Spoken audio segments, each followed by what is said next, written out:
We can tell that Dreamlander is hosting because he's yelling. No, wait a minute. Well, regardless, they're both going to step on these final villages around the same time, just with the little pivot to the lighthouse. Yeah, I mean, that's just how much faster Omaji is at expanding. We have to pay attention because host advantage is huge, and now I don't remember. T-Tat was the host. Thank you.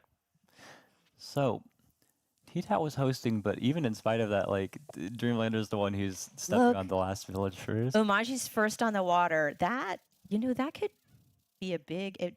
I've seen games where getting first on the water like makes all the difference. Yeah, and like this is why people like Omaji. This is what Omaji's strong in. They are always up tempo. Okay, look, Hudrick has 35 stars. When I see these players hoarding stars, I'm like, we're going to see some big purchases. What is he saving for? I don't know. He's looking at roads. Some hints. You think? I'm sensing the sign. Yeah. Every time we see... Look into your crystal ball. Oh, roads. Got it. Well, we are casters after all. Oh, a catapult. Okay, right. Because he sees the giant. And he can either take it down with archers, but catapults are slow, but strong.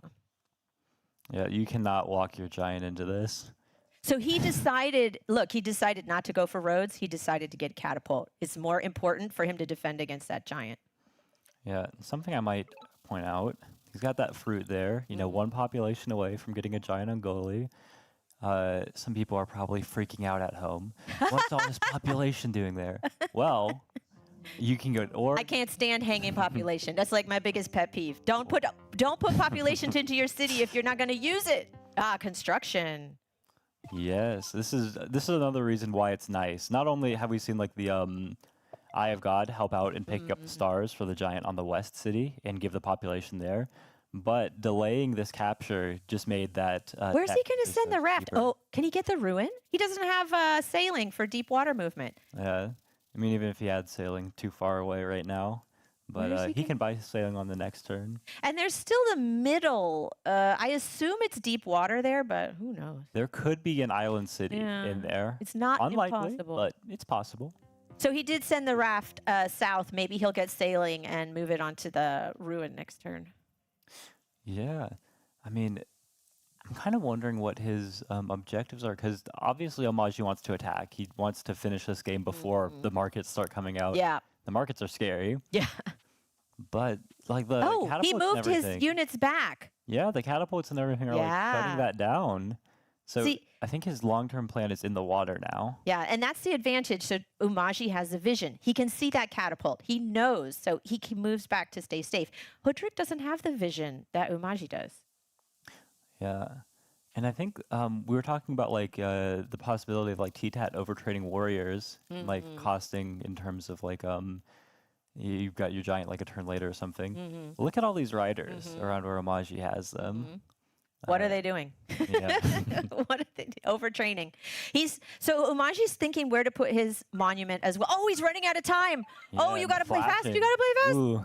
Oh, I know some people report like, the anxiety of that coming on. But that's the thing. You have to play well and you have to play fast. Yeah, and there we go. 2 markets. Oh. Or maybe not 2 markets. Look at that tall market. Oh my gosh. Now this is... Okay, Omaji's got to be worried. He can see those markets. Oh dear. Yeah, and this market up north, it is not going to be as big as the one down there. Right. But when we see the lumber hut, or sawmill rather, from that northern city, probably come up in the south on the next couple turns. Look at his income just jump. Yeah. Oh my gosh. This is what we're talking about. This is the playbook for Hudrick. He just gained 11 stars per turn, which is, half of Omaji's income right now. Exactly. And it's not going to stop because he's just going to get more sawmills and 2 more markets at least, probably a 3rd. So he's upgrading in the east, getting 5 stars back. Is he going to go for sailing? He's looking at construction and trade. Just with the different resources they have, their trade routes look a little different. But everyone agrees, I want markets in this kind of game with a big middle lake. Yeah, so we're probably going to see some markets from Omaji just a little bit later. But, if he can get some windmills and market synergy, he could also get his economy up. Yeah. Does he have enough for sailing? He's trying to decide. Because he could get the giant, right, with the 3 farms. Yeah, I mean the giant feels like you get 2 stars with it. What he really wants sailing, and he wants to get everything. He's playing greedy. He's like, you only have one archer here. You can't Oh, kill this rat. what happened? He's going after the starfish now. Oh, we should talk about ruins a little bit. Like, ruins are gambling, right? Yes. You never know what you're going to get from a ruin. You get something, but some things are better than others. So he would rather have the starfish and the income, right? Because when you harvest a starfish, that gives you stars. Oh, Yeah. right. Oh, look at this explorer with water. Interesting. Cool. Yeah, wanted the water to kind of hug the edge and head straight to the north of the map, but unfortunately it was redirected down. Does reveal a ruin, which we were just talking about. A little Hoodrick gambling. You have to, I mean, so Dreamlander, basically, he's looking at the ruin. There's an expected value of that ruin, and that's what he has to judge against, versus the guaranteed value if he gets the starfish. The problem with the starfish is that it's locking him into buying navigation to unlock that. If you get navigation, stand on top of a starfish, it's a big you get 8 commitment. stars. But also, the ruin's not going anywhere. He can get it later. There's, again, it's this idea of getting a contested, getting something before it goes away or before your opponent gets it, that the ruins can wait. Yeah, it's too easy for T-Tat here to set up archers and everything. Oh, another market. Oh, my God. There we go. On the south of the city, upgrading both of those markets. See, that's great. When you can overlap your sawmills and get the synergy from markets, so much income. And look at that, 41 stars per turn to 22. Yikes. Oh my gosh, the income disparity is a lot. And I see there's a ruin on a mountain, but I don't think they're going to get climbing for that. I think that's going to wait. No, if you can get it early game, that's fine, but it was just in a contested, it's an annoying place for both players to get. Oh, there it is. Omaji. There's the navigation. It's behind too many mountains for Hoodrick. But yeah, I think the only reason he was going after that starfish is just because he sees there's only one archer now. He can't stop me right now. Yeah. He can take it now before there's another archer. And he already sees 3 starfish, so he's like, yeah. Hopefully, fingers crossed, I can grab some more. I'm uncontested on the water right now. The thing about starfish is, right, it's a short-term cash infusion as opposed to markets, which give you income every turn. Yeah. Oh, we're seeing a windmill. There it is. And a giant. So he's going to be able to get a juggernaut. We're going to see interesting naval stuff. Hoodrick is not on the water at all, but he has catapults. So catapults are kind of an effective deterrent to juggernauts. And do you want to explain what a juggernaut is? Yes, when the giant walks into a port, it transforms into a new unit called the Juggernaut. It's basically the same as the giant, but it works a little differently. The biggest thing is that if you attack a giant with one of your unit's going to die. If you attack a juggernaut, it has this stiff trait, so it's not going to do any retaliation damage at all. It makes it easier to attack. T-Tat connecting his cities with roads, moving on to the ruin. Oh, we should play a game. What are we going to get from the ruin? Well, it's on the edge. Let's just say swordsman, like whatever's least I'm going to say stars. Yeah. There, we've just seen a juggernaut happen. Yeah, there's a juggernaut for Hoodrick. So now they're both on the water. This is cool. We are going to see some naval between these two tribes. Interesting. Yeah, and I mean, Omaji was first on the water, but Hoodrick's got the stars to actually support a navy. And that's the thing about navies. They are expensive. But Hoodrick doesn't have as much water access. I mean, he does have a few places to put units in the water. But like you said, he has the income to support the navy. That's going to be the real key. Yeah, I mean, to a certain point, it stops mattering as much if who has more water access. There's like a very baseline. Yeah. If you have enough, you have enough. Yeah. If you don't have enough, you'll know. Yeah. And it seems like Hoodrick has enough. And I really like how T-Tat is managing his time. You know, we saw Omaji kind of go into the red, but T-Tat's very good at watching the clock. Yeah, we're trying to scout out if there's anything. And yeah, I mean, with that, there's no more villages on this map, which was to be expected, but a little disappointing for Omaji, who is, I'm sure, hoping to find that 6th city. If they connect all of those up at 6 cities, they get the Grand Bazaar Monument, which would have been helpful. And he still doesn't have a giant. We see those 3 farms. He could get a giant, but again, there's no water access there, so it'd be slow. Like, what you going to do with a giant all the way over there? Yeah. Like, he really wants to be getting into trade and setting up his other Yes, construction spots. That's right. I mean, the construction spots are just more expensive, especially for Omaji, who's going to have to be burning forests, turning them into farms. But he can, you know, he's thinking about it long term. He needs to get more income if he's going to compete with Hudrick. Ooh, very big windmill spot here, harvesting that last fish for a second giant. Big border growth city, lots of stuff everywhere. Oh, we should talk about what just happened there. So if a unit is in a city when a giant is created, the unit gets pushed out of the way.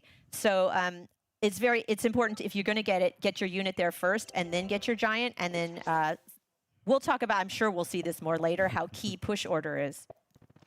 Yep, and yeah, these are what like Hudrick cities are made for. Oh, border growth. Why do you think he did that? For the coastal access? Yep. Yeah. Because he's putting a port for his giant right He's now. thinking where to put the port. And look, there's this lovely port connection. Nice. Yeah, port to the south. It's cheaper than getting the roads down there. Oh my gosh, look at all the juggernauts. We're going to have 3 giants in the water from Hudrick. How many do we have from Omaji? I forgot. But oh my gosh, all these giants in the water. Yeah, I mean, on the terms of giant count, they're even right now. It's just that Hudricks are more advanced into the water.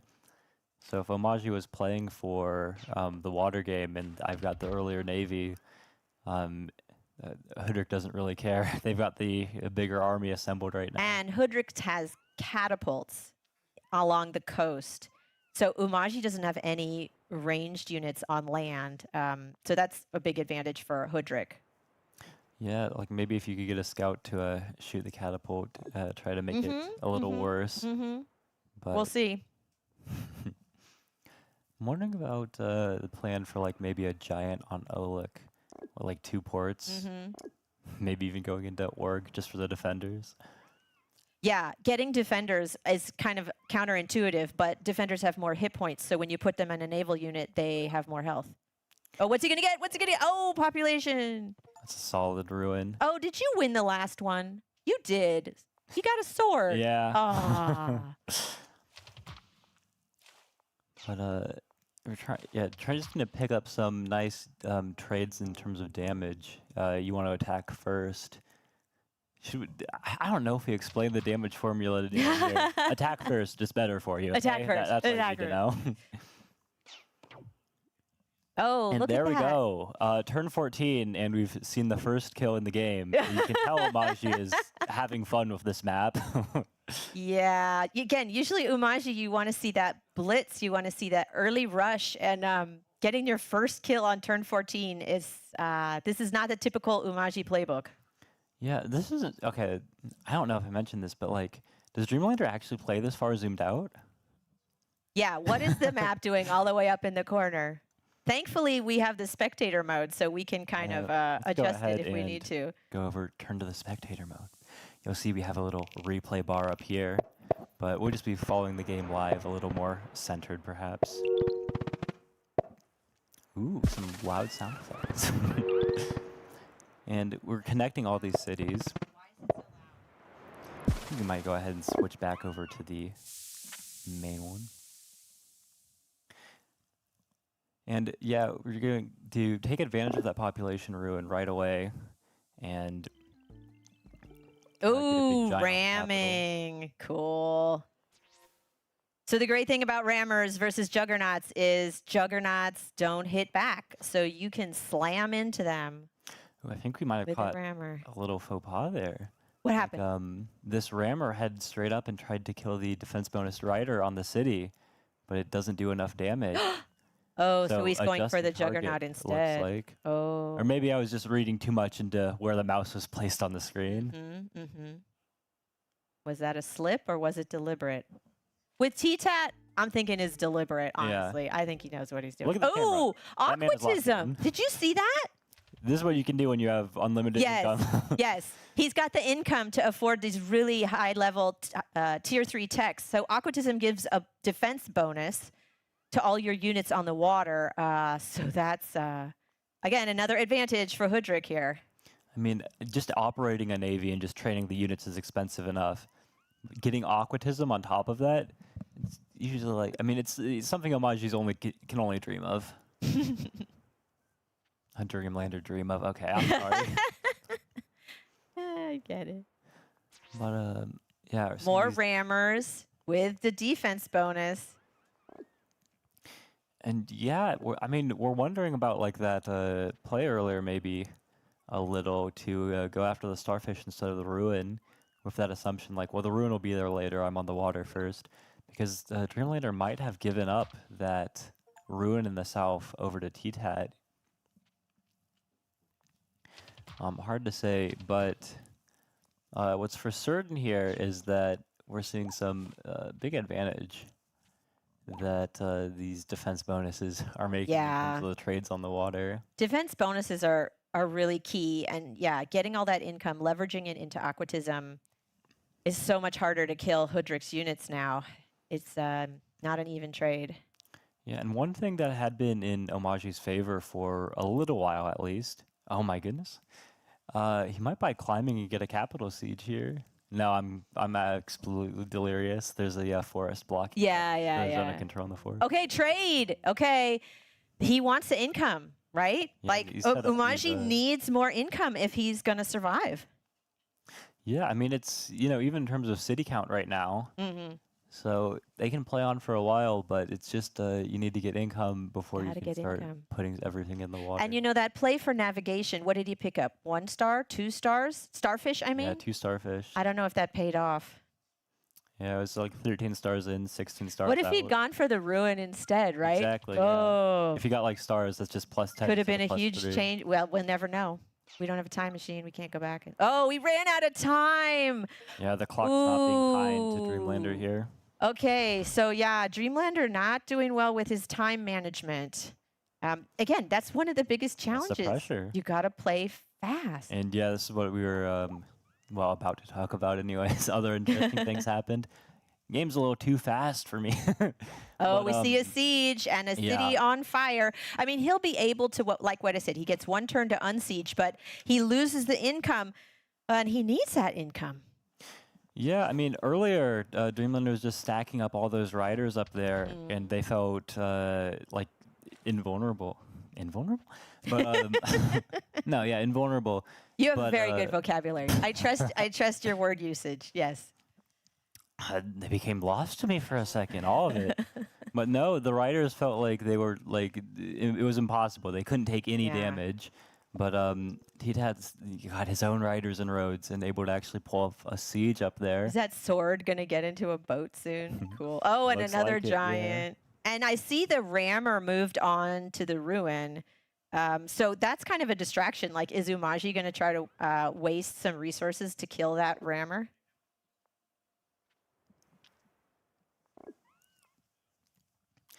Yeah, just picking up a bunch of units everywhere.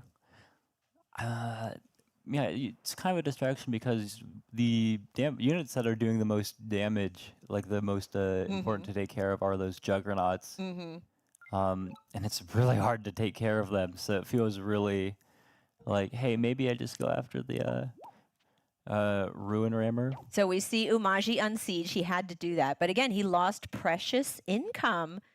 I'm curious, is he gonna stop that rammer from being on the ruin in the water?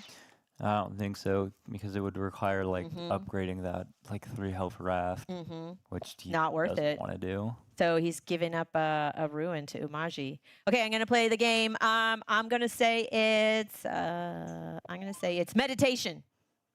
No, wait, he doesn't have climbing yet. So I'm gonna say climbing. Climbing would be interesting for sure. Maybe he gets he gets climbing. He gets the climbing like mountain ruin. Yeah. Then meditation. Oh, that could happen. Anyways, that's my prediction right there. It looks like he is thinking about shooting that rammer. No, he walks back. He walks back. Yeah. But yeah, he's all out of stars. He does, 0 stars. Okay, what's he going to get from the ruin? Let's go. Rammer, maybe? Audience, you can play along if you want to try to guess what you think the ruin's going to give. Yeah, shout it out. So the Juggernaut and Rammer combination here is very nice for keeping that catapult protected. And now the catapult's in range to just like destroy a warrior on the city. Yeah, the A lot of easy catapult speed. on the coast, you know, those are really strong, and it's Oh, he moves the juggernaut back. Yeah, Oh, with the stars. resources. Well, he only had 69 stars before, now Yeah. he's 79, so. Yeah, he really needed those extra stars. Absolutely. Yeah. Wow, look, 79 stars. Ah, And he's advancing his giants in. I mean, just in terms of like income, Dreamlander's markets are not all set up. Yeah. They're not like the main Yeah. engine. Like that city that's big in border growth, Yeah. that's a lot of his income right there. okay, this looks really bad for Umaji. I'm just going to say it. No, here's how Amaji can still win. Okay. T-Tap makes a mistake. I think that's a No, very exactly. small, unlike. He is such a precise player. He's so skilled with Hoodrick. Again, he follows this playbook. Yeah, I think this is a really hard situation for Umaji right now.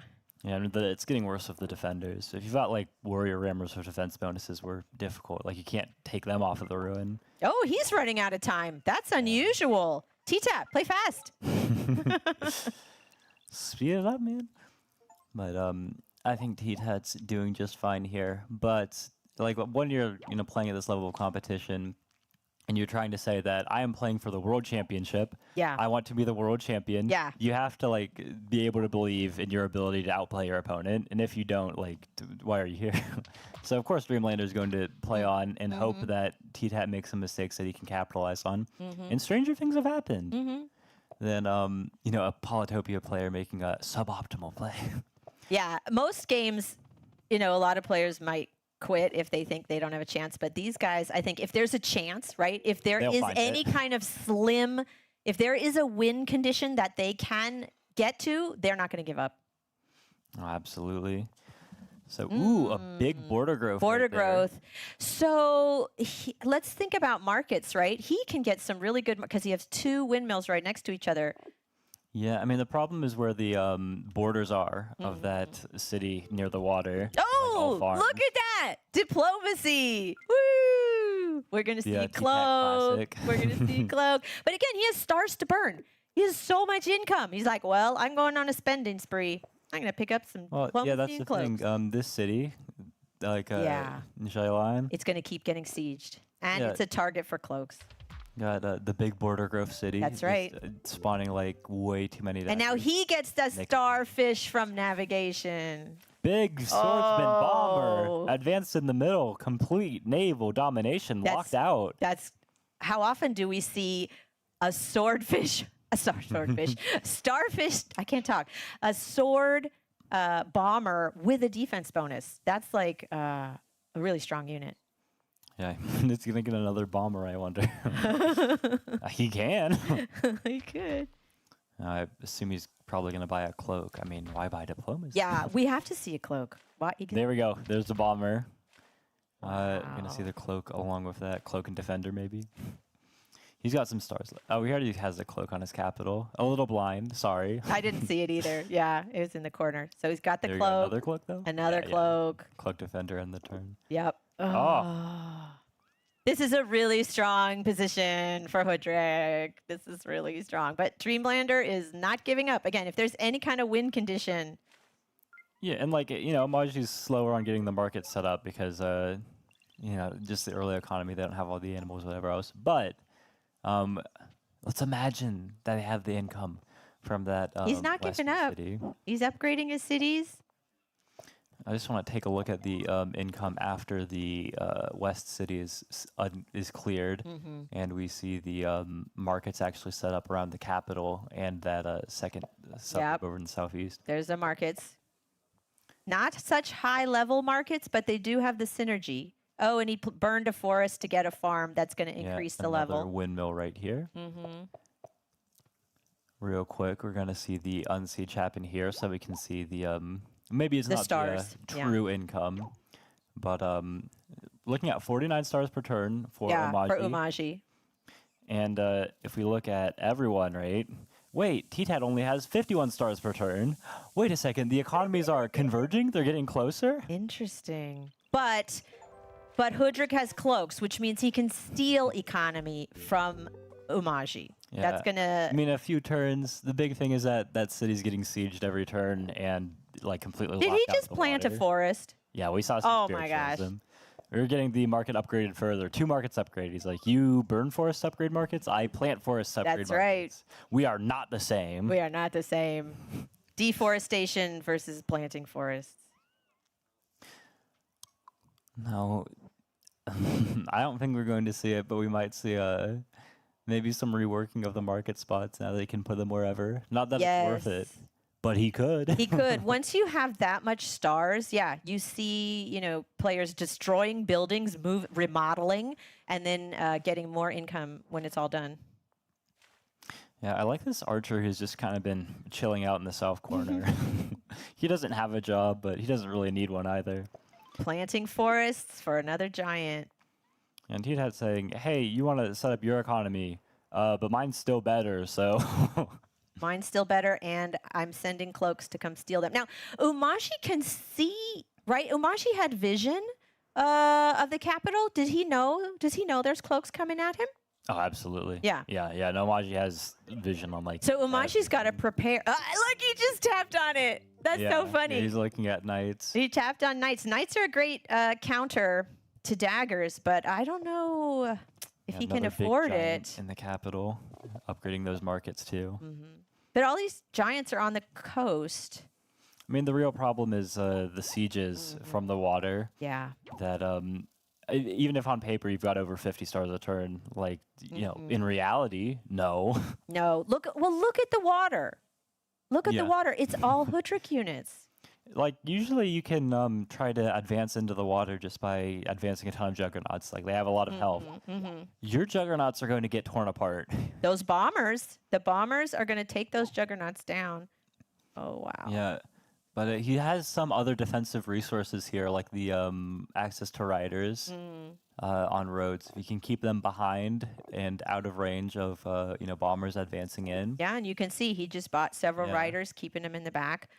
But you know what? I'm waiting for those cloaks. Exactly. The cloaks are the wall breakers. The other thing is the defenders sieging now, and soon it's going to be the giant sieging with the cloak infiltration. Hudrik keeps sieging that city every turn, which again, you'd say their income is the same, but not if a city keeps getting sieged. You don't get income if it's on fire.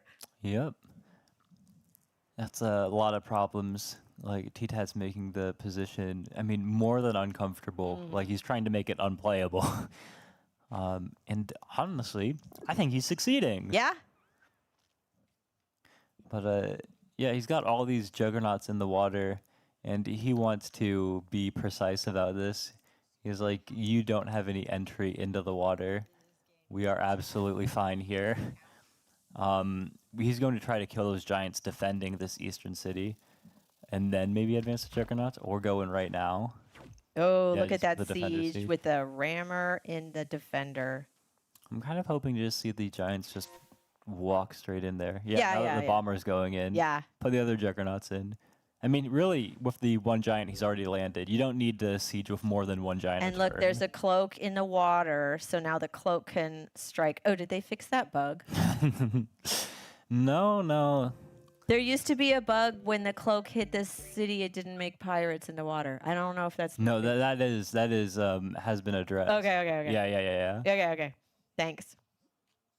Oh, disbanding an archer. Well, what were you saying about that archer? He doesn't have a job anymore? He doesn't exist anymore. Poof. His job is to become a cloak. Wasn't sure about the ability of units to just like transform their identities like that, but we've seen it. Yeah, and the things like already with just the defender, it's gotten complicated for how are you unsieging over in the east. In the west. You've got the riders, but you need to get some roads. Do you buy climbing too now? I don't know. It feels all kinds of disgusting, but worse than that is definitely the bomber. Yeah, no, the bomber main splashes problem giants is now. Umaji cannot get purchase on the water, right? Hudrik has control of the water. Hudrik is sending in cloaks. Every time Umaji is getting sieged, he can unsiege, right? Dreamlander can unsiege, but how is Dreamlander going to advance? I don't see a way. mean, the other thing is, yeah, you can unsiege 4 now. Yeah. Let's give it another 5 turns and see if he still has either of those cities. I think as soon as he loses one of these cities, it might be time to resign. But for now, he's holding out. I mean, really, T-Tat did not want to advance the Juggernauts in. Oh, now we're seeing the knights. So that's deal for his cloak. counter to the cloaks hitting with the dagger, right? He's hoping. Oh, and climbing. He needs to advance the giant in to help defend that city. Then Where is he going to put the knight? In the capital? No, absolutely. Because you want the knight close enough so that when the daggers show up, hopefully your knight can chain through him. Yeah, and they know that the daggers are going to be most problematic when they pop up in the west. You quickly tell me how the knight counters the cloak. So the cloak spawns these dagger units, which are, if the city is level 5, it'll spawn 5 daggers. And it's like, oh my gosh, they got all these units in a single turn.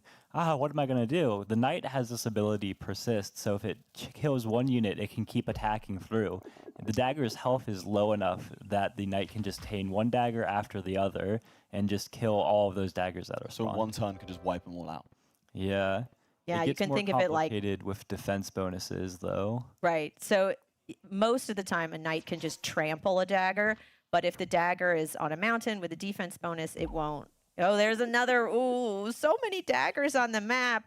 And yeah, he has 1 knight. I think Umaji has 1 knight. So he can unsiege maybe 1, but I don't know if he can clean out the others. I mean, he can kill the one and then try to, take out the defense bonuses with riders so that the knight can chain through those as well. But with that bomber attack that just went through. Oh, look! Yeah, a lot of the Hudrik's getting his own knights. Oh, dear. Yeah, because the combination of units you need to deal with those defense bonuses, riders and knights. I mean, Hudrik's training on all 5 of their cities. Yeah. Omaji's not training on Right. these 2 cities getting siege. Right. He just can't make enough units. He doesn't have space to make the units because his cities are on fire. And even if he tries to set up something where the riders go heal and he just keeps using the same units, not that I think he has the proper setup for that, but the knights are there to deal with that. Right. Like on paper, Umaji has 5 cities, but oh, there it is. He I was gave up. looking at it. That was tough. That was really tough. He got Not on the them, not water them. first. Okay, Umaji There was it is. trying to go on the water, but Hudrik prevailed. And there it is, chaps. We have our first game already completed. Game 1 goes to T-Tat with the Hudrik tribe. Let's not forget, this is a best 2 of 3, so we will see these 2 face off once again, with now the host advantage being in favor of Umaji. Now they're going to get set up, but before that happens, where do you think it all went wrong for Umaji? It's so hard. I mean, so many of these games are kind of clear from the beginning. We call them spawns, but Umaji had a really rough spawn with the capital and the water and the mountains and the forest. He just, again, we want to see Umaji getting into a conflict fast, and he couldn't do that. Yeah, I mean, this kind of map, if it goes on later, we saw Hudrik's markets and then getting into the water with basically unlimited stars. Stars became monopoly money. That was when it was that's when Hudrik locked Umaji out of the entire rest of the game. If Umaji was able to make something happen before that, then maybe they could have done something. It was really difficult to see a path forwards just with how bottlenecked the position was, with how there wasn't really much of an attack and how well defended it was with the catapults, archers, whatever else over the northwest.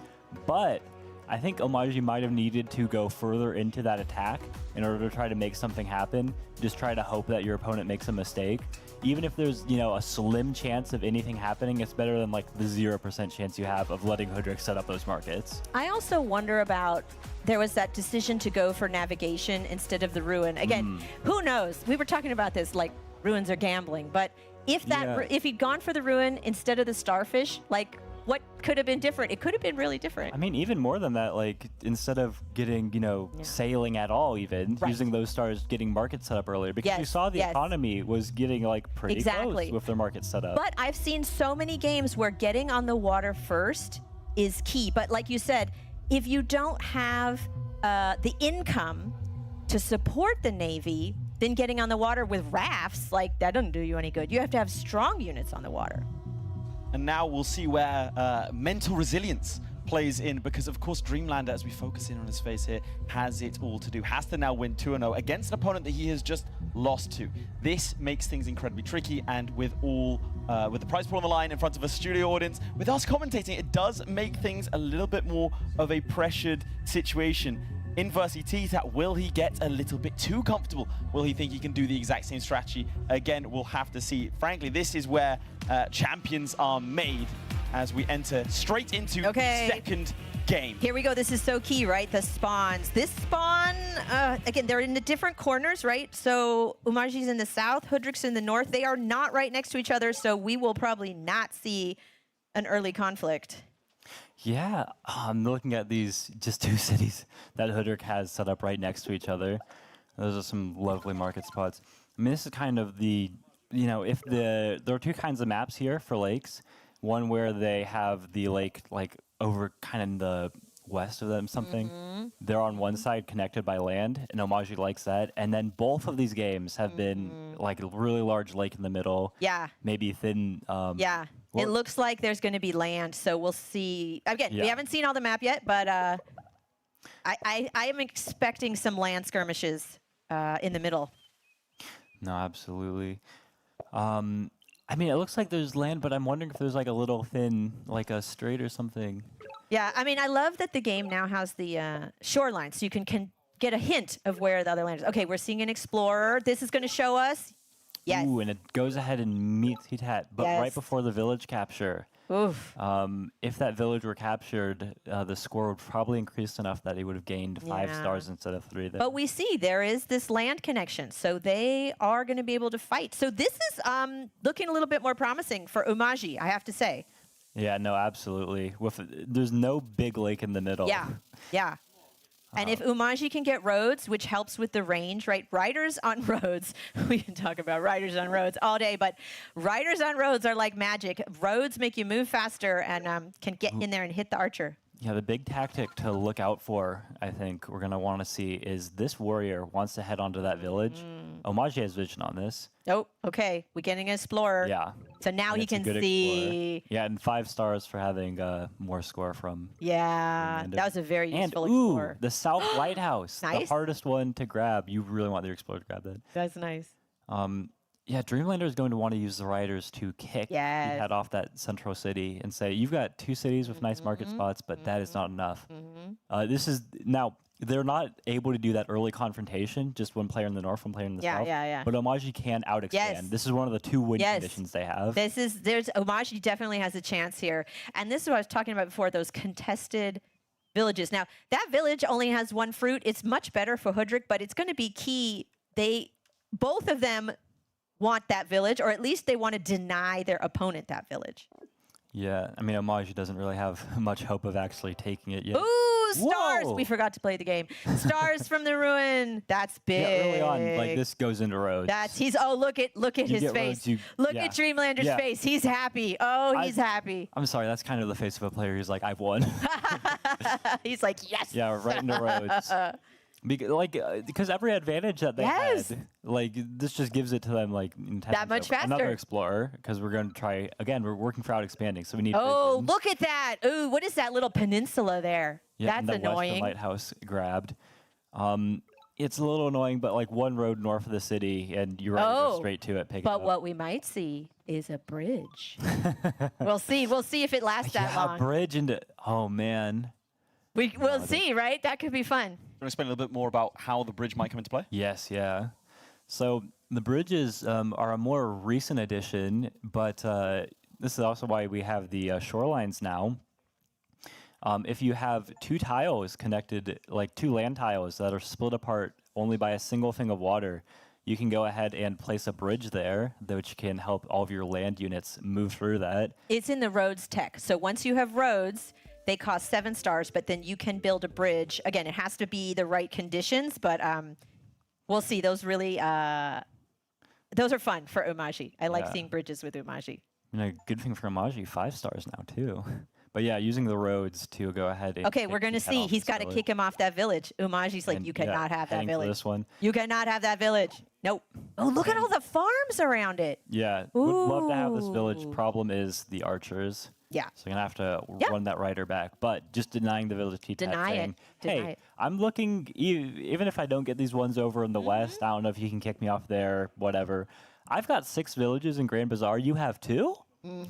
A little uneven. Yeah, Umaji's looking. Umaji's got to be liking this map, and that basically that land connection and the ability to get in and skirmish early. That's great for them. So it is turn 5. Keep that in mind. Yeah, it's still early. It's very early. I think Dreamlander might be planning, like, crossing fingers for, like, spawns in game 3, but I mean, it's a must-win game, so I guess you can't really plan on you're right. losing Yeah, this is either. the best 2 out of 3, so Dreamlander has to win this. Yeah, and I'm wondering going. what T-Tat's thinking here. I mean, this is why we were talking about, like, Omaji's a beast of its own. Like, no other tribe is going to do this to you. No other tribe is going to, like, tear you apart like roads this quickly. I mean, he has that village in the northwest, but I don't see any resources around it. It doesn't look great unless some there's something fish. in the fog. Yeah, and, like, all those water tiles around, like, they don't connect to, a big lake. So, like, the water tiles in the capital are just not fun to have. He's got to keep riders in range of that contested village. They both have to keep either archers or riders just out of reach. So saying, nah, don't step on that village. But yeah, look, Umaji's just picking up new villages. He's going to get that peninsula village. I wonder, he's looking at the tech tree. Is he thinking about getting a tech before capture? Will he get fishing? Nah. Yeah, he's thinking about a tech. Farm. My guess is, farming. Yeah, farming. But do you really need farming here? But he's considering it. He's looking at the tech tree. Yeah, he's got time to think about it, so why not? What I'm kind of thinking about is the tactics and how they work out here. I think he kind of wants to put this rider that he's got his mouse over right under, like south of that central village. Just put a road down north of it. If that rider were already there, right, he can go ahead and get a cap siege. Farming. Yeah, going for farming. Okay. Gonna get a workshop. I mean, there was a... east. Yeah, if that rider were 1 tile shorter, there could have been a capital siege here, too. Look, he's looking at that spot. You called it. Yeah. There it was. You put the rider in the south of the village. This is great. He'll be able to use farming to upgrade his cities. The 2 of them, he can use a fruit and a farm, get 5 stars back. Are there anything good? Oh, look, there's some nice resources around that village. I thought it might have been garbage, but there's some decent things I mean, there. it was garbage until all the fog Until resources the fog. popped up. Yeah. But Oh, he's chopping. So we should talk about forestry, right? Forestry lets you build lumber huts, but it also gives the ability to chop a forest and get star back. But it's, you have to be careful where you chop. Yeah, and I mean, thinking about it, maybe some economics. The lumber hut is a little more expensive than other kinds of population, like 3 stars for a lumber hut, 2 stars for an animal, but you're also giving up the opportunity cost of the chop and the extra star there. If mathematics markets weren't so good, we might see a lot more chop-heavy strategy. It's a trade-off, yeah. Okay, Dreamlander. Yeah, Dreamlander's like, okay, I'm going to go pick up my 5th and 6th cities here and then connect everything for my And he's Bazaar. got more villages, in the west that he can let me go get. pick up my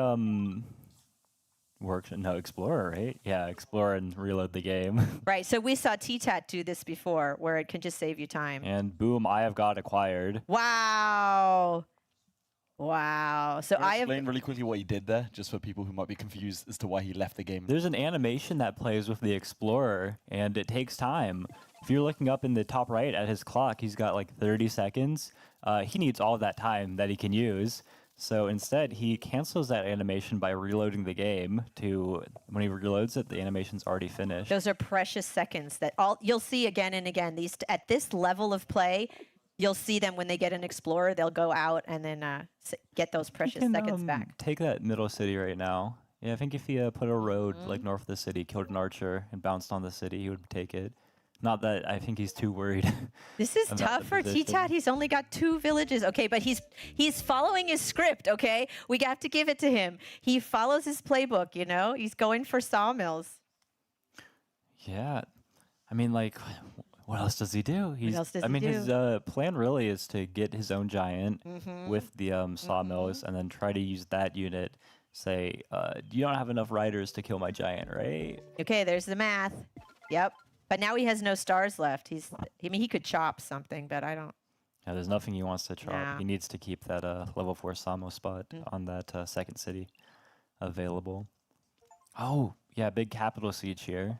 Yeah, the one road. Oh, And we're gonna bounce okay, back hitting onto the back village. and then moving in with the rider. Yeah. So yeah, I mean, we've talked about this. Hudryk's going to be able to unsiege. He'll be able to kill the unit in there because he's got a rider and archer. But that steals stars, and it also just, you know, there's something psychological about having your city on fire. It just puts Especially pressure your on. capital. I mean, Yeah, that's the one city that they should never be sieging. yeah. Hands off my capital. Though we're seeing a giant for Umaji. Yes. Yeah, a big capital giant. And now he has the monument, right? So every time, when you get your first giant, when you get your first big city upgrade like that, you get the monument, Park of Fortune. Where is he going to put it? He could save it. You could just get some 5 stars back on a city upgrade with that population.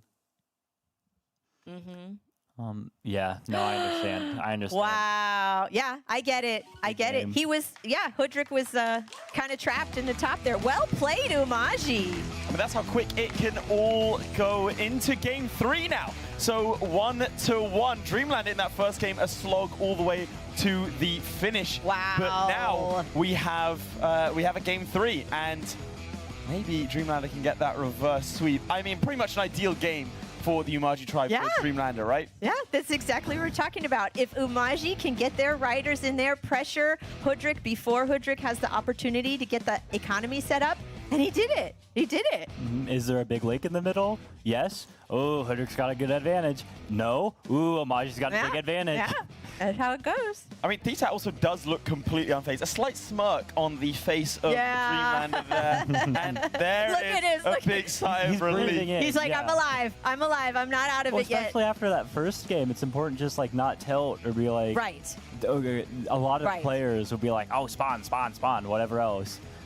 You can't do that. You cannot have that mentality. Otherwise, you're not going to be able to capitalize on the advantage you get like game 2. I mean, it does go to show that there is a lot of this sort of mental game. But again, T-Tat really not looking that phased when we do go into game 3. But I mean, what a matchup for the first match of That the was cool. competition, huh? That was really cool. And it showed the strengths of both tribes, right? We got to see Hudryk really excel with the economy, and then we got to see Umaji do their whole rider roads. And now we see the players set up for the all-important game 3 to see who is going to be going to the semi-finals and facing off against the Imperious tribe headed by Arthur.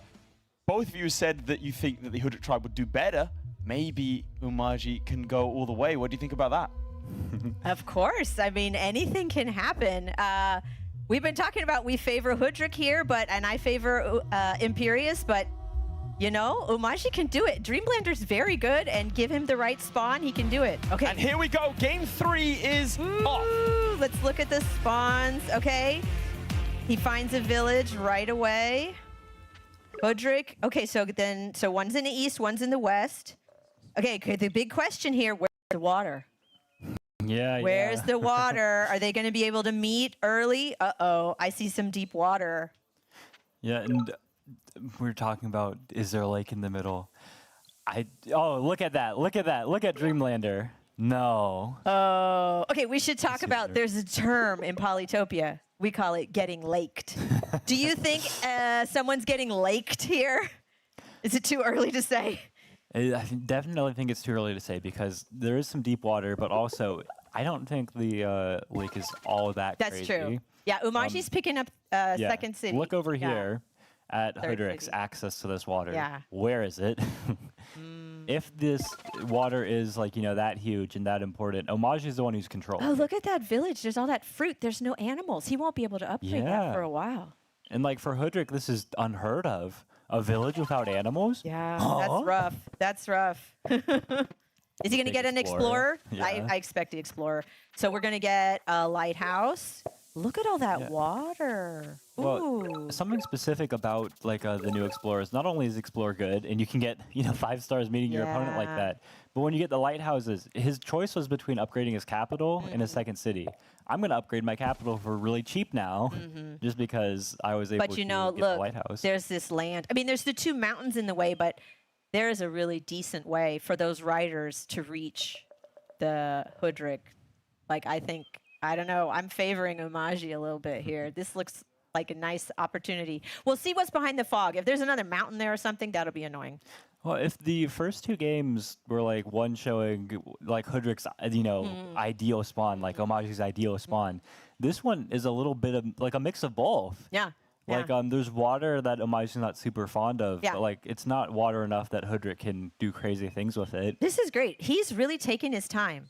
Yeah. This is, sometimes you got to play fast, but it's also important to know when you got to pause and really think and plan.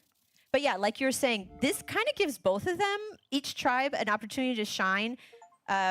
Hudrik has space, but again, no animals in that C2. Like, that's difficult. Yeah, the slow early economy, which, I mean, it was that their early economy was good enough that really made the first game like what it was for them.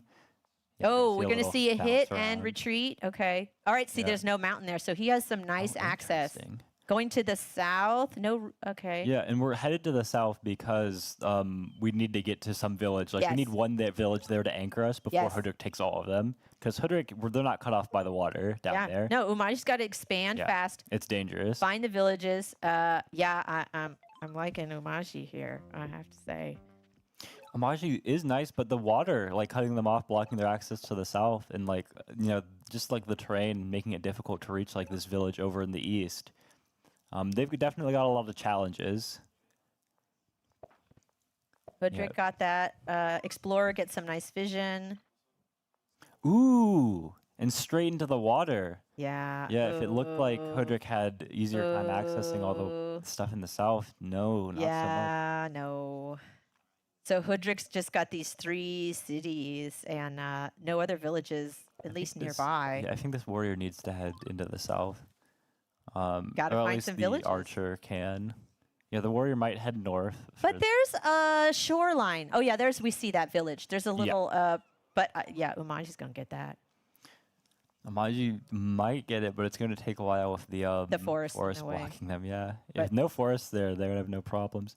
But yeah, both players have big obstacles in getting to the south, but Omaji has the riders. Has a head start and can expand faster. Where's that rider gonna go? Is it gonna go for that village? That little yeah, well, that's what I was village? wondering. I was wondering why it didn't just head the 2 towers north to try to pick up that village up there. So I'm assuming it has to be like trying to prep some kind of siege or like prevent an archer. Oh, from so being we should trained. talk about the siege, right? Hudrik left that city open, right? We should talk about why leave the city open. That feels vulnerable to me, but it's actually better that way. Save your stars, don't get sieged. Yeah. I mean, the risk of siege wasn't too major, but if, he got a crazy star ruin early on, like last game. Oh, we got to play the game. Umaji's on a ruin. We have one turn to think about. So I'm going to go for, I was going to say population. Okay, I'll say stars, you say population. Okay, thank you. And whoever wins. Yeah, audience, you can play too. What do you think the ruin's going to give? You can shout it out. If you win, you get a false sense of security. Big yell there. Huge yell for fishing. I'm going for population. We'll see. Yeah, I'm kind of wondering where this warrior headed. Because it went west from Burley instead of into the south, trying to walk around the edge of the map, try to hope for the south stuff. Because this water, like there's some deep water, but it's really not a lot. No. It's just kind of an inconvenience in reaching the south corner for both players. Yeah, but like you said, Umaji kind of has the head start getting to whatever's in the south. Yeah, I mean, still, Hudrik, even with the little rough start with how the animal is, we're going to see this early game advantage. Okay, here we go. Here we go. What's the ruin? Oh, it was stars. You get it. I was going to say what I won if I got it, but I didn't manage to say it in time, so.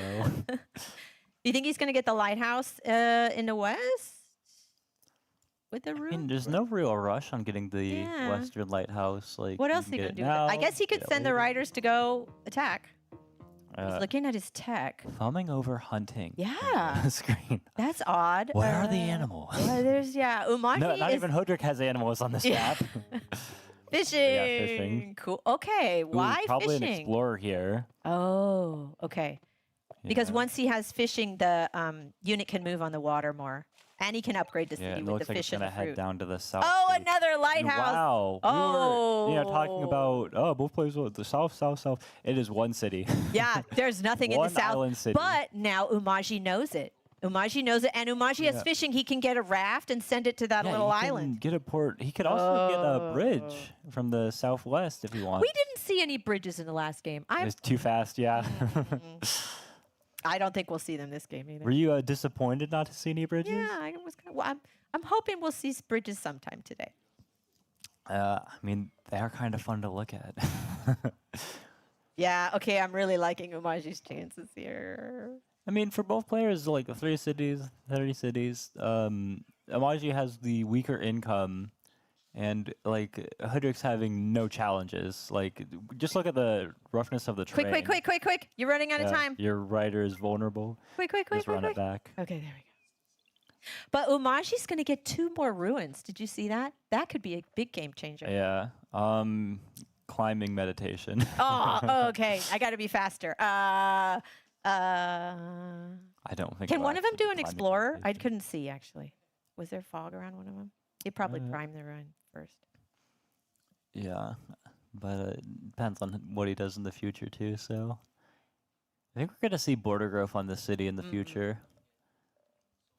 But yeah, if we go ahead and we pull up the recent tax, he did just buy forestry, but no mathematics yet. He's setting up everything that he can do. Yeah, so let's see. Okay, population. Oh, Swordsman, yeah. The other one's close to the edge as well, so maybe he's gonna get a second swordsman. yeah, I mean, vet swords are great, but he's pretty far away from the action. I mean, if Umaji gets roads, then that can help move the sword and click. So he doesn't have roads yet, right? I didn't see that. Now, I don't think I'd be as confident saying Umaji's picking up that one island city, just because like they don't have roads yet, and it's so far away. And look at these. Well, it's not line of contested. It's not going anywhere. But Hudrick is the one who's going to be pinning it down with archers. Yes. And just needs to get, one warrior to attack it. I don't It's know that easy he has for Hudrick to vision, attack though. Yeah, but as soon as he walks his warrior up, he picks up the vision, and now the archers are all in range. Running out of And- time again. Exactly, yeah. Oh, gotta play fast. But, I mean, I'm not going to say that Dreamlander has no chances of, like, keeping this city either. Yeah. I think they've got pretty solid chances. It's just that, they have to capture on the next Oh, turn. Hudrick finds a Leave the ruin vulnerable now. rider there. Picking up math. Here we go. The playbook. He's following the script. Yep, it works, Yeah, and I mean, just look at the beautiful market spots they have down there. Yeah, we're If it gonna see ain't broke, don't fix it. some border growth on this city. I'm positive. If we don't see border growth, I'll eat my shoe. Please, I don't want to eat my shoe. Get border growth. I'm kind of dying in the anticipation too. He's got the stars. I don't see anything else he wants to do with them. He's really making me worry. I'm kind of You're like, sweating come now. on, border growth. Come on. Please get the border Get the growth. borders. He's thinking. He's thinking. Okay, so attacking that warrior last turn, it wasn't the best damage trade. Like, the rider took more damage than the warrior, and the warrior does have the opportunity just to heal up to full, but it's in a really inconvenient position. He was thinking about this, can I do this? And the answer is, yeah, I can do it, and I want to. He didn't do the borders, but he still could. Swordsman, yes. Second swordsman. You're doing so well on calling these ruins today. Good job. I did have a chat with the Mijuan team yesterday where we talked about some of the ruin stuff, which might have helped me. You got some insider information. Okay. Yeah. Well, this was things that like the other players just already knew about too. The game keeps changing, and the ways ruin work keeps changing. But I finally got up to date on it. Yeah, you got some clairvoyance. Okay. Yeah, I think we would have like T-Tat should have got an archer on Oldon because now there's the opportunity. Are we gonna see Eye of God? Yep. Woo! But the archer needs to be there to shoot the rider. Yeah. But what if he just puts a unit west of the city? Yeah. Then the warrior's going to be blocking it, so there's no way to. Okay, he's coming in for the attack. Actually siege the city next turn. Yeah, without look, two he's making a archers. move. Gonna kill that one. First kill of the game. Making a move. Where's Yeah, okay, but look at he's him, running out the of time. bridge. He has to play better time management. Look at that. Out of time. And yeah, just like we were talking about, because there's not a second archer there, Yeah. the warrior's going to block That's right. itself. Uh-oh. He's gonna lose that city with the archers. Yeah, he Yeah. have been able to siege and probably hold this turn. T-Tat's deciding between, that was interesting, between the lighthouse and the ruin, and he went for the lighthouse. Yeah, so this is Pop Grove, and then Border Grove on Oldon. Please. You're channeling it, Please. manifest the border growth. Yeah. No, but it makes sense. He wants to expand borders so he can have more forests around that sawmill. The sawmill has so much potential to do more if he can expand the borders. And we just saw the raft get taken out in the south without access to sailing yet. And I mean, no real want to buy sailing Is either. this going to be the Expensive. borders you've been dreaming Please. of? If I don't see borders, no, please, please, please. Please. Yes. Oh. You're having a little anxiety there. A little Audible panic crowd attack. reaction to that one. But yeah, so we're gonna see a pretty. I mean, again, 4 cities on 4 cities, but like same as the last game, it was 5 cities on 5 cities. But Homage, like Hudrick's gonna have the markets going crazy. He doesn't have them yet, but there's a really good market spots with those 2 sawmills next to each other. Again, when they overlap like that, oof, the synergy is really productive. Yeah, and like just like the potential. I mean, not even into markets. Like before that, hey, the Giants are kind of scaring Yes. all these really low-level cities. We don't see any giants yet, but oh no, there is one. I take it back. There's the one giant from Yeah. Hudrick. I'm wondering if we're just gonna see the bridge onto this island city or not. A bridge. Whee! We'll see. Yeah. Okay, moving on to the ruin. And again, without the second archer, now that there's a warrior here, I think it was actually even a mistake to have attacked the rider of the archer the turn prior, because then the rider was able to attack the warrior and remove itself, like vacate from the tile. Yeah. So that allowed and him to get a warrior there. Yeah, and he which doesn't is have stronger. enough units to actually get the siege. He'll be so- able to do it next turn. He'll be able yeah, to attack, exactly. Do the same thing. sacrifice his warrior, put a new warrior there, and stay alive a little longer. Yeah, so he needs to get like another archer in Yeah. order to like To finish get it the off. siege, but just more warriors. Yeah, I mean crazy with it. So Hudrick now has 2 giants. Look at that. What level sawmill is that? Well, down there, 2 level 7 sawmills once the last upgrade on the Wow.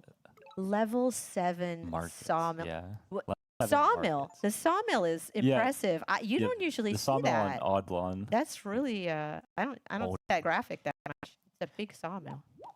Yeah, I think we're not going to see the level 7 though. Unfortunately, I think it's going to get chopped. Ooh, sailing. Is he going for starfish again?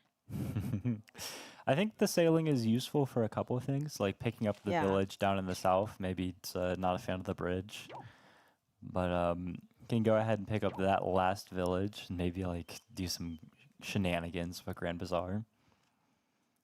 He's going to sacrifice that warrior, get a fresh one. Yep, I like that. Yeah, I wonder where this rider, the swordsman, are headed Yeah. without the Can yeah, you build a stuff. bridge there to get to the city? Yeah, I can build a bridge. I'll be so happy. I mean, just like tack on. No roads yet. Resources, stars. Wow. And that's helpful. It's That's, like, a, wait a second, my markets? that's a big help. Yeah, immediately. Hello, trade. Oh, Just the trade audience, we market. could hear the audience reaction. They were just like, oh. It's going to be level 6 now, and we're going to see another level 6 sawmill next turn, which probably gets upgraded directly to. Hudrick's got to be 7. so happy about this. You know, the markets are going crazy. Like, Omaji's got more villages right now. But, right now.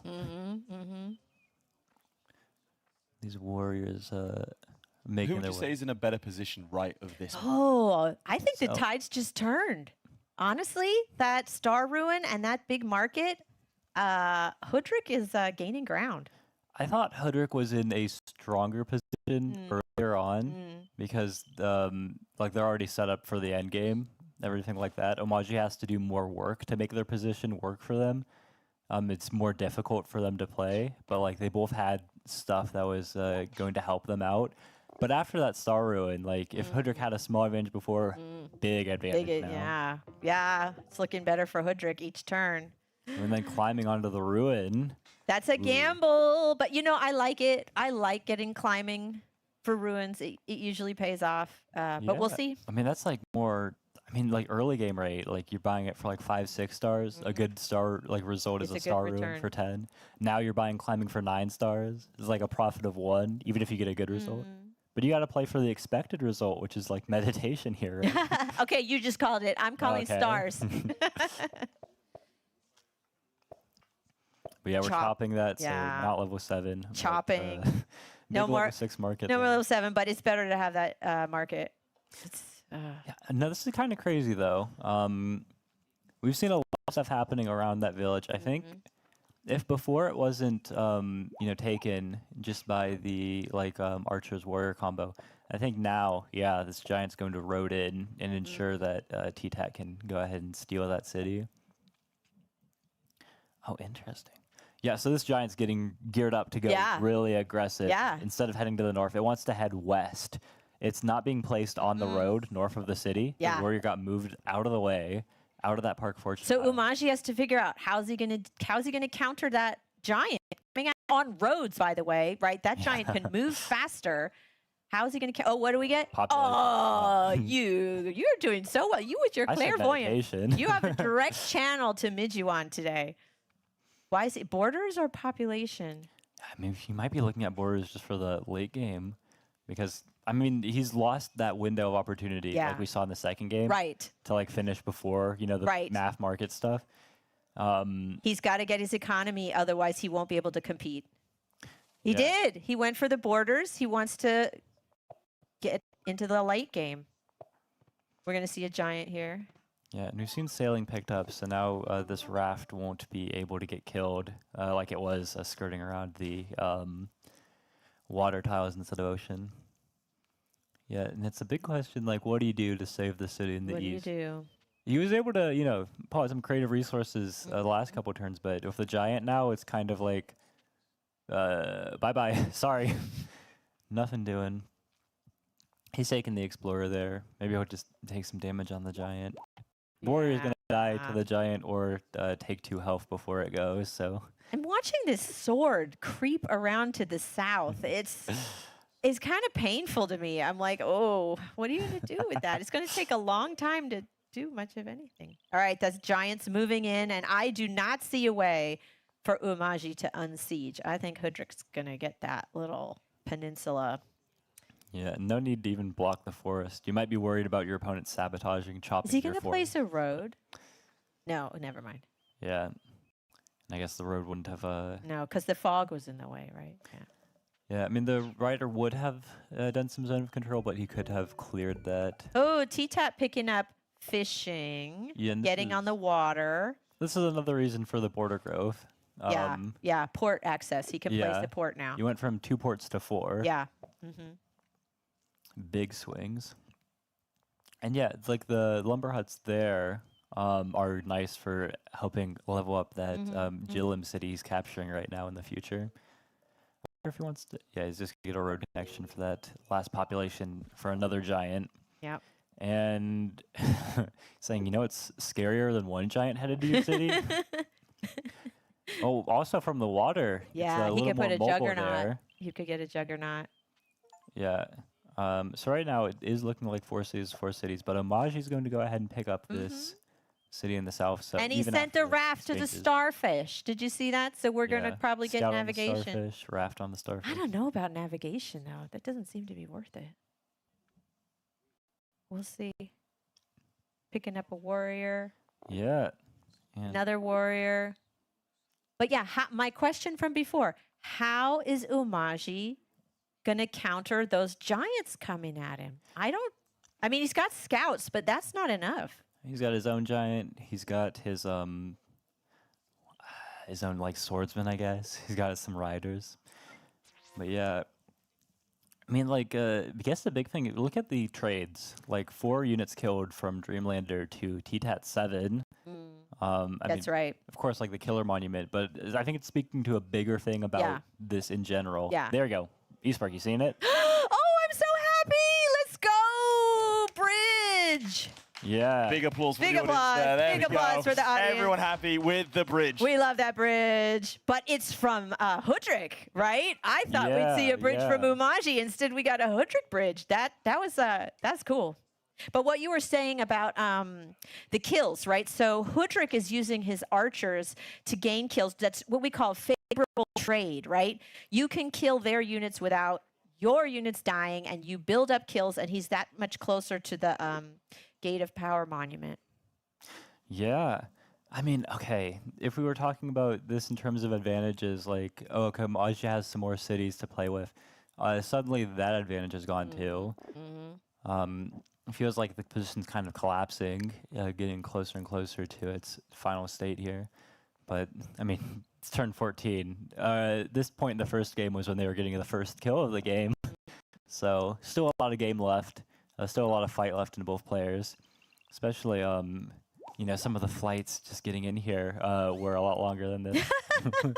So, you go for that, and then you're not going to, you know, end up in this position and then give up.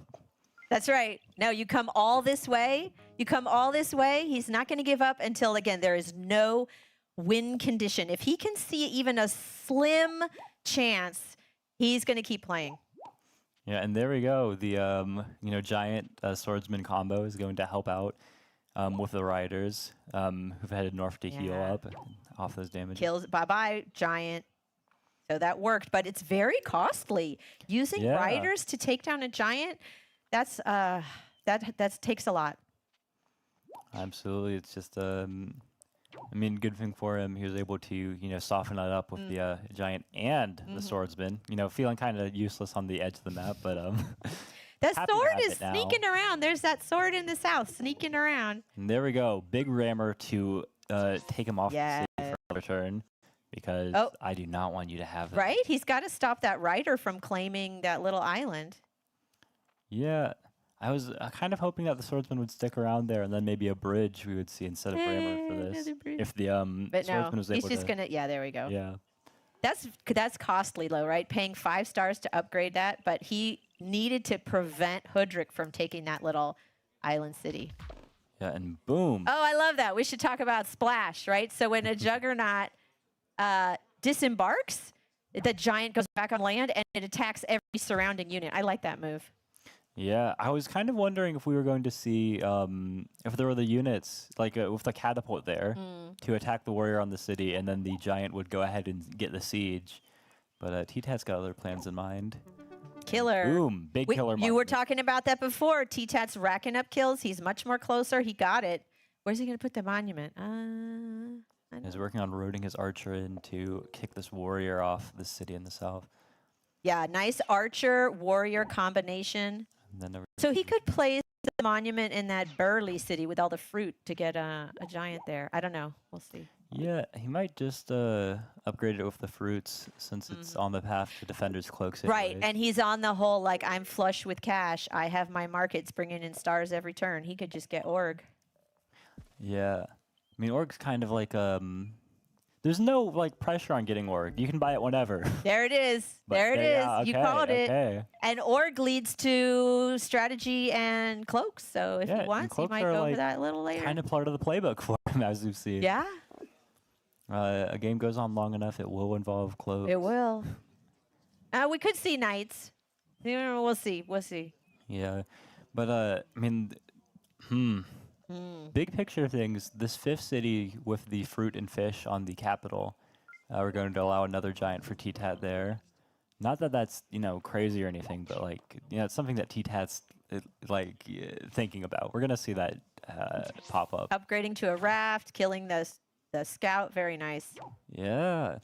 It feels like there was, I think there was, like, and returning with his own killer monument right after. I wonder where T-Tat's going to send his giant. Is he going to try to claim that small city on the coast, or is he going to keep going west? Is he going to be greedy? Is he going to go little by little? I don't know. What I do know is that T-Tat has to play carefully here. Yeah, sacrificing the swordsman, try to, like, instill some false sense of confidence, maybe.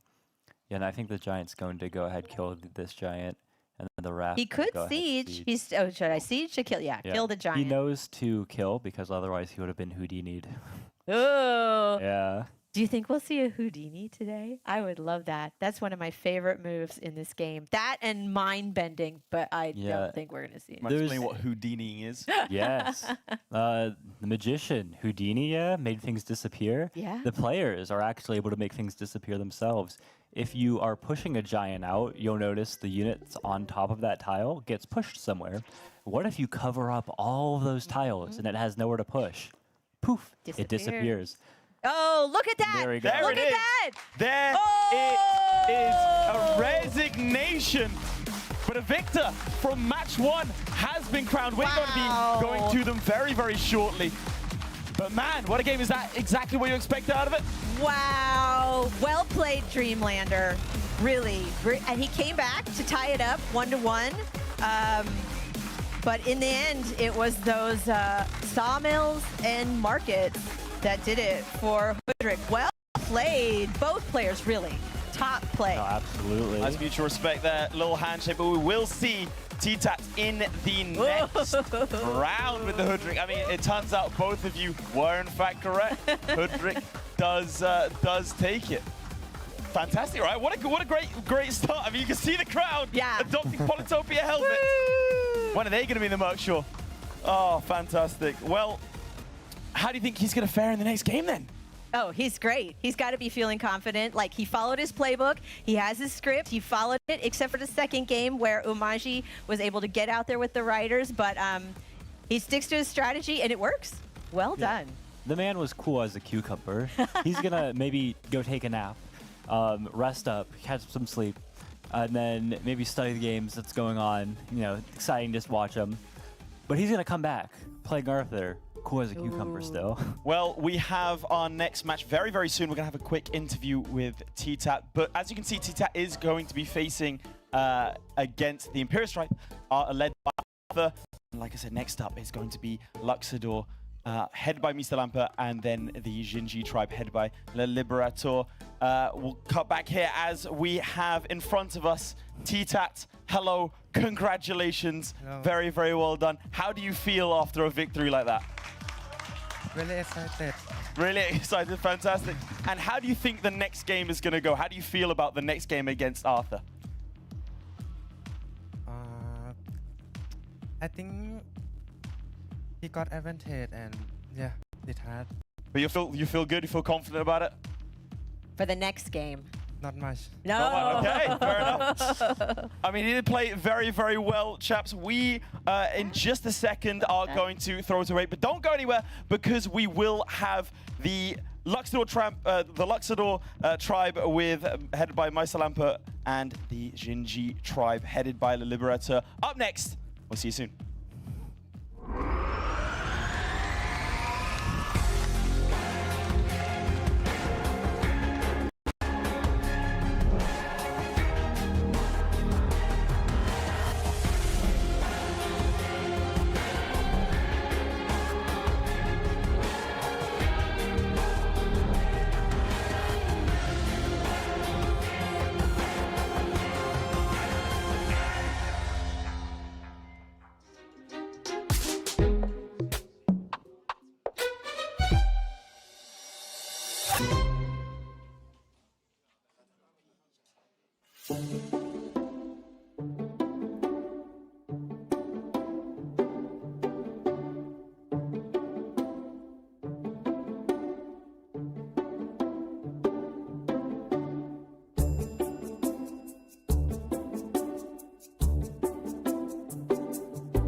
Hello everyone and welcome back to the Polytopia World Championship. If you are just joining us for the first time, we have had our first match of the day.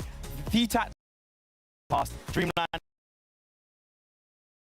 We still have another quarterfinal to go. We still have both semi-finals to go, and of course the grand final. After that first match, how are you guys feeling? Oh, this is great. This is really great play.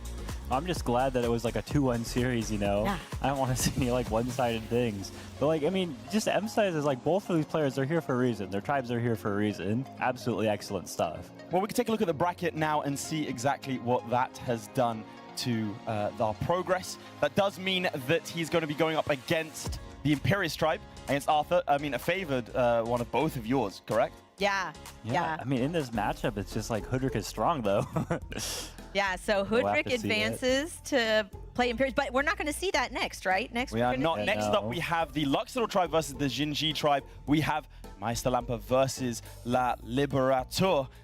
I think that's going to be a great matchup. A little bit more grindy, if I might say so myself. Yeah, exactly. So Chinchi, we're going to see Giants, also Luxador Giants. These guys are more like the playstyle of Hudrik. They take their time, build up their economy. So yeah, we're going to see some high-level late game play. And do you see one of these two going all the way to the grand finals? Oh, for sure. I mean, we talked about this before. We're routing for Meisterlampe. He's just amazing. No biases, No, nothing yeah, like that. lots of bias. I want to see everyone win. Can we do like a 6-way tie? Well, why don't we tell the audience a little bit more about Meisterlampe, someone that you know very well, someone that they're going to know a little bit better now. I'm Marco, known as Meisterlampe online, and I'm from Germany. I currently study computer science at the university, and in my free time I also play the drums, and I play that in the local wind orchestra as well. Well, I also play some other games and also like playing board games. Yeah, I really like more complex board games. Like currently one of my favorites would probably be Terraforming Mars. And of course, Catan also is a classic I really enjoy. Yeah, so I originally started playing Polytopia in 2018. That was during high school, where I saw a classmate play Polytopia on the tram, and I thought the game looked pretty cool. And when I asked him what it's called, and yeah, that's how I originally started. Then I took a break for 4.5 years, and then 2 years ago, I started playing the game again as a friend asked me to play it, and I got hooked by it again. To get here was really hard. Like, I had a lot of games where if I lost one more match, I would be out. But I'm glad I made it here, and yeah, I think it's a fun time here. So there we have it, a brief introduction into our first player here today, but it's someone that you know quite well. I mean, give us a bit of a background in terms of like his history, his skills. Yeah. So Meisterlampe is in my team in Poly Champions. I'm very proud. But he's been playing this game the longest, so he has the most experience. He's also in our league. He's won MVP of the league 2 years in a row. So he's fantastic, but in addition to his skill, he's really kind. He's really polite. When I ask him for help, you know, he's very patient with me. He explains when I make a mistake, he points it out in a very nice way. So he's skilled and considerate. Yeah, no, I mean, just like in the last couple weeks, like, you know, interacting with him, not gonna count all the time in VC, whatever, but just like as a person, like he's just a chilled guy, but like he's kind of right about everything too. So like, you know, he'll speak quietly, but he just like has the confidence of knowing like when I'm saying something, I'm saying it because it's accurate. So I'll like kind of maybe be a little more brash, say something loud, and he'll be like, actually, and I'm like, you are right, I apologize. Sorry about A stabilizing force for you. Yeah. So potentially could go all the way and take the championship today. He could be one of those crowned. Yeah. Absolutely. Yeah. Well, there is going to be someone else standing in his way, and he's standing in front of him right this second. Next up, we have the Liberateur. Let's find out a bit more about him. So my name is Pierre-Emmanuel. I'm from France. People call me PE, but on Discord I go by Le Libérateur. I had an account on Game Center, and the little icon was a chicken. And I thought it was funny to like liberate chickens or whatever. My main hobby is Polytopia. I play a lot. I like playing with the community. It's nice to just hop in the voice chat and have people join and talk about the game. It's really fun. I used to play some chess. I think like a lot of Polytopia players, I play chess. But I mainly focus on math. I'm studying math this year to become a math teacher. It's not like studying math will help you. It's more like because I like math, the reason why I like math is the same reason why I like strategy games. Because I like to use logic, I like to use my reasoning. When playing Polytopia, I like to get like the optimal strategy and yeah. So my brother came here with me. It's very nice to have him. He's the one who showed me the game and he knows how to play, so he can give me advice. He's like my coach coming here, telling me, be careful, don't get greedy, you know, play. You know what you're doing, play with your strengths. He's a very good player. If he took the time, I think he would have been able to get a spot. I would have loved to play with him on stage.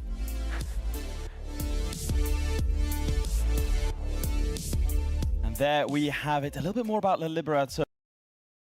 Right behind me, brother and coach, I should say, and it's been fun to watch them interact and him actually coach them through some of the games. Having got to know him a little bit over the last couple of days, what do you think of the guy? Oh, no, and don't hold back. You can be rude. It's fine. No, I've known Le Lib for a long time.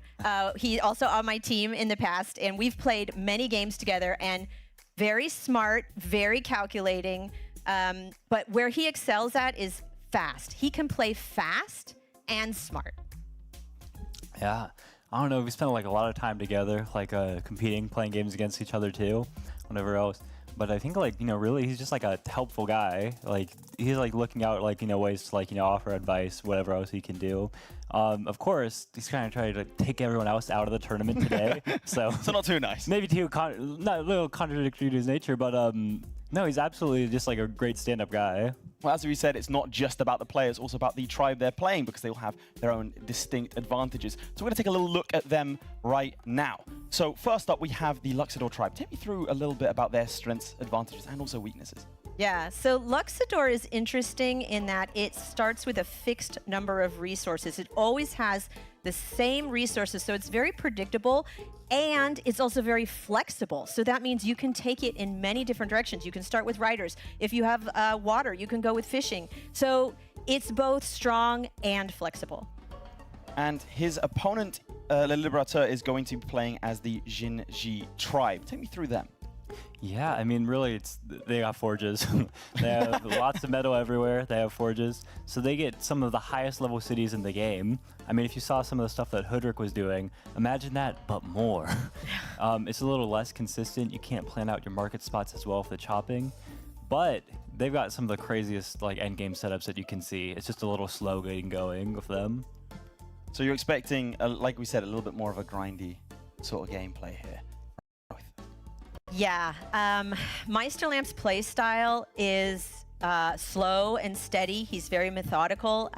He's very careful. So yeah, I think grindy is the right word. Grindy is the right. Well, I mean, let's do the same exercise we had before. Let's help out the audience at home. If you're playing as the Luxador tribe and you're facing off, I mean, again, you know both these players quite well. How are you stacking up? How do you think you'd do?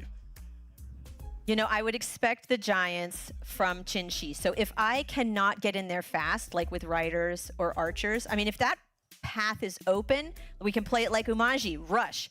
But if that path is not open, then you gotta retreat and just build up your economy. And the inverse question, if you're stacking up as the Jinji tribe, how do you face off against Luxador? A versatile. Yeah, I mean, you got to take advantage of the fact, like, Luxador is really known, especially after Explorer changes, grab those lighthouses, get the really early giant on the capital, and you're like, wow, I can't get a giant that early, but I can get 10 times as many giants, so we're going to try to make that work. So you're saying that the Jinji tribe is kind of trying to play for endgame? Almost. Absolutely. There's no early path to victory. Not that there's no early path to victory, like maybe you get 2 swordsman ruins around their capital, but it's just like, this is the tribe least equipped, least qualified to do some kind of early game shenanigans. They're the anti-Omaji, if you will. And, well, let's look a little bit ahead in terms of their next matchup. How do you think they'll stack up in the semi-final against Slimmy Boy and the Barda tribe? Specifically Jinji first. We'll go on to Luxador in a second. Okay, so Chinchi versus Barter. So again, Chinchi excels at growing their cities, getting giants. Barter does have that, but not as fast. So with Barter, they have to decide, like, am I going to go riders? Am I going to go archers? They cannot get giants as fast. So if I'm Barter going against Chinchi again, I'm going to try to, you know, emulate Umaji and try to get a quick victory. Because if you let Chinchi go on too long, then you don't really have a Look at recourse. the power skill too much. I mean, you know, the inverse question, but Luxador in the semi-final. Again, let's focus on the players as well, right? Yeah. So Meisterlampe with Luxador in the semi-final against Slimming Boy and Barda. How do you think that plays out? I mean, it's like really tough. Like Meisterlampe is obviously the more experienced player. Like he's been playing it like half as long as Slimming Boy's been alive, maybe. But like just with Luxador, how versatile they are. Like we had a conversation about this yesterday. Like Arthur was talking with Meister, like, so what are you thinking about like tomorrow's matchups? And he's like, I haven't seen the map yet. So it depends a lot. Like Luxador can do anything, but like, I mean, you need a really skilled player like Meister who's able to identify what is the correct thing to do, because they can do everything. You have to choose what is right. So it depends a lot on what the map's going to look like, but we're gonna see Meister choose like what's right. Has a preference though. If I have to say, get that giant into the big central lake if there is one. Try to make something with that. So might see a lot of water stuff and try to overpower his opponent on the water there. So I think it's worth addressing for the people at home. Why is the Barda tribe in the semi-final? Why are they and the Imperious tribe, why do they get buys?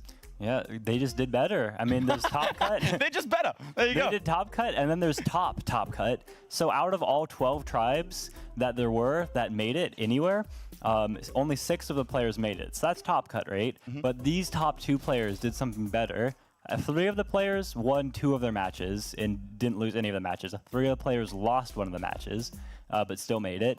But 2 out of those 3 players didn't lose a single game in the face-offs. So Lib, although he did win both of his matches without any losses, he did lose a single game against Ramdingler. And that one game was enough to not allow him the bye. And now he's got to face Meister. And now he's got to face off against Meisterlampe.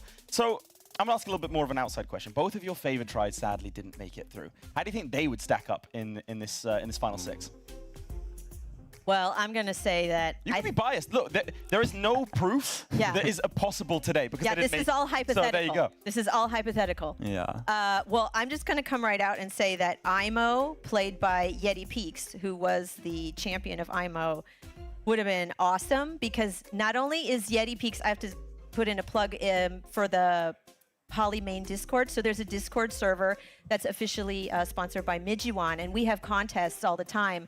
So we recently had a tribe champion contest, which Lib won the Chinchi. He's the tribe champion. But for, what was I talking about? I already forgot. For Barter? IMO, How Yeti they Peaks. would stack up. Yeah, so Yeti Peaks did very well in that IMO. So he knows that tribe in and out. Like Yeti is a master with IMO.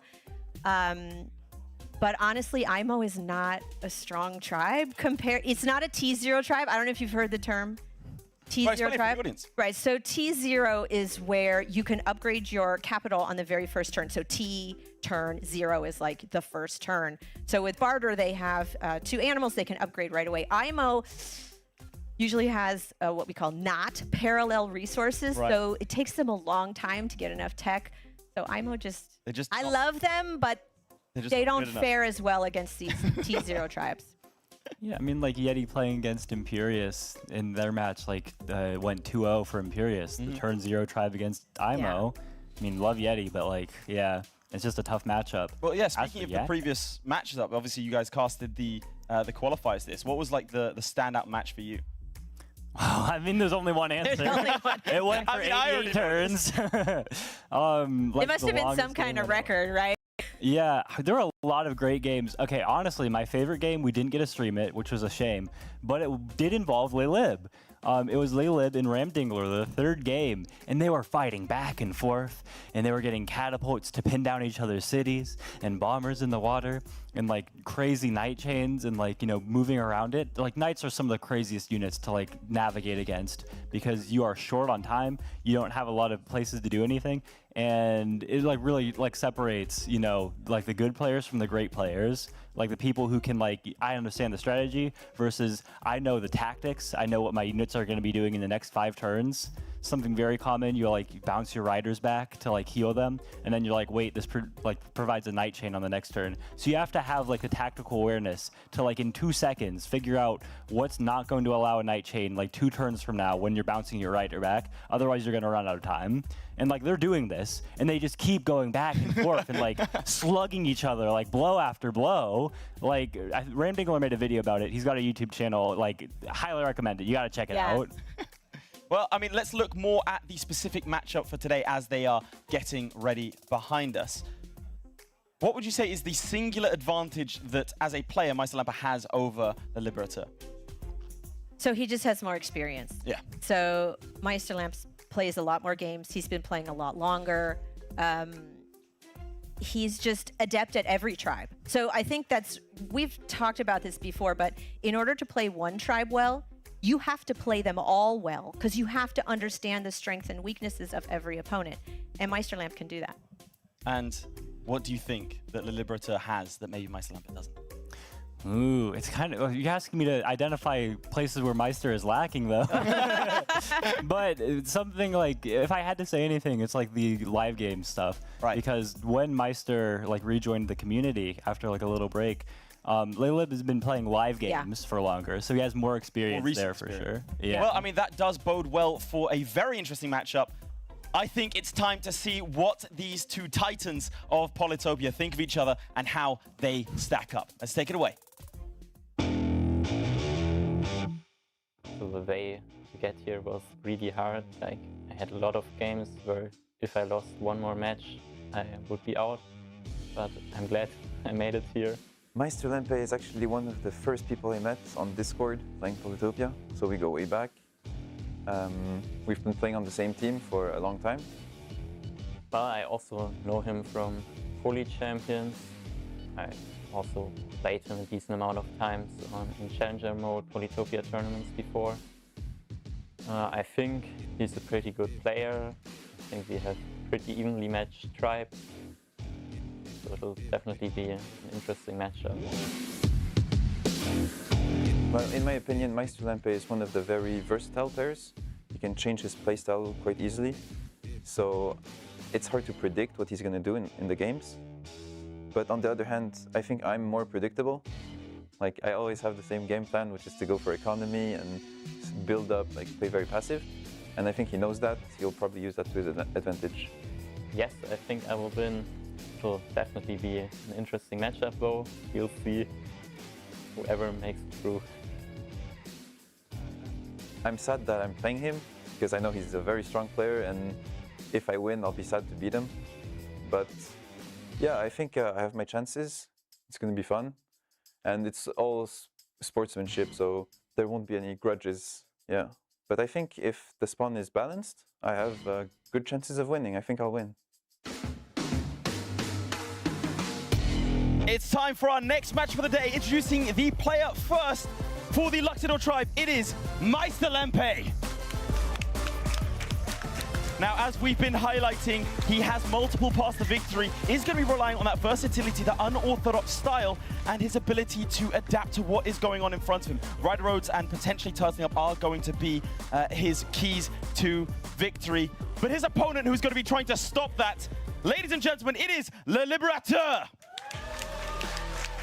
Now, the Jinji tribe, who he is heading, are potentially going to be looking for him to play for the end game. He does not have many options to win fast, and so is going to be trying to build for that ultimate showdown at the end. His keys to victory is mainly to use a superior economy to get super units. We've already said that it's going to be a grindy game. Two individuals who know each other's playstyle, which I think does factor into it. Now, do you think the occasion might weigh on them? So hard to say, right? How do people play under pressure? But both of these players have played in the Coliseum. They've played in Bullet. Like, they do know how to play fast and play, but with lights on them and a live audience, like, we've never done this before. I don't know. I think like they're both. Look at him. He's locked in. This is a man who knows what he's doing. And it looks like the game's just about to get started here. Game is just about to begin. I think both players, we've heard about their histories, we've heard about their tribes, we've heard about their personalities. And I think it is almost time for us to get into game. And away we go. Okay, Lelib in the west, got some nice mines there. He moved his warrior. Oh, is he going for the lighthouse? Luxador in the south. So they might have some early meetings. Interesting. Yeah, I mean, something really interesting. Like, we were talking about the anti-homage and everything. He's studying that first warrior straight back. Like, I'm not going for the expansion. I'm going to go for the lighthouse. Lighthouse. Now, very good for this kind of playstyle. He sees a ruin. Maybe a little further than he would have liked, but ruin nonetheless. So is Luxador going to go for a rider? I don't think so. Not with all those forests in the way. So Luxador, again, so versatile. They could go for riders. They could do 4 warriors. Not easy access to the lighthouse, but it's there. He can get it later.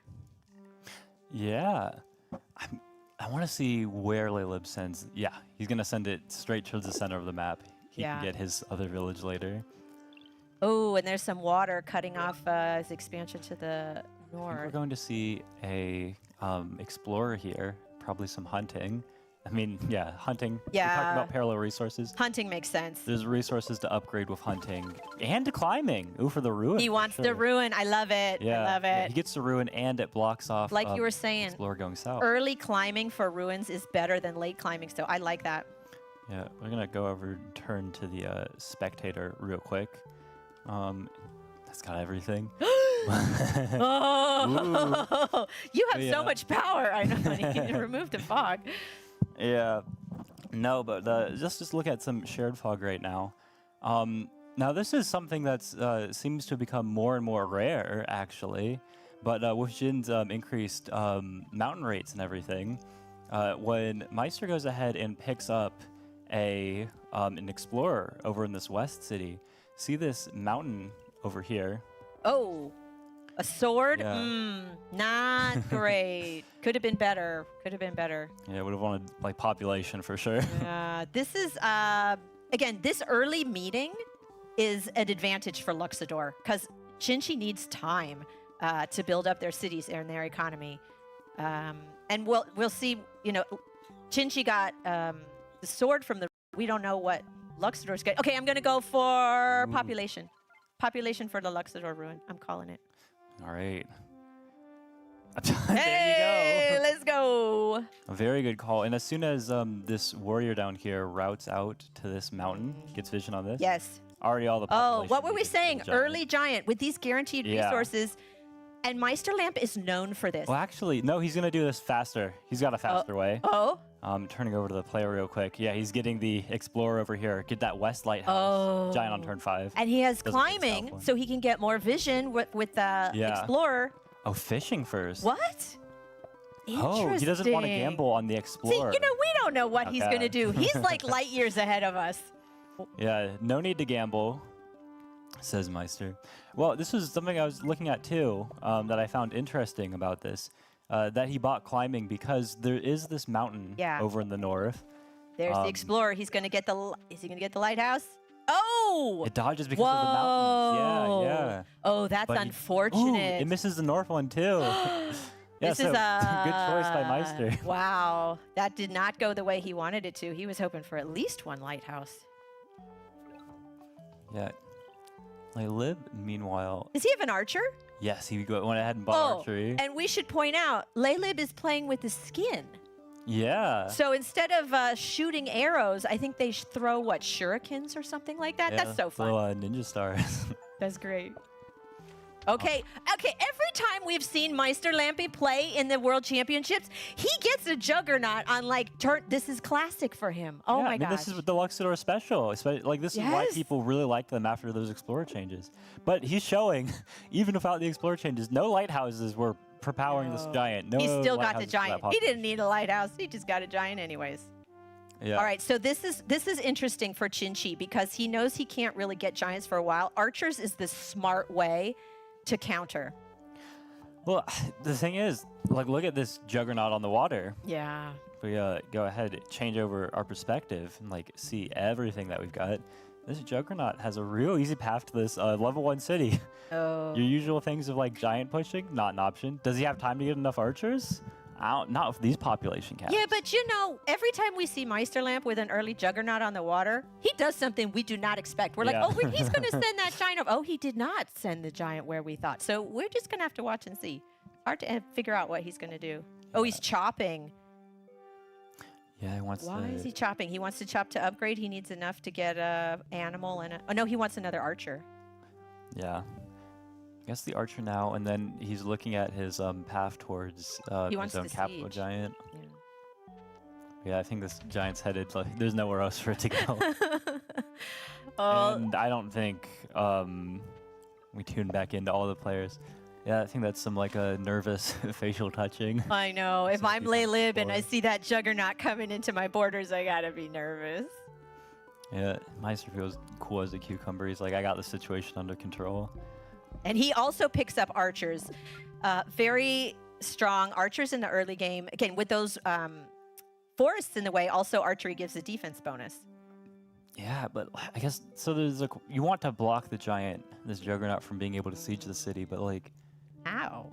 yeah, you're not like a walled warrior isn't. I don't not see a way to possible. stop that giant from taking that city. I mean, it hasn't even upgraded it yet, which is smart. Yeah. If you know your city's going to get taken, do not invest any resources in it. But then he's going to be only left with 2 cities. That's tough.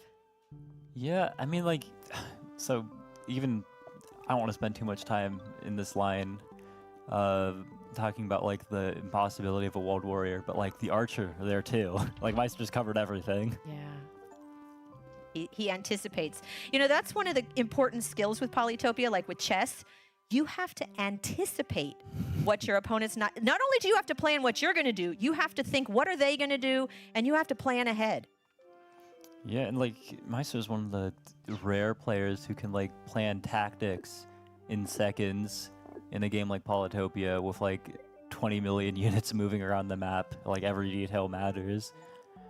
So is he going to siege with 2 archers? And can he reach in there? So he's gone ahead. Oh, he's and, going for the Yeah, moved giant. his archers away. But Sending in the sword. he's trying to use the archers like swordsman combo. If he can deal enough damage to this giant, try to re-siege with the veteran swordsman, try to make something out of that. But I mean, he just doesn't have the population caps for these kinds of things. Maybe he can get 2 archers here with a chop. I'm not sure if he'll want to though. Or if it seems like he's holding on to that forest west of that city for some reason. Yeah, I mean, archers are a great counter to giants. Oh, I forgot to call it. What? Oh, Wow. that's not great. That's unusual. I don't think we'll see any forests being planted, but you never know. Maybe but we're yeah, gonna archers. get the T-Tac game. Archers are a great counter to giants, but I don't know that he has enough archers to slow that giant. We'll see, because Meister has his own archers. Yeah, these archers are, I mean, they're putting in the work right now. I think okay, there's 2 huge things going on, right?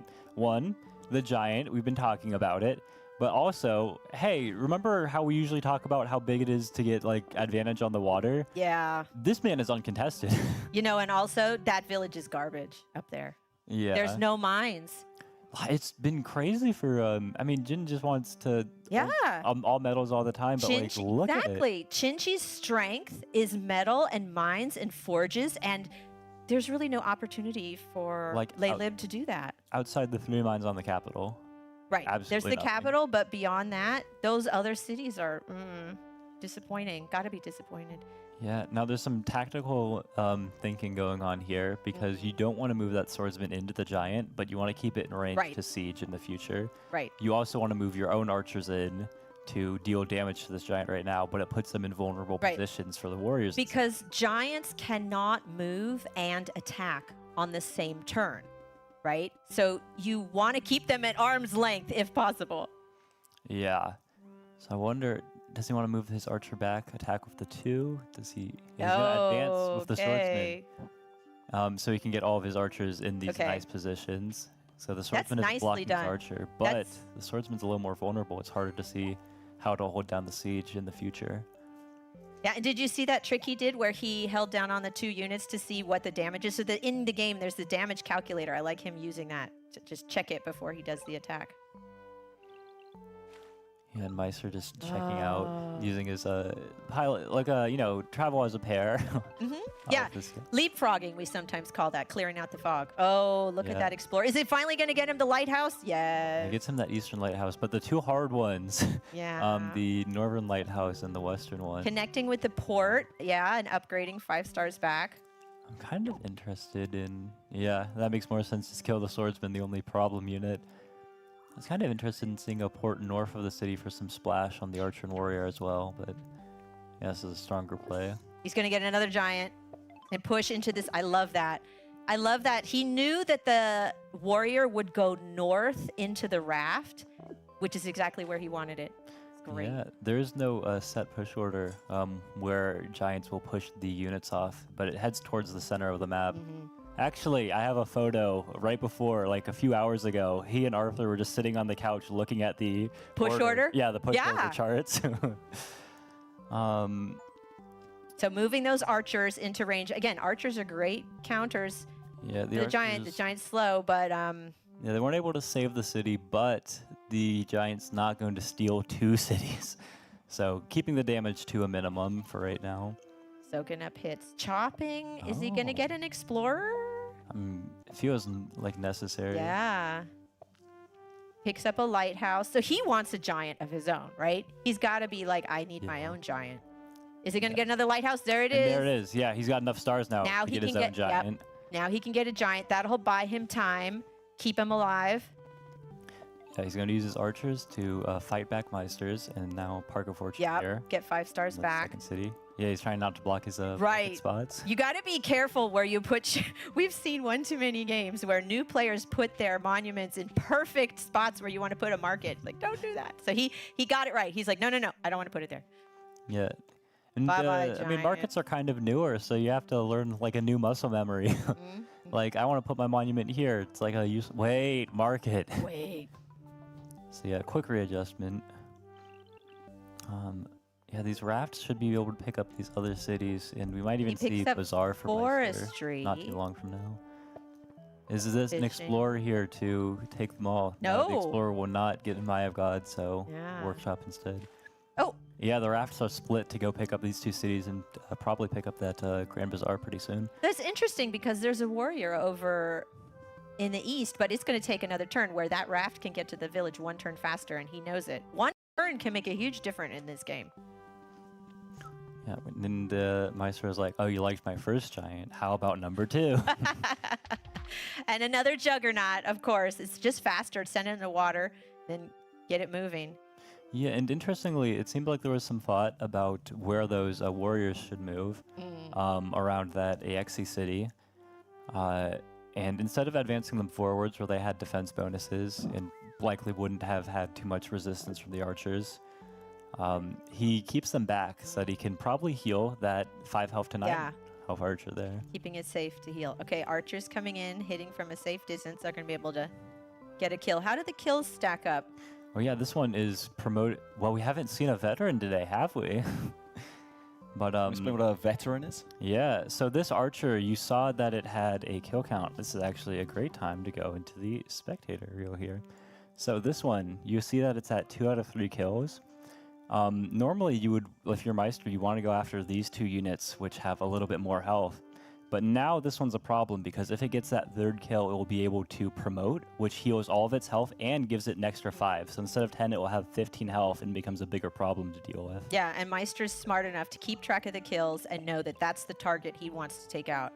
And there you said it. So he moved the 2 rafts onto the villages. So Meister Lamp's going to he's looking at all the kills right now. He tapped on all the units exactly for me. See? He did it. He knows. He has to see. And there you go. And he's going after the one with that less could be important but yeah. potential veteran instead. And he's got his own. He's got his own. See that little arrow? And Yeah, there he did. and He there promoted it. So that unit went from 10 to 15 for getting 3 kills. Nicely done.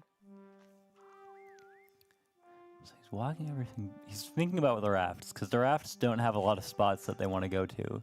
He might even land them to keep his archers a little more safe.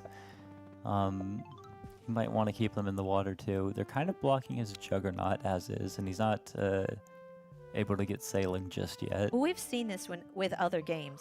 Once there's this central lake, right? If you have control over that middle lake and you have control of the water, that's a big advantage.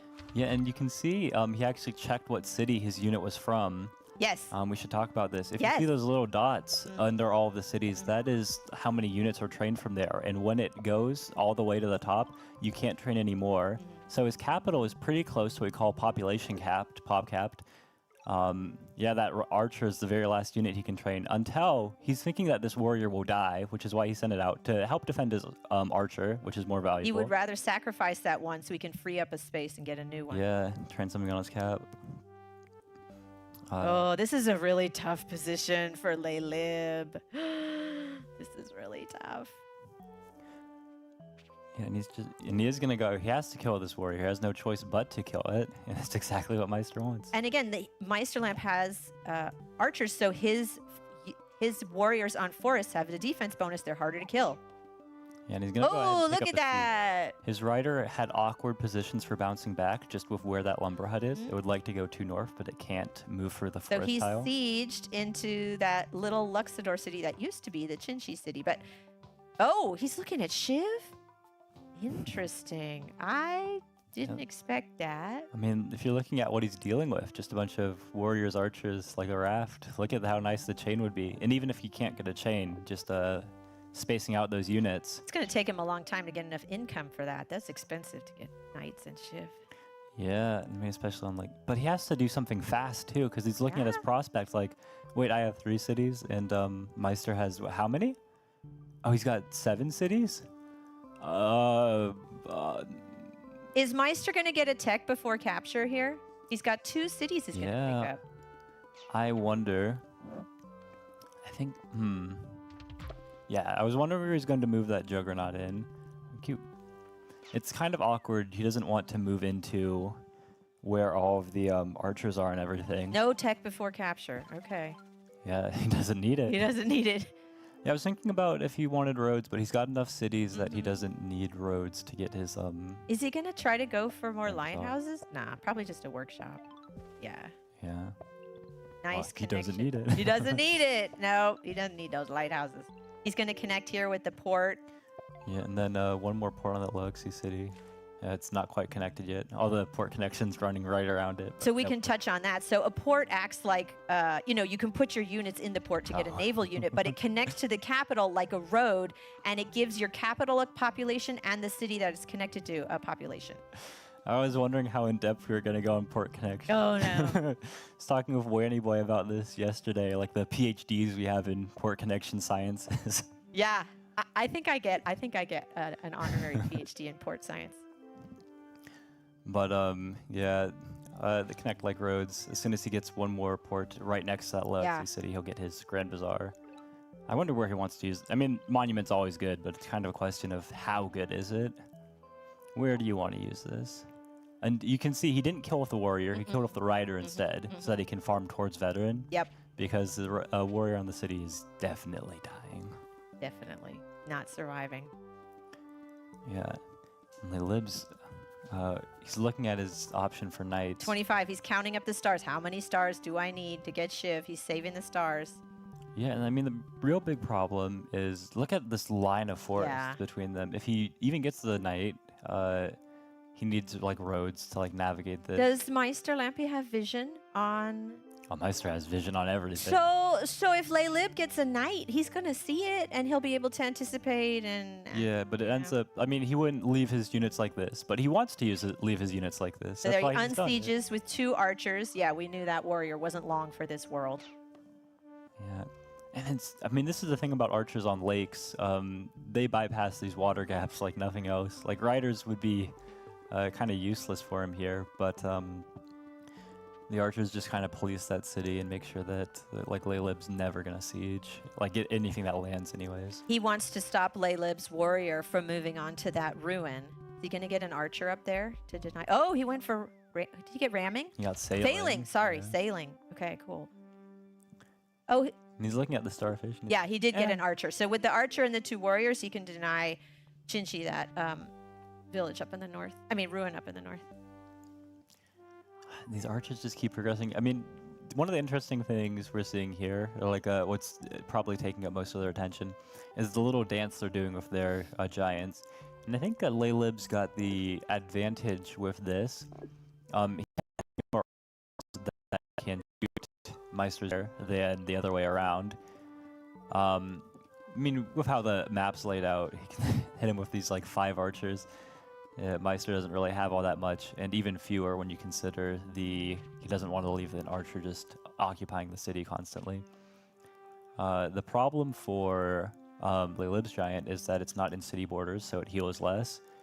And as it goes on, I mean, their giants are going to whittle down in health. But the big thing is who gets He did get that. You want to see who gets to break first, because if that giant is killed, then there's big problems. There's starting to be big problems for Meister if this knight can like make its way But through. Meister's going to see the knight. He's going to be able to know how to space his units. Yeah, but he doesn't want to space his units. That's why he's clumped them all together like this. So he's forcing him to move his units in super unoptimal ways. Exactly. So still good for Leylib. He's got What do He's just advanced his archer.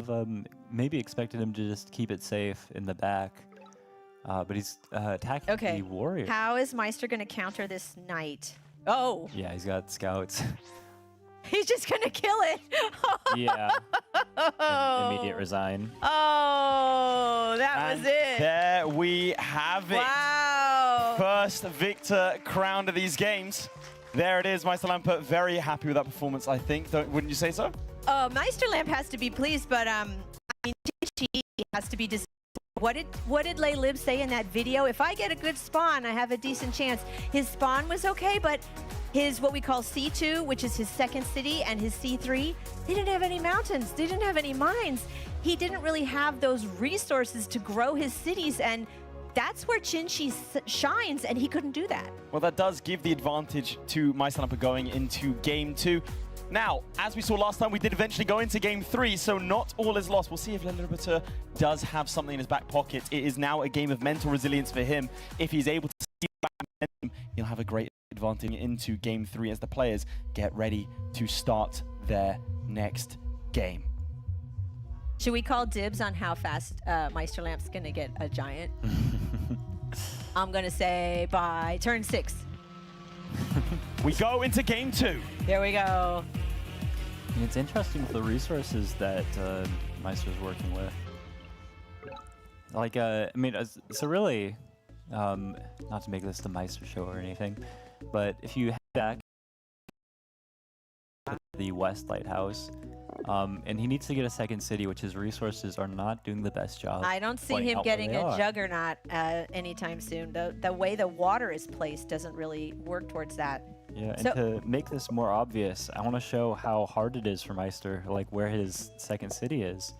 So if we turn over here, shared fog on, that city Shin just stepped on is blocking everything. Yeah. Oh, Meister no. wants to head in here. He's seeing these fruits right now. And Oh, he's like, no. Oh, wow. He's about to see the Oh, Meisterlampe, no villages in sight, and Leylib's going to pick up 2, and those are nice villages. We were talking about the last game, how his C2 and C3 didn't have much.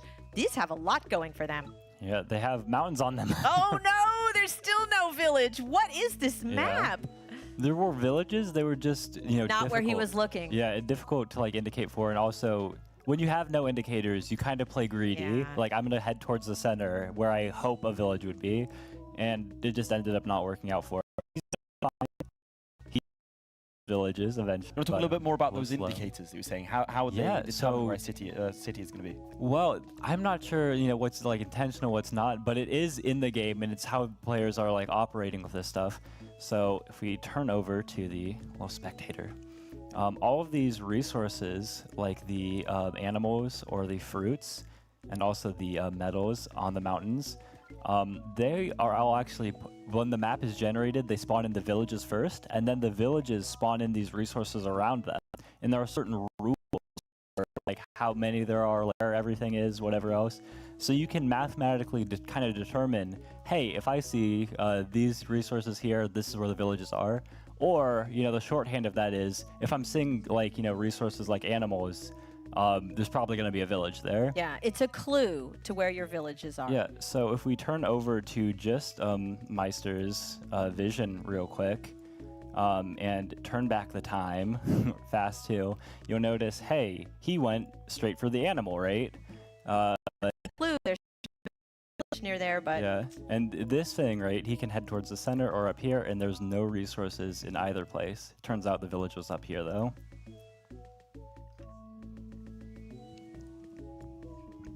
so Meister's gonna pick up. He still hasn't picked up his first village, Yeah, and Shinchi has 2. So yeah, right now looking just at economy, Shinchi's doing very well. which this feels like a fever dream. Shinchi's winning the economy early game. I think we'll see in. Yeah, he's trying to because he still hasn't yet, and oh, Now- never mind, he has. Now he knows Just where he is. lying. Laylib's got to be happy about Yeah. this. Laylib's got to be happy. He can see that Meister still just has his 1 city. He has time to grow his cities. He's like, it's turn 5 and Luxador has no giant? Cha-ching.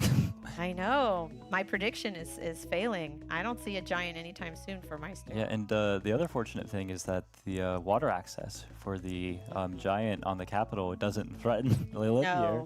No. This is a much more promising start. And I mean, the big... I keep saying the big thing. But it is. It really is.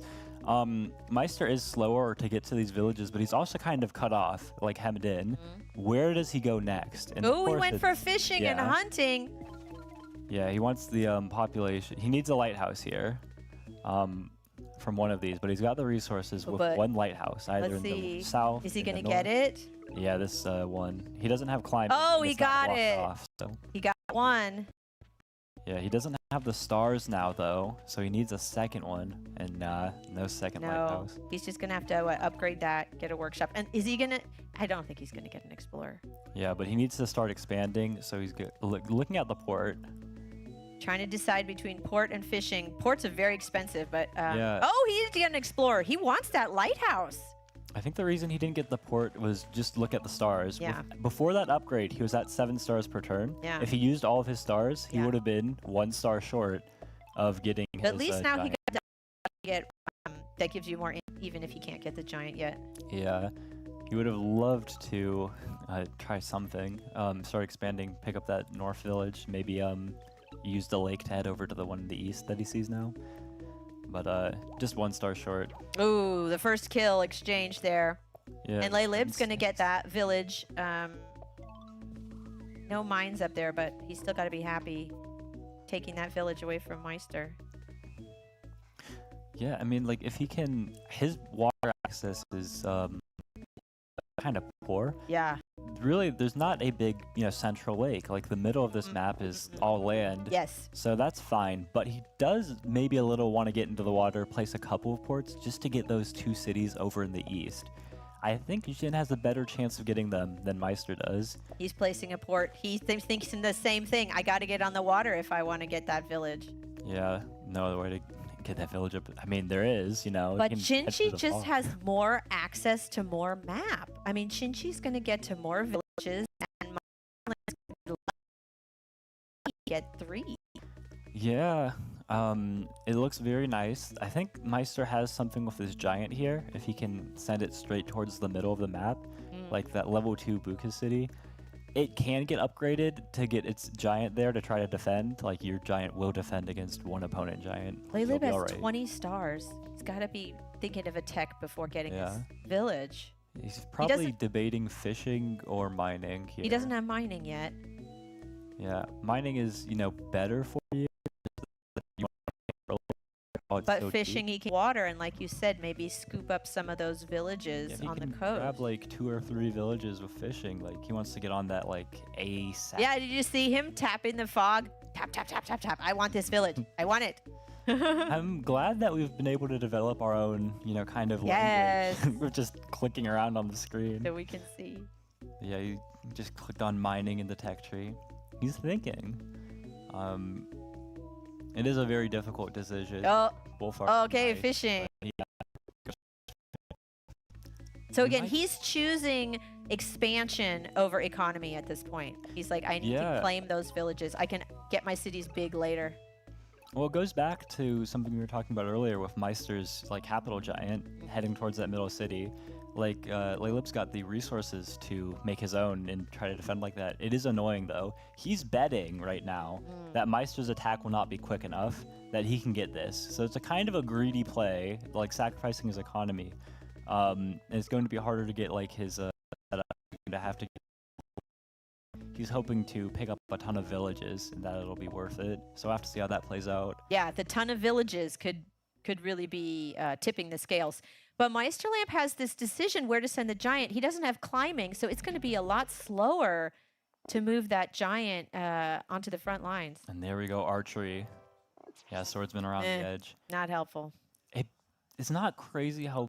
However, Could just be having later. another unit around in this place that you're trying to explore. Oh, good point. He can send the sword to go get Yeah. the ruin and send the warrior to go get the village. Or, I mean, maybe yeah. if he went mining, it would have been nicer. But now that he's got fishing and he's putting down the ports to grab all that stuff anyways, that won't be super helpful. Maybe later on it'll go into a port, re-enter the game. But Making a move to hit the archer.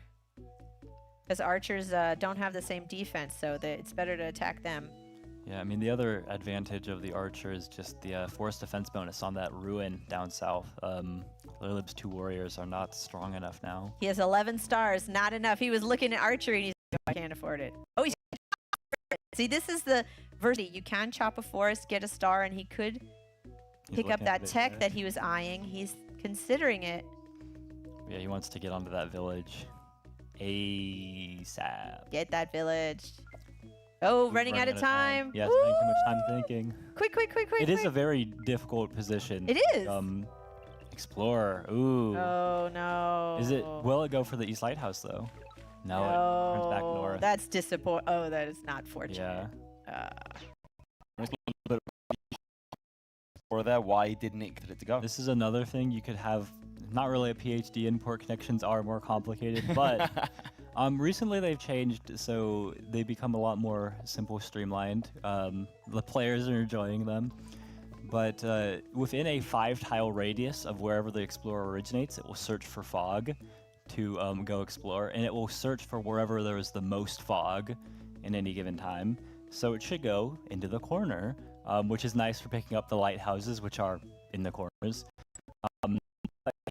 Like that, there's this big clog in the middle. It could go north or east, and it chooses to go north instead because there's closer fog like that.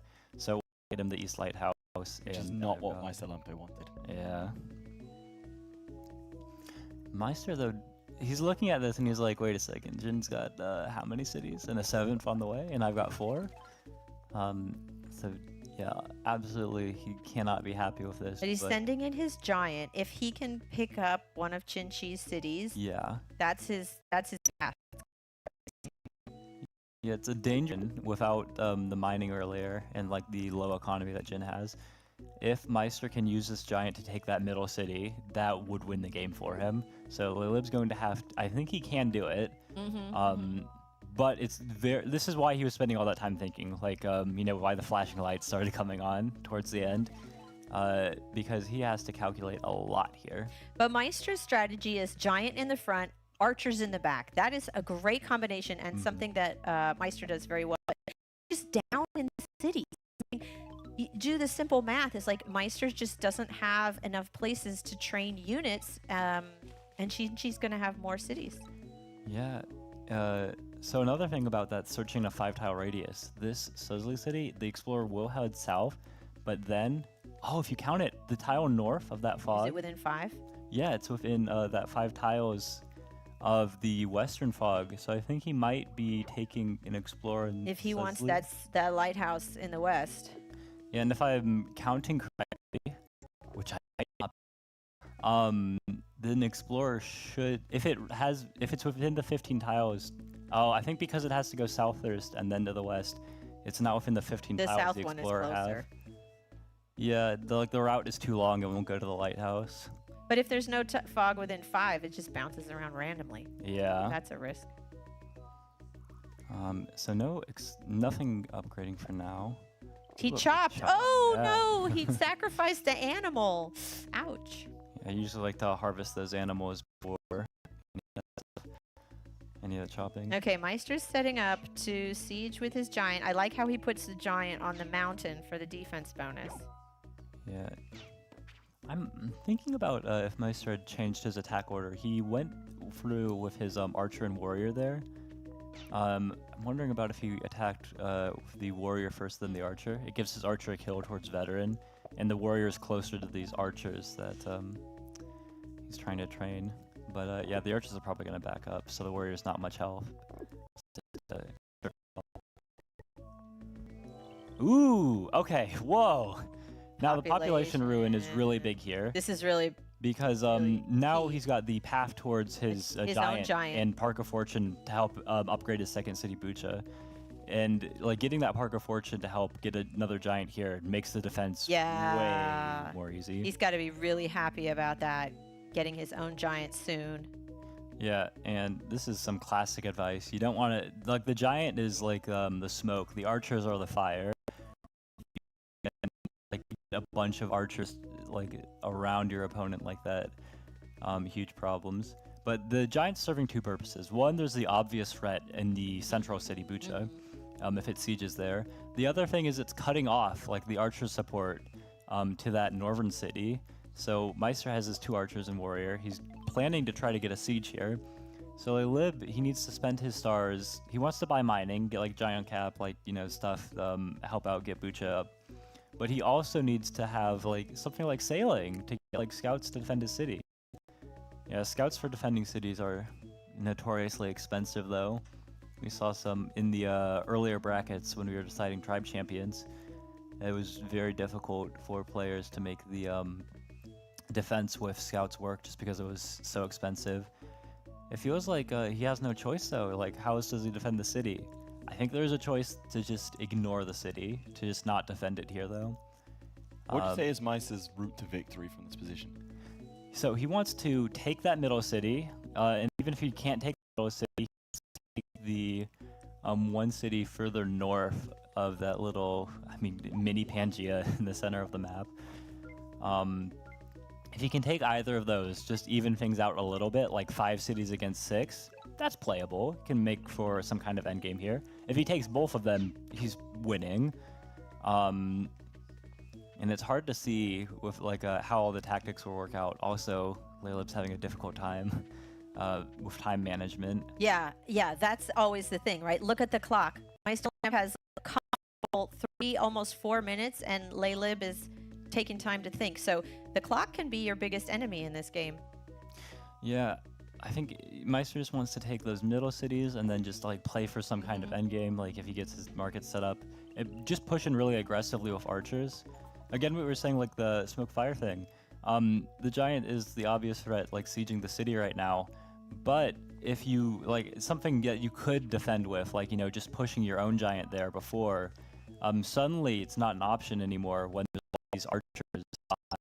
They're just going to tear you apart if you try to make a giant. Oh, yeah, oh no. My gosh! Yeah. Oh, there it is. There it is. Oh, talk my about gosh. route to victory. There it is. 2-0. Oh my Meister gosh. goes through to the semifinals. Wow. It is done. It is over. I mean, did that surprise you? You know, the second game, I thought Qinxi had a stronger position picking up those C2 and C3. Those other cities had great resources. Qinxi had more cities than Luxador, but that was quite the upset. Yeah, well unless the done. player would have resigned the Luxador position. Like, I'm missing all my villages. What's going on here? But like, yeah, Meister made it work. I think maybe there was a little mistake with like going for sailing because like it was either sailing or mining to try to work for defense. You're playing for the late game with sailing, and the late game just never got there. But there we go, Meister first 2-0. Yeah, we weren't expecting that, I don't think. I thought at the start of that game, we were looking at maybe a 1-1. It did look like Meister clawed it back a little bit there, and he'll obviously be going this semi-final. We have our semi-finalists. There we go. How we felt about the 2 matches so far? Oh, it's kind of brutal. Like the second one for sure. But all of them, it's like great match, great matches, well played. Yeah, I mean the first game, Luxador really had a strong position, but I think in the second one, Qinxi had the stronger position. Like you said, a weaker play. I would have, if I was Luxador, I would have resigned that second game. But Meister made it work. Hey, He's a great player, and we can see that he will be facing off against Slowing Boy, the Barda tribe, at the semi-finalists. But before we go to break, let's have a little chat to Meister Lamp, the victor of the quarterfinals. Hello, hello. How does it feel to get the victory? Hello. Yeah, it definitely feels great. I was very surprised that it ended up being that quick, because especially in the second game I was like, oh no, the start was like really horrible. Like I captured my first city on turn 5 and I saw Xingxi get the middle of the map, but fortunately for me he really didn't have any way to make a giant in that game, and then I double sieged him in the last turn and it's like he didn't have enough stars to save either of those cities. Oh, it was quite a succinct way of explaining the game there. How do you feel about your next matchup, Slowing Boy with the Barda tribe? Yeah, like I'm definitely looking forward for it. It's probably the easiest opponent I could have got in the semifinals, looking at who else is in the other brackets. So like the crowd behind really, ooh, at that one. Yeah, I think Imperius and Hudrik would have definitely been tougher matchups for me, but I mean, we'll have to see. Earlier when we played a game against each other, he beat me, so let's see if he can do it again later on. I'll throw it to the casters for any technical questions about the game. Are there any decisions that you thought were a little bit confusing, or was it pretty standard? Yeah, when that second game where you're looking for resources, like where are the villages? Where are the villages? Like what was going through your mind? Yeah, so like I wanted, like the first warrior, I kind of wanted to send the center of the map to secure it. Yeah, when I saw Xingxi capture there and I noticed, okay, that's not an option, but maybe I can go like all the way around the north to capture Far City quickly. Well, then I noticed that Xingxi could cut me off there, and well, he ended up killing my warrior. But in the process, it seems like I slowed his economy enough so that he, well, wasn't prepared to defend my giant. Yeah, I mean, do you think there was anything he could have done, maybe? Like, let's just say that he did have the resources, like he gets a giant push off there. You had a ton of archers assembled around. Like, did you think like, it was a... I mean, it seemed like there were other ways you could have won that position from there, even. Well, I mean, obviously, I haven't seen exactly what his division and position and so on looked like. But if he managed to defend my push, I'm certain he would have won afterwards, because I would have been stuck on 4 cities, and I think he had 7 or something like that. He was going to pick up another Yeah, one. but he would have got 7. Yeah. Well, thank you very much for the game, for the interview, for the show thus far. We have got our final 4 semi-finalists. We're going to go throw to a break real quick, but after that, we are going to see Thetat face off against Arthur in our first semi-final. We'll see you there.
Welcome back to the Polytopia World Championships. If you are just joining us, then thousands of players across tens of thousands of games have been whittled down to 6 here in the grand final live in Stockholm. And now we have been whittled down to only 4 remaining. We have only the semi-finals left. The quarterfinals are done. 2 players are out. And now we have the Hudrik tribe. Thetat is coming back for the semi-finals against Arthur and the Imperious tribe. How do we feel about that matchup? Yeah, we kind of expected this to happen. Hudrik is a very strong tribe. Thetat is a very strong player. But Imperious is coming into this. Arthur is undefeated, so he also very skilled. Absolutely. I mean, like, I think the central thing about this is going to be the nerves. Like, both the players are kind of feeling it. But I don't think they're going to let it show. I don't think so either. If we look at the bracket over here, we have, like I said, Imperious versus Hudrik.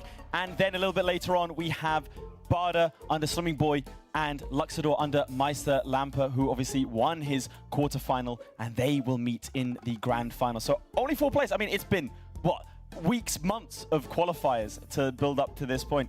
These last 4 players, did you expect them to be here? So 3 out of the 4, yes. But I have to say, Slimming Boy is a little bit of a mystery. He's not in our league, right? So we have the Poly Champions League, which really has the best players. But Slimming Boy has done really well, but we don't know what he's capable of. I mean, for a lot of people in the league, they're kind of suspicious of like outsiders. Like, who are you? How did you get good? You weren't part of the league. It doesn't make any sense. But like, I mean, 11 out of the 12 players who made it for face-offs were all Poly Champions people. And like the predominant thing that people were saying was, well, I mean, like, we're going to see 6 out of 6 in the finals. Slimming Boy made it. He proves that there's a way. And we'll be seeing him a little bit later on. But firstly, we have Arthur. Your opinions on him? Okay. Arthur's great. Like Meisterlamp, he's been playing a long time. He's very experienced. He plays a lot of matches. I think he was staying up till 3 a.m. playing Polytopia with you the other day. Yeah. I mean, no, it's been great with Arthur. I think I should maybe share this story now. Okay. We had the same layover coming from North America in Frankfurt, coming to Stockholm. We get on the plane. We go to sleep. I wake up, the plane's landed, and he's just like, you know? We were not only on the same plane, in the same row, one person between us the entire time, didn't say a word. But just 2 locked in. Yeah, but then like, you know, obviously like go for like Stockholm together, everything like that. And he's just been wonderful to talk to, like great human being. Well, both of you have your experiences with Arthur. Why don't we let the audience at home get to know what Arthur is all about? Let's take it away. So my name is Arthur. My in-game name is just Arthur L248, and I'm from Toronto, Canada. So outside of Polytopia, right now I'm a university student in Canada at McGill University. I study finance and computer science, and then some of the things that I like to do outside of that is go play badminton and also going out to watch movies with my friends. My favorite movie is probably the Now You See Me franchise of movies. I haven't watched the 3rd one yet. Really excited for that coming out soon. Or has that come out already? I should verify that. Okay, wait. Let me re-say that because apparently it has come out. I started playing back in 2019, and then I took about a 3-year break between 2021 and 2024. Polytopia had started hosting the Polyseums that they do every month outside the World Championship, and so that's what really brought me back. In terms of how much I play every week, honestly, I'm not sure. I would say it ranges between 5 to 20 hours a week. In my total lifetime, I probably spent a couple thousand hours playing Polytopia. I would never have imagined that I'd be able to fly across continents to come play a video game like Polytopia. And I've been playing this game for a very long time, so it's really interesting to know that all that time has not really been wasted, and I got to have this really cool experience as a result of all the time that I've put into this game. I can promise you that his Polytopia ability far outstrips his cinema knowledge. It was very fun to look at him. He's off over there cringing at his own player intro, but I thought it was fantastic. So now you know a little bit more about Arthur. I mean, both of you were telling me off camera that you think you might be a favorite to win the entire thing. Yeah, well, I said I have to root for my teammates. So Meisterlamp and Arthur are on my Poly Champions team. I'm so proud of them. But they're really skilled, and Arthur is really skilled. He is one of the best players, and he's come a long way. And like we were talking about with the top cut versus top of the top cut, like Slimming Boy and Arthur didn't lose any games in the face-offs, but in qualifying for their tribes, Arthur didn't lose any games there either. He's completely undefeated the entire tournament, not a single game. No one's been able to take him down. So he's already, you know, first seed. He's a favorite for a lot of people, playing a great tribe. So first seed, the favorite, undefeated. Let's see if Titat, who we did see earlier claim a victory, is the man to do it. But in case you weren't around, let's take a look at what he's all about. My name is Titat, and I'm from Thailand. And my name is Lalida. I'm his aunt. He want me to go with him, so I'm available. So. I have never been in Europe before, and it really makes me nervous. No, I know nothing about Polytopia, but I know one thing, that it makes him happy when playing it. Do you have fun?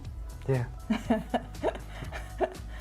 I think he's a very good nephew for me.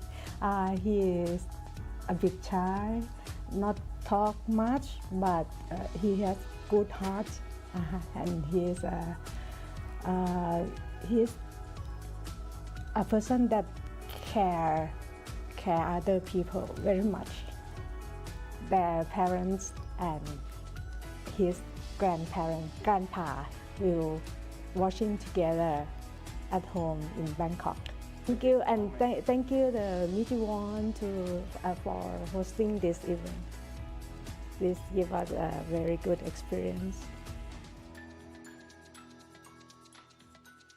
And let's not forget, T-Tat did win his quarterfinal to make it here. So whilst Arthur was seeded, T-Tat has more experience in this studio. How do you think that's going to factor in?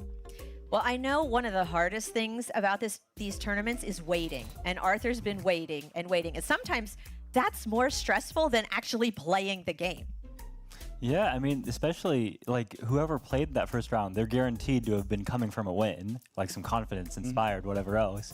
Arthur, he's just been waiting and being anxious and like, oh my God, oh my God, oh my God, and it's not letting up. Well, it's not all just about the players. Obviously, we have another interesting little tribe matchup. So the tribe we haven't seen today is up first. Arthur with the Imperious tribe. How does that play? Right, so Imperious is really versatile.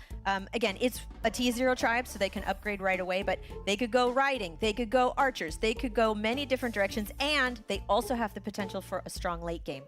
So there's a lot of positives there. Let's look at, again, the Hudrik tribe that T-Tat did previously win with.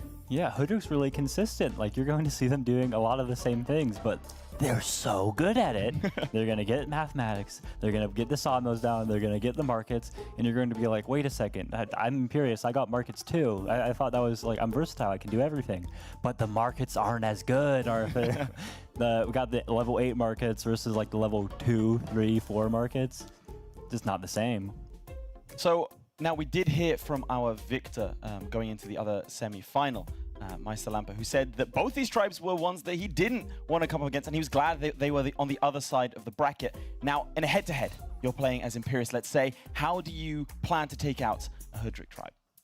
So if I'm Imperious, yes, and I'm going to go up against Hudrik, again, I kind of want to take the Imaji strategy. I want to make riders and roads and get in there fast. I want to win fast. I do not want to give Hudrik the opportunity to build up their cities and their economy. And the inverse question, let's say you're playing as Hudrik, you have to come up against Arthur and Imperious. How do you do it? Well, if they're going to try to go for that kind of strategy, depends on the lane connections, right? Because if we're not lane connected, I don't worry about it. I get my better markets and I'm like, cool, chilling. Happy. But if we are lane connected like that, there is this way in for this. I'm just going to try to shut it down. And they have resources like that. They've got catapults to put behind them. They have a lot of giants that they can put up. They've got archers, warriors with defense bonuses. So a little unit spam. You got to be careful about it because you want to be, investing all those stars into the markets, of course. But, just put that stuff there. Defend the rush. So lots of strategies could be at play. There's only one way to find out, really, how it's going to go down. And I think it's time we get going. Let's take it away. I don't know much about them. I haven't played either of them that much in the past. I'd say they're both very strong players. I've seen them play, never played them. I'm definitely looking forward to facing either of them. It's end faster than I thought, and I think the game will be a lot longer, like when I play in face-off. T-Tat is playing Hudrik, and as we saw in the face-off live stream, those games can last very, very long. I'm very excited. I was very excited. And I don't know about the game, so the man beside me had to explain. I think overall, it's a bad thing. I mean, of course, your nerves are going to affect the way you play, but also it's a normal thing. I'm sure that everyone here who's competing is nervous to a certain extent.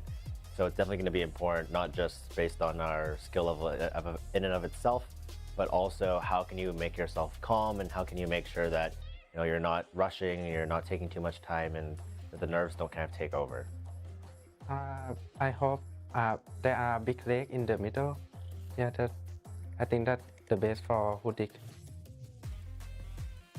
I'm feeling pretty confident for the games today. Not too overconfident, but I think everyone should be going into it with a good level of confidence, or else why would we even be here playing today? And so hopefully both my matchups will go well, and I can take back home the cup. Making his way to the stage for the first time today, it is the undefeated Arthur. As we've seen his keys to victory are to potentially look at the rush, maybe emulate the Umaji victory that we did see earlier on today that did take a point away from Thitat. The long game is going to be a little bit harder for him, but that versatile Imperious Tribe style may come through for him. One of the favorites, never seen a loss. There is Arthur. But of course, again to the stage, it is Thitat. Now, we have seen that Thitat can play under pressure, both from a winning position and a losing one. Did go 1-1 before taking that final victory. So if he does take an early loss, we know he can bounce back and get right back into the game. This is going to be a really interesting setup between the Imperious Tribe and the Hudrick Tribe. Can Thitat make it all the way to the final, having clawed his way through the quarterfinal, or will Arthur extend his winning ways all the way to the final? What do you guys think? Final predictions just before the game starts. This is so close. This is so close, but I'm going to go with Arthur. I mean, this one's hard. This one's really difficult. I think Hudrick is like the stronger tribe. However, when we see like the one loss that like put Thitat in like the bottom bracket from face-offs, that was against Barter and Slimming Boy. Barter and Imperious are very similar turn 0 tribes. So if that was a struggle before, maybe it'll be again. Although we've seen Hudrick do crazy things, it really could go either way. I'm going to say it's a toss-up. It's a toss-up and a slight advantage here for Arthur, in your opinion. We haven't seen him crack before. We haven't seen him rattle. So maybe if Thitat can get that first victory, potentially cracking the facade of confidence, perhaps, or maybe Arthur will go all the way to the finals. We're about to see in just a moment. The game has begun. Okay. Game 1 begins. Arthur's in the north. Thitat's in the east. Arthur has a lighthouse spawn. Oh, he can leverage that. But they are not close. They are far. So what was Thitat saying? He was hoping for a large middle lake. Looks like he may have gotten his wish. Yeah, I mean, they do have these adjacent spawns, like right next to east. But yeah, it's just a bunch of water. Like, there's a huge bottleneck. Like, Arthur's not going to be able to, shove a bunch of riders down there. This is tough for him for sure. There's the lighthouse, so he's going to be able to upgrade that capital with the 2 fruit, get some stars back. Is he going to get a tech? Yes. He's going for fishing. See, this is what we're talking about, the versatility of Imperious. And here's an explorer. Oh, is he going to like this explorer? They do meet, so he does get an idea of where his opponent is, but no lighthouse. Yeah, and we were talking about like the idea of a big middle lake. This is not a big middle lake. I mean, if we switch over to like the shared perspective down here, like there is this lake that Thitat has control of, but like it's like, policing like 2 cities. Thitat also getting explored. Did he get the lighthouse? Yes, yeah. He's got to be happy about that. But he has not met Arthur. So that means he gets more meeting stars later, but he has to have an idea. Oh, and Arthur goes on the water. Yeah, I guess this is a faster way to get his warrior down to that village. That's in the a center little of the map. unorthodox. Yeah. We're saying that he's prone to rushes, Arthur. Yeah. But look, Thitat was also looking at fishing. I mean, Thitat sees fishing and like looks at all this water. Is like, is this just a huge middle lake? No, it's 2 separate ones. But he the doesn't explorer know. doesn't know. He's thinking about different tech. Okay, because he cannot upgrade that city. With the tech he has now, he can't. So if he wants to upgrade it, he has to get something. Org is not great. He doesn't have a lot of good choices. He usually goes for forestry, right? That's the playbook. That's the Hudrick playbook, forestry, math. But I don't know if he's going to be able to do that. Whoa, he's skipping his capture of that city. He could have captured, but he didn't. He delayed. So what that means is instead of taking that when he could, he's waiting so he can afford, there we go, he could afford forestry. Because otherwise he could not upgrade that city. If he upgraded it, he couldn't do anything with it. Yeah, so he is going to burn a single tempe on that city. Like his warrior's not going to be able to head over to the East Lighthouse. Oh, there we go. But he saves him a star. Arthur gets riding.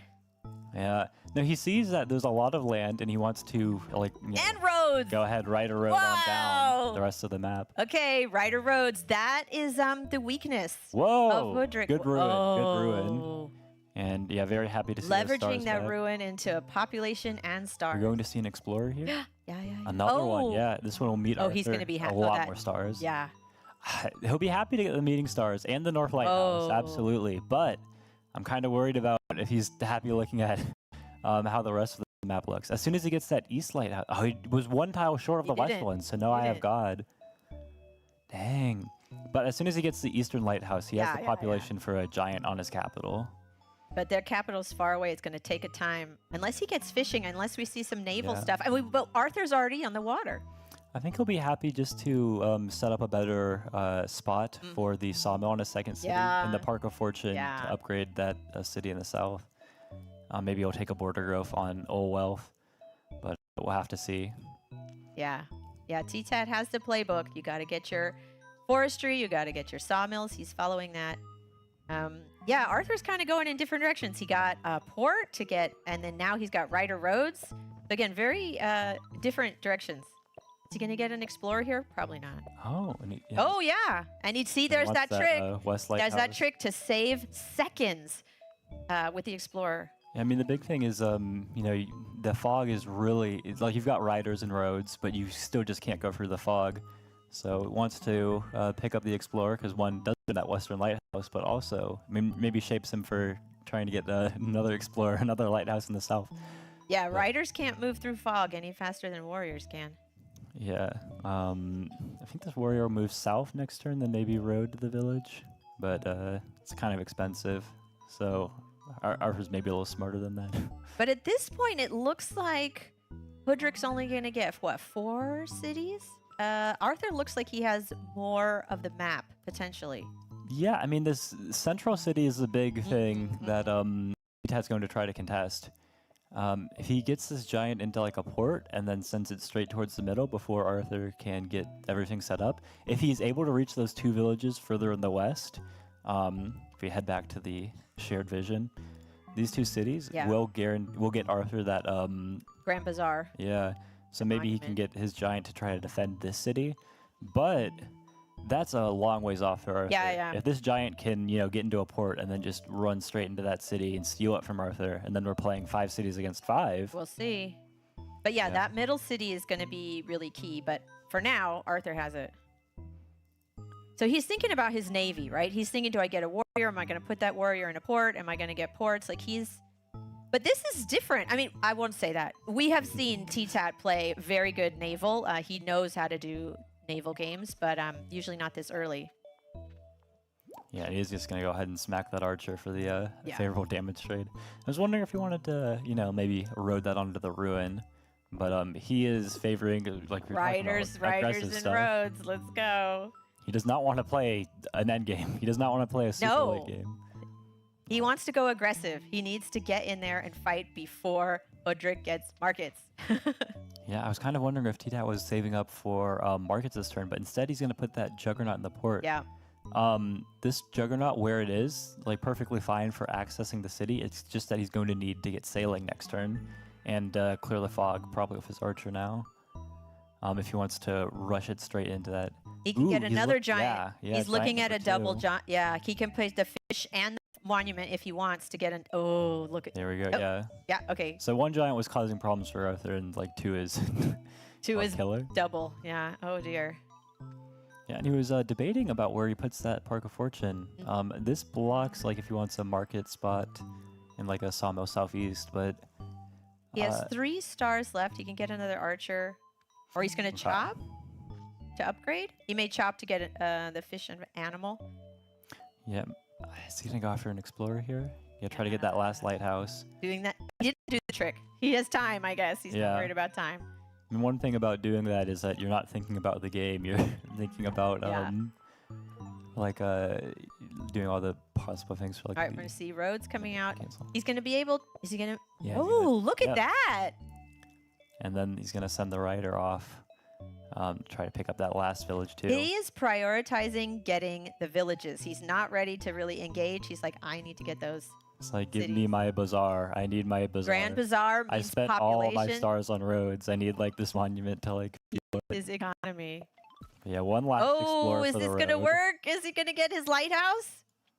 Yes, he got at least the one in the south. Yeah, but the east one's definitely the hardest for him to grab. But he's one population short of a giant in his capital, so he'll get that when he connects with the other city. Yeah, so the Explorer from TTAT last turn was actually really nice for him. It enabled him, if he picks up sailing here, you can send the giant straight towards that central city, and then follow it up with another one. But yeah, it all depends. Does he think he needs to or not? Ooh, Yeah, he very needs aggressive. sailing to get that Yep. access to the deep water. And boom, that warrior is going to disappear. Ouch. Oh, ouch. That's This gotta is hurt. why Arthur was spending all those stars on roads, because he needs to get this, like, just look at the timing. Like, on Arthur's turn, he'll go and take that city. The giant comes in and sieges. Yeah. Then he can put the Grand Bazaar down. Does he have stars to do all this? Remains to be seen. Yeah, can he pull it off? Can he? Okay, he's hitting with the rider, bouncing to the ruin. I like that. I like the bounce to get to the ruin. Yeah, I mean, he doesn't... So Arthur would need to place, like, 4 roads in order to access that western village. One. Just Oh, a a bridge! Yeah, he's smarter than me. Yeah, he didn't Cheers need from the the 4 casting, roads. cheers from the crowd for the bridge. We didn't need a road. We just need a bridge. That's so. But who would put a bridge there? That's like the dumbest placement for. But it works. It works. That's really cool. 8 stars instead of 12. So saving very valuable stars, hoping for like a star ruin in the center. See, that's the kind of like. Think of these solutions that were like, oh, I didn't think of that. But if you look at it, if he goes ahead and picks up hunting, Yes. he's got the population of 2 monuments, like the Park Fortune that he just got. He's doing the math. How can I get a giant there? Yeah, is he... no, he's not thinking about getting a wall, certainly. He's counting. 1, 2, 3. Look at his fingers. Yeah, you can see him like go to his forehead. And he has time. Yeah. He has almost 4 minutes on the clock. If he wants to take some time to do some math. This is another thing about, like, I mean, the riders are a great strategy. Like, you'll see them in, like, 24-hour, like, correspondence games, too. But, yeah, he's getting the wall. He's getting the wall. Okay. So let's talk about this, Lythe. We all never see, it's very rare to see a wall in this level games. But in this, it pays off. Because if you get a wall, you don't get the 5 stars back. But if you keep the city, then it's better than the 5 stars. Yeah, so the cities already give a little modest defense bonus to units like warriors and riders of like 1.5 times. The wall bonus is significantly more than that. This juggernaut is not able to kill the warrior anymore. It's building up a sort of stronghold city in the center of the map. Yeah, he cannot afford to lose this. And he sees like both of the juggernauts, so it's not just a matter of I push your one giant and then like I'm fine, I have more cities. He needs to defend this whole push. And we're seeing, yeah, T-Tat's trying to dominate from in the water, which was how he, ended up winning that first game. But it's in a little weaker position. He doesn't have the economy, the markets to support it. He doesn't have the markets yet. Well, you said this before. It's great having a navy, but if you don't have the economy to pay for those strong naval units, getting on the water first, not always right. You got to have a lot of income to pay for those naval units. Yeah, so long as T-Tat is able to take the scout, maybe another scout, the 2 juggernauts, and like steal the city from Arthur, he'll be fine here. If he's able to like prove it. Otherwise, it's like you should have put your money in markets. He moved the giant in the middle, so maybe he's going for the other city. We'll see. All right, what's Arthur gonna get? Oh, whoa! Oh, shaking his head. Trade. That is not useful at this point. You can't really use markets unless you have tier 3 buildings like sawmills or so not really useful at this point. This is kind of a specific thing too. We were practicing both his matchups like Omaji and Hudrik last night in the hotel lobby. The same thing happened. I'm playing Hudrik against him. He gets a trade ruin. And he's like, ha, it's really nice. And then he's like, wait a second, this is terrible. This I'd rather is have not anything good. else. This would be really nice later, but not now. I can't use it. I want mathematics before trade if I'm choosing. Yeah. But yeah, I see a little head shake there. He's like, oh. Especially in a map like this where, the market spots are not the most obvious. He'd rather have like stars just to get a giant in that center city. His focus has got to be on defending from these giants. He can get his own giant. Okay, are we going to see? He has another monument, right? Yeah, the Grand Bazaar. He hasn't used it yet. And right away into the giant.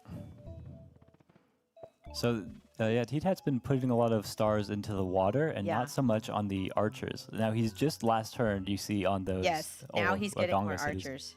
Yeah, the archers are there and they're trying to push in, but they're just not in time to start shooting the giant right now. So Arthur more than happy. What you don't want to happen is getting like a giant, and then it just gets shot over and over again. But there aren't enough archers in range. He does have the scout, right? He could make more scouts to shoot from the water. Yeah, so Arthur's trying to get the giant when he still can, and ideally his setup is the giant is behind the city, so that when something sieges, the giant helps in clearing it off. He's got the wall there to help, like, you know, if he trains some defenders. He can move his juggernaut to damage both those rafts. They're vulnerable at this point. Yeah. But it's almost like a trap. You want to send your giant over there to deal with the rafts? There's probably better use for them. Okay, he did. He wants to, like, shut Arthur completely out of the water. Ah. Arthur, he's set up his giant. It could have gone south and then southwest or south, and it's gone southeast instead, which indicates it's headed towards the port, which T-Tat's trying to counter with. You've got your juggernaut, I've got mine that's going to hit it, and then the scouts to back it up too. It's making things difficult for Arthur on the water. But I mean, still the problem is the same. Like, he's just got 4 cities against 6. That's what I was just thinking. He doesn't have his markets. He doesn't have the classic Hudrick market. Not yet. Maybe Yeah. soon, but not yet. I don't see any sawmills. He's not. I'm not even sure if it's a not yet thing, because he's done a lot of things that are characteristic of just like, I Yeah. don't see a potential in it. Now, like the overlaying markets, they were not super great on this map. Yeah. Just like with where the cities were set up, where like some water tiles Yeah. are, the forest. So whatever else. we may not see markets from Hudrick, at least not for a Yeah. while. Well, like if he's going into markets, he needs math, and then also like Yep. riding and roads and trade, and with like the 16-star economy, while he's also trying to support Like his you navy. said, he went into Navy. Yeah, like I think he chose something that's very different. Arthur goes for archery. So they both have archery. They both have the defense bonus on forests. Yeah. And archers are great for countering the giants. So probably that's what Arthur's going to use his. Well, I think it was a nice tactical play Where? to keep Arthur's giant out of the water. Oh, what's he going to get? Stars. I'm going to say stars. Oh. Population. Well, that's also very Yeah. nice. I think you've been wrong every single time you've guessed. I know. Doesn't stop me from trying. But yeah, it was a nice tactic to shut Arthur out of the water there. But like strategically, Arthur's thing and what?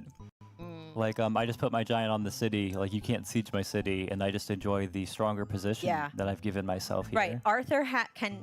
This is so interesting because this is not how we usually see either of them play. But Arthur kind of has the comfortable, like, I can take my time. I can build up my cities. And Hudrick has to be a little more aggressive. Yeah, an aggressive Hudrick. It's not what we usually see. A Hudrick aggressive on water. Like, this is not typical. No markets? But, I mean, it feels like the attack in the middle is like a stalling out here. Yeah. I mean, He's especially- looking at his tech tree. Did you see? He's like, what am I going to get? Oh, org. Oh, Yeah. okay. Let's see. So he can upgrade his city with that. But then where do you go with org? Strategy? I guess he can get stronger naval units and maybe cloaks. But yeah, he is not going for markets and Yeah. not going for sawmills. I think T-Tat had a nice thing like policing like that little bottleneck in the very center of the map. If Yeah. he could like put his giant where it is, Yeah. like Arthur's units don't want to Right. attack it, like at least as it is right now. Yeah. Arthur's getting archers because he recognizes the weakness. But like, you know, just support it with a bunch of archers from those Mm-hmm. 2 cities. Right now he's got 2 archers, which is enough for now, but when the riders come in and start hitting it, and smacking it There's and stuff. 2 fronts, right? There's the naval, which Arthur isn't even in the water, and then there's this land, you know, passage in the middle, which is where more of the action's happening. Yeah, I mean, I'm like on both of them, like Arthur's just like stalling out the attack, and he's Yeah. like, I know I can, because if we go ahead and look at some of the stats, T-Tat's only got 17 stars per turn. Yeah. Like, this is not the Hudrick we know. Yeah, exactly. Hudrick has less income, less cities. He has more kills though, but not by much. So yeah, Imperius has a better economy and more territory. Yeah, and I think Arthur's plan right now is just, like blocked out the attacks, like nothing's happening. Is he going to go on the Eventually- water? That Juggernaut Yeah. would just die to those scouts. That's gotta. What's he going to do with that? It's like eventually I want to get on the water, but for now, if I can defend the city, this is kind of a trap actually. It is. Yeah. If he puts the Juggernaut there, the 3 scouts can come in, and then the other Juggernaut can hit it. You know, Arthur cannot get comfortable. Oh, he's looking at chivalry. Yeah. Woo! I would love to see. We have Needs to yet pick to through. see Have we seen a knight chain in this? We've seen someone get a knight. Yeah, and die. It was kind of tragic night. Okay, well, I got my bridge, so I'm happy, but I would be very happy to see a nice knight chain. Yeah. If there is a night chain, can I make a request of the audience? I need you to like go ballistic, okay? Like clap one time if you understand, you know? Thank you. I don't think you need to ask. I think we're going to do it anyway. They're going to go ballistic anyways. Yeah. But yeah, Hodrick sending his warrior back. He went to the west. He's like, nope, there's nothing over there. I'm coming back. yeah, and this giant is in a stronger spot for like policing Arthur's units. Now the riders don't have anywhere to break in, but it has lost its defense bonus, and these archers can start picking up more That's so damage. interesting. He didn't hit with the scouts first. He hit Yeah, with he's the going for the. Oh yeah, I think. Usually I hit with my ranged units first, but I don't know. He's a better player than I am. I mean, in this case, it's like you want to go with the ranged units because there's no retaliation, but the Juggernaut's not going to do retaliation anyways. Yeah. So you just go for the highest attack first. Yeah, that makes sense. And it's interesting. There's a ruin on a mountain, but you got to get climbing for that. I know Arthur is a fan of climbing Yeah. for ruins, but I don't know that T-Tat is. Like you said, the later the game goes, the less it's worth it. I mean, Arthur gave one of the most legendary interviews of all time. Like, I am a gambler. I love gambling. I'll take the mountain ruin. Yes, exactly.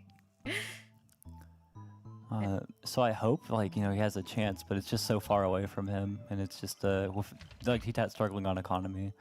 It's hard to see him going for it. Yeah, how do you want to move your archers, Arthur? I think Yeah. Arthur's just, I mean, he's saving up stars. Oh, he's going for strategy. Okay, Yeah, he there wants you some go. stronger units Now on he's got the the wall water. defender. He's not going for knights just yet. He was eyeing it, but he's not ready. Do you want to explain what exactly strategy does as a technology? Yes. So strategy is a technology. It comes after org. It gets you defenders, and it also leads to diplomacy. It can also grant you the ability to make peace, but I highly doubt we will see any of that in today's games. Sometimes you'll see like the peace offers when like they're sieging your capital and hope they misclick. But I think they've got more respect for each other as players. than that. And the defender unit.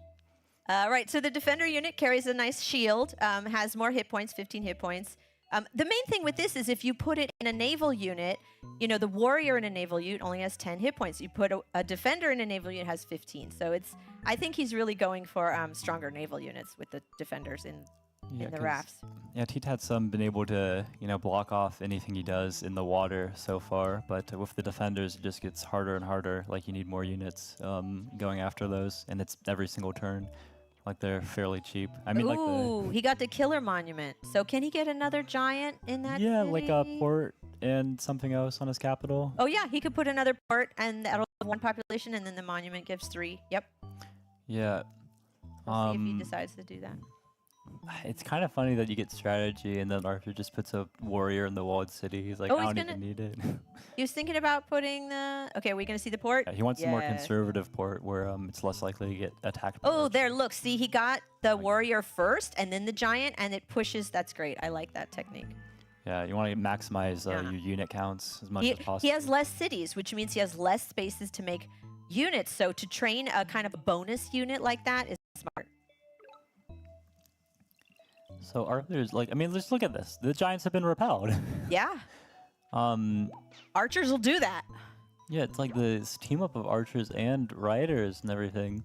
So Arthur's like, eventually I can just use like the riders I have to kill this giant. Yeah. But right now I don't need to Oh, and sacrifice look them. at that. A defender in a walled city talking about like impossible to take that city now. Yeah, and I mean, like, the wall gives a 4 times defense bonus. Like, so if a walled warrior has 3 defense, like, walled defender has 12 defense. It's so much stronger. Like, it takes 2 giant hits to die. It's More there? Something with catapults. But, I mean, like, the giant's nowhere even near the city anymore. This game is great. I'm really enjoying. This is different. You know, this is not the playbook that we usually see with Hodrick, and this is not the playbook we usually see with Arthur and Imperius, but it's nice. Like, they're flexing their, you know, different options, which is really, honestly, the funnest thing about Polytopia is you can do different things, try different things, and every player will tell you, like, yeah, I'd rather have a game where I'm, like, considering all my different options than just doing the same thing over and over again. Yeah, I mean, really, like Arthur's showing why he's like, you know, best of the best, like why he made top cut, why he's first seed here. Because, I mean, this is like a tribe that requires like a lot of skill to pilot. Like we were talking about with Luxador too, it was like how versatile it is. You need to know what you're doing in order to use it. But when you do, like you get into positions like this, where like, you know, there is this lake here, but it doesn't really matter. Hudrick and they're like, I don't care. Oh, look, he's going for navigation. Okay, let's... He's going to try a bomber here. Wow. Yeah, big splashes. Oh, so we should say bombers, right? When they hit, they do this area of effect. So that's really powerful. And the bomber is safe. You know, it cannot move and attack. We talked about, like, giants can't move and attack on the same turn, but that giant, splash damage, the area of effect is really strong. Big ooh from the crowd, isn't it? Yeah. And this is like, you know, one of the reasons you really like to have control of the water. Once like you've shut down their access to like the ports and stuff, you start setting up your bombers in places like their land units can't reach, and like all their units that you've been clumping together to try to rammer break time. through. Rammer Yeah. time. Stop, rammer time.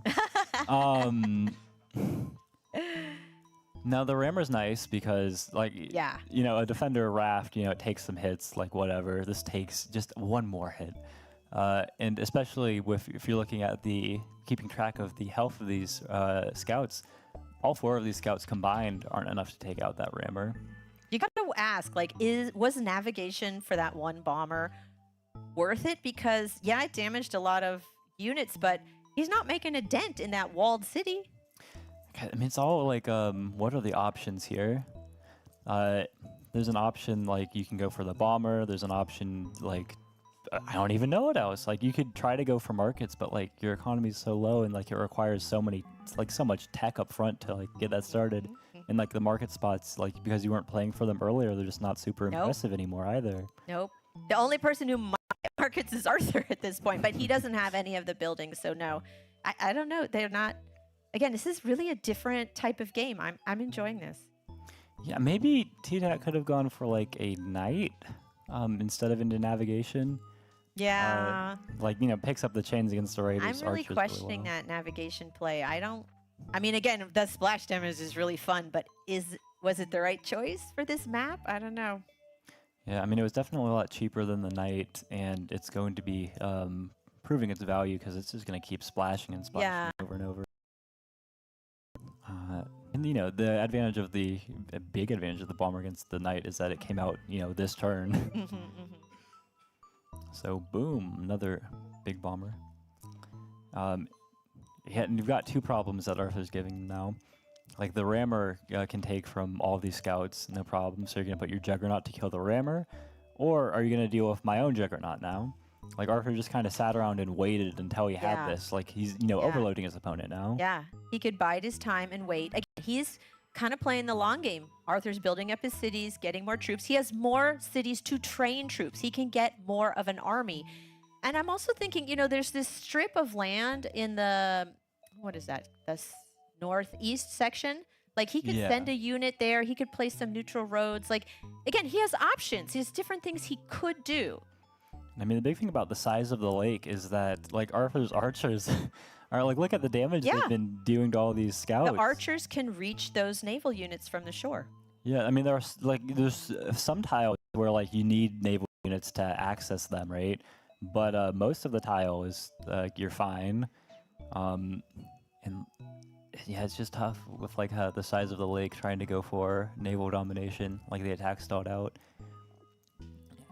He's trying to like pull back his units and like conserve what he's got, but I think and he's running out of time. Yeah, stress. Ooh, we haven't really seen that from T-Tat. He's usually really good at time management. And dude, Arthur has over 6 minutes. Yeah, the roads are all coming in now. Look, those neutral roads. So we should talk about this, right? So if you place a road outside your territory, either player can use it, but in this case, Arthur's using it to move in closer. That's great. And boom, another big rammer.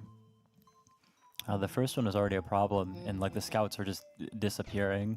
So we've got a couple juggernauts, but I mean, Arthur's navy's even improving. Like, you know, it seems like it's a turn or 2 away from like being better than Yeah, Hudrick has to worry about his bomber, but he's got his juggernauts lined up protect the bomber, but those scouts are pretty weak. So, yeah, Arthur's making a move on the water. Wondering if he would have liked to have sailing and like gotten a big splash. I mean, it's kind of using a lot of health on the next turn with that juggernaut. We'll see. No, he's gonna pull it back. What? Whoa. Why did he moved it back? Yeah, it's kind of like a don't need it in the water thing. Like it's not really doing anything there. He's it's just gonna pulling take his a other hit. units back. Is he going to put the defender in there? Okay, defender, rammer. The rammer's like a rammer archer combo is doing more for him in the water. Isn't and that interesting? Yeah, like the defender rammers are replenishable. Like he can just train more of them. The giant not so much. And it's more defender rammers with archers. Like what an interesting combination. Yeah. He doesn't even need scouts. He just has archers. This is kind of something like, beautiful. Like not all lakes maps have these like little lakes that are like, actually relevant. Some players might choose to just ignore them. Yeah.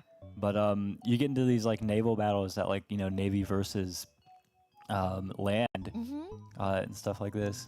But it's Just more something dynamic. special. It's Navy plus land. It's really Yeah, cool. yeah. I'm gonna see a little splash. Now he's put his he's placing these juggernauts carefully because they are vulnerable to these archers and everything. Like he would probably love to move this juggernaut to splash both of these, but he's more worried about taking damage from the archers than the single like juggernaut hit, not juggernaut, rammer hit. Yeah, he's trying to train some. Yeah, he's got to train archers around his city. Like he's pop capped in this eastern city. You like know, the it looks Rider can like just siege. It looks like T-Tat's like playing defensive now. I have to say, it looks like Arthur's really moving in. Yeah, how does he want to get this siege? I wonder. And there's a possibility for working towards that lighthouse. So this is cool, right? He killed the archer. He bounces. He chooses not to siege with that rider. He can siege with the 8. Oh, he's not sieging? What's he doing? Trying to keep both of his riders alive, do more damage on the next turn. He's like, I don't need the siege. You are already poor enough. So he knows he can't keep the city, and he'd rather keep those There we go. units. The climbing ruin. He got, okay, wanna call he's it? a gambling man. He likes to gamble. Even at this late in the game, he's like, yes, I am getting climbing for the ruin. That is his signature. What do you want to call you, Spark? What's he getting from it? That sword? Quick. A sword. Okay, we're agreeing. What? No, we're not allowed to agree. Okay, understood. Wait, did you call sword? Yeah. Pick whatever she doesn't. Okay, I'm going to go for meditation. All right. Peace or war?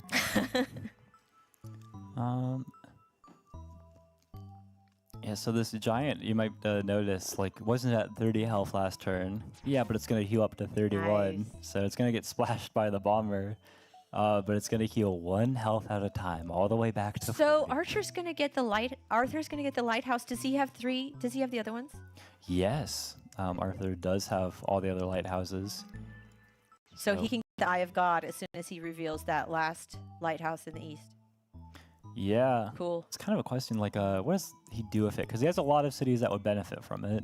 Oh my gosh, it's turn 18, and Hudrick finally gets math. Yeah, we're gonna This see how must be a border new goes here. record or something. Borders, interesting. He can get a bigger sawmill with the borders,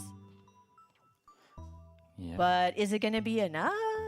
I don't I know. think it's just about like the immediacy of this giant getting one on the next turn. And there again, he trained the warrior before getting the giant to maximize the number of units he can train.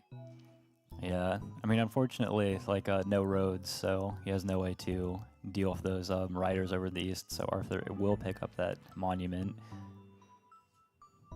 And yeah, this bomber it was actually had to go after the stuff over in the east. Yeah. So Arthur's giant's gonna just heal a little bit more, get ready for its return trip to the water when Arthur decides it's time that he can actually the get giant's in there. just chilling, healing in the back until it's stronger and get back in the water.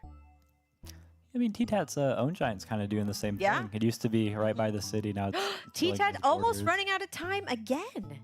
This is unusual for him. This is the second time. Okay, what's he gonna get? Let's see. Yeah, the position gets like more complicated like this. And also, Gonna like, get your sword. what even is there to go for? Start getting desperate. Oh, it could veteran promote it. Oh, stars. Oh, we're okay. both wrong. But he's got to be happy about that.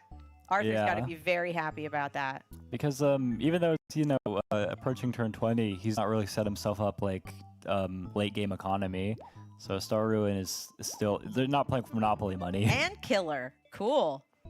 Yeah. So, yeah, he's got a he placed Eye of God. We see it there, but he's got another monument he can place if he wants. Yeah, just with like how these trades have been working out, Arthur just picked up his killer monument this turn compared to T-Tat's 19 slain units. But it doesn't matter. This is, why it's nice to just have more cities, more units. Yep. He's finally upgrading that city in the west, getting stars back. Yeah. So yeah, just a big border growth on that one city. He's got a path to giant, but it's one that's a little inconvenient for his game plan. So I'm not entirely sure if he'll go for it or not. Oh, he's got his killer monument. I don't know what I'm talking about. Yeah, he's Whoa. got the monument. He's got the monument. Yeah, it's probably just like does he just do 2 lumber huts or lumber hut port? He may want another port to give another spot to put more units in the water, in addition to giving in the population. Not sure. Yeah, Let's 2 see. lumber huts and then that gated power. Okay, so no second port. He's just Yeah, putting and the I'm monument. guessing he spent the stars to get that now because he might be looking at putting both those giants in the water next turn. yeah. If he puts both giants in, that's like 2 targets for Hoodrick to deal with. I mean, he's already got the 2 targets just with the Yeah. rammers and everything. So I'm also maybe expecting a few more ports for Arthur. When they just start getting more ports, because they're like, physically, I cannot put enough units in the water right Yeah. now. Give me a second. You're like, oh no. Yeah. It's interesting because Imperius still has all these riders in Hoodrick's territory. Yeah, he's infiltrated deep in there. Yeah. Well, there's a kind of joke that we say about like the lighthouse behind your opponent's capital. You better hope like your explorer gets it, otherwise you're only getting it after you've already won. Yeah. But I mean, when you get riders like that deep in, like Well, it's just a resilience. distraction. It's like a nuisance for Hoodrick to deal with. It's like, oh, I have all these units in my backyard. I gotta get rid of them. Yeah, and like Hoodrick's, if there's like this small lake where you can shoot stuff with archers, you'd expect like, oh, Hoodrick's one like gonna shoot like the rammer, like try to take those trades. But the riders are kind of preventing archers from being trained for a few turns there. Still, look at the red. Ooh. Yeah, it's getting tough. But yeah, T-Tat's banking a ton of stars right at the end there. So probably gonna see some more stuff with mathematics and maybe even like Finally, markets, but I don't know. Yeah, it's kind of hard to see if you like survive the time it takes to make markets. And Arthur isn't even thinking about that. He doesn't have any sawmills or forges. He's Yeah. got trade from a ruin so early, not using it. Yeah, well, he does have forestry, and he does have a couple of nice sawmill spots, like not the best or anything, but Yeah, he might. if they start putting down markets, Arthur can be like, might as well, and the ruin will finally pay off. Yeah, like 20 turns later. He's chopping to put down. Oh, there's another port to get more Yeah. units in the water. A veteran rider just as good as a defender in these 15 cases. hit points. Ooh, Oh, is he going to kill with the defender? yeah. He's trying to get the veteran defender so it can be even better than either. That's playing the long game. Trying to get kills with your defender is hard enough, but getting 3 kills with your defender, like, that's challenging. We see a veteran defender. That's one of the most stylish moves. Yeah. Ooh, and he's actually left that Luma city open. But yeah, like we were talking about, both those juggernauts go in the water, and you still have to deal with these rammers rammers. as well.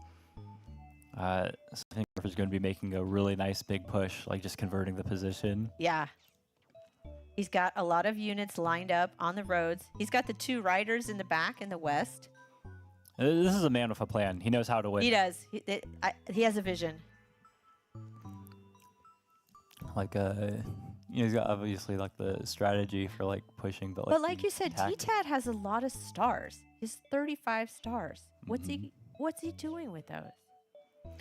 Yeah, I mean, it feels like he doesn't have too many great places to put down sawmills in his other cities. Otherwise, that would be a first bet.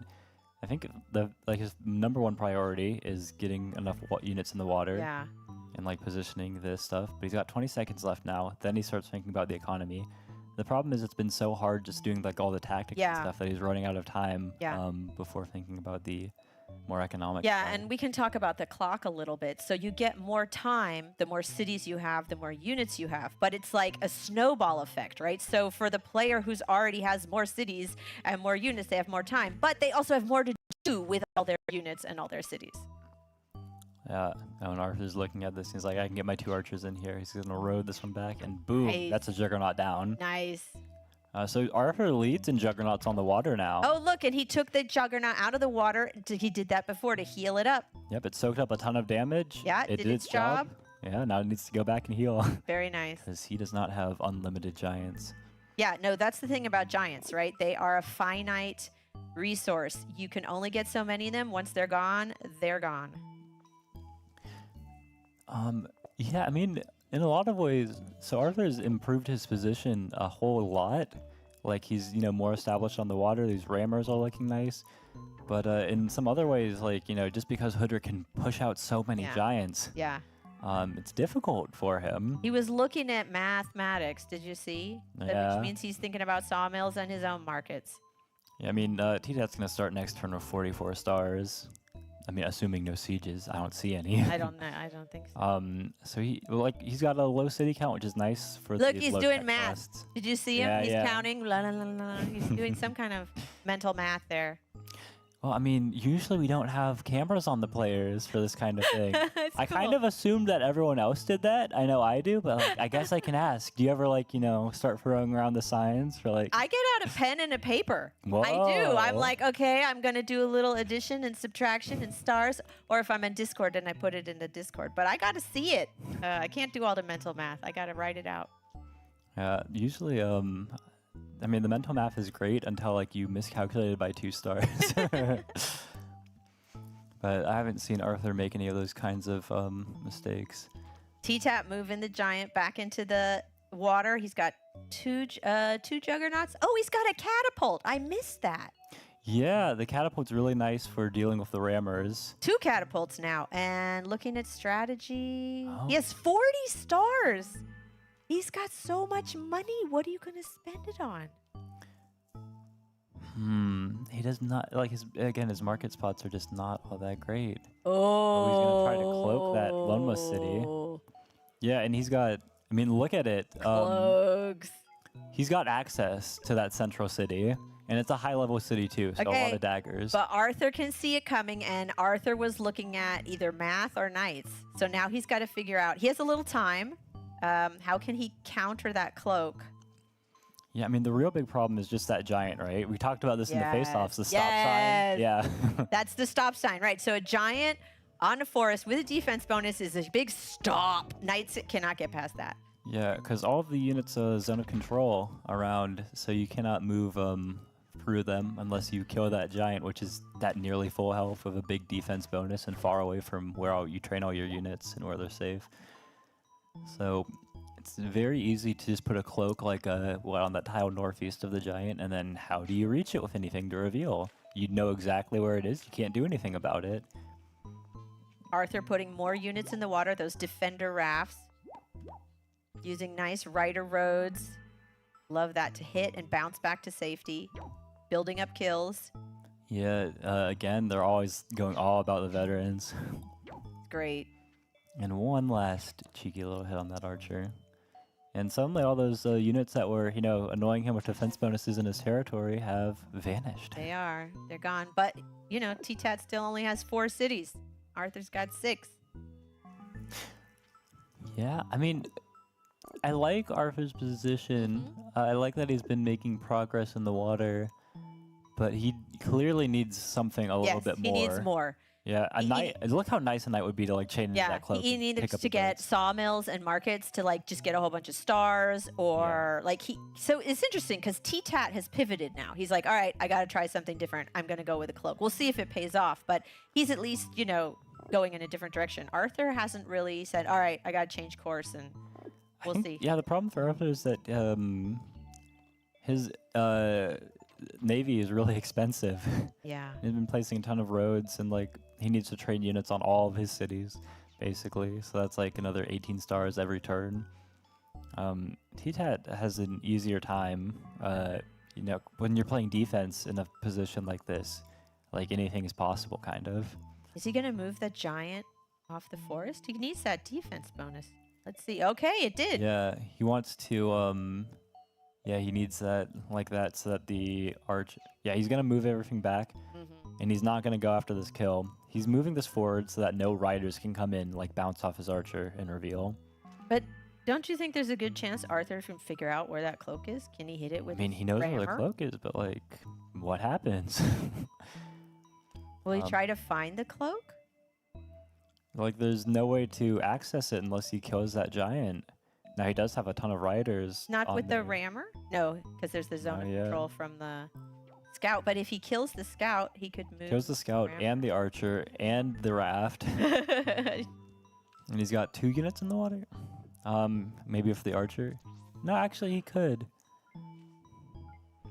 Oh, no. Time.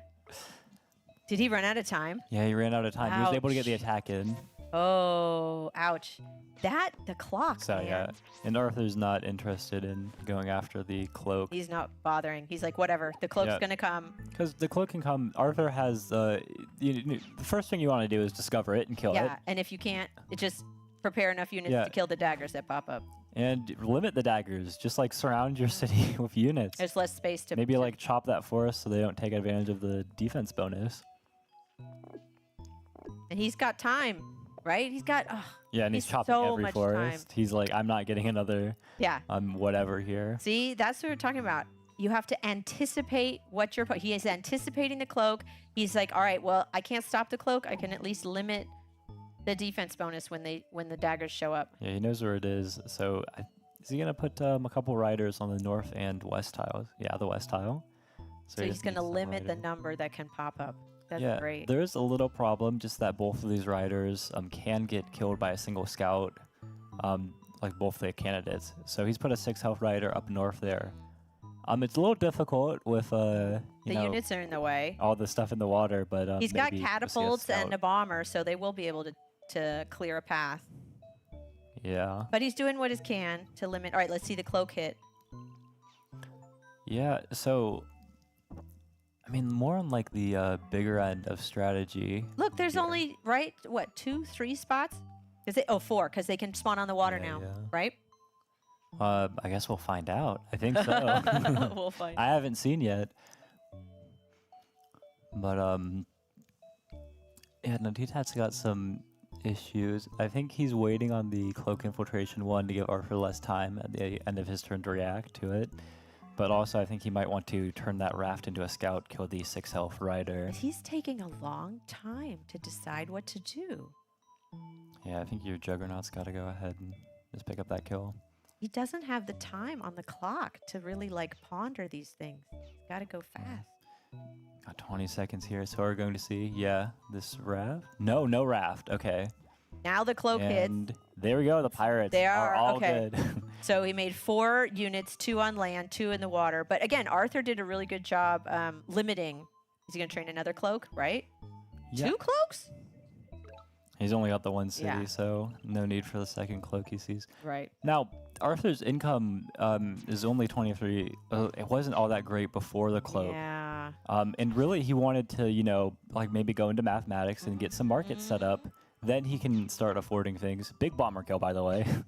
Then he can start affording some things like knights and try to like win that kind of endgame. He's not. He's not going for sawmills. He already has the trade deck. Yeah, but like, no, he's had a challenge this whole time Yeah. with like actually getting that set up. Just in like he doesn't have the stars to do it. He would love to, but he doesn't have the stars for it. Yep.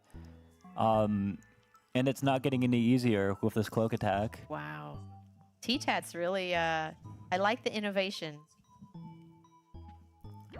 And he's going to get a cloak chain set up, right? He has another... Yeah, there's Cloak in another one, position and like just coming southeast in. of that giant. I mean, you can see like where's the gap in the archers. So it's very visible. It's just something that like the stop sign. The stop sign. Stop sign is working. Yeah, putting that giant in front limits where he can hit. He can deduce where the cloak is, but he can't reach the cloak. Giants in the way. Ooh, getting a lot of defenders. I guess those will go in boats later. Yeah, T-Tat's got really good income here. Like with what Yeah. we're stealing, like the lowest. Even without cities. markets, he's doing well. Yeah, like he's got 42 stars right now. He's just been banking these stars. Yeah.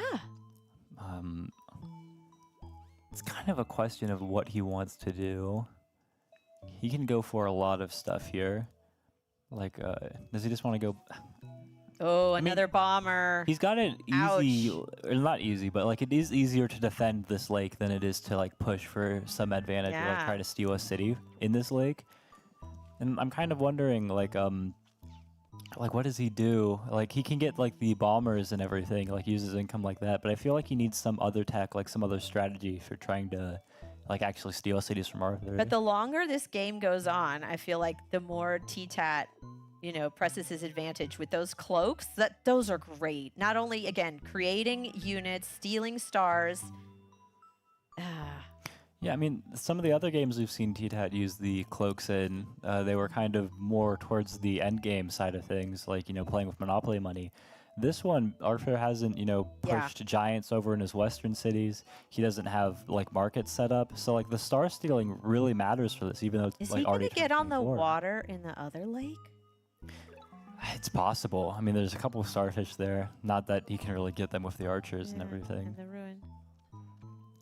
But yeah, Arthur's got some like strategic problems here. Like he started last turn with like 10 or something more stars than he has Yeah. now. Like he doesn't have the stars to do everything he did last time. And it's tricky, like because he's kind of losing control of the water too. Like, again, I'm not super worried about his ability to defend, like, his own cities from siege, at least not in the immediate future from the water. But it is just getting more and more difficult every turn. I'm not really... Yeah, and, like, his riders are running out of steam. It looks like, last turn there was one dagger that managed to escape. This turn there are two daggers he's got to deal with, and they keep compounding like this. Just creates larger and larger problems because they don't take retaliation damage. Still looking at Shiv. He would love to get knights, but he can't afford it. He needs markets. He needs sawmills and markets, but he doesn't have the money for that either. Yeah. I think if there was some way that he could have found to pick up mathematics earlier and get his market set up. Yeah. And like when he was maybe a little better established in the water, like stop pushing as many stars there, then just like take a turn setting up markets. Then like he would have just been taking money from markets over and over every turn. I mean, I feel like T-Tat has the momentum, but Arthur still has more cities and more units.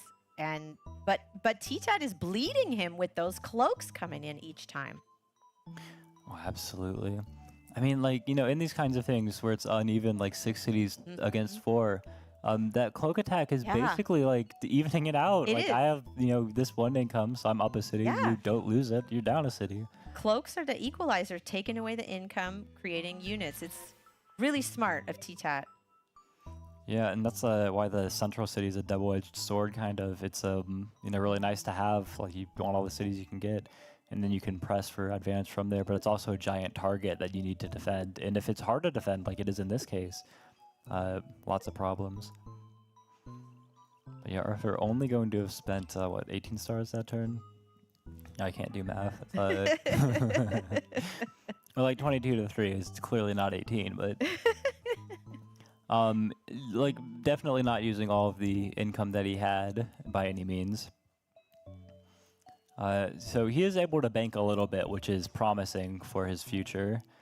But it's kind of a question of what does he want to use those for? Because like if you go for if you're going immediately into knights, you're kind of saying I can win with this. Yeah. Is he going to go that way? I don't think he's ready to say that. Like markets take a little longer to set up, but you can always go markets and then knights. Right. Get your markets going. Get your economy going. But, I have to say it. This feels like a stalemate to me. It might be progressing towards something like that, but...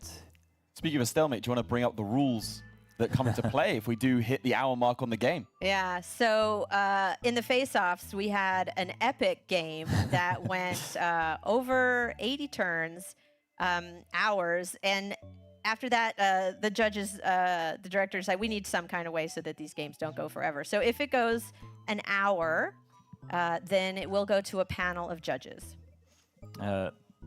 Seemed a little expert panel, but we do not want any of the games to go over an hour. But if they do, we will have a panel of judges decide on the victor, and they will take that point. Yeah, so this is, kind of position where it is easier to defend in this lake, and they're both trying to push for advantage in the lake. Like the stop signs, like preventing like progress on the land. Like Arthur has no inroads to like the lake in the west, and like the land over there is not really doing much of anything for him.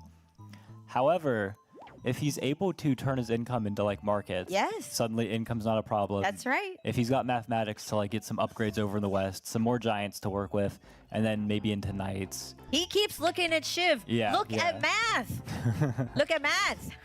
Then you can afford Shiv. He can't hear me, right? No. At least that's what we want them to think. No, but I mean, it's just so expensive. It's just he needs to be able to bank enough stars in order to make he needs something to save happen. stars.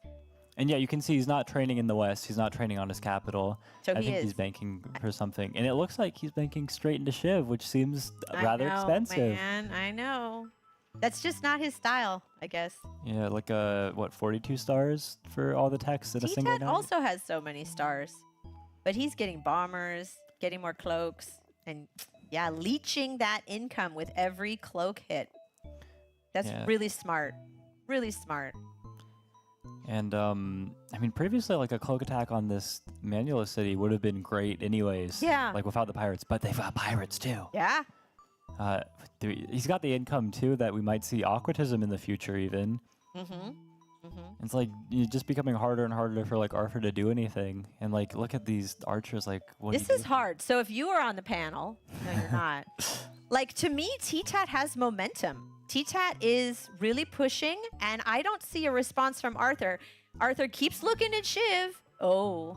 There go the riders. T-Tat's going for riding. The riders are good for getting into roads markets. Maybe also trade. If T-Tat picks up roads and markets, then that is just one more tick in his column. Okay. And there we go. He saved up. He calculated. Oh, look at that. He has enough. just 8 stars. Barely enough. Okay, his math worked. Yeah. You don't need a paper or pencil. All right, T-Tat knows that. And so now, any daggers that pop up, that knight can just mop up with... Oh, we're going to see a chain, maybe. Ooh. I don't know. Panel may step in before then. How many? That would be tragic. Do we get a countdown for the panel? I'm very curious. We have just under 5 minutes left of the game before it goes to the panel. So we'll see. Maybe if he gets that chain, it might be enough to tip the opinion of the judges over into his favor. Yeah, but like a nice chain here would like, actually prevent like the cloaks, or if they can kill that, like, if they kill the giant, if Arthur kills the giant, there's nothing stopping like a big land attack onto those weak southern cities which cannot be defended in the water. So it's a question if that happens first, or maybe T-Tat's able to go pick up knights of his own, do something with that. I mean, again, vision. T-Tat can see that knight. He knows it's there. So he can anticipate, he can counter. Oh, yeah, I love that cloak on the water. Ooh.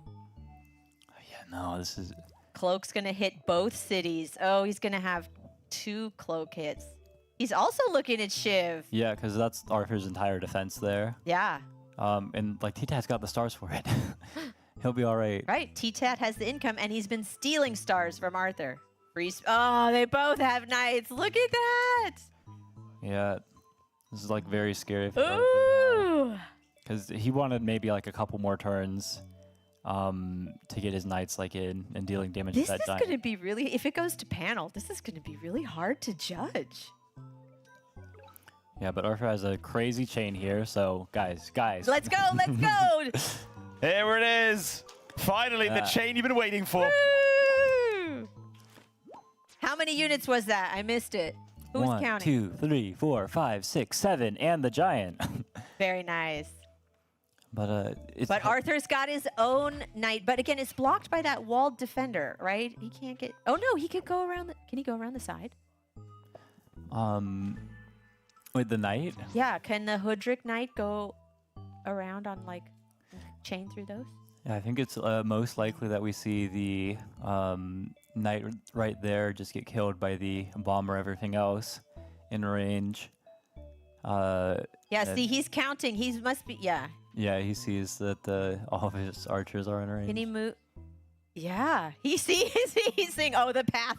The knight can go here. The knight can go there. Okay, I have to move this." You can. I love them watching watching his brain go. If he picks up roads, right? He's got mathematics. That OF knight can actually be pushed forwards.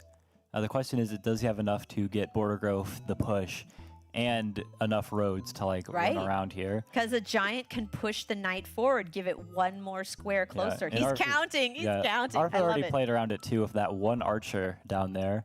So even if the knight gets pushed forward a little bit, it has to go through the walled defender and this archer over in the west.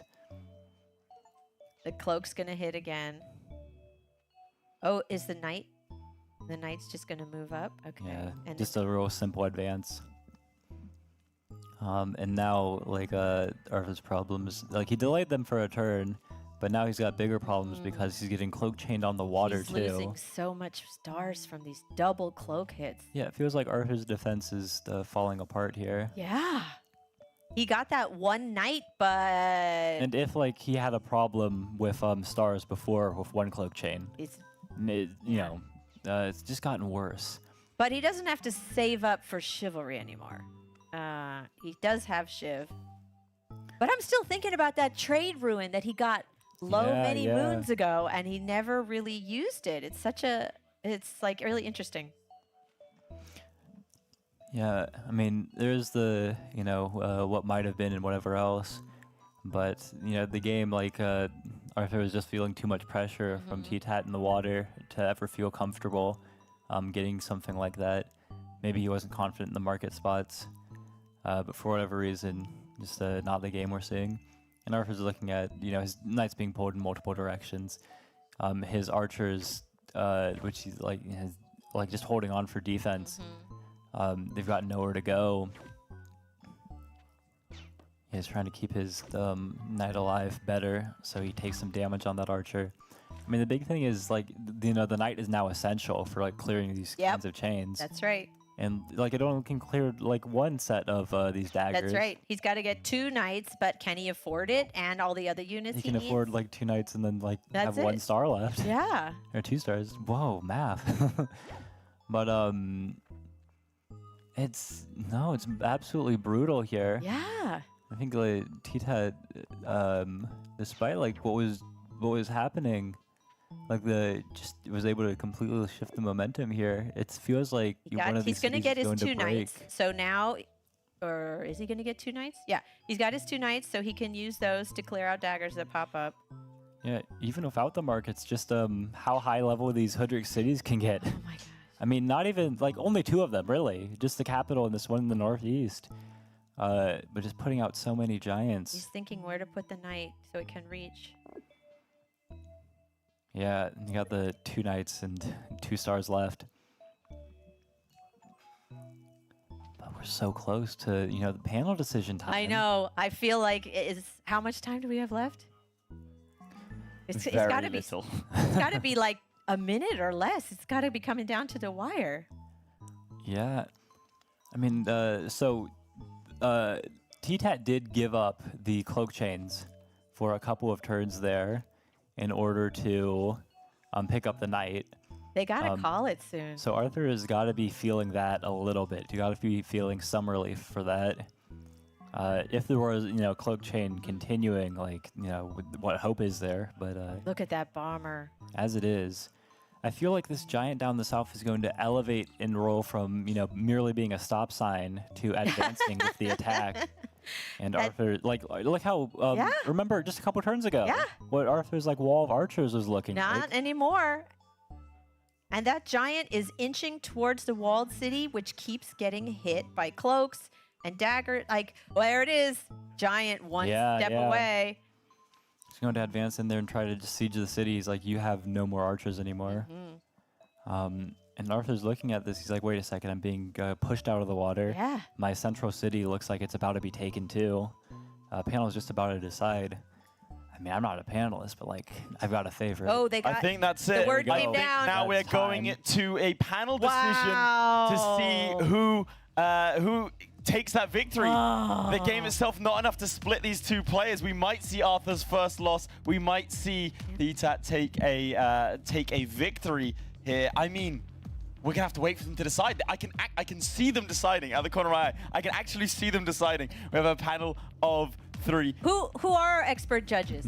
Well, I mean, you know them better than I do. I'll let you introduce them. Well, there's Reddish. He's the tournament director. He's been running this, for months now, and he also does the Polyseum. He's an experienced player. He's knows how to play well. The other panelist. This is a special one, right? Isn't Mijuan himself on the panel? That's right, He is Mijiwan. And then the third member is Wanny Boy, who's also a very experienced Poly Champions player. He's been playing a long time. So Two it's skilled players and the developer. Quite an esteemed panel. 2 skilled players and Mijuan himself, who I will say, can we say Hudrik is his favorite tribe? Yeah. Oh, you think bias? Bias? You're already calling out controversy in the first one? That's oh boy.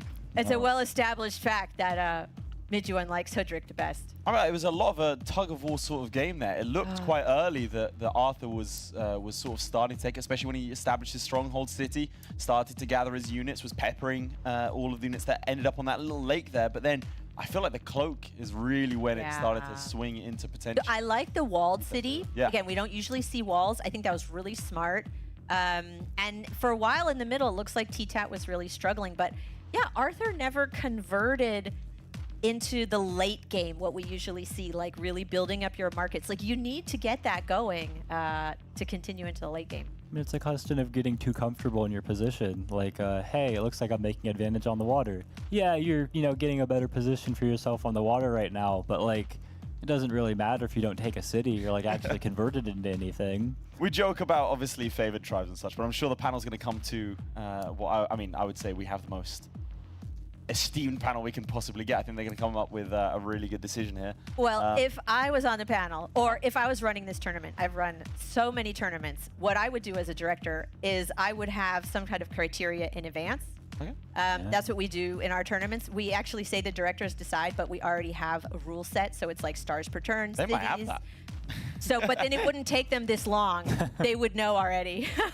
No, they're just doing it for anticipation. They just want us to be like, oh my gosh, panel's made a decision. Drum roll, please. But really, I mean, you have to look at the momentum of how the game was going. TTAT was really making progress. And Arthur wasn't. Substantial progress too, not just like the kinds of progress like Arthur was making, getting a better position in the abstract in the water, but like progress enough that like, hey, he's gonna steal one of those cities. He had a clear plan with his giant in that middle city. Like it was, the tactics were working out. It was possible for him to siege. And I was like looking, I'm like, where are the units to kill this giant? I mean, with the knights and stuff, it's hard to calculate exactly. But I mean, like, I'm sure someone's at home paused it like, I already calculated it. Are you stupid? Well, let's look at potentially their next game, because obviously either way that this goes, they have to play another one. They have to play another one. And it wasn't the strategies that we were expecting from either of these players, can you say? So do you think maybe they're going to maybe return to something a little bit more comfortable, or do you think we're going to see another slightly strange game here? It all depends on the map, right? It all depends on if they start close to each other. It depends on if, they have mountains in the way. I mean, TTAT said it. He just wants a large middle lake. But this was interesting because this was like a medium lake. It wasn't a large middle lake, but it was enough. But he couldn't get the markets, right? We didn't see any markets from him. Yeah, I mean, that's what pushed TTAT out of the comfort zone was the map. Like, you didn't see the strategies just because, they're reacting to it. And, like, that's why they're a top player, because they can react. Let's see. We were joking about, TTAT does, like, the yada, yada, yada the whole time. Oh, I love that. You guys are saying, oh, yeah, the Hudrik strategy, same every time. Same every time. Immediately changes. Well, yeah. Immediately switches up. Like, the only reason he did that, like, every game in the face-offs is because it works. It works. Yeah. So when it doesn't, it doesn't. I mean, so where do you think Arthur should have deviated to try and collect the victory here? You're like At what point do you think? We were touching on it a little bit, but I think like, take advantage of that trade ruin. Spend a few like less stars, like trying to get into the water, like try to get your own market set up, and then income enough. Because like the abstract advantage of like, oh, he's like pushing on the water. Yeah, but you have enough that you can actually defend yourself on the water. On screen, by the way, we can see a quarterfinalist over there, Dreamlander, who was knocked out earlier, and a semi-finalist in Slimming Boy's Barter Tribe. You can see Arthur. I mean, he can hear us now, I think. Can you hear us? Go and give us a thumbs up. There you go. So you can hear us now. Both of them. I mean, you can see the tension on both the players' faces. Not really They're sure. listening to us critique them. There you go. Arthur, were you thinking about not if you agree? Did you think that you could have got like some, markets there maybe? Who's going to give a thumbs up and thumbs thumbs down? up, thumbs down, markets. There we go. No markets. Okay, so yeah, big disagreement So there. let's talk about the inverse. Do you think that, I mean, you're saying that the momentum was in T-Tat's favor. Do you think there was something he potentially should have done earlier on, or do you think that was a solid strategy? Oh, I like what he did. I think it was really smart. I like going for cloaks. He had a tough position. He didn't have any really good places to build his markets, so I think he realized that early on, and he's like, okay, I have to pivot. And he went on the water, which I thought was kind of questionable, trying to take advantage of that large lake. But I really like that he went for cloaks. Because he took the org and then he went to cloaks, and that, I think if we didn't have an hour, right, if there wasn't that hour limit, I think the cloaks would have been the deciding factor. Well, now I have just heard the decision of the panel. This match has gone to T-Tat, the Hoodrick Tribe, after bleed for the first time. We're going to the second game. T-Tat does have an advantage, as he did in the quarterfinals. I think we'll agree the momentum was swung in his favor, and now we get to see if Arthur can bring it back. We are going to be going to game 2. Our players are going to take a couple of seconds here to get set up. Arthur steadying himself for what is to come. I mean, I'm just going to go out and say it. Do you think that was the right decision? Yeah. Yeah. I agree with the panel. I agree with the panel. The momentum was in T-Tat's favor, and Arthur was doing everything he could, but what a game, though. Back and forth, tug what of war. a game. I mean, it makes me eager to see if, I mean, again, we haven't seen Arthur in this position before. We haven't seen him have to sort of come back and dig deep. So maybe this is going to be a chink in his armor, but I don't know about that. I mean, T-Tat, again, we saw him in the quarterfinal. We've seen him struggle before. We've seen him grind out victories. We've seen him going all 3 games. So let's see if the strategies change. I mean, I would say it's sort of on Arthur now to change up. Yeah, and T-Tat is the one who can go and play for hours and hours and hours. He isn't phased by that, where Arthur's used to fast games. Right, well, here we go. The players are setting up for game 2. Will it be a repeat of game 1, or will Arthur forge a new story for himself? Both players locked in, both players ready to go. The game is about to begin. Quick predictions. T-Tat or Arthur now? Because both of you said Arthur beforehand. Has that opinion changed? I think T-Tat has the momentum. Arthur's got to just be, I don't know, like waiting so long to play, first of all, is just causes you anxiety. Absolutely. And then taking that first hit, is he tilted or can he rally it psychologically? That's really hard. It does change when you're in front of a crowd. I mean, again, these players had to listen to me announce the panel decision, listen to the crowd react to that sort of thing. Yeah. I mean, what do you think? Do you think he's going to be rattled? No, absolutely. I mean, like, I like that we talked about the psychological aspects of it, just because, like, I mean, reminders, like, Arthur had already finished his entire face-off series, like, before T-Tat's first game had finished. Arthur's used to quick stuff, like, Ryder Road's, like, working out in his favor and everything. But, like, this was his long game, and he was doing well for a while. He did well to secure, like, a stronger position, like the 6 cities. But then, like, it was later on that those kinds of problems started to emerge. And it can't be feeling good, like, after having nothing but nerves. Like, T-Tat's had a few victories. He's gone 3-1 today. Arthur has not won a single game yet today. That is a very good point. That is a very interesting point. I mean, we're going to have to see if he decides to try and commit to maybe a stronger end game this time. The players are in game. Game 2 about to begin, and we're off. All right. And oh man, look at this. If ever there was a big middle lake. The players are on opposite ends of the map from each other. Yeah. And there's some water access for Hoodrick's It looks like there's capital. deep water in the middle. The lakes can be, you know, a little. We don't know how large the lake is. It might be just a little teeny bit of water with like the one ocean tile there. It might be a lot bigger, but we know what Hoodrick's hoping for sure. Yeah, and this is you know, very standard hunting into a workshop. He'll probably get an explorer in the C2. Although he's thinking, why? He has 0 stars. What else can he? Oh, where's he going to send his warrior? Oh, Yeah, okay. I think it was a debate between going north He did or not northwest. find another village. All right, Arthur can get another warrior. I don't know if that would be useful. Yeah, if he wants to go into riders instead. Got the 3rd warrior. Okay. Okay. Ooh. And there we go. The northwest paying off. Another village closer to. All right, the he's going to center get an map. explorer here. We'll see if he does the. Looks like it.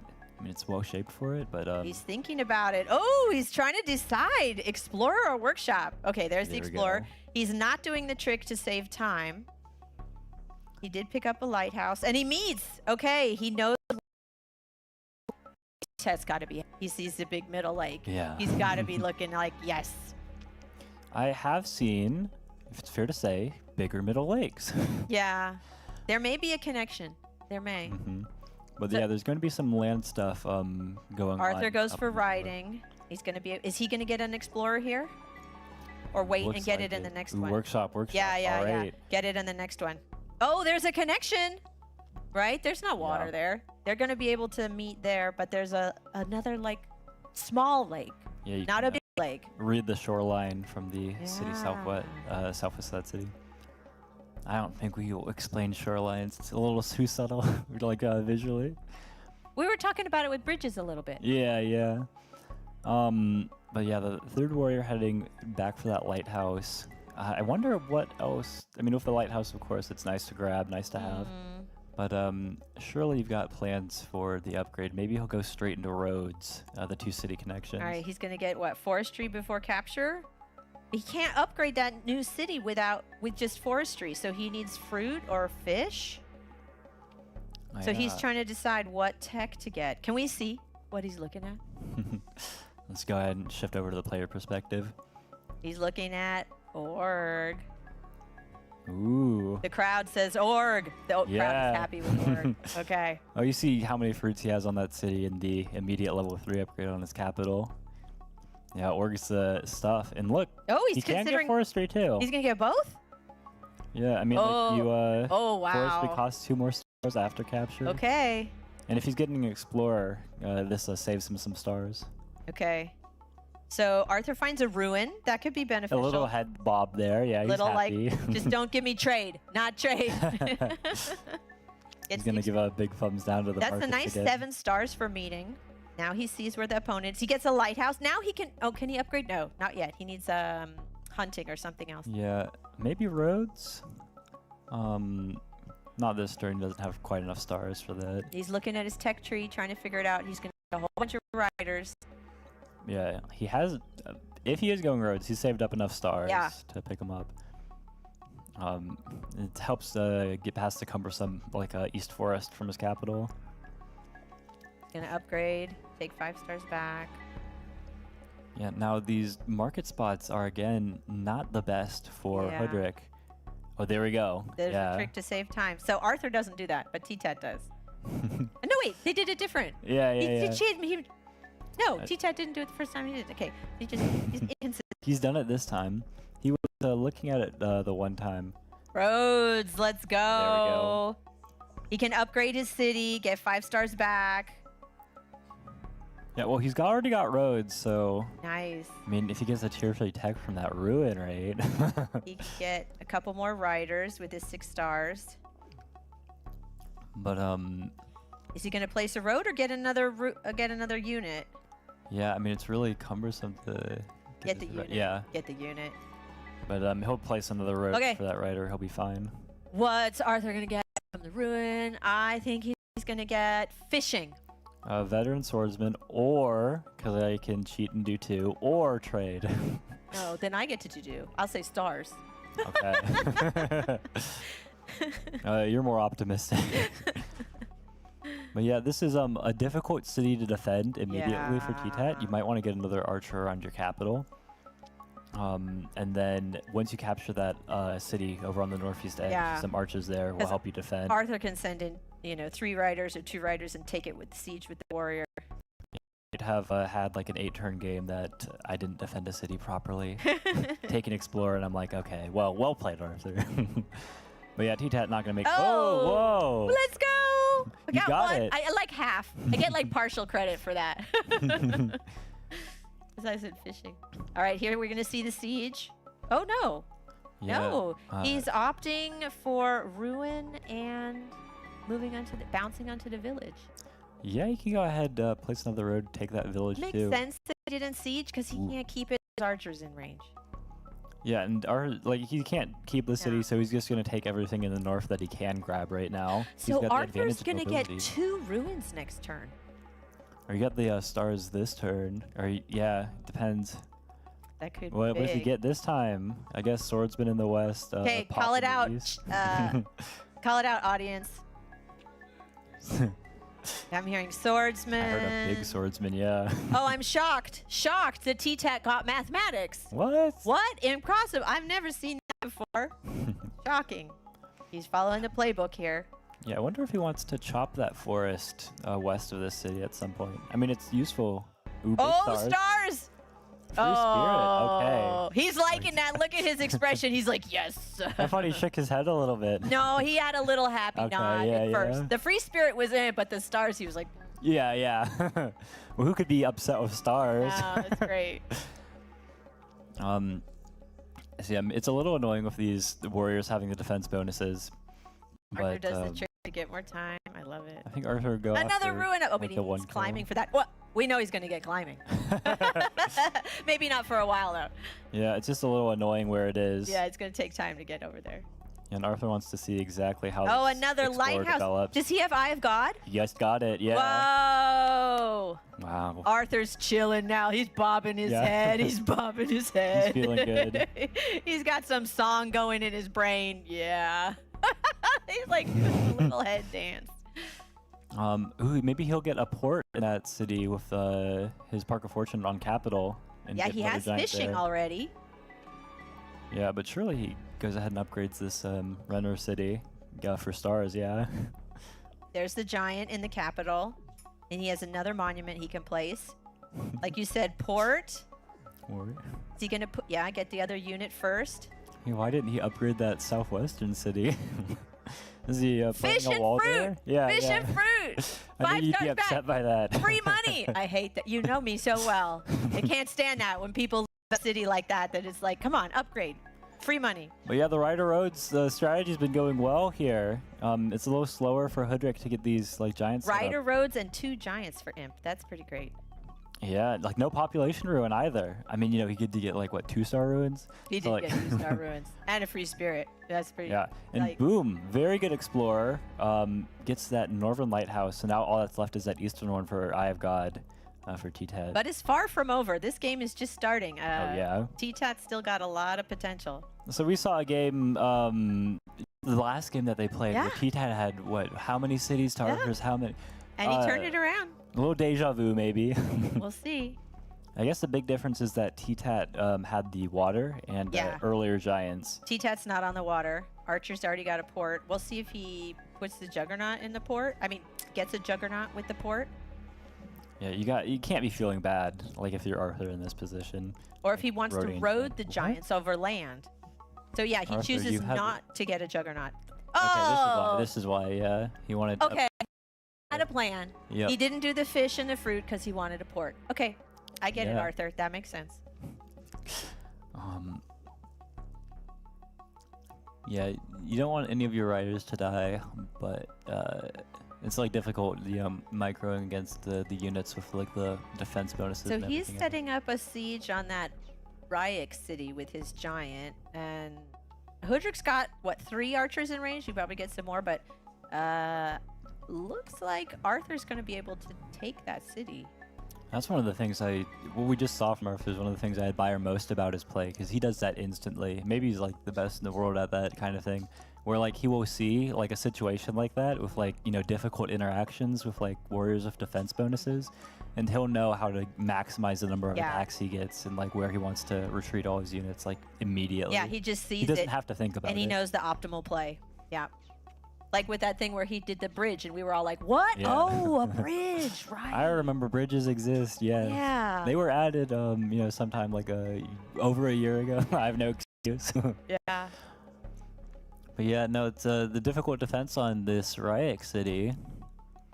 The giant's right there, and he's mad. Like, you're not popping your own giant. I mean, he could get some catapults, but he can't afford them.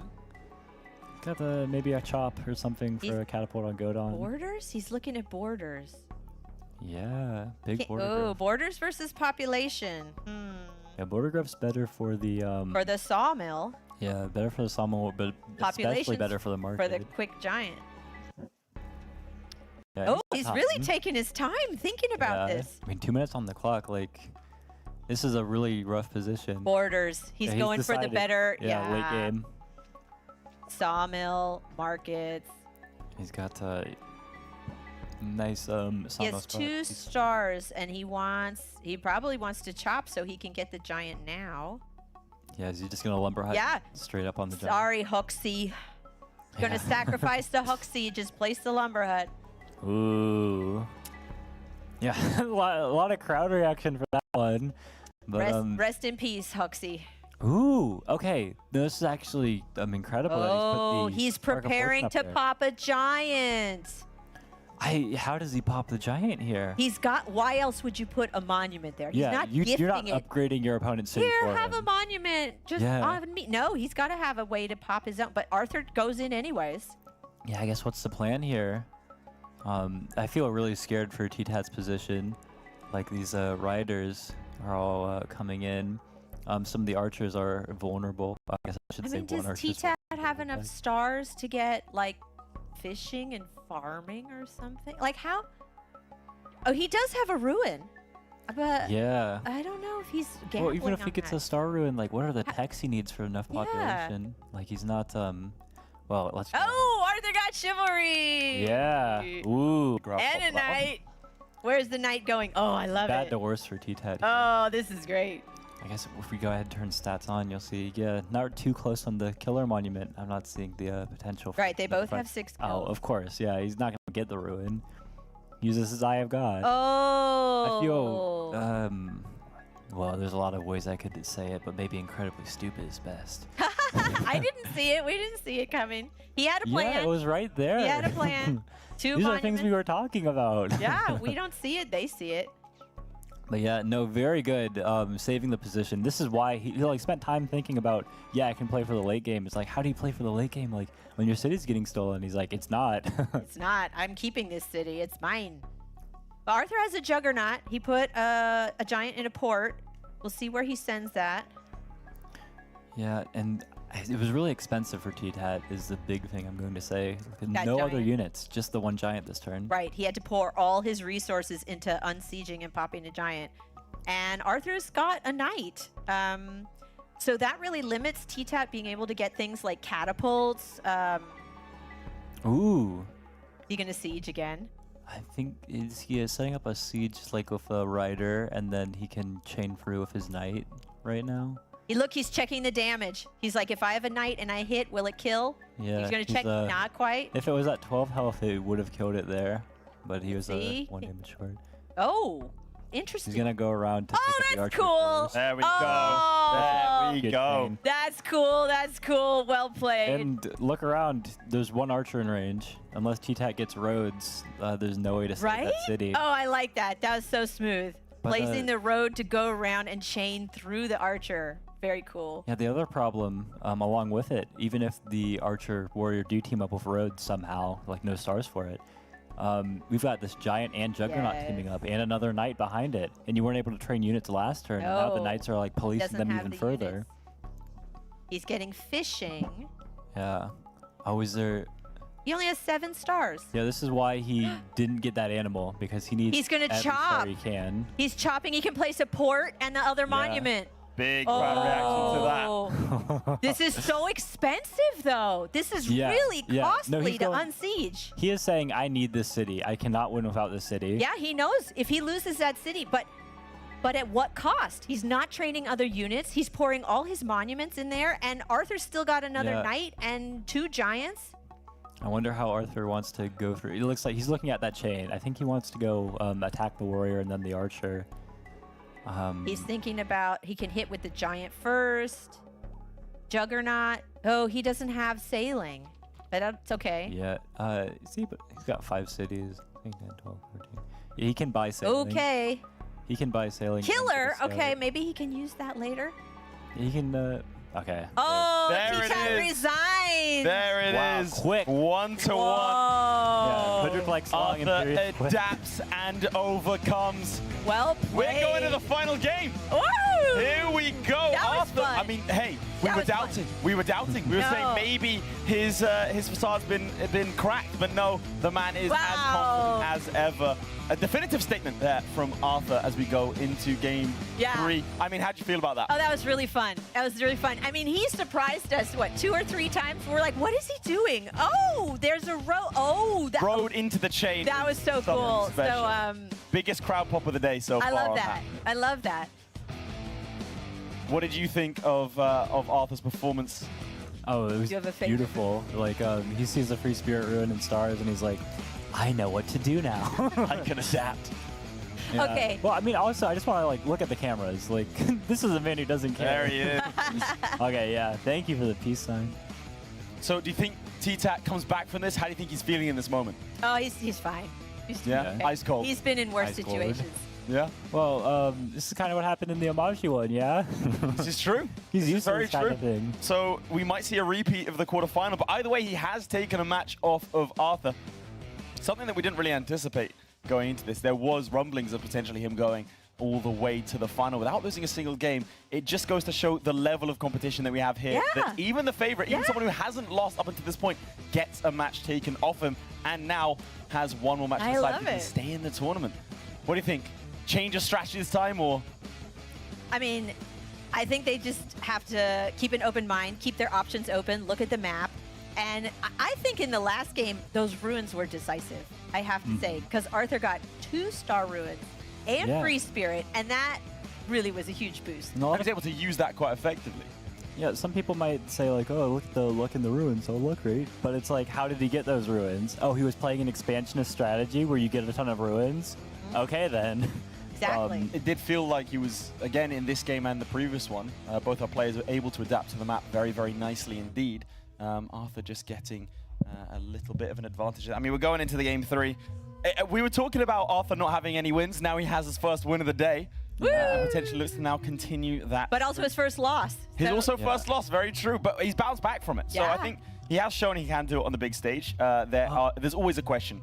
The last question will obviously be asked of Slimming Boy later to see if he's going to be affected in a way that the others maybe haven't been. But we're going to game 3, the final game to decide who's going to go to the semi-finals. We begin. Yeah. Oh, this is interesting. All right, we're looking at the spawns. We're looking at the spawns. So you can see over in the east of T-Tat's vision there, like some shorelines, suggesting Yes. that lake is not all that deep. It's not a big lake. It it's might a just little be lake. like cutting off his access to some other villages without. Also, that needing water good in the back is weird, right? Yeah, like the water yeah. behind that's hard. I Okay, mean, like there's no sawmill, there's no market for that. Arthur going for a 3-warrior opening. T-Tat getting 2 villages. And yeah, hunting and probably workshop. That's pretty standard. Yeah. They're both just finding their villages. There is. Oh, he also took hunting. Yeah, and like I mean, he's got a lot of resources here. Ooh, so we might see archers from Imperius instead of riders? Or both? I'm kind of curious about some of the things that we're seeing with both the players. I'm not really sure what to say about it. Like, the hunting is definitely interesting. He's got a lot of animals. It makes sense. He can upgrade his capital, get 5 stars back.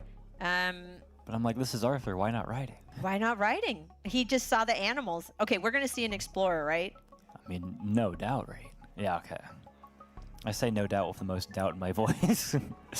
But we're seeing the spectator mode, so we don't see if they do that little trick to like save time, right? Yeah. Well, he's moving the archer. It seems like it cut off some of the Okay, animation. lighthouse. Interesting. Lighthouse. Yeah, it skipped the level 3 upgrade on the last turn. Yeah. So saves a star here. Okay, we're going to see an explorer. I mean, again, feels like no doubt. They are going to meet. Let's see. Yes. Oh, they're right. Oh, they're close. There is no lake separating them. And he gets another lighthouse. Yeah, maybe if he had a choice between those two, if he could choose one or the other, he might have wanted to get the western lighthouse. But the south He's got lighthouse to be seems happy. far away as well. He's got to be pleased Yeah, that his yeah. opponent is right there. He's got to transition into riders. Mm-hmm. What He's do like, you think? Wait a second, there's no big middle lake? Oh my gosh, I can win. Well, that's what I was thinking about hunting. Like, is this signaling that he's trying to go into like his own like sawmill market Yeah, stuff? that's- Because like he's got the setup That's for what it. I'm thinking, like He's archers, got a better but he's setup got than Hudrick. he got forestry. Yeah, he's got a better sawmill setup than Hudrick. Oh, this could be so weird. Yeah. He goes for forestry and sawmills. And Huge change of strategy. yeah, then we see Hudrick getting riders, and we're like, did they just like switch brains or something? Okay, chopping to upgrade and get the 5 stars back. Really interesting. Yeah, something nice here. Arthur's warriors, how they're set up. He can upgrade again yeah. if he chops. I don't know how much he wants to chop because it feels like it's I mean, maybe Very the nice north saw. one. That's a very nice sawmill spot. So if okay. you see, notice that village in the south, Arthur does not want to follow the animal into the east, Mm-hmm. but because of the warrior he has east of his Yeah. city, Polytopia, he probably sends that one to the east and this one to the southwest, Right. which might just go ahead and grab him that village. We'll see if he can get that village before T-Tech Yeah. gets it. There's a chance. I mean, it is a mistake, as we can see from T-Tat's vision, but I mean, if you just switch to only Arthur's vision, he might end up just heading on that animal. Yeah, there's nothing in the east. No, Okay, he good. has- There we go. So they're going to have that contested village. That's going to play out nicely. Still no riders. But he's upgrading. Yeah. He's going economy. He's getting ready, and this is why. He's looking at math. No. Yeah, and if you see, like, he did not chop that north. Yes, like you lumber said. hut. Yeah, forest. 'cause That's a enough 1, 2, 3, population 4, for giant. 5. Yeah, that's a 5 Yeah. level 5 sawmill spot. This is so like twisted. Yeah, we're seeing potential for really crazy markets in Arthur's side. And this is, the thing about Imperius, like, we're talking about their versatility. Like, Yep. they do it all. They do the rider roads, they do the fast in the water. They can the do salt- math. They can do mining. It just kind of he can take it whatever direction he wants. Yeah, this is really fun. And yeah, he's just worried. I mean, for right now, because he's spending all of this on his economy, not so much, the riders are nice for dealing with archers and stuff, as we've seen, especially on roads. But without roads yet, these warriors with defense bonuses are pretty annoying for Arthur to deal with. He doesn't want to train too many units and delay his economy, but it's a big balancing act. A warrior to the west to go for the lighthouse. Yeah, Hudrick wants to get vision on that city, but he also wants to keep his warrior nice and safe.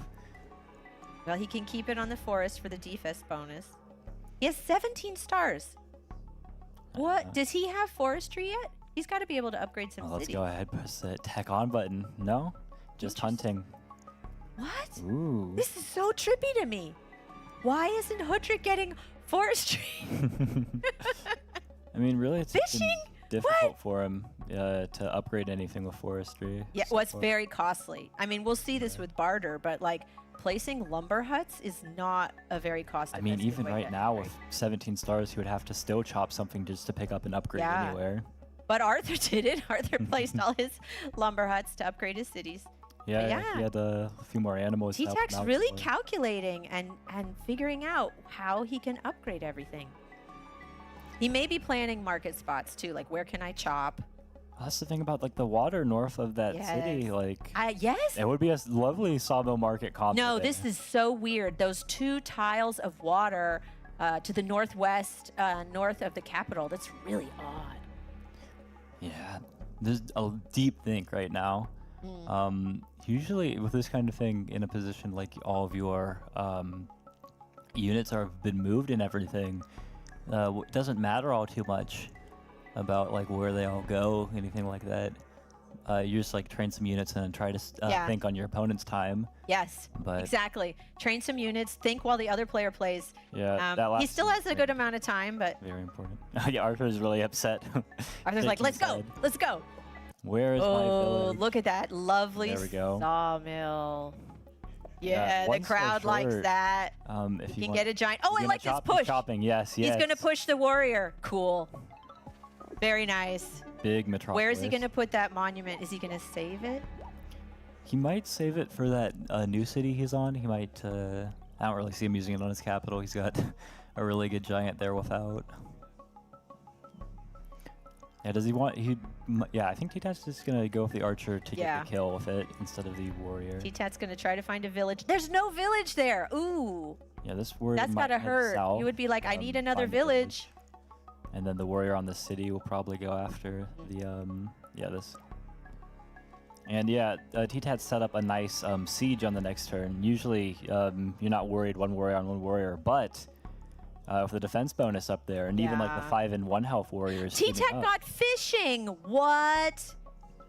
Okay, let's talk about weird port connections. That's very costly, though. 2 ports to upgrade like that, and you're not going to be able to really do much with a navy in that tiny little pond. Oh, no, absolutely not. It is faster when he gets his giant, like there's extra mobility, like a capital giant. But it's expensive. Yeah, yeah. You can tell the crowd is like, what is this? What is this? This is murmuring. Everyone's like, what the heck? I'm sure there's the people in the crowd with like the PhD in port connections who That's can right. help explain. Too long. I'm not taking this one. But yeah, no, Arthur's looking at it and he realizes, hey, actually, I can't defend this city at all. And he also can't really afford to walk. He can walk back, actually. I'll take it back. If he walks back, T-Tat kills with a 5 hit point. Yeah, then is he going to Arthur kill kills instead? back He is with moving his own back. 10 health, and then he tries to get See, maybe a rider or this is something. the whole, again, anticipation. If they do this, then I do this, then I do that. I can't do that. They're really good at that. And yeah, this is why we're seeing the rider from Arthur. He needs to get some roads, some extra mobility to help. Here's fight the for you. rider I was looking Yeah. for like 5 turns ago. Nice.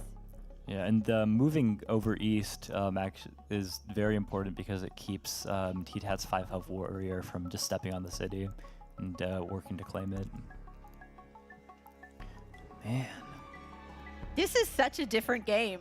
This is such a different game. Imperius is using giant sawmills to get giants, and T-Tat got 2 ports in fishing. Yeah, I think like with mathematics, T-Tat's got a giant on Laic, but it's still incredibly expensive. Very costly.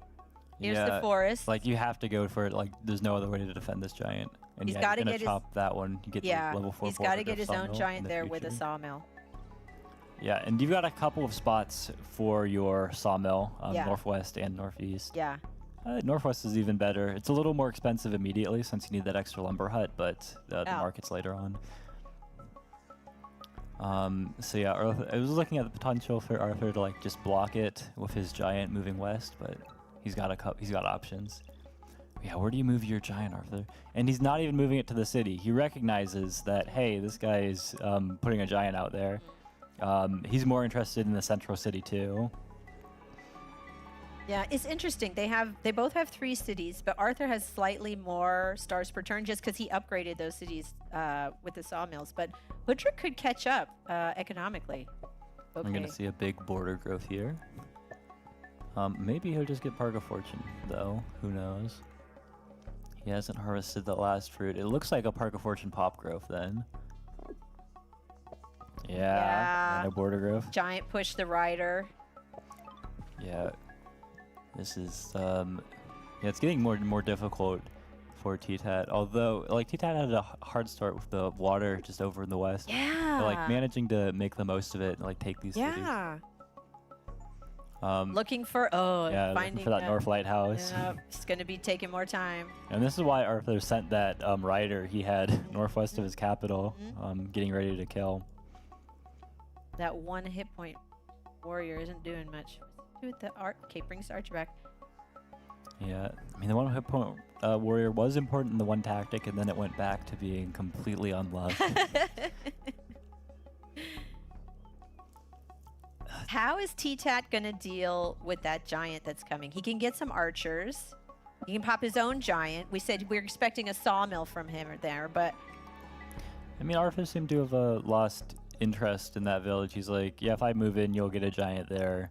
Whatever, I'll just use my giant to try to choke you out of the rest of the map, and I try to take this central city. So, T-Tat, for the time being, that's good for T-Tat. Like, I don't have to worry about getting mathematics. Like, that was really expensive, actually. Yeah. But, like, T-Tat wants to buy mathematics anyways. Yeah. So using that rider to kill the Hoodrick unit that went up. No lighthouse for Hoodrick. That was really smart, Arthur, prohibiting T-Tat from getting that lighthouse. And he's looking at roads, always important for the extra mobility on the riders, but also, you know, into the markets. Because he has this really high-level sawmill. If he can put a market there, that'll bring him a lot of income. Yeah, I wonder, it's 9 stars for a giant on his capital, and then helps it. Ooh. I wasn't expecting that. It doesn't really change. No, it's better. My bad. Yeah. But he can get a giant there with the 2 fruit. He can get some more units. This is nice. He's really building up his economy. And they're each gonna pick up a village next turn, right? Yeah. So they'll be at 4 cities. Yeah, very even. Ooh. Yeah, he's just now seeing the cut off of the water access. I think he'll be happy though when he sees the couple of ruins on the 1 health warrior's path down to the lighthouse. He picked up math before capturing the city. That totally makes sense. Now he can get his giant. And he wants this cheaper one on the northeast. Yeah, just thinking about markets later, right? He can place a market to the northwest. Yeah, like overlap with the battery. Yeah. Again, these guys plan out all their sawmill and market spots like in the very beginning. As soon as they find it, they're like, okay, this is the optimal place. Yeah, and T-Tat's got some struggles just on the clock. Arthur up a great deal, just like in the first game. Yeah. But we've seen T-Tat deal with the clock before. Yeah. T-Tat placing his monument to get 5 stars back. Yeah, big workshop after. Yeah, and Arthur's just trying to expand. Roads. Hey, let's go! Big market. Ooh. Oh my gosh. What am I saying? Who got the first market? Was it Hoodrick? No. Who got the first sawmill? Was it Hoodrick? No. This is crazy. Yeah, and Arthur putting pressure on the clock, banking a lot of time. Yes. And not giving any time to T-Tat to think. Arthur plays so fast. Yeah, T-Tat's got to be happy to see this ruin. I wonder if the 1 health will go for it, or if he'll walk the 10 health back. Could be a big help. Hard to know. Yeah. Sawmill down there. Is it? Yeah, if a couple of extra lumber huts, a big border growth into a giant. If he gets the giant to head towards that central city and backs it up with catapults, archers. Like Arthur has a difficult time defending. Yeah, catapults would be really nice for Hoodrick to counter those giants that are coming. I mean, kind of echoes of the first game. Like, there's not the lake, but like, you know, Arthur's got the central city, which is going to be nice to have. Here's another giant for Hoodrick. No catapults yet, just archers. Yeah, and the archers are just loving the lakes too. Shooting over the water, like completely unopposed here. Yeah, I'm still looking at that ports, like very expensive. There's not going to be any, well, there might be naval units, but short on time. Ooh, red. Okay. T-Tat is really cutting it close with the clock. Yeah, I mean, he was put in a difficult position by Arthur. He's like, yeah, you're stealing my playbook, but you're doing it faster. This was not supposed to happen. All right, is he going to pick up a lighthouse? Yes. There we go. We've got the most difficult lighthouse down. He's got to be happy with that. And he's going to go ahead, pick up the last giant on his capital with a couple of road connections. Very nice. And now with the roads, he can... another nice market. Yeah, he can go ahead. He can pick up a siege on Laic with 1 more road and then kill the archer if he wants. Siege still possible, just 1 more road. It's a big high-level city too. But Arthur doesn't have all that many riders. He may not be too interested. He may want to get more units. Oh, he's looking at a catapult? Yeah, the same, all the same things that Hoodrick wants. Right. Yeah. Okay, there's a catapult in Imperius, not Hoodrick. Yeah, I mean, like we were talking about, if that central city is difficult to defend, like he's got the giant, so Hoodrick wants to, you know, kill the giant with his own catapults. Hoodrick moving on to the ruin. Arthur will defend with the catapult now, his own. See what that shows next turn. Moving the giants up. Oh man. Yeah, no, Arthur just played so prophylactically here. Like he's just shut down Yeah. everything. Again, Like- anticipating, right? Really like thinking ahead, prohibiting his opponent from like making much inroads. Oh, another port. Oh, and actually a naval unit. Will you look at Yeah. that? We're gonna see the sawmill here and Is he going to border take growth. borders? Yeah, he has to border to get a larger sawmill spot. Yeah, he could Oh, he's population considering. theoretically. Ooh. Like, I thought borders for sure. yeah, is he thinking about Because ort also with or markets later. roads? If he doesn't get a border, he can't place a market useful there. Okay, there we go. Oh, running out of time. yeah. He's cutting it so close every time. And like Arthur just plays his turns quickly, and then you're looking like trying to evaluate for tactics, and you're like, wait a second, Arthur shut down all of my tactics. Mhm. Did he really? Surely there's something over he didn't. Yep. And then just runs out of time even He's more. roading his catapult south. Why is he? Is this safer there? What's Not safer. I think he's. You Maybe would- he wants to counter the navy that's going to pop up in the south. Yeah, it's in range of the. I was thinking about it more in terms of Oh, defense of the fishing! central city. Arthur goes. Well, he has stars now. Yeah. Arthur has an income, so he can There you go. afford tech. Oh, look at that juggernaut with the splash. Cool. Arthur, you gonna upgrade that capital? Okay, with the roads. I mean, not the capital, the city. That's nice. Oh, he's sending another one down south. Yeah, he's shifting his focus. Instead of that kind of central bottleneck city with the giant in front, he's like, all right, I'm going south. Let's go there. Yeah, I think we might see a border growth in that middle city, too. Oh It's yeah, there's a possible, but really good dangerous. sawmill spot if he border growths. Yeah, big swordsman on the edge. Sword. Well, there's another ruin down there that he can probably pick up with this raft, who also want that southern lighthouse. Neither player has vision on the eastern lighthouse yet. So obstacles I've got. Gonna get both another sides. giant. He's got that juggernaut to deal with. He can get his own juggernaut. Yeah, and I mean, as cramped for space as it looks, the rest of the village. Oh, is he gonna put that giant in the port and then sneak around to what is that, Ropimo? I mean, very possible. And it seemed like you know, one of the ideas behind the ports. was Oh, for he's looking at mobility. cloaks. Did you see? He's got a playbook. He does. He does. Yeah, looking at roads too. Oh man. I don't know how much these players like study each other's. I mean, I know they look at each other's replays, which is cool, but like, oh, farming. How do we feel about that? I mean, helps him get this giant right here. So, I mean, Arthur goes for it immediately. So And got he's to pushing the catapult. Nice. Oh, I like that. Catapult push to hit. Yeah, he's got to be thinking like convenient. That was great. He disembarks the giant because he can expect the Hudrick giant to pop in the water. And so this way clears the space. That's nice. Yeah, we're gonna see the border growth here. Yeah, I want to see a border growth here. Oh, Because what? Yeah, no, the farming's really nice because Yeah. before Yeah. he had that. Yeah, okay. Oh, what? Oh, He's wow. still. I mean, it's a nice okay, Okay, level you know, 6 marker. no, this guy's smarter than me, so I don't know. I wouldn't have done that, but he's got a plan. Yeah. I mean, it's still a good plan. Like, you know, this is the plan that you It's had good. before. It's still good. It's still just as strong.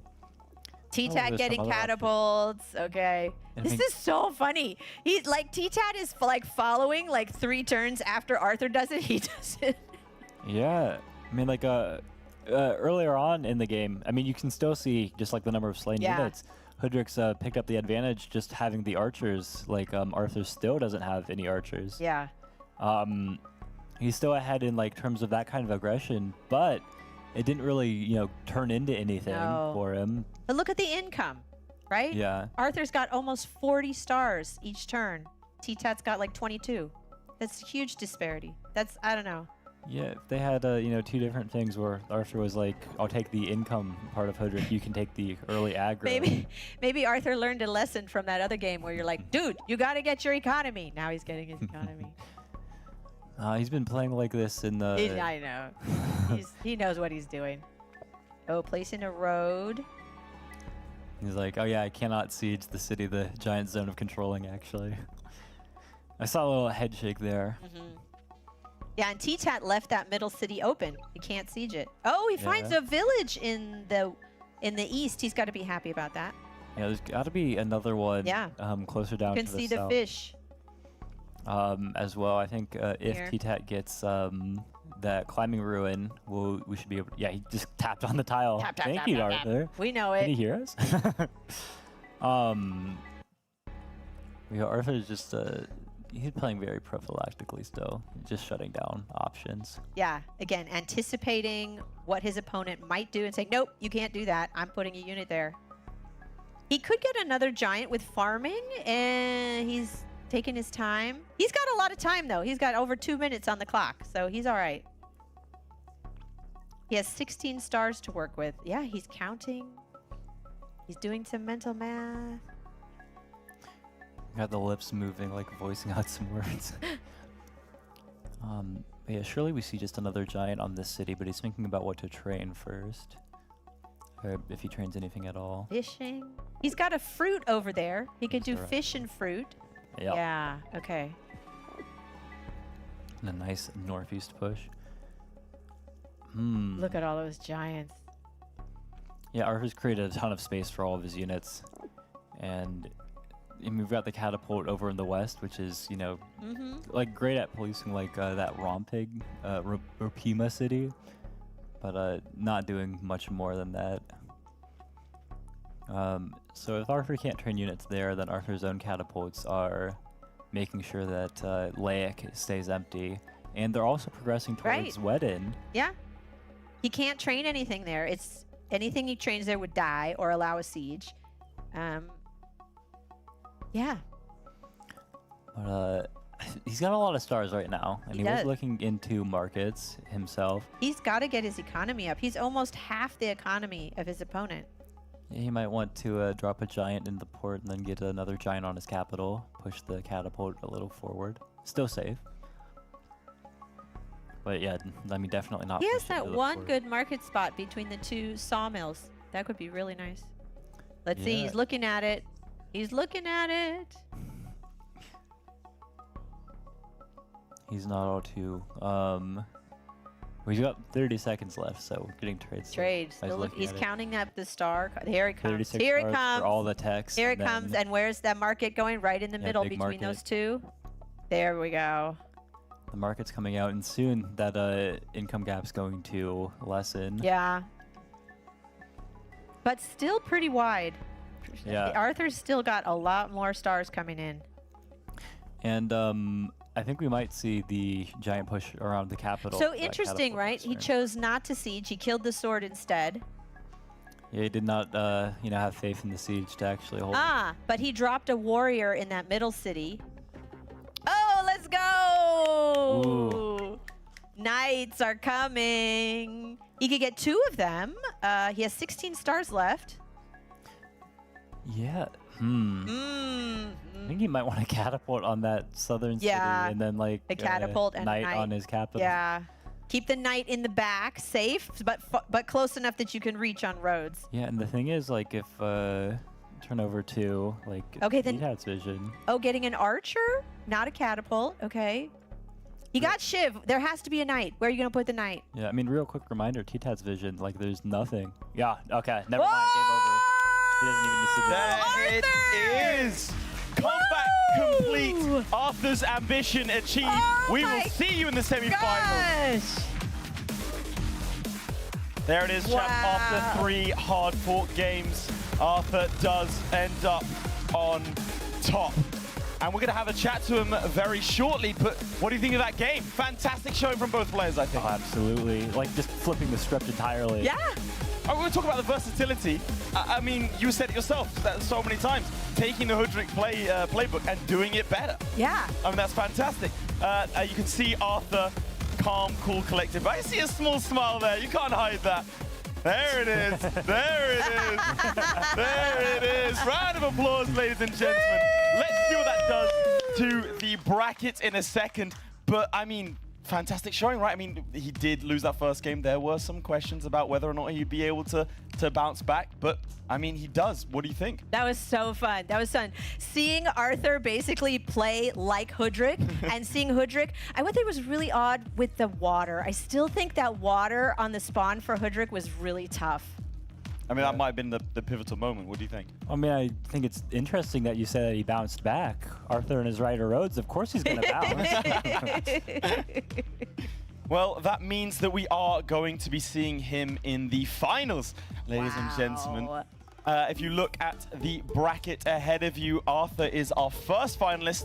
We are going to very soon go and see Barda under Slimming Boy play in the semifinals against Meisterlamp, who did, of course, win his quarterfinal with the Luxador tribe. One of those two is going to be playing against the Imperius tribe and Arthur, and I have him here with me. Firstly, congratulations on your victory. How do you think the semifinal went? Obviously, losing that first game and bouncing back. Definitely one of the better series I played. Really happy just overall with the quality of the games. I mean, maybe game 2 was a little bit more skewed towards my favor, and I guess game 3 as well, but I think both players had at least some sort of chance at some point in the game, although, you know, having watching the replays, maybe it's a little bit biased. And obviously I did win, so of course I would have enjoyed this series, but overall, yeah, definitely very nervous, but turned out well. And what's it like playing in front of the live crowd, the live audience? To be honest with you, you don't really notice the audience. You're really way too focused on playing the game. He's too sucked in. Yeah, like you can barely hear anything. All you hear is just the white noise in front of your, like all blasting into your ears. It's more just so like you are sitting in like a tailor-made kind of booth. That's maybe where the pressure comes.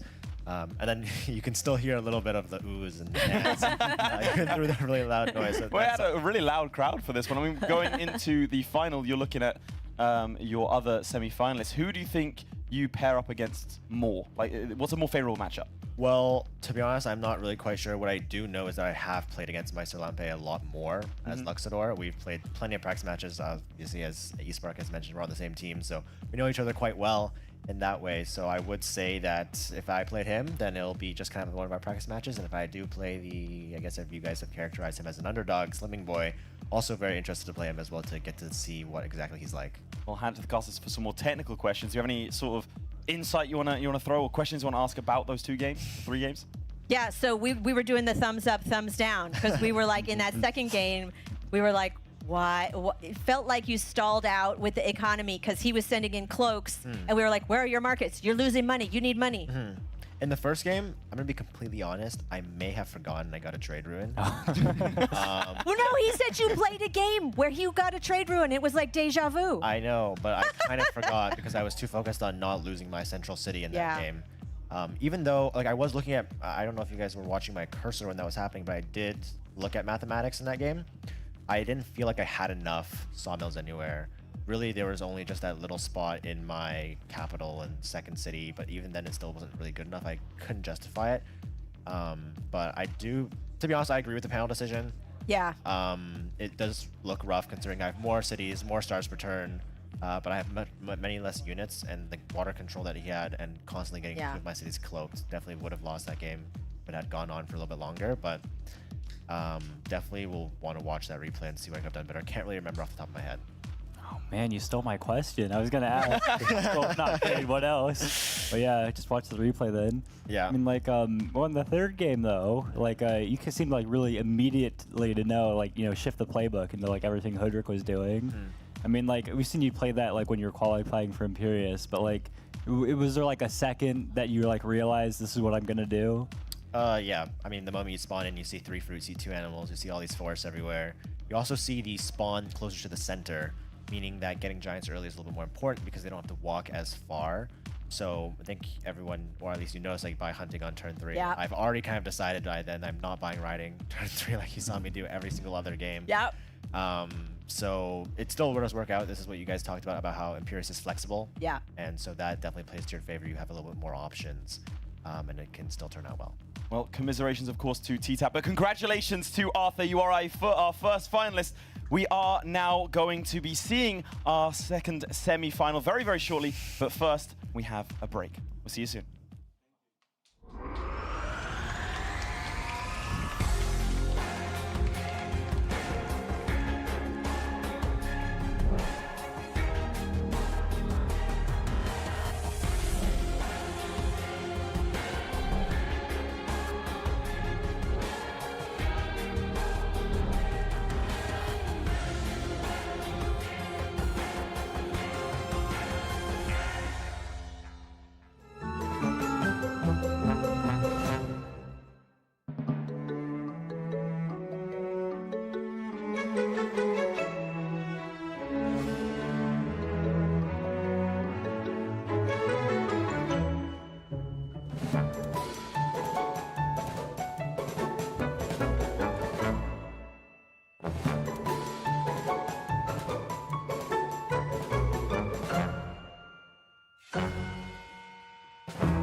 Welcome back to the Polytopia World Championships. Thousands of players have been playing Polytopia just to make it all the way here to be in Stockholm, playing in front of a live studio audience. I mean, thousands of players have become 6, have become 3. We're down to our last semi-final. How does it feel? How do you think the day's gone so far? So cool. I am so enjoying this. Like seeing these high-level players, really interesting matches, really smart plays. I'm just getting a kick out of it. Well, I mean, we just saw Arthur come back and reverse sweep against T-Tat to make his way to the final. Now we're going to find out who he's going to be playing against. We'll have a look at the bracket in just a moment. I mean, we were talking sort of off camera. We were a little bit surprised to see T-Tat take a game, but then seeing Arthur bounce back was pretty great to see. And now we have our final semi-final match. Slimming Boy with the Barda tribe against Meisterlampe, who we saw win his quarterfinal with the Luxador tribe. And a very interesting matchup that we're not really sure which way it's going to go. I mean, we saw Meisterlampe. How do you think he's performing today in accordance with what you guys are familiar with? I think Meisterlampe is par for the course. He's doing really well. He's playing very experienced. He's got his strategy. He plays very careful. So he's just on track. And of course, we have to talk about Slimming Boy. Yeah, I mean, it's kind of interesting. Like, we haven't seen him play yet today. Kind of interesting. Like, a lot of his games, like, they're just so fast, like, kind of over. He was kind of talking about, like, you know, what his prospects are, and he's like, listen, I'm not a competitive player. I was just joined, like, you know, casually for fun. Let's see how far I go. And I'm kind of see he can go all the way. He really can. Well, he's already been pretty far. An enigma to you guys. Let's find out a little bit more about Slimming Boy. My name is Livingston. In-game I lead that Lila. And Slimming Boy, also a name that a lot of people know me by. And I come from the city of Groningen in the Netherlands. Well, I'm still in high school and I live with my parents and 4 siblings. And I like to play water polo. And as I said, I'm just very busy with my school because it's my final year. And also play Polytopia every now and then. I saw a video on YouTube from, I think it was like Chicken McNugget, and I just got hooked and watched more videos, and then at some point I just asked the game for like a holiday present, and I got it, and yeah, I just found it super fun to play. Yeah, in the weekends I often like to play a few games, and that's it really. Well, when I qualified for Sweden, it obviously changed a lot, but well, I couldn't believe that it was actually happening, and when the game was over, the final game, I was first just checking because if it was actually going to happen, and when it did, I was just super happy. Of course, I couldn't sleep until like 5 in the morning because I looked really forward to it. There we have it, Slimming Boy. And now I want to add a little bit of context as well, a little bit of behind-the-scenes knowledge. Everyone else has been playing Polytopia non-stop, right? Up until 3 a.m. in some cases, as you found out. Slimming Boy, taking a different approach. Hasn't been doing that, has actually just been relaxing, maybe a better strategy, playing other games, and it sort of plays into this almost larger-than-life character we've now seen of this enigma that no one really knows how he's going to play, what he's going to do. Not even playing Polytopia in the build-up to this, and yet he's in the semi-finals. Do you want to explain why he's in the semi-finals as opposed to going through the quarterfinals? Yeah, absolutely. I mean, like, this is the player, like, when he did the face-offs, he went completely undefeated, didn't lose a single game. Like, even among the top cut 3, there was Lib who lost a single game to Ramdingler, won both of his matches, but that single game was the separation. So, Slimming Boy seeded number 2 above everyone else in the tournament, except Arthur, able to skip that first round, and now he's getting ready to play Meister. Well, I mean, you have high opinions of Meister. How do you think he did in his quarterfinal match? Oh, Meister Lampe? Oh, he played really well. Just showing, again, like cool under pressure, calm, smart, like just very experienced, which is so juxtaposition to Slimming Boy, who's like very new to the game, but seems to be doing really well. Very well indeed, all the way to Sweden, in fact. So he did win his game in a 2-0 sweep, but for those of you at home who maybe are unsure of who he is, let's check out who Meister Lampe is. I'm Marco, known as Meister Lampe online, and I'm from Germany.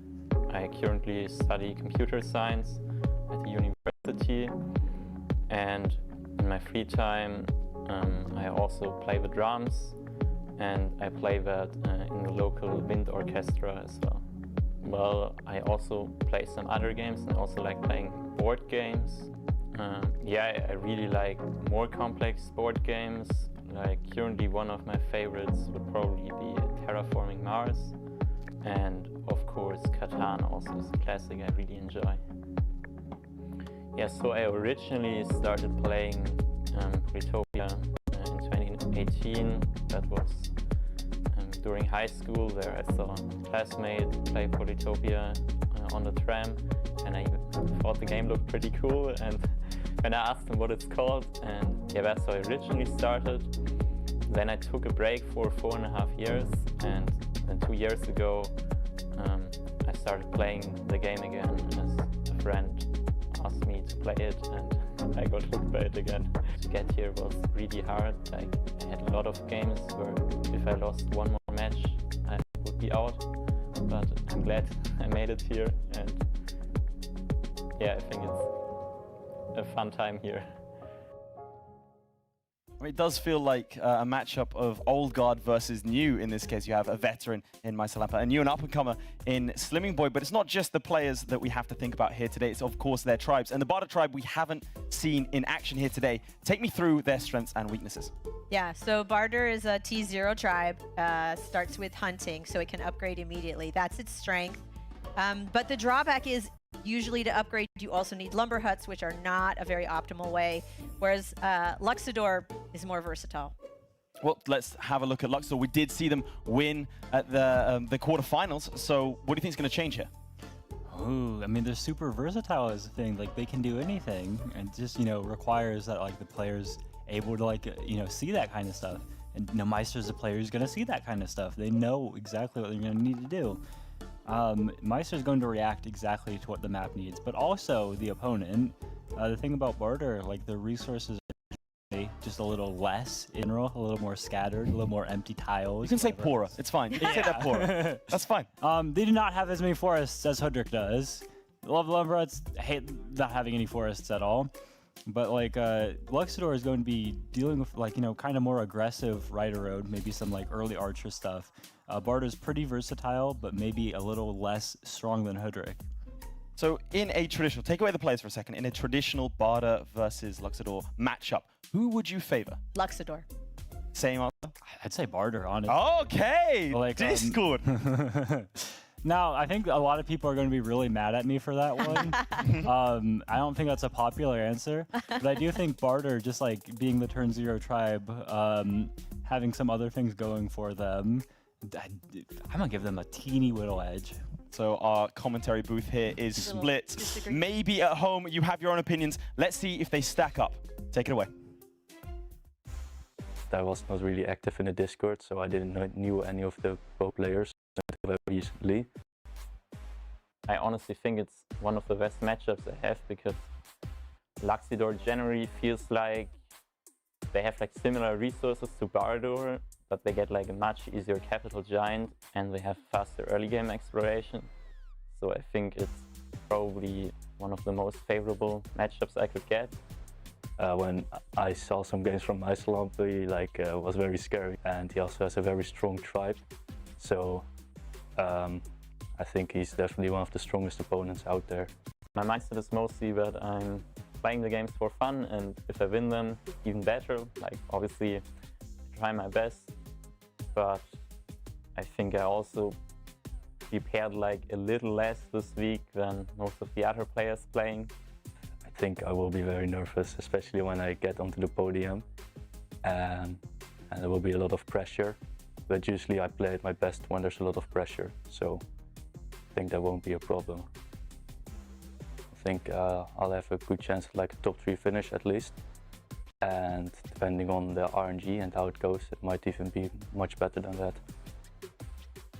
Of course, we'll see how it ends up playing out because the spawns always play a big role.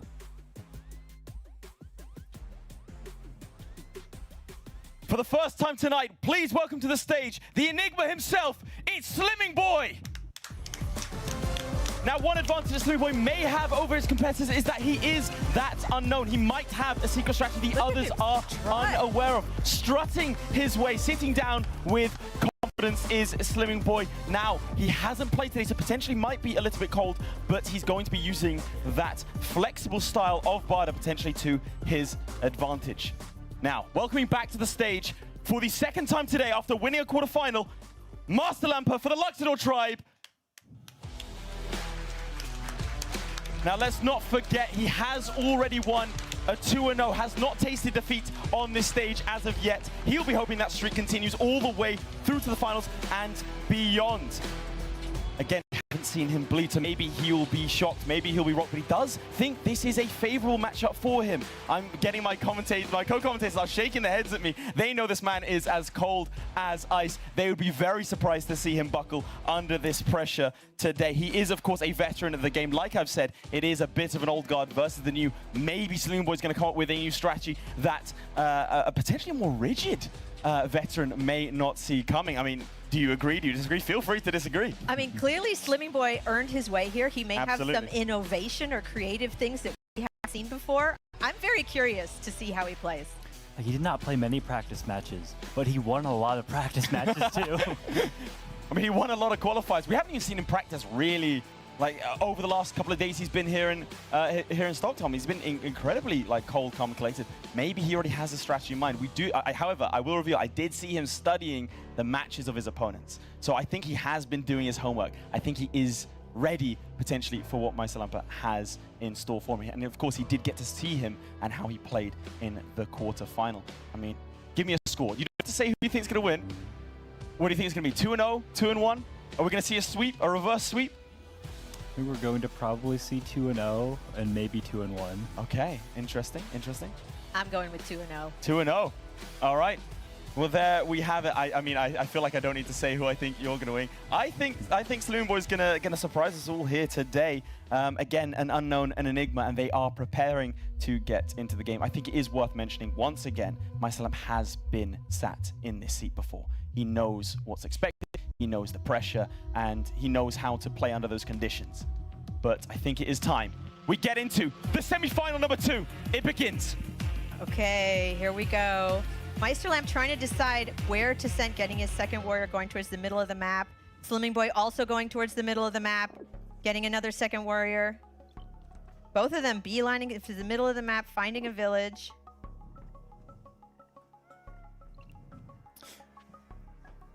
Slimming Boy missing up a village, hoping for something in the center, but it's ruled out by this little suburb.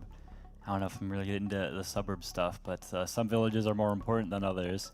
There may have been one in the middle, but instead, just going to find. Ooh, and they meet, and oh wow, Slimming Boy attacks right away. This is a little risky because Meisterlamp has a warrior right there, taking him down. Meisterlamp's going to be able to get that middle village, which has a lot of forest, so he has to think about tech. I'm thinking hunting and forestry. That makes the most sense, but I'm not. I mean, Meisterlamp. look at how many forests he has. Oh, Yeah, riding. See, what do I know? hunting. I don't know anything. Oh my gosh. So surely, yeah, we see the rider pop up on the capital, and it's going to, it looks like, head north. So this is tough because Barter just sees a lot of fruit around his C2. Yeah. So he's kind of forced to go Org, which is not great. If he wants to upgrade that second city, he's got to get Org or I don't know. Like not enough fruits around the capital even for the level 3 upgrade. There is some hope in the position though. Take a look over at the shared vision between the players. Meister's got this eastern half of the map, and maybe another village, some more stuff in the north.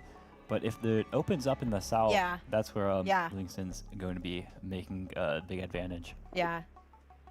Yeah, Slimming Boy could pick up a lot of territory in the south. I don't know. We'll see how it unfolds. This warrior. Ooh, yeah, and the north's getting a dead cut off. end. It seemed more likely for the south to turn out like this, but I mean, not quite a dead end. There's the little. Yeah, there's a shoreline. Yeah. You can see the shoreline, and Meisterlamp does find a ruin in the corner. That could be great. But yeah, I mean, definitely, the less land you have in places you want land, the worse. Picks up a rider. Nice. Okay, is he gonna get Org? Yeah, he's got a lot of stars. I'm thinking he's going Org and the lighthouse to upgrade his capital. Oh, it might be like mathematics. Oh, archery! Okay, archery Org. Cool. Yeah. So this is a very strong combination. He's trying to. He sees the riders, and he's like, "Your riders are not getting through here." He can see the rider. Poke your units. And ooh, workshop instead of explore here. Wow. See, that's unorthodox. That's not the type of play we usually see. It seems every decision he's making is surprising you. Yeah, we're like, oh, okay, that's different. It's great. It's fun. Well, exactly. Again, this is great. It's a veteran versus an upstart. I love exactly what you want to see. Yeah. Yeah, I'm wondering if I feel like that warrior is heading out. It's getting some vision. That's nice and everything, but it also feels like it might be baiting Slimming Boy's warrior. That warrior that Slimming Boy has on the second city wants to head down south, explore for more villages. But yeah, you're just gonna pick up the kill and take advantage of the forest tile for the defense bonus. Yeah. Slower expansion a little bit. Upgrading but, the capital. Blocking the rider out and picking up a nice kill. And if this game does drag on into the end game, looking at their current positions, who do you think it favors more? Oh, it's too early to say. I can't call it now. Yeah, I mean, it's really tough just because we don't have vision on We the can't spot see the up map. in the north or in the south. Oh, not an explorer again! Yeah, I mean, no But the fishing mountains here. are there and the water. Yeah. It wouldn't go anywhere. I get it. But yeah, very economic approach. And I mean, it's the kind of thing you need with barter. Like, their cities, maybe not the Oh, best. he got an explorer from the ruin. Is it going to get the lighthouse? Yes. It's a lighthouse and some very valuable vision for us, too. So now we see what's up there. The crowd is really interested in that. Yeah, I think that's... I mean, it's really difficult because I think Slimming Boy's going to need to get into the water if he wants to keep Meister away from that village. Although, you know, that being said, it's so far away from Meister as well. But Meister's going to be able, right, he's got to be thinking about his giant with forestry, right? Because he can upgrade the capital. There we go. And his Forestry C2 picking. with forestry. We're going to see some chops. He's going to chop, and he's got to think about potential sawmills, right? Where is a good place in case you want to place a sawmill later? Yeah, he could chop like a couple times, pick up an explorer, or he could just upgrade his capital now. He's counting. Okay, he's doing future turns. What am I going to do next turn and next turn and next turn? This is like advanced planning. And workshop or explore. Yeah, just so few villages. Another workshop here. Yeah, he's got to maintain his economy. All right, Slimming Boy is going to move in with his archer. Yeah, head down south. And but what's he going to do with that warrior in the north? It's like a dead end unless he gets it's like the mini stop sign. Oh, the north one. Yeah. I think in the water, if he wants to get that village, it's a weird village. Because it's kind of expensive for fishing. Yeah, and like, I mean, he doesn't know this. Like, no vision. Right, he doesn't know. We know. But it's weird just because it's so far away from Meister. Meister does have riders, so maybe picks up some roads to go take that over soon. But Meister checking the score. Did you see that? Nice. You want to explain a little bit about why he would check the score? Yeah, the scoreboard, usually it's just like, it doesn't tell you much useful information, except in Polytopia it does. If we turn over to the spectator real quick, you click on the game stats button, you can see the opponent's score. We haven't talked much about it, but you'll notice it rises. Like when he does things like gets his workshop, that's an extra 50 points for him. So by checking the score and all the increases, like keeping close track of them, you can kind of see what your opponent's doing, even if it's in the fog. All the best players here, although we haven't talked about it, have spent the entire day meticulously score counting. And I will say, Meister Lamp is one of the best score counters I have ever met. We were playing a game, and he just looked at it, and he knew what opponent tech they had, where their units were, that they stepped on a mountain. I was like, how do you know that? He's like, well, the tech. You can see it from the score. Amazing. Yeah, it's kind of a... I mean, both players have these 3 cities. It's just that Luxador with the, guaranteed capital resources, this early giant, bigger income, everything like that, and working towards, like, these mathematics. I mean, he's already planned, like, these market spots. Yes. And it feels like he's spent no time doing it. He knew exactly where he wanted the markets and the sawmills, and he knew where he could chop all in advance. Moving the giant in. See, he's still thinking, where can I put, what can I chop, how much do I need? He's doing all this mental math. This is great. I love this. I love this. This is the top level players. Moving his rider back, leaving the city open. Yeah. Is he saving stars? Yeah, it looks like it. I mean, he was thinking about just... He's like, how many stars do I need for a sawmill? Can I afford? No. Yeah, I guess moving the rider back does defend against his opponent picking up 3 roads to get a siege there. Ooh, a couple of riders here. Okay. Okay, he does get climbing. Yeah, this is a little unfortunate. We do see a village down there. It's just not connected to anything. Yeah, it's in this little island. Until he, he has to pick up like bridges because there's like no way into that lake. Maybe like border growth on his second city down there, but that seems a little far-fetched. He is going to get a couple ruins in a couple turns. That could really turn the tide. So knowing what you know of, obviously, the vision of the entire map, what should Slimming Boy be doing in this moment? He really wants to upgrade his city. Yeah. But this is the thing we were talking about. Like, he's got 5 forests between all of them. Like, these are not Hoodrick raids. He would love to just get like markets and stuff, but like he has to kind of make do with the weaker resources that he has. Yeah. Ooh, stars. Okay. I mean, this is getting into the mid game, right? This is turn 9. So this is the point where you have to start moving into those upper tier techs. You have to start, again, growing your cities. And Meister Lamp. Oh, borders. Why did he get borders? He's kind of a... He could get the giant with org the other way, but this way he has a little higher sawmill spot so that the market a little later is stronger, and border growth means that it will match up with if he gets another like sawmill or maybe a forge southwest of that other city. Because he can get another giant with the... Yeah, I mean the other thing is that his entryway to that northern lake. So it's useful for a lot of things. This like pair of archer warrior heading up north. It's interesting that Slimming Boy is sending 3 units up north. Yeah, I mean... Kind of like he's got to deal with this giant that's coming. He sees the giant. He's got it. There we Okay, go. he's thinking about math and a catapult. He has 8 stars, right? Enough if he wants to get a catapult. There's just enough left. Yeah, I mean, a catapult. Ooh, he's looking at it. He is. Ooh. Okay. Ooh, the crowd is Yeah. really interested in that play. I'm interested in that play. Well, I feel like you know, the mathematics is making sense just for trying to get some of the cities upgraded, but Oh, Meisterlove getting a juggernaut. He gets juggernauts all the time. He likes those. yeah. Getting another giant with a lumber hut. Very nice. Yeah, and this is what he was. I mean, like I don't really know if I can say this is what he was calculating for, since he, you know, got the star ruin. Which, how do you calculate for that? Right. But it did work out. Oh, nice. Explorer. Yeah. Ah, so he knows He's the picked trick. up the tech. Yeah. He knows the trick. Restart. Very good. And oh, Ooh, that's got wonderful. He's got to Yeah. be happy with that. Yeah, So he's the deciding forestry. population or border. Population. Get the fast giant. Oh, he can push the catapult if he has Yeah. forestry. He's got the catapult. I hope he's got forestry. I don't remember. Does he have forestry? Got mathematics too. Oh yeah. Okay. Obviously. Yes. Thank you. But yeah, I think you can get a couple of lumber huts in the like southeast. He sent a whole bunch of troops up there. And set up like a sawmill spot on that second city. Is he gonna get the giant in the capital now with the 2 huts and push the catapult? Looks I like should hope so. Looks like he's thinking it. Little pause. So what else to do with the stars after, perhaps? There's a possibility of like a couple of chops. Ooh, yeah, he wants to get another unit first. Because, you know, he's population There we capped go. in the 2 other cities. He can only train units in that 1 capital city. Oh, now not anymore. Now he can upgrade. He put his monument there.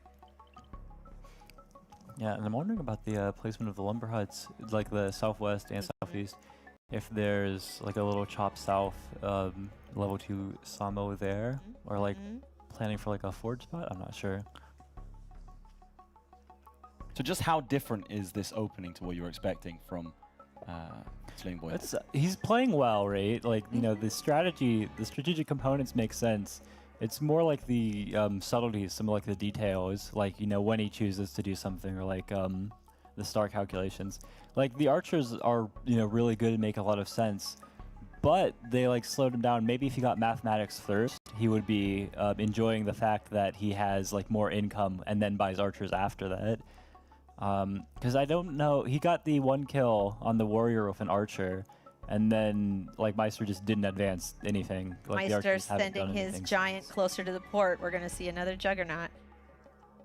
Yeah, and Meister's been hiding like a little shadow over in the northern corner thus far, but finally strikes out, and he might go after this kill. He might just heal with his warrior. There Nope, we go. he's taking the kill, moving his rider up. Yeah, either way, he has to keep Slimming Boy Yeah, off again, that this is one of village. those contested villages. You gotta do whatever you can to prevent your opponent from getting it. Yeah, and I mean, it's really tough. It looks like Meister has a commanding control of the water, especially that southern lake. Even after the Park of Fortune is placed down on Orkelin, it doesn't seem any closer to picking up border growth on that city. And then how do you enter this lake with like water units Yeah. like this? That little strip of land is so odd. The way the villages are just A bridge jutting might out help there. there. Yeah. I mean, Meister seems the only one capable of getting bridges in the near future, just with him having riding versus Slimming Boy without. Yeah, he's deciding which archer he wants to give the kill to.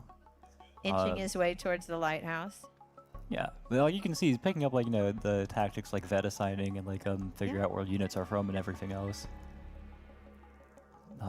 Number of catapults is, I mean, this reminds me And a now lot he's of. pop capped. Yeah. He can't train any more units. We saw this a lot in his earlier games when he was qualifying for Barter 2. I'm a big fan of making use of the catapults. And I'm wondering, I mean, here, like, Meister wants to. You can see that he wants to, drop He's going to hit with the rider and bounce away. This is the great thing about riders, Yep. right? They can hit and bounce back to safety.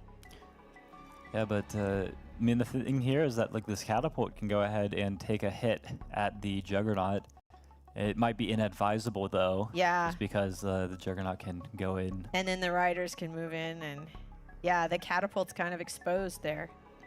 Yeah. But it's not just the one catapult. Meister gets roads, places them, and he's going to go hit those archers.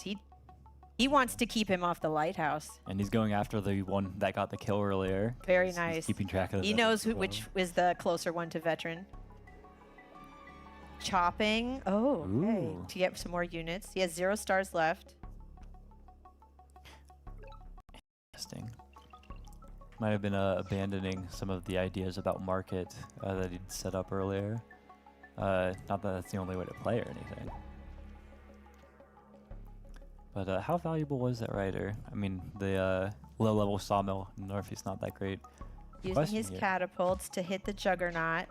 Yeah, Meister loves his juggernauts, so this must be, you know, really damaging to the morale too.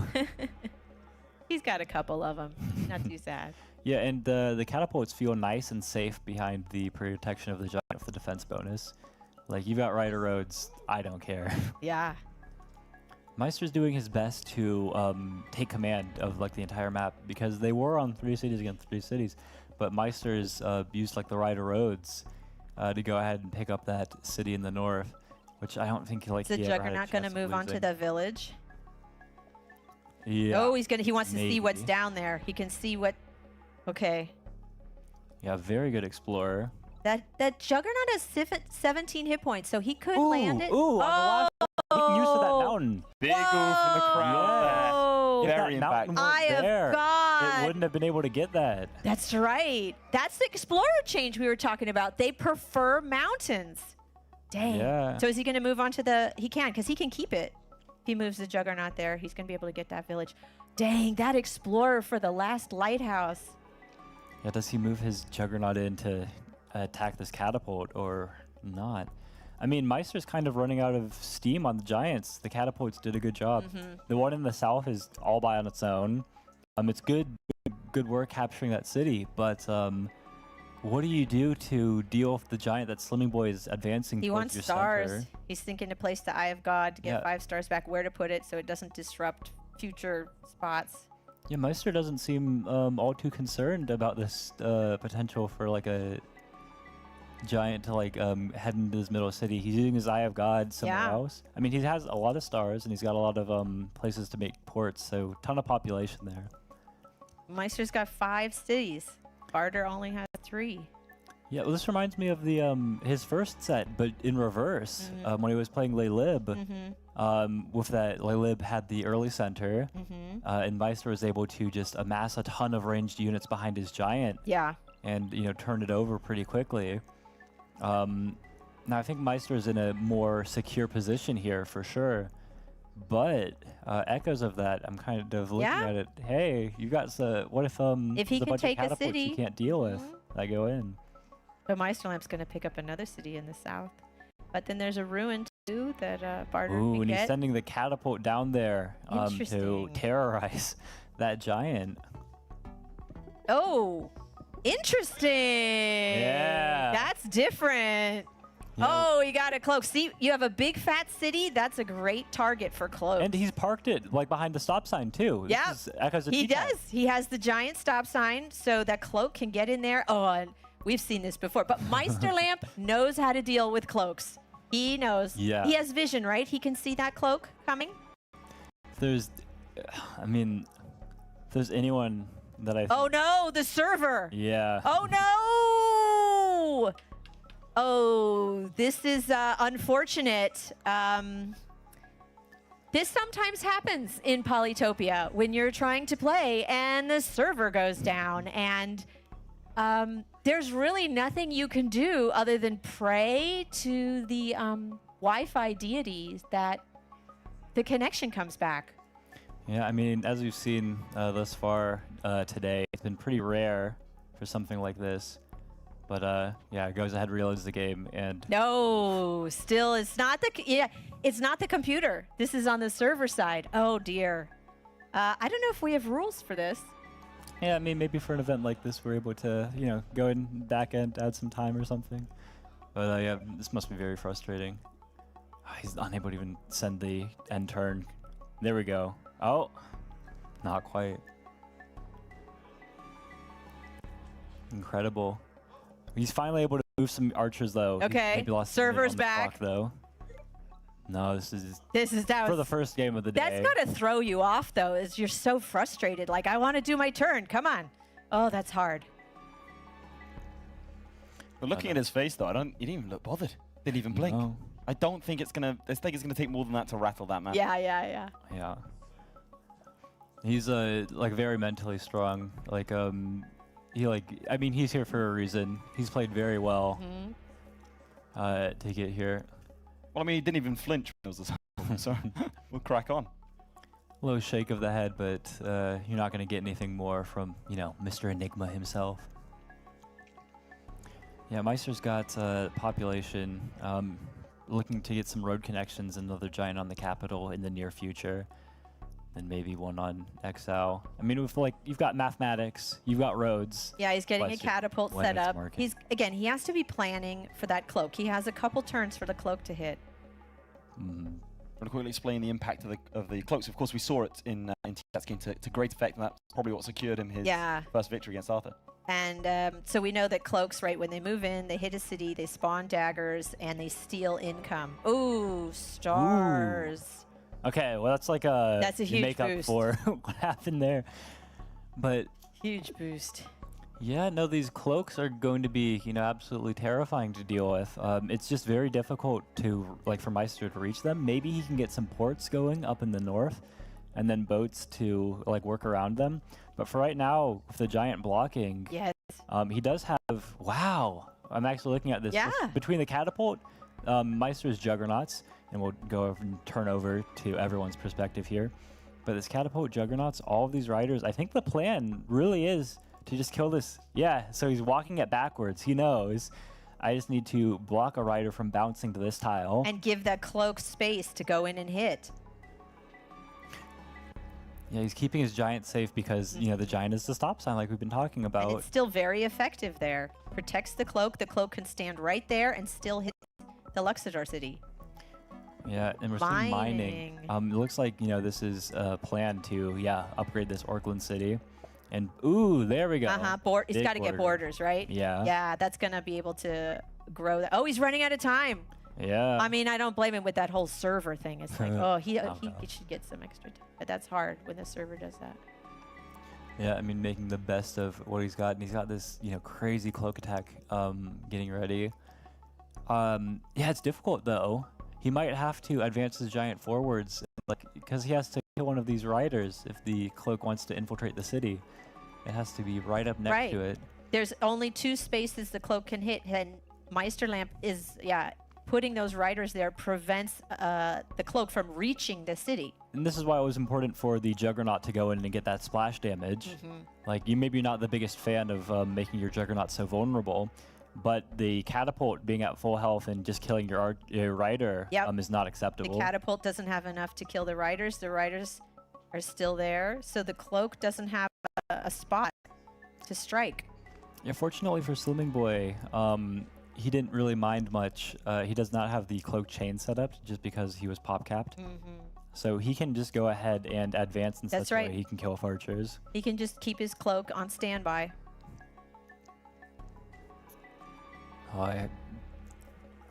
My best guess, we're going to see that cloak used in the next turn.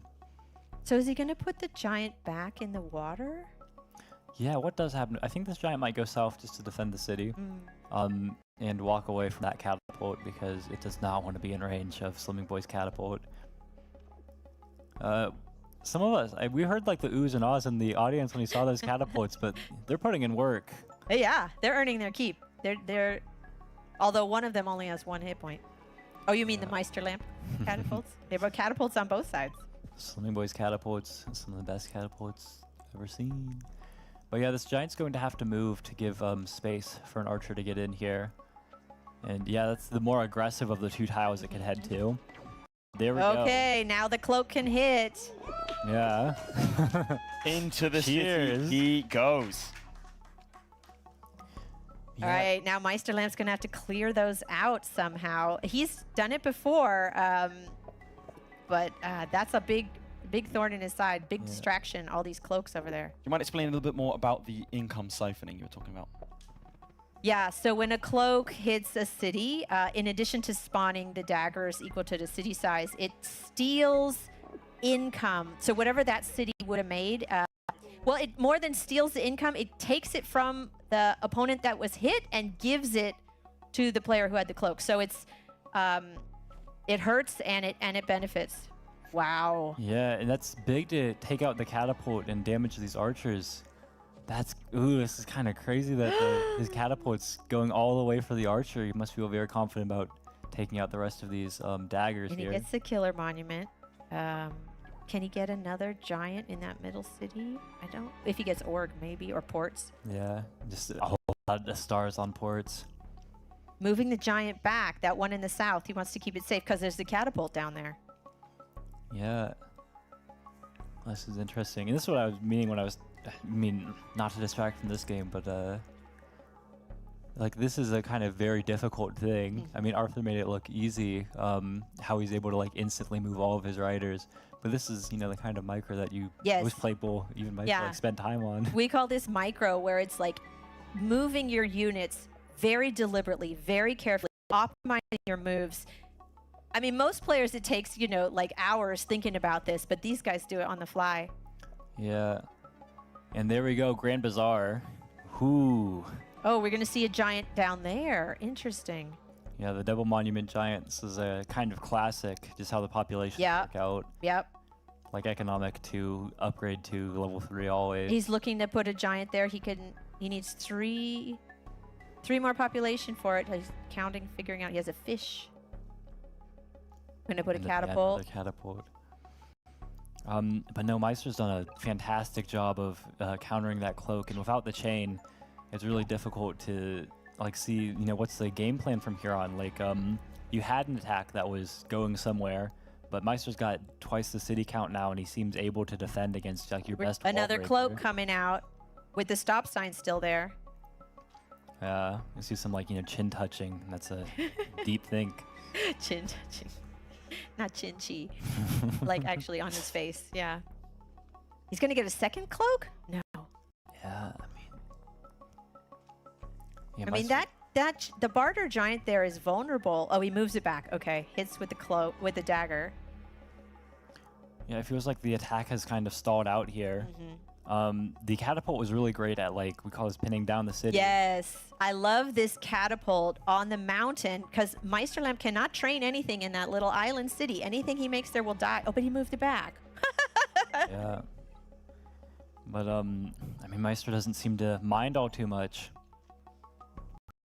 Enough other cities, right? Yeah, Meister has 3 more cities than Slimming Boy, so he has more places to train units than Barter does. Placing a road. What's he placing the road to bounce back? He's going to try to hit the archer. Does he have another? Does that other rider reach? Okay. Oh, and it's a veteran now. Oh, cool. Yeah, normally these kinds of trades are, a little questionable. It's just like you're going to kill their damaged unit. He's going to put a juggernaut in that port on the road. But yeah, with the veteran and the lack of units that Slimming Boy has, it's a thorn in his side. And yeah, another catapult, further advanced. And yeah, Meister's dominating now both of these lakes, entering into the north one for the first port the whole game. Yeah, Meisterlamp's on the water. He's been using those juggernauts and giants very judiciously, pulling them out when he wants to heal them.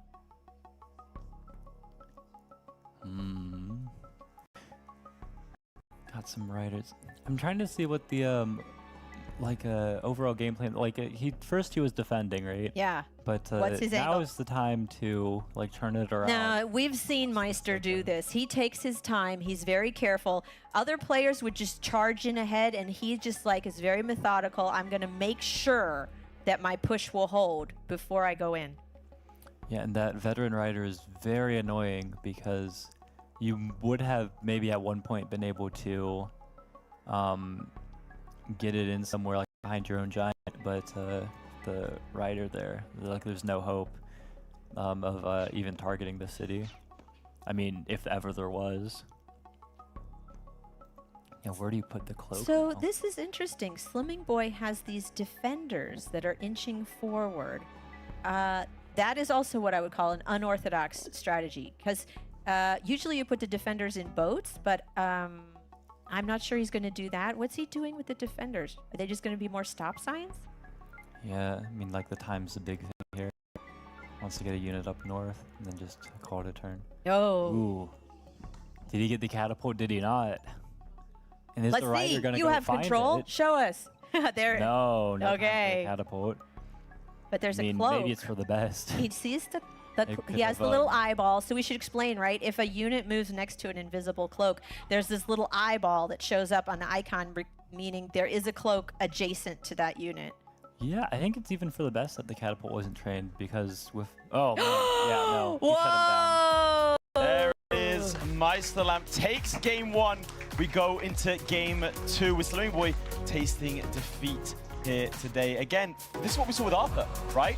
A player with a bye goes in cold and loses the first game. But now let's see if, like Arthur, he's able to rebound. What did you think of that game?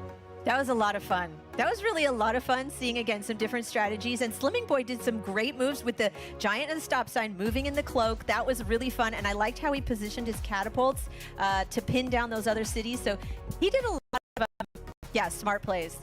Yeah, I mean, like, I'd say, like, strategically, it feels, like, unorthodox. But at the same time, like, you can tell that he has a very good understanding of the game. It's just, like, not one that's, like, in line with, like, you know, the 11, like, Polyteams players who went to the face-offs. Like, he's doing things, like, he's making his attacks and pushes, and it's things that, like, we haven't seen before. They seem, like, a little, like, strange, weird, whatever else. But, like, they're super effective. I mean, really, he was kind of hemmed in, like, not having access to that southern lake. Maybe if he could have pushed into a port in the north or something, or like had a faster attack. But I mean, Meister is just going crazy. It's time for the next game, yeah? Here we go. Game 2 begins. Meister wins this. He goes to the final. All right. So they might be closer. Barter's in the north. It's unfortunate the way the Luxador water is. It's going to be hard to get that lighthouse for Meisterlamp. Ooh, this is a classic question. Yes. We should ask the audience. Village or ruin? Village or ruin? Unanimous village. Everyone here says village. I also like village. Yeah, I mean, with the number of fruits you have on that capital and like seeing the fruits over there, it's probably going to be another barter. But we saw this with market. Slimming Boy before, how he was kind of forced. Oh, what? Yeah. Oh, okay. Popular opinion is village, and this proves Slimming Boy is doing something different. I'm gonna be real. I love a good gambler. So. Yeah, that's right. It could be better. It depends on what's in the room. It could be great. It could pay. Really could pay off. We get some population here. Now, unfortunately. Oh, yeah, there we go. There we go. Look at that. That's like the best thing you could get. Could you argue there could be better? Nope. No, that's it. Population.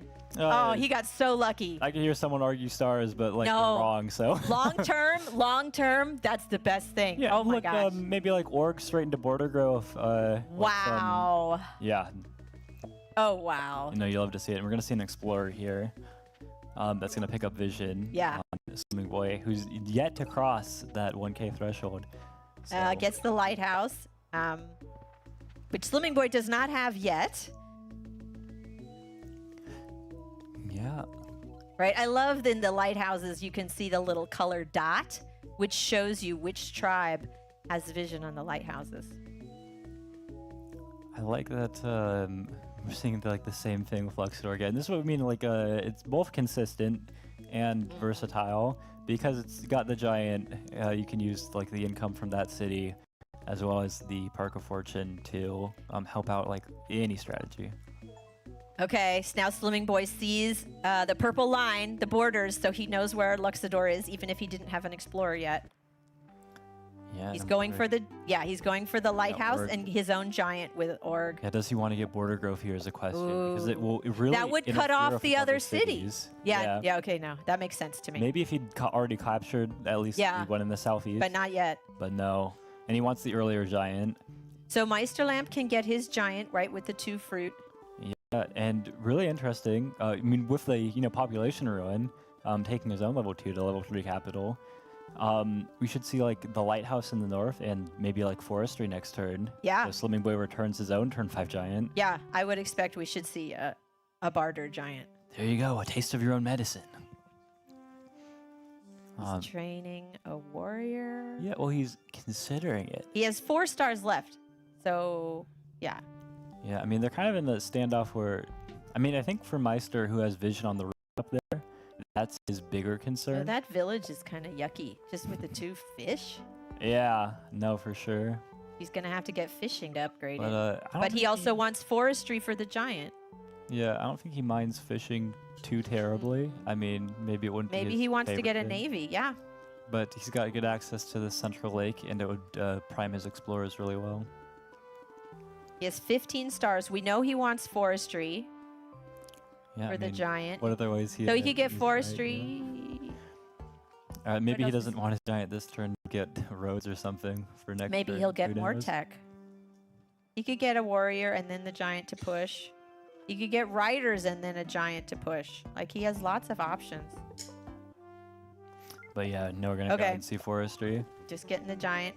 He doesn't he's saving the monument. He doesn't have another city yet. Yeah. And because he has options and such. Yeah. He might just go for an explorer, and then pick up another lighthouse, get like a second giant on his capital even. But yeah, Slimming Boy was not feeling all too secure of his warrior, so going to go ahead and sacrifice Yep. it and penetrate. That for a little warrior's more gone. vision. Yeah, I like Slimming Boy's position. Ooh, I mean, farming. Ooh, yeah. And a workshop instead of explorer too. He wants the economy. Right. And yeah, going Okay, straight there to we go. fishing. Yeah, he has to get fishing to upgrade like that fishing city. and explorer here, right? Or like which explorer does he want first? I don't know. He hasn't been doing explorers very much. Yeah. We'll see if he chooses that. Surely this Oh, there we go. That makes sense. All right. We get the lighthouse in the east. Yes. Okay, this is solid. Yeah. Maybe you would have wanted that village down there, a little further down, like space for even more, but Workshop for his economy. yeah, you take this too. So he does have a decision. Does he want the 5 stars back from his Park of Fortune, Right. or is he just going to go ahead and upgrade Right. his He capital? still has the monument, so he's saving Holding it. on to it. Ooh, Meister counters. Oh, he also gets a population ruin. Yeah, both players of the Devil Giants on cap. So he already has farming. This has been a ridiculously like, symmetrical match so far. It is. They're getting the same things from the ruin. Like identical income. If he gets forestry, he can get another giant in the capital. Yeah, like immediately I like Slimming Boy's water access better. Yeah. He got more Yeah. water tiles and such, and like his explorer was better suited to help him out in moving through the water. Farming and forestry gets him a giant there Ooh, big and in border the growth. capital. Cool. Borders.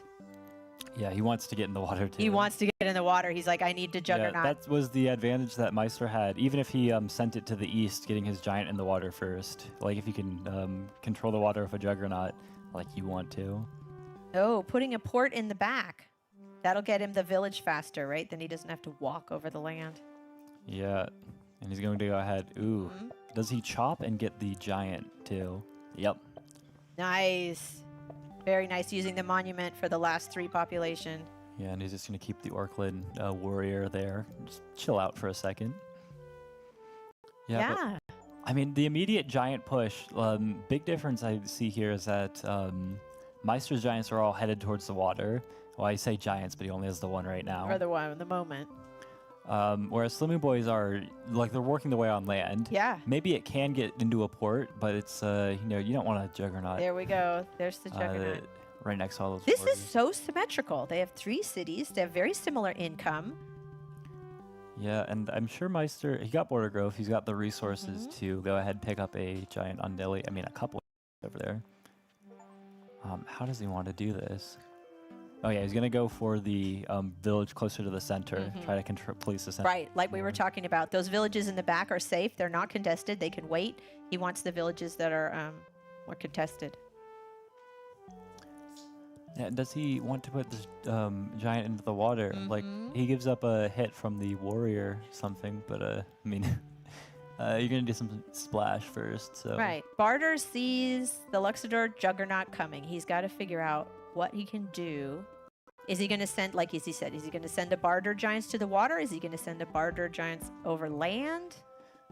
He's thinking about it. Where is he? You need to get a tech? Put it on a mountain? Yeah, I think he kind of just. I think he really wants to, or like he really should go into the water. He can put a port there and then drop the giant. Yeah, I mean, I think he would have wanted a port more to like the southeast. Like Right, closer it's to a the safer center. spot. Yeah. If he'd sent his giant like 2 tiles south instead, but at this point, I still think he like gets the giant into the water. Because it's very difficult to defend that city otherwise, even with the giant pulling into that land tile up there. He's really thinking about this. Yeah, he's running low on the clock. I mean, he's down like 2 minutes. I mean, he's Meister still got already. 30 seconds, but you can tell he's still really pondering. Do I put the giant in the water? If I do, it's going to get hit. Yeah, he's thinking about the port. Or do you make it in a safer position? Looking at this tech. Oh, Well, archery. Oh, forest. Look at that. Yeah, the So you forest move is on to fun. the forest with archery, you get a defense bonus. I like that. Yeah, so Meister's going to send his Juggernaut to try to steal the city, and he does see the giant and archer up there, like that, combo. I don't think that Slimming Boy has enough. Maybe he gets mathematics and a catapult next turn, but I don't remember him having enough stars to Yeah. get that done. And Meisterlamp can get a giant there. He has time. Yeah, gets the giant on his capital, and then the giant on this Nilly city, and He only he's has 6 stars. yeah, Not pulling enough ahead a for a little. port. I was grabbing the animal right now to stop. Yeah, so you can tell he's... Usually, I do not like hanging population, but I respect you got to get it now in case it gets blocked by your enemy. You can't harvest it if your opponent's unit's standing Yeah, on you it. have no defense if you can't get the giant there. No resources. Wow. So the mathematics defense of this Orkland city That's very much more nice. possible all of a sudden. He's going to be really happy with that ruin. Ooh. Moving on to He's- the yeah, village. he's still- Strategy. Is he going to go for cloaks again? Or does he just want stronger units on the water? Defenders and boats are nice. Yeah, the defender's already nice just for keeping that juggernaut off of his Okay, city so right now. Meisterlamp moves on to a ruin. He has to get stars to make it even. Mhm. We'll see. But it's, yeah, crazy symmetrical. 3 cities. It is. Both players. It's really- 8 units to 9 units, 14 stars of income. Yeah, it's pretty even. This is cool. Yeah, I like, I wasn't seeing the, play for defenders. Yeah. The defender He's looking for, effectively stops the Juggernaut from landing in there, and then he's got a giant behind it. Yeah, it felt like a little inactive, like his giant's going to threaten a siege that doesn't matter much. But, I mean, even if he just sieges a turn and takes some stars and then gets pushed off, he just, enters the port later. Forestry, he'll be able to get a giant. Yeah, Meister's not going to allow the siege in the first place. Going after the lumber huts now. Carefully figuring out where he can chop. What does he need to keep? Chopping another. And I guess he's setting up a sawmill, like level 4 Yeah, sawmill up in the north. Yeah, there's a level 4 sawmill in the northwest. Not much for the markets, but definitely the population. But future potential, yeah. So where's he going to move the Juggernaut? He can't use it against Yeah. that defender. He can't. He's really put leaving it there. anywhere. Since he does, I mean, if he had sailing, he's gonna wait to buy sailing and then he to move wants it onto deep water. Yeah, but he can't really move it the 1 tile east, right next to the giant. He's going to hit giant action. Yeah, I mean, this is good. Yeah. You want this to happen. Yeah, it's a Like, good you've got trade. A defense bonus, and you're dealing more damage to their giant. You can here. see 8 versus 13. It's totally worth it. That favors a more aggressive player. I mean, the thing is, it's just so far into Meister's territory. Like, Meister ends up, even if, like, basically it seems like both giants are getting closer to dying through this interaction. And then the question there is, does that benefit Slimming Boy? If both of Ooh, these he sends his raft. Is that raft going to go pick up the village in the east? Because it's only 5 hit points, but might as well. We'll see. Yeah, I mean, it might head south. He does have a big advantage faster on the water. But yeah, the 5 health is a little deterrent. both of these rafts in the east are equally able to go ahead and pick up that village over there. He can upgrade Another that explorer? twice, right? As explorer, Yeah. yeah. And he's doing the There you trick. go. Get And more 25 time. seconds left. Every second Good counts. reminder. He can upgrade that, get 5 stars back. And he did go ahead and pick up that southern lighthouse, but not the west one yet. Okay, moving the giant into the city instead of getting another defender there. Yeah, and Meister's going to go Oh. ahead explore a ruin. So, yeah, Will it pick up the eastern lighthouse? it might. There it is. There it is. Is that Hey! the last tile? Eye of God. No, it had a couple more in it. We didn't? But yeah, We got it, right? they got it. They got it. Yeah. There it is, Eye of God. Where's he going to place it? He's clicking. Why is he's clicking? He's clicking. He's Tapping seeing on the that there fog. was a unit that got Tapping into on that the fog. port. Yeah. Sailing to move into the deep water. Yeah. And yeah, you Is don't he want gonna to hit? it, but Move out. he's looking. Do I have enough units? If I back up my giant, can I just kill his if he sieges now? And with the second giant he's assembled there. Yeah, absolutely. Yeah. Okay, we got a little chop, so maybe not preparing a level 4 sawmill up north. Is he going to move his raft to get that village? Yep. Next turn, he can move the warrior there. So it looks like he's going to beat Slimming Boy to that village on the Yeah, south. I mean, if they both pick up the villages closest to them, it's going to be a 5-on-5. Yeah. So again, very Very, symmetrical. they have the potential to have very even, and the income is very similar. Yeah, I guess the big difference is Meister's Eye of God. Yeah. Having those lighthouses. Oh, Slimming Boy thinking about sailing. Okay. Chopping. He sent the 5 back. That's oh, probably because he sees the Juggernaut. I'm not sure. Yeah, he saw the raft head over to this village, and he's like, "No, I am going to shoot you off of that.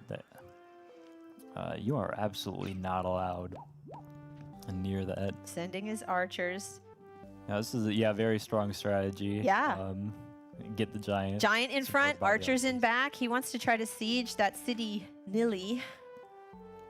Seems like a very cagey match so far. Who do you think has the current better position, or is it sort of too close to call it? Slimming Boy's got the stronger position in a lot of ways, like better on the water, easier access to like his last couple of cities. And I mean, just like the giants and archers over there, like Meister's doesn't have an immediate problem defending. Like he can push another giant on Nilly, and the other giant he's got back there he'll be fine. But just advancing his archers this far forward in the Meister's territory, like making this kind of defensive task such a problem for him. Definitely nice for Slimming Boy.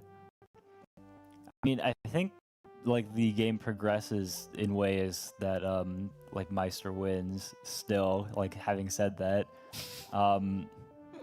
But I really enjoy, if I was like, asked, hey, who do you want to play? I'm taking Barter here. I think it's still too early to say. I think it's too close Yeah. to call. So much could happen. Maybe I'm like absolutely losing my mind because I'm like discounting the potential for more giants from Meister too much.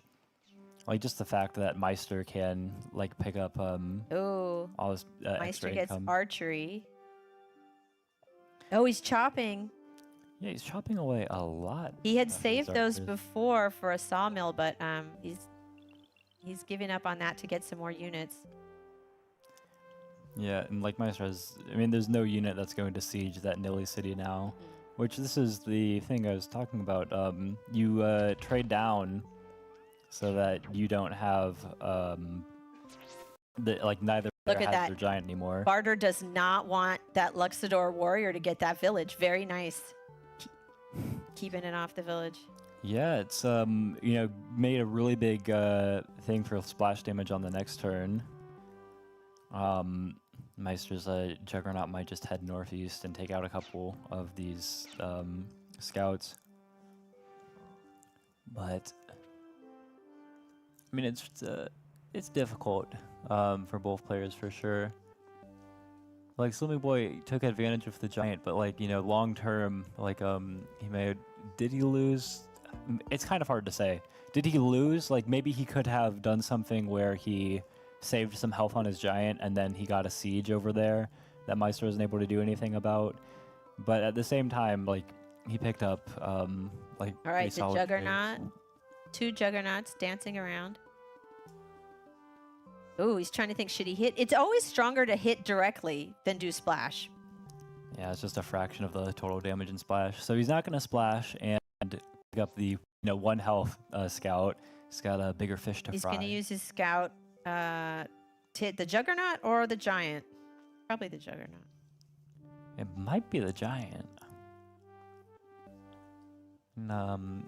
There's 3 archers. What do I see up there? 3 archers and a giant. He's getting some more archers to defend from that onslaught. Oh no, is that a warrior? I think it's a warrior and 2 archers. I can't tell. No, you can see from the little icon. It's a warrior. Oh, Ooh. sword. Could be better. Yeah. I mean, it's close to the port. Could be. But yeah. No. Interesting. He sieges with the archer. Yeah, he doesn't want his own giant to die. So, gotta give up the archer. But yeah, no, Meister just having more giants, just popping them out one after the other. Navigation and a starfish. Just the fact that he's got more juggernauts on the water. Slimming Boy had the earlier access, but it's kind of slipping out of his grasp. Yeah, but Slimming Boy, I think, has a very strong position. Very strong position. I mean, it's far from over, but Yeah, I think give it 3 turns. Like Slimming Boy's Juggernaut disappears. Maybe even only 2, and the rest of their naval units seem pretty even, which gives Meister a big advantage in the water. And where do you want to move this? I mean, it feels like something, like you retreat and heal it up. It feels valuable enough. It might not be possible, but you try. ooh, running out of time. And maybe would have wanted to get a workshop over on Orc Arc, but panicking, just finishing out the. Yeah, turn just got to start. do something, get some more units. All right, Meisterlamp dropping a giant on that village. He needs more villages. He's down right now. Barter has 5 and Luxtor has 3. He needs more cities to train units.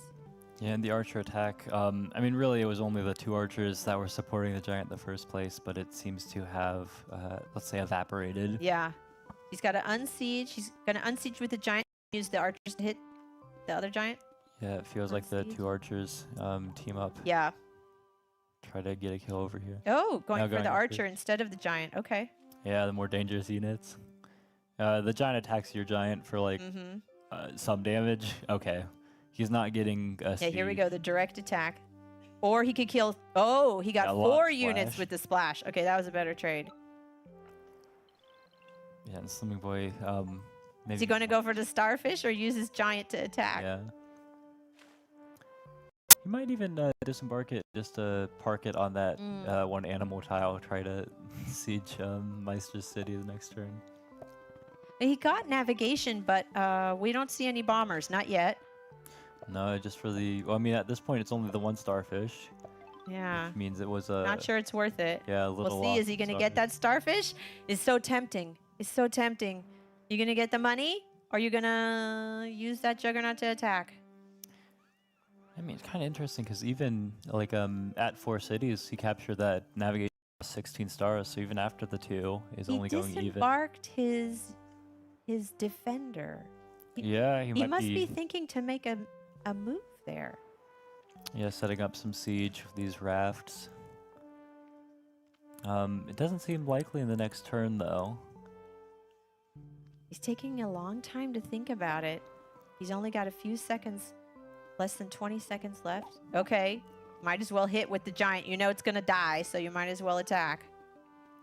Yeah, you need some archers to go ahead and defend Orklin right now. Yeah, the one on the capital is all that can reach. Tight on time here. But yeah, it's going to be a big turn for Meister with a couple of captures. So is he going to take a tech before capture? This is the time. I mean, he's got 30 stars. He's been banking What's he exactly gonna for get? this moment. He's still thinking, though. He's looking around. He's calculating. Yeah, is he looking into... He looked at kind of maybe riders? Something for markets? Doesn't really seem like he's got great market spots anywhere. Construction. Ramming. Yeah, Oh, cool. Yeah, I mean, if a Slimming Boy only has some scouts and some juggernauts, like the rammers are. Oh, did Slimming often. Boy put his units there to prevent him from getting those animals to upgrade, maybe? Yeah. But there we go. Full vision. Heard it called out in the crowd. Yeah, full vision. That's unusual these days. Yeah, this is the old Eye of God, yeah. Old Eye of God. He gets honorary Eye of God points right here. Yeah, I think we'll just see the scout pick this up and then some splash damage with a kill. Nice. Yeah, and we're really getting close to the killer monument here for Meister. That's so unusual. I feel like they've both killed a lot of units that they should be at it, but Meisterland's only at 3 kills. No, Meisterland's at 7. Oh, yeah, you're right. I read it wrong. Yeah, 7 kills. Yeah, he's quite close. I mean, especially compared to Slimming Boy's 4 units. But yeah, we're talking about like, Slimming Boy's juggernauts are going to disappear from the water. And the backups for them, I mean, they're not all that great, especially now that Meister has ramming. Yep. And he bought it like for cheap with only 3 cities. Slimming Boy doesn't have any giants left. Meister has, what, 3? Yeah. I mean, as much as the, giant with 2 health counts. Well, he can heal it up. Maybe come back. Yeah, later. he's got... No, bye-bye. There's one giant, one less giant on the board. In another 19 turns, it'll heal to 40 health. Wait, it heals 4 at a time. Maybe he'll disband. Was that on the quiz? Oh, no, it was a different. It was the Gammy. How much does a Gammy disband for? But same difference. It looks to me like the stats are neck and neck here, both with 21 income, both with 5 cities. Yes. Very different tail of the tape than last time. Well, Barter was ahead with cities, and now Meisterlamp's catching up. It's evened out. I mean, it was even, and then Barter pulled ahead, and now it's evened out again. yeah, I mean, if we just go ahead and take a look at like what text we're seeing, like, we've got navigation on one and ramming on the other. And it feels like navigation was maybe a little weaker. Just for the fact that, like, we're not going to see a lot of bombers here. Right. He got the tech, but he didn't get any bombers. There was not a lot of starfish. Yeah, these scouts are kind of a menace, though. Yeah. The defenders are really good for Slimming Boy. It felt like, oh, yeah, they've got just a bunch of scouts. Why don't you just get rammers? Well, they're kind of high health scouts. Yeah, a bunch of scouts are still They a lot team to up deal on the with. rammer. They do a lot of good work. So now upgrading, getting 5 stars back because the defender moved off Yeah. that animal. And you can tell he's scared, wall! yeah. Look at that. Again, we don't usually see walls in these games, but sometimes, if there's a critical place, like a stopgap, you got to put it there. I like that. It's like a normal amount of walls for the day. 2 walls What, out 2? of a, what is it, like a 10% wall ratio? Yeah. Yeah, like very strong. It's just very situational as well. Yeah. He can upgrade that. He has 9 stars left. Get a farm and a forest. Lumber hut. I'm kind of interested in that because that's pretty expensive for that upgrade. But he just wants all of the income he can get, I guess. Yeah. And yeah, let's see the scouts here. There we go. Whoa. There we go. Is that a why- sword? This is that sword. That's the that we were sword saying too far bomber. in the- Okay, we were saying I haven't seen any bombers yet. There we go. He finally used that tech. Yeah. Oh man. Just with his ability to put units into the water. Yes. Like Meister's got like 4 ports. Yeah. Like 5 spots really. If Well, you he's got count the one O. maybe in the south, Yeah. but that's not safe because he has a unit there. It's kind of a question of do those ports in the south count? Does he really? I mean, really, he's got the 3 ports. Oh, look at that. He sieged the walled city. Yeah. Woo. The And- wall was not enough. And if we look around, wait a second, he's got more scouts. More scouts. He has Barter has so many units in the water. Yeah, and this is some advice you might hear often, it's not about the giant, it's about the support units. Yes. So go rafts, because he knows that all of these can upgrade into rammers on the next turn, which is what he's most worried about. But Yeah, because rammers can tear through scouts, but it's just about numbers here. He has way more scout. Barter has more units on the water than Luxador does. Yeah, and it's like really nice here. He knows that he's not worried about the Juggernaut getting splash damage on all of his scouts because He needs that Juggernaut to Yeah. unsiege. But again, short on time. That's one thing we see.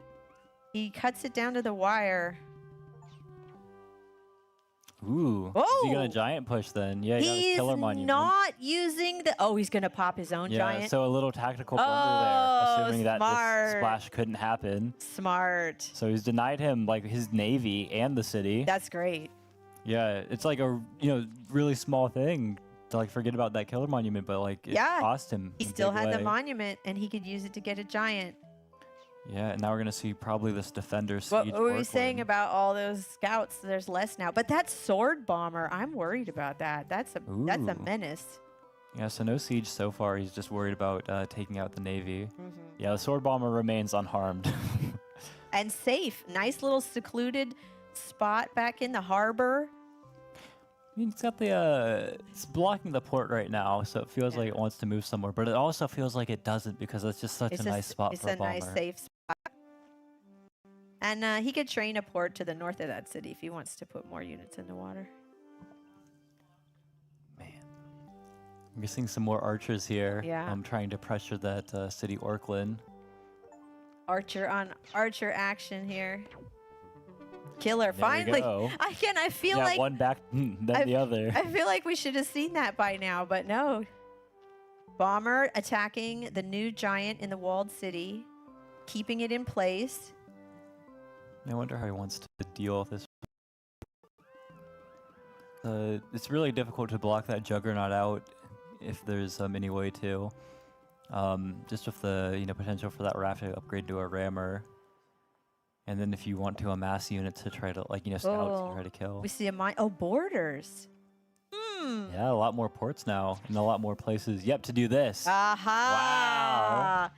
That's the nice thing about having more water territory, more potential rafts to upgrade. Because you can only upgrade your water units in your own territory. He just made a lot more space to upgrade his naval units. Yeah. I was looking at it like, wow, you really want to, kind of get rid of that Juggernaut and the rammer. Like, how are you going to do it? Yeah, border growth into bomber. And these bombers feel nice and safe in the back. Man. Okay, this game is going to go a long time.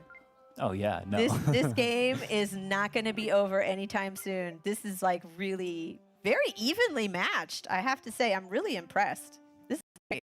Yeah, Meister's been wanting to break through with his Juggernauts here. And it feels like he might be able to, but like, are the bombers just a little too strong? I mean, Meister, what he's really limited on here, I would argue, is not like even number of ports he has, because he hasn't even used all the ports he can. Yeah, he can It's put just more like ports. where he's able to upgrade his units. Right. Which is exactly what Slimming Boy did with his borders. He gave him a lot more options to upgrade. Meisterlamp just doesn't have enough water tiles to upgrade. Yeah, I think we might see ramming from Slimming Boy next turn. I can't remember his star counts. Maybe he only has the 22, and we won't see it. But he's got like nice spots for rammers and like nice places to take advantage of them, like units that want to get rammed, I guess, or units that Slimming Boy wants to ram rather. That are vulnerable to ramming. But yeah, Meister's giant over by Nilly, just healing up. He is. He's The just Giant's chilling. just healing up. We were saying, well, it'll take a long time, but Yeah. I think this game's going to go a while. Maybe that Giant will heal up. And there we Ooh, go. that's the one splash Juggernaut damage. down, the Ouch. one Juggernaut to half. Oof. Yeah, he used all his stars last turn, so we're probably just going to see 2 more scouts right now. But that bomber, ooh, very effective. Yeah, you need to protect your bombers, and you don't want to put your scouts in range of that raft and let it become a bomber. Right. He needs to put something in front of that bomber, otherwise the scout can come in. Yeah, how do you want to do this? This is Yeah. difficult. And he only has 50 seconds left for this turn, too. He's been playing it very close on the clock. Yeah. And this is, yeah, another thing that's difficult. You want to be able to advance your archers like this, you know, pick Yeah. up some of the scouts, but now you're entering into the range of like Meister's archers as well. Didn't we call this like a Meister Lampy archer firing squad or line of? We called it something like Yeah. that. Just the line of archers like that. It's a standoff, you know. I mean, it's like totally different format for like a, you know, Tiny Dragon's Bullet, but like he revolutionized stuff there. Like the man plays a lot of formats. Yeah, yeah, yeah. Gets stuff named after him. Nice splash damage there with the Juggernaut. So now we've progressed a little bit. I'll ask again. In terms of momentum, who do you think it's with at this present time? I really like the navigation. I was talking bad about it, but I was wrong. The bombers are proving their worth. And Meister, I mean, you know, he's got not the best in terms of like getting into the water, which like the navigation, like the bombers, all that much better. I like Meister's advantages are that he's still has a giant like anywhere. Riding in two, roads. even if they're a little From lower. Meister. Boom. He's hitting the Juggernaut. I mean, the bomber. Woo! Yeah. Roading that warrior in there. And with, you know, only defenders around, it's quite annoying to deal with that. I like that play. But they both have, you know, different advantages. It's kind of difficult to say because it's hard to see the position, like, you know, opening up, like, where is Slimming Boy's attack here? Where's the breakthrough? Until we see, like, you know, what he goes for. But whose position would I choose to play with? I was Barter before, changing that. I still kind of like Barter. Yeah. There you go. And Eastbot, you seem to think that this is I what's think going to go the it's still distance here. very close. Yeah. It's very close. I'm really enjoying this. But again, it's one of these things where you have really good players and they're evenly matched and it's really intense. They're doing a great job. But yeah, I think this is going to go We a while haven't still. been paying that much attention to. Like some of the quieter moves Meister's been making. If you look at all these archers amassing over in the west, as well as like now riders joining them. So things are getting scary for sure. But we're going to see, yeah, some nice kills picked up. Yeah, Meister's mixing it up. He got the rider roads. Yeah, and But that's a new angle. yeah, Bomber's finally got to move out of its comfort zone. Yeah, exactly. The warrior, like the road. play That's is right. absolutely great. With that warrior there, the bomber couldn't stay put, which means it cannot attack if it moves this turn. Okay, I like that, making the port in the north against kind of a safer spot. Yeah, and it's going to help out in getting. He's this getting another giant. here. There we go. Cool. Turning the tide in terms of like the giant count. Yep. We're going to see probably a nice splash down southwest. Meister cannot keep that warrior where it is. He's going to have to move it back. Yeah, and a warrior instead of defender. Meister, you know, in the past was offered like, you know, some like 15 health sieges on that city. Chose not to go for it. Yeah, and ending the turn with 7 seconds on the clock. I saw that. It was really close. Again, yeah, Slimming Boy, he hasn't timed out, but he's coming down to the clock a few times. Yeah, and now with the roads. Ooh, look at the rider coming in. Working on getting this Can capsule. he bounce in? Yeah. Nice. That's a lot of stars denied there. We like that. I love that. I mean, Barter will be able to unsiege, right? He's got the units in range, but it's just a little tempo, right? Puts the pressure on. Now Barter has to play defense. Yeah, I mean, Barter's on defense one. I mean, this is like what I was talking about. Like, it's a really quiet move. Like, it doesn't seem like it's, you know, he's doing much. Like, why are you advancing all these archers and giving me these kills? Oh, big capital siege. That's why. All my archers around there aren't doing so well anymore. All of this. Oh, he's gonna siege there too. Wow, the devil. Double attack there. siege. Cool. Yeah, he's got the 4 archers like around. The archers can deal with this, but like, you know, the loss of stars. I was gonna say the income. Yeah, and it's also just helping him advance all of his naval units. And again, it just puts. Is he gonna build a bridge? Hey, let's go! Let's go the bridges. Yeah, no, it just sieging. Just again, it's almost like a psychological thing. You're like, uh-oh, I have to like focus on defending instead of pushing forward.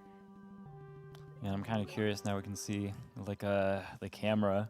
Yeah, you got the you know, classic. Oh, I love position. it. So the bridge was to place the archer so he can reach the bombers. Yeah, that's cool. Oh, I like it. All right, the bomber has to move. I guess he's not moving it. He's going to attack. He's got enough health on it with the veteran swordsman that he can tank a single hit He like wants that. to hit the 4 units. But yeah, we're gonna need a scout over here to Scout help to on siege. unsiege. Okay. Yeah, and with only 8 stars left, you know, the sieges were expensive, and you know, naval warfare is all about stars, all that. Yeah, and advancing these scouts forward, it's definitely nice. But Meister's got some rammers, which might see some use in the next turn. Yeah, he's got a couple rafts poised to become rammers. Those will take down the scouts. Where's that? Yeah, the bombers. I don't know. They feel exposed to me now. Yeah. He's got all these scouts in front, but oh, nice. I like the splash damage. And we're gonna see a defender here, or Archer. there's another rider, so you have to defend your captain. Juggernaut going in the water. Yeah, the Juggernaut's very nice, especially now that the Meister's Juggernaut's gone. If Slimming Boy can take that walled city, I mean, it's, you know, a little bit pinned down by those bombers. Like some bombers, Juggernaut giant like ends up sieging. There's not another giant that Meister can push there. No, I think another thing that we haven't mentioned outright, but big advantage for Slimming Boy is just the defenders as units. Borders. Now he has more water to upgrade units. Yeah. That's what we were talking about before. Especially that one raft northeast of and the he's going to get a giant with a fish in the capital and push. He's going to push the rider in the right. Yeah, nice. Yeah. Feels like I think he might just get more units instead of upgrading anything right now, but hard to be certain. Yeah, he wants to pick up a nice easy kill here. Yep. And this is why we have to train on your capital, otherwise this rider bounces in. Yeah, he had to put a unit there. How many turns has this giant just been chilling? He's 22 stars now. That giant's doing all right. That giant's having a spa day, getting some, you know, pampering. No, not more units. He's looking at the rammer. Yeah, there we go. Where's the rammer going? Okay. He's only going to have trained that giant on. He only has 1 star left. He can't do much else. He's moving the maybe warrior a couple back. Of chops that he didn't have access to Oh, he before the can border chop growth. some forests. Yes. But then I guess, what is he trained? Just a warrior? He's thinking about chop. There we go. Chop. Not chilling anymore. It's not chilling. Oh, going I back think into action. Yeah, he might be headed towards the port then. Like behind the support of the rammers. So yeah, these 2 bombers are, I'm certain, teaming up on this archer to help the Juggernaut land closer to the village. Slimming Boy still has really great in the water. Yeah, Slimming Boy has a nice units on the water, but you know, Meister Lamp's pulling ahead a little bit with the economy. He's got more stars per turn. Yeah, A little bit. Every little bit counts. Interesting. Yeah. No, what I'm really worried about is still like the just around there with the Juggernaut. Like, how does Meister defend that? Ooh. So this swordsman is going to do some splash to take out the archer and allow this Juggernaut to move past the zone of control. Oh. Right up to the village. I don't see, what does Meister do to defend this? He doesn't, like, he can't even get himself get another established on the giant water. there. Well, it does feel like every time one of these players takes a turn, the momentum swings into their favor. Yeah. It's a very back and forth. Yeah. Like the new naval was, you know, fun like that. And the defenders feels like it's done a good job now. Yeah, I don't see the defense Meister has here. Yeah. That walled city is in trouble between all those bombers, scouts, and a giant on a doorstep. I mean, he can't even deal with like the scouts, let alone the bombers. Wow. I mean, even if he gets a defender and like walled defender there, it's not enough. Let alone like, how was he amassing the units to like, you know, get a kill on this giant next turn? I feel like we might be heading towards the end real soon here. Well, yeah. But yeah, I mean, if anyone is capable of surprising me, it's Meister. Like, yeah. I mean, he didn't look like he was in that great of a position in the quarterfinal, and then Versus Chinchi, and Chinchi, and turned it around when we didn't expect it. So he can pull anything out He from can. any position. Yeah. He's making really good use of these riders. Yeah. Just like keep putting your archers there. And Like, he's there also you go. doing a great job with time management. He's using his time Yeah. wisely. Well, like he gets lower on the clock, but like he never feels like it's not his choice. Yeah. Okay. But yeah, what about this walled city? It's going to get sieged. Yeah. I don't see a way for him Ooh. to keep it. I mean, this feels like it could be the ultimate or like This is a penultimate turning turn. point. Yeah, some splash damage onto the Juggernaut with that kill too. The archers just keep heading over west. Yeah. Trading these kills. Veteran there, promoting right away. It's worth noting that we have just over 15 minutes until the end of the game. I mean, do you want to explain what happens as we saw in the previous semi-final? Right, so if it gets to an hour, then we have an expert panel of judges come in and decide the winner. I don't know if it's got another 15 minutes left in it. I mean, the only way it has another 15 minutes left is if Meister makes some magic happen in the defense of this city. Barter, that move on the walled city, and Meister has no way to take it back. Not that I can see. It's also like a really important city. Like It even if is. he only takes it for like a turn or two, and Meister somehow, I don't see it happening, but somehow he takes it back. Like that's a Grand Bazaar for a Slimming Boy if he gets roads. Very interesting. Like neither player into markets. I mean, it makes sense. Like they never had the best market setups, but I mean, kind of interesting. Like this might. How many other games besides like the Imperius Hoodrick game have we just like seen markets avoided like this? Yeah, that's a good point. Like usually when you get at this point like 20 turns, more than that, you should see markets, but they don't have any of those level tier 3 techs like sawmills or forges, so there's not much point. Literally scratching his head. And he does have like the Mayans for it, but just not the stars.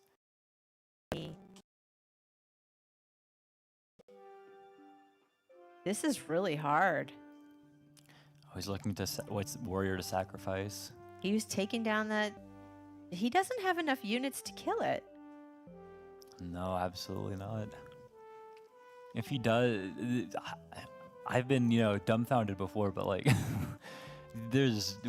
where is he hiding the units in his clown car? He can make a rammer. I don't see how he can reach it. Yeah. He's doing the math. He's thinking. Clock is ticking down. We might see Meister struggle on the clock for the first time. Or at least today.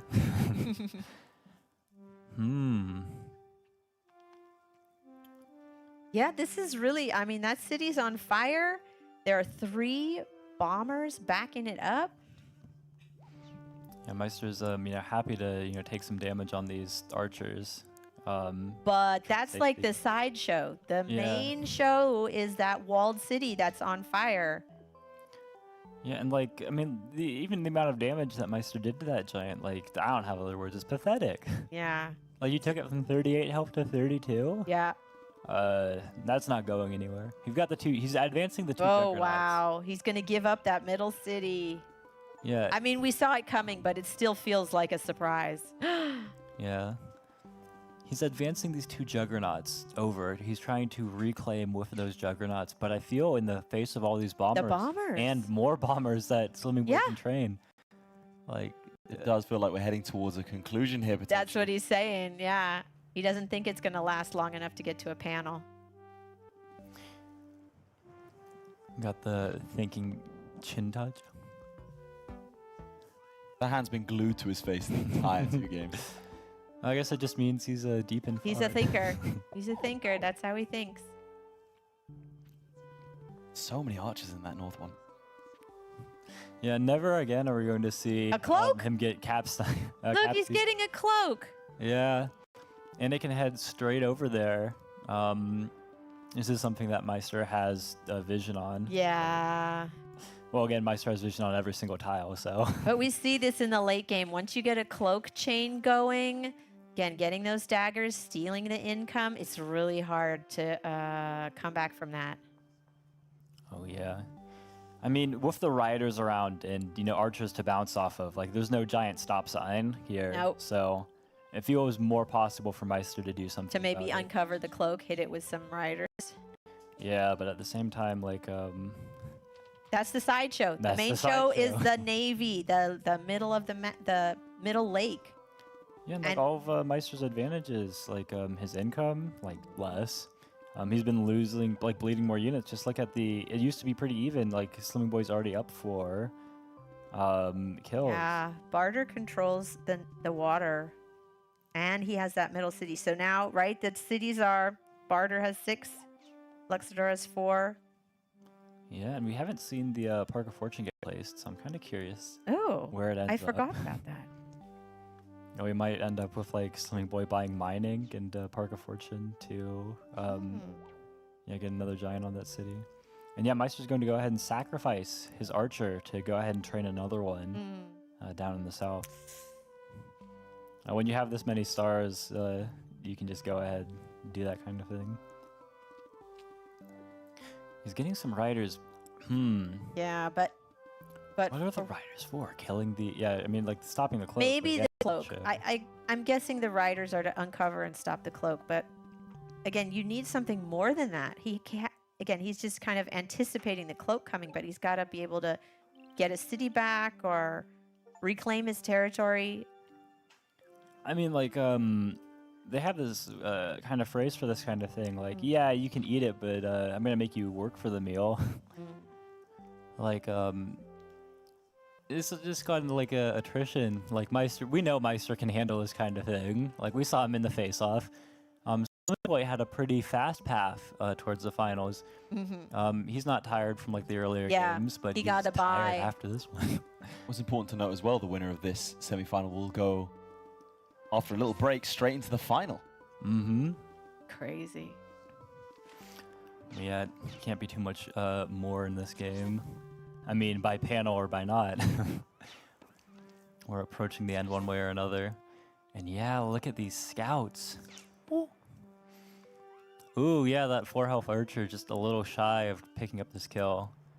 But he's just going to advance the 8 health instead. Wants to make sure that this Juggernaut is dead.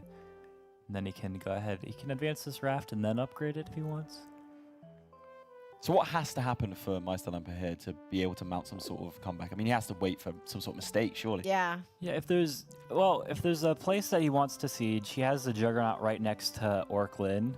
I mean, it's in range of the bombers and all these scouts. So how does he launch an attack there? And the wall he got to defend this The wall one city. defender. Look at that. It's Yeah, like it's helping Slimming Boy out it's now. backfired now.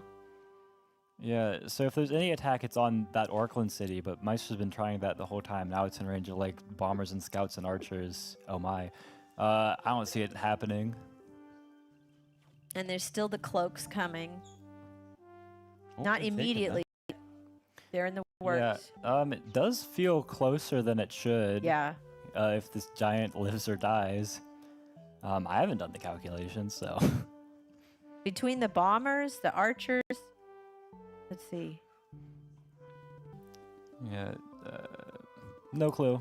Yeah. It'll be close. It'll live or it'll die.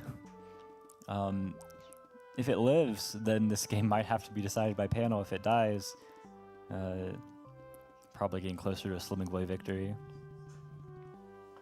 It feels like the Juggernaut Splash and, like, these other units, like, there has to be enough damage in there somewhere. He's hitting that walled defender. Dang. And he has to be very careful about it because it's super close. Like, what unit does he go after to, like, minimize the damage on his giant? Is he able to get, like, a rammer in there to try to, like, block this Juggernaut from doing splash damage to his giant siege? Like, what's potential in there for something like this? Oh, interesting.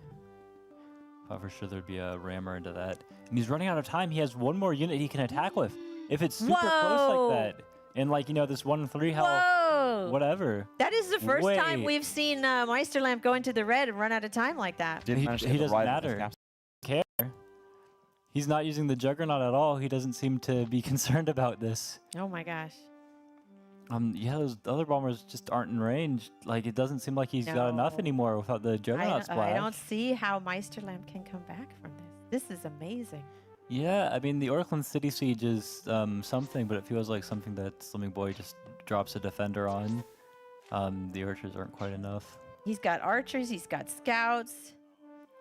Yeah, it feels like it might have needed that Juggernaut splash to, finish the job. And Orkland's a small city compared to that, whatever, Like, it's, even if they trade, it's not an even trade.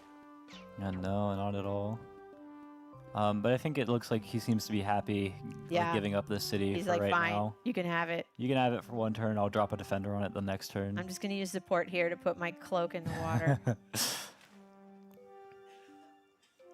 Man, ooh. Yeah. Yeah, advancing the bombers forward. Yeah, very aggressive bombers. And more defenders going in the water. They could become scouts or bombers. Another cloak? Whoa. Yeah, but if there was a path for Meister to have a victory, it would definitely start with, taking this city. Again, it doesn't feel like it's enough, but this is definitely good for Meister. Like, if he didn't get the city, there was nothing. We have 5 minutes left until Whoa. the panel decision. Ooh. Navigation himself. Ooh, counter bomber. Massive splash. Wow. That's very dramatic, but is it enough? Is it enough? I am not sure. Well, he's definitely, now he's got the archers and this one bomber to help defend Orkland from something. It's, again, like a 5-to-5 city game. The income's, like, closer together again. Wow. Yeah, I feel like the Meister's bomber is not long for the world, though. Yeah, it doesn't have any troops in front of it protecting it. It's very vulnerable. Yeah, and I feel when the cloaks start hitting.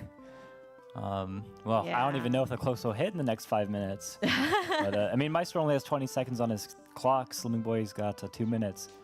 So he might only see 1 or 2 more turns, or 2 or 3. But yeah, last chop, one last warrior. I mean, again, as dramatic as that Luxador bomber is, I don't think it's enough. And the cloaks, like you said, we haven't even seen the cloaks hit yet. Yeah, where are the cloaks going? What are the cloaks up to? Yeah, he does not want to use a full health scout to go after this tiny 4-health archer. But it seems like he might need to. So I wonder, what do you want to use siege with? Yeah. What's he going to drop in that city? Yeah, and he's definitely going after this bomber, which will remove Meister's final unit in the water. Just one more hit. That bomber is not long for this world. 1 hit point left. Is he going to drop the 2 hit point raft in there? Ooh. Whoa, I love it. I'm not super familiar with these kinds of interactions, but I'm seeing the 1 health bomber, and I'm like, does it shoot the 2 health warrior and splash to... The splash will at least reveal the cloak, right? Interesting. I don't know if it dies or not, though. It would reveal it, though, if it was hit. And then if a cloak is revealed, it cannot attack that same turn. Yeah, there's nowhere it's in range to hit immediately, so it'd probably just move a couple tiles south and go after that Au city. So yeah, Meister's 1 hit point bomber is in range to kill the 2 hit point warrior and splash the scout. Yeah, I'm kind of worried for him, but again, is it enough? Like it'll be a cool interaction. I feel Slimming Boy's still fine here. 24 units to 12. Yeah. And like completely shut him out of the water. Oh, he almost. placed a bridge. Yeah, the bridge. He did not use the bomber. Yeah, but he's going after these. Bridge is fantastic, and like look at how he's like just tearing these archers apart. Oh my gosh! Whoa! He's moving in with his riders. This is bold. Is he trying to go for a capital siege? Like, ooh. He sees a. I mean, if you can take the capital, you can win. But he's got a defender in there, so that's going to be hard to break through. Yeah, what does this archer do? He's just go after, just okay. kill here. I guess he's really just like, you have 7 more units than me right now, but I'm going to lower that number just a little bit. And as we near the end of the game, this might be his final turn. Yeah, Count very down. well. We only have, what, About minute or so? minute or so left, yes. Oh, my gosh. Yeah, this could very well be the A last. very dramatic ending with the bombers and all. And the bridges. Yes. Extra bridge. It's cool. Okay. Ooh, coming down. Final seconds Yeah, of his this cloak game. is fine, and I see a cloak attack that it becomes very strong on Al Yeah. in the south, and I don't see the There's stopping it. 2 different cloaks coming. Yeah. I mean, one from far away and one getting ready for the next turn here. And he can probably just kill all these units that would get into the water anyways. Yeah, no, we've said this time and time again. Barter has more units on the water, just really controlling the Navy space. And Wow, he's heading towards that southern city instead of yeah, through the usually we don't maps. see cloaks going for smaller cities, but that's the closest one he can hit. So I'm like, all right, you're going over there. Yeah, and these riders, the defender will help team up, and we'll get 2 rider kills there. Just another defender from the capital with some roads and heading into Orkland. You know, putting a defender maybe on the bridge too. Sieging just with a right here. defender scout. Yeah, and the defenders are providing some great zone of control. Yeah. So it looks like Slimming Boy Gonna will be able move to the bomber up. recapture that. Okay, yeah. I mean, I'm really interested to see what panel has to say about yeah, this I think we'll see. They're the experts. Yeah. We leave it to the experts. We're not on the panel, so. game. Absolutely. But yeah, to me, Barter's really doing well. Barber has 10 seconds left to get some last units in. Running out of time, no units at all. And see them walking over. I think there we that go. is. I mean, I think he just. Yeah, there we go. That's it. It's a resign. It's victory. Oh, he didn't have to go to the panel. I don't think we needed to go to the panel. Wow. Wow.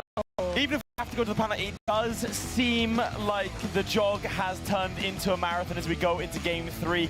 Meisterlampe losing for the first time today. Again, showing a little bit of weakness here today. Again, we are going to be going to game 3 to decide. There you go. Applause. A little bit of respect there. Oh my gosh. Oh my gosh. What about that one? These are intense. This is so intense. I mean, you can see it on their faces. These guys are just like focusing so hard, paying attention, just really. I mean, a single mistake. I mean, it's damn near perfect from both. So Oh, yeah, I know. mistake I could didn't decide see everything. any mistakes. They played really well. I'm very impressed. No, and this is another thing that I just love about Slimming Boy's gameplay. Because, like, obviously he's playing very well. He just defeated Meister. Yes. But at the same time, like, you know, it's really unorthodox. I'm not going to see anyone else play like this. Yeah. But, like, he makes it work. It's very refreshing. And just to be absolutely clear, Meisterlampe did resign, I think about 2 seconds before it had gone to panel, which we assume would have gone to Slimming Boy so, anyway. So it did not So go it to did not go to panel. It is a pure, clean victory. The Got it. judges are not necessary. Slimming Boy does take a game from Meisterlampe. And it goes down to game 3. The winner of this goes to the final. And that's a lot of Polytopians to Oh play. my God. Absolutely. This is a lot at stake here. And they go straight in. It's not like they get another break now. They're going to go straight into game 3. Here we go. They're So taking a drink of water. Quick, quick, Little quick. swig of hydration. Yeah. Let's see. Take a little who breather. wants it more? The old guard or the new as we prepare to get into the game. I don't think we can split these two. Game 1 to the veteran. Game 2 to the upstart. It is anyone's game. We'll have to see. I mean, he looks a little happier, doesn't he? Yeah. He looks a little bit more pleased than after the last game. But we did say he was locked in, cold, calculating. Didn't really see anything phase him in that first one. We'll see if we can carry it through. I mean, we've got both players here that I don't think they get shaken from the looks of it, at least. How they're playing, how they're responding. No, their faces look very calm, very attentive, very just like kind of poker faces, right? Oh, is it starting? We're about to get in. I heard something. And now we are in game 3, ladies and gentlemen, to decide who is going to go to the final, Slimming Boy or Meisterlampe. Let's get it going. Oh, looks like they're close. Yeah, they are. Oh. Super close. This might be a quick one. Okay, this might be a quick one. Yeah, I mean, They're in right these next to kind each of other. exchanges, Luxador, just for the fact that they can train 4 units from their capital right away, it seems to be a little bit favored. But maybe, you know, already having hunting, going to archery, taking advantage of the defense bonuses. We saw some of the abilities that Hudrick had with early archers, and we've seen that Slimming Boy is a big fan of the early archers as well. So, yeah, Meister is, I think, like, Slimming Boy has to go for archers here. Yeah. He picks up a kill. Riding. Yeah, ooh, he's getting super aggressive. Now I don't think Slimming Boy is able to capture the city. I don't think he's able to like take it. Yeah, and You there don't we think he's go. built like that? You don't think so?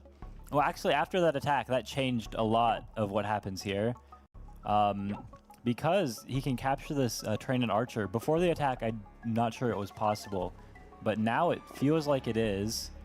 Because you can siege, you can kill the 5 health warrior. But even if the rider goes up north to block, like a rider attack, the combination of warrior and archer are going to be able to unsiege here. This does feel like it's going to be a shorter game, given how close they are. Yeah, and I mean, it's really just like Meister's being cut off of the entire map here. Like, you know, from this west, like, there's another one like east of his capital. It looks like there's a village there. And then maybe if he heads into the south, he can pick up some cities. Well, what do you rate Slimming Boy's ability to hold that sort of pivotal city in the center there? He's got archery now. Archers are like made for this kind of thing. And there's some like other problems that Meister has. Like, look at that forest, like west of his city. The riders, like, they need roads to like break through there. And he's getting hunted down there as well. Yeah. I mean, he's going to be able to pick up this rune. Maybe if we see a veteran swordsman, that could swing things around. I mean, yeah. Yeah. It's not often you want to hope for one of those, but here we are. And a village very close as well. Yeah, no, like a final Hail Mary for Meister if he gets the veteran. We're talking about final Hail Marys on turn 5. Stark contrast to the previous slog. Yeah, no. But Meister has other things. Like, I should not tell you that, like, oh, the game's going to be over, because, like, no. He's got villages that... There it is!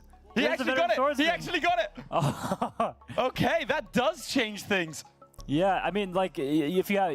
This is, like, the best possible setup you can have to defend against it with the archers. But, like, this puts Meister back in.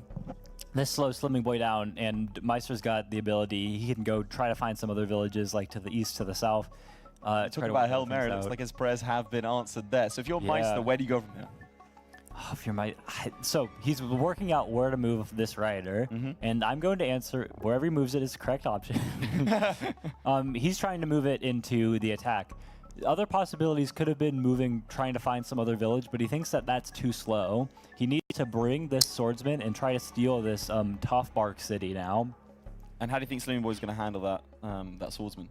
Well, he's got the archers right now. The problem is, you know, just archers, you know, kind of lackluster resources. Like, he doesn't have the 2 animals. It's like if he had Org and could upgrade his 2 cities, like, you know, train some more units. But right now, if you look, those dots on all of the cities, like, he is population capped. So he's going to go ahead and sacrifice his warrior that was at a little lower health to just train a new one. He's hoping that Meister goes ahead. He can siege the city, but maybe he goes ahead and unsieges with the units he has. But I don't see it. He like the archer and the warrior that are in range aren't enough. The archer north of the city is too far, and I don't think that he has. I don't think he can move his Urglak, like capital warrior south. But maybe we'll see what maybe he does he's bluffing like a archer or something. I don't know. Where does he send these riders? What does he do? What's going on? Yeah, Oh, Meister's a little bit of an to- exhale there. You see that? I think he does recognize the situation. Riders push up, attack the warriors. There it is. veteran There's the swordsman siege. comes in. He's got to and- do something. So this is more of an even position than it was before. Like, it has not like swung super in favor of Meister. They're both going to be playing from 2 cities, and like trying to expand out, like, you know, generally southwest, figure this stuff out. It is really hard though, because the veteran swordsman still poses like a big threat into the future. Ooh, forestry instead of orc, because he's gonna chop everything. Oh, yeah. There it is. The audience showing their appreciation for that one. And we find, a ruin, but no village for either of those units. So this archer is going to be able to capture the city, and we can actually see another unit finally on the 3 capital cities here. to I love that. We call that scorched earth when you chop all the forests. But yeah, 3 cities against 2 because, and yeah, there's another there's one another down one. here as well. So Meister's having the, I mean, this is the thing, like even before, Meister had stuff like to expand down here, but yeah, wisely he found the attack. He's gonna go ahead and take an explorer here. Yeah, he sees that he's got Okay. enough other cities. That He's he going to doesn't get need some it nice later. vision. Oh. And that There's the Northern lighthouse. There is another village up there for Swimming Boy. He's just got to find it. Yep. I think his archer's going to step on the ruin, and the warrior has a chance of going north or northwest. Probably northwest, and then ending up on the city, though. Those capitals are really close together. Exactly. Yeah. This is such a different dynamic, right? When they start close like this and the action just comes so fast. 2 ruins for Barter. Go on, make your prediction. On the ruin? Shoot. You were right last time. I'm going to say I don't know. population. Population would be good. I want him to get population so the game lasts longer. He's upgrading the capital, taking stars. Going to be able to upgrade the other one with Yeah, does he just probably want a to get a workshop. couple units? Or, I mean, he has to be a little scared of roads, too. He does, He did it. Okay. yeah, he's got to be a little scared of Meister, like, roads. Like, not that it's likely, but if one of those riders is on a ruin... and Meister picks up- only has 6 stars. That's not really enough to. Remind me, what tech does he have? Oh, let's remind everyone. Hunting organization riding against forestry archery. So he can upgrade that city with the fruit and the animal. Yeah, absolutely. Let's go ahead. Just how important was that sword? Oh, wait, we're going to see what the ruin gets. Oh. What's the ruin going to get? Anticipation, drum roll. Oh, climbing. Oh! That's kind of disgusting. Yeah, don't hold back, mate. Yeah, that's not very helpful. Not very helpful at all. I mean, if that swordsman didn't come out, like even like a second best ruin like stars, I mean maybe this would have happened with stars. Like okay, even if it happened with stars that Meister was able to take this city in the middle, he would not have a veteran swordsman that rode into the capital. Yeah. That you need to be paranoid about. He would And he just doesn't have have some roads riders. yet. We're still waiting for that, but it's time that we'll see it soon. Well, do you think if you didn't get that swordsman, the game might be sort of... You know, it's so hard to Depends. say. Yeah. It depends, because there are other good ruin results he could have It's so had, hard to like if say. he got stars population. But I mean, if he got something just terrible, like he got meditation, right? Yeah. Like he has stuff because he just has more cities like behind him that he can go grab. Like he has something to play on for, but it would be like hugely out of his favor. Yeah, but Oh, this is really intense. Yeah, we have 2-on-2 sort of frontline cities here. yeah, you want to advance your archers to deal with. Yeah. Like I mean, the thing is, he can't train any archers anywhere. It's like you're too worried. He can't train anything. The riders come in. Like you said, he's expecting roads. Yeah, and it's like if he trains a warrior on Tofflin, right? Imagine there's one road that comes out. A rider bounces off the warrior into the capital, and then the veteran swordsman sieges the second city. He can't train anything in either Yeah, city. That's nothing at so all. hard. Okay, we're going to see a workshop. He only has 3 stars, so not enough for roads, not yet. But he's going to position everything. How much does he need for roads? Can he afford it next turn? Yeah, well, he's got 4 cities, so roads is gonna cost him a hefty 12 stars, and then another 3 stars per. Okay. No, he's only going to have 10 next turn. Yeah. He's just setting things up. Oh, what do we get? Ooh, oh! that's good. Yeah. Suddenly back in it. Yeah. That's The going to momentum help. is swinging back and That's forth. good. Yeah. Ruins, right? You get a sword, you get stars. Like, ruins can really change up Yeah, and the look game. at the resources on this Tofflin city, right? Like, there's another giant there. I think he might get a heart fruit and then put down his Park of Fortune, or might chop to get it. Yeah, and riders are not great for dealing with the giants, so Meisterland go for archers himself.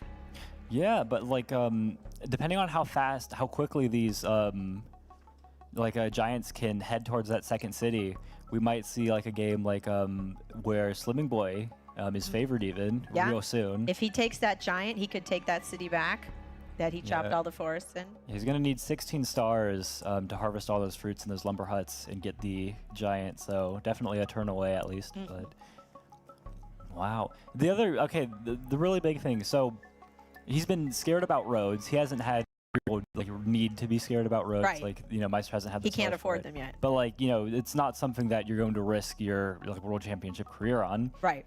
But as soon as the giants come out and start pushing forwards, start using their zone of control, now you're not worried about roads anymore. You can actually start training archers to like go support your giants. Right. Oh, he's running short on time. There we go. There we go. He's not worried. He's not scared. That's right. Now he's got the giant. He's not. Yeah, he's not afraid of roads. Yeah, we might see.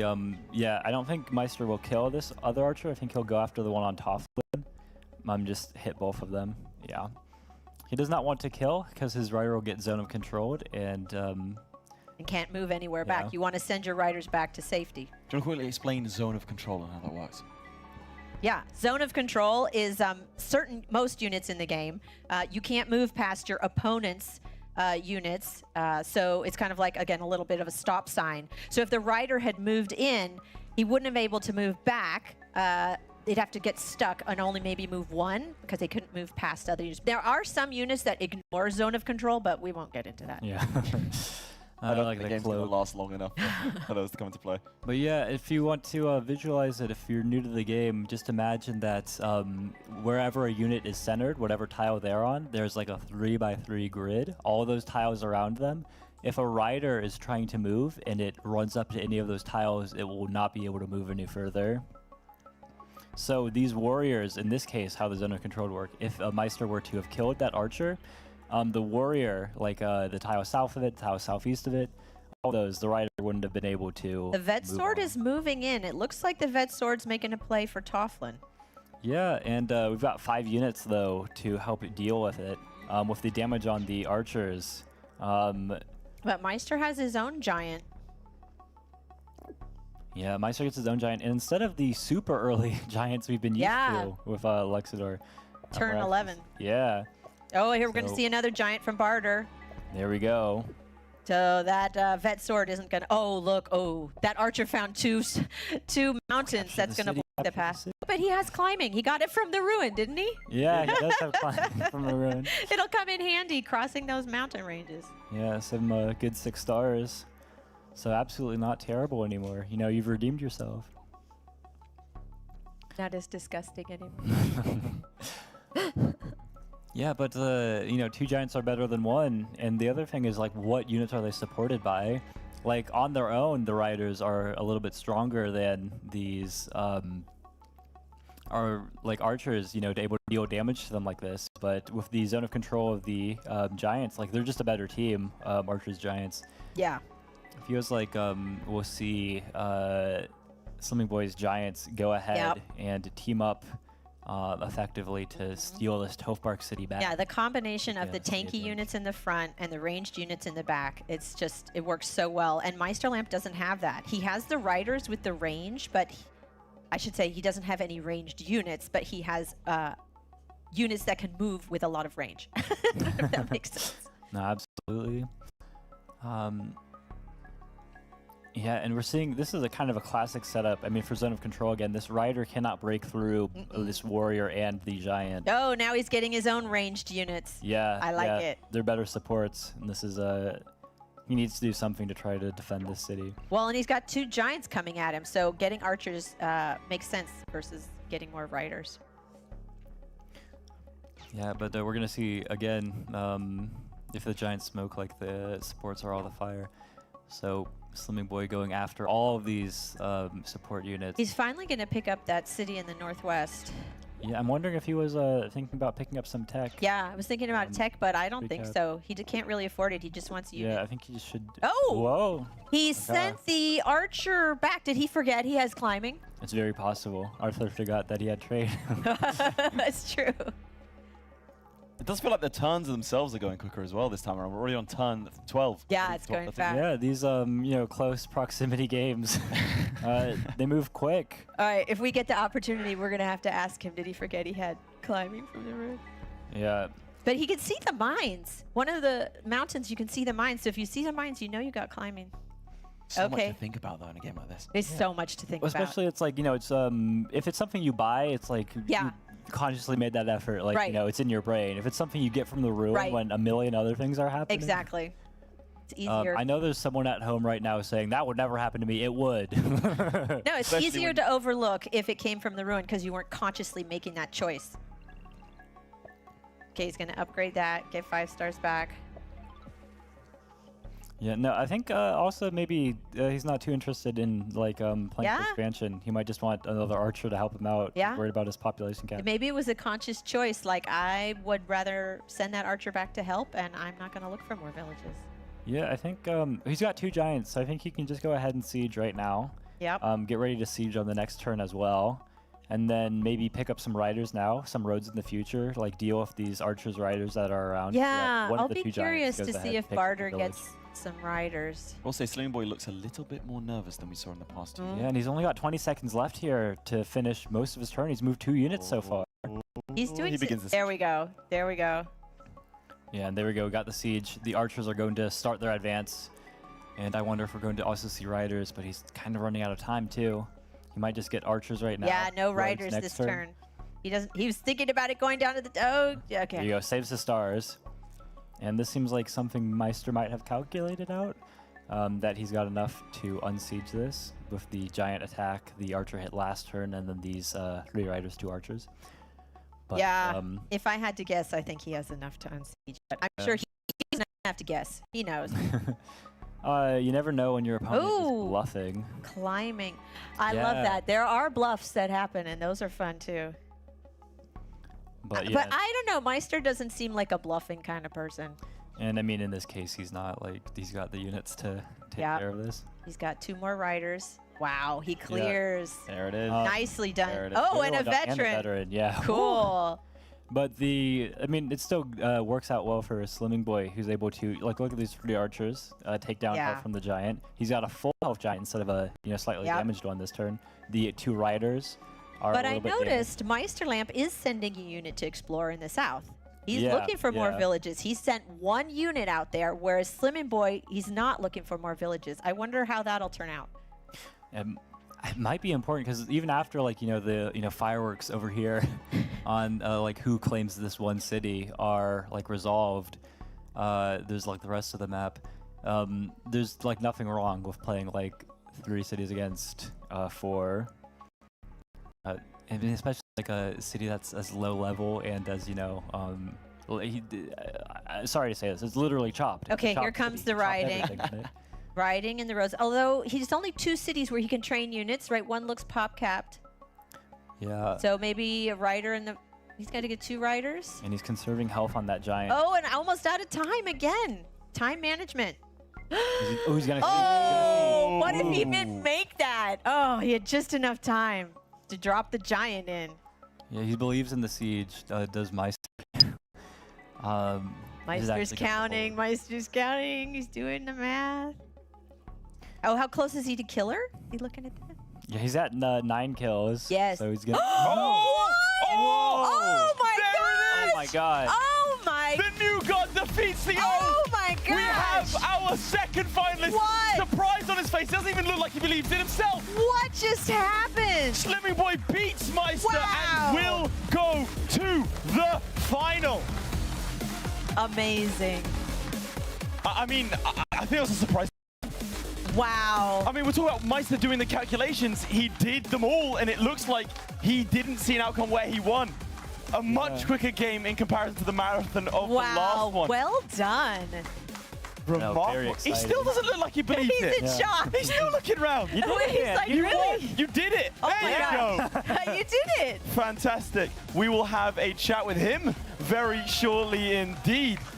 But man, what a game. Oh. We have our finalist, huh? Yeah. Coming out of nowhere. Quite the upset.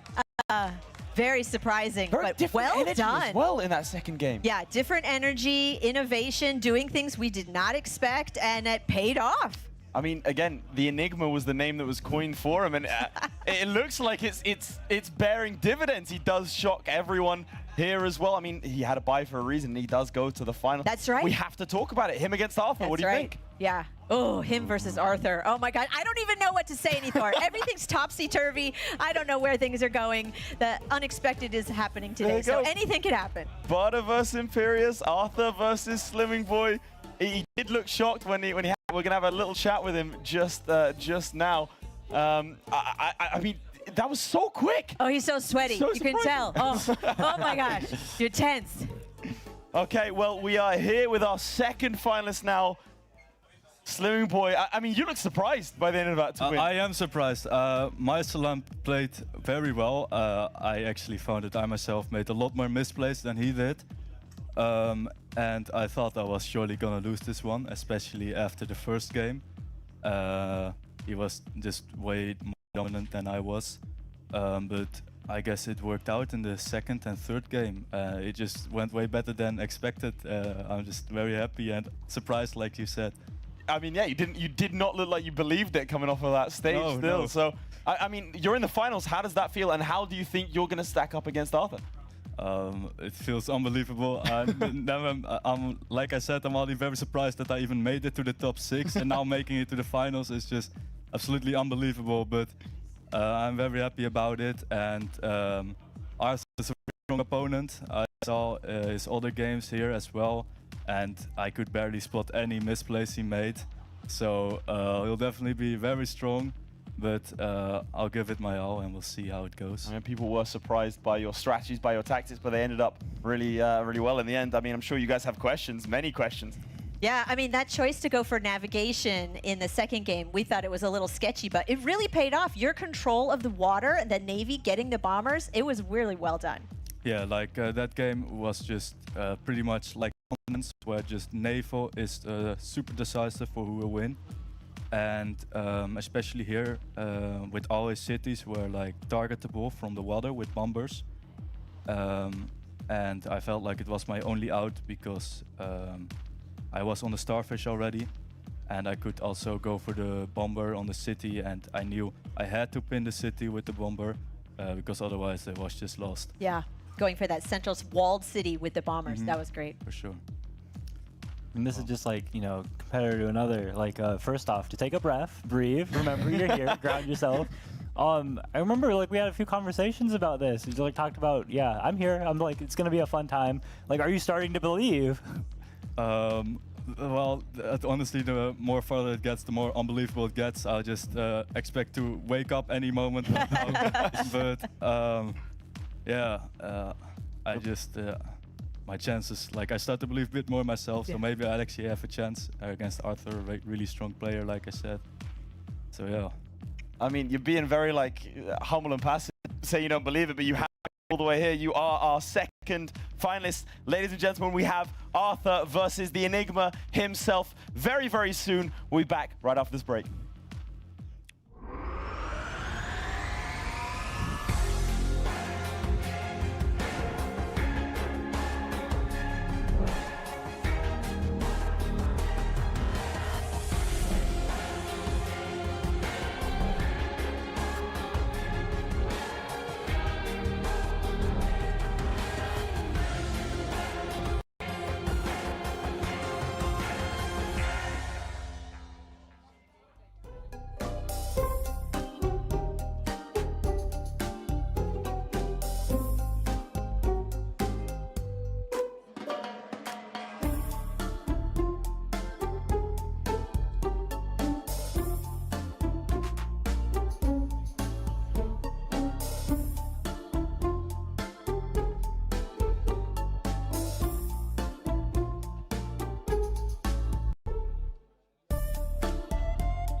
welcome back to the Polytopia World Championships.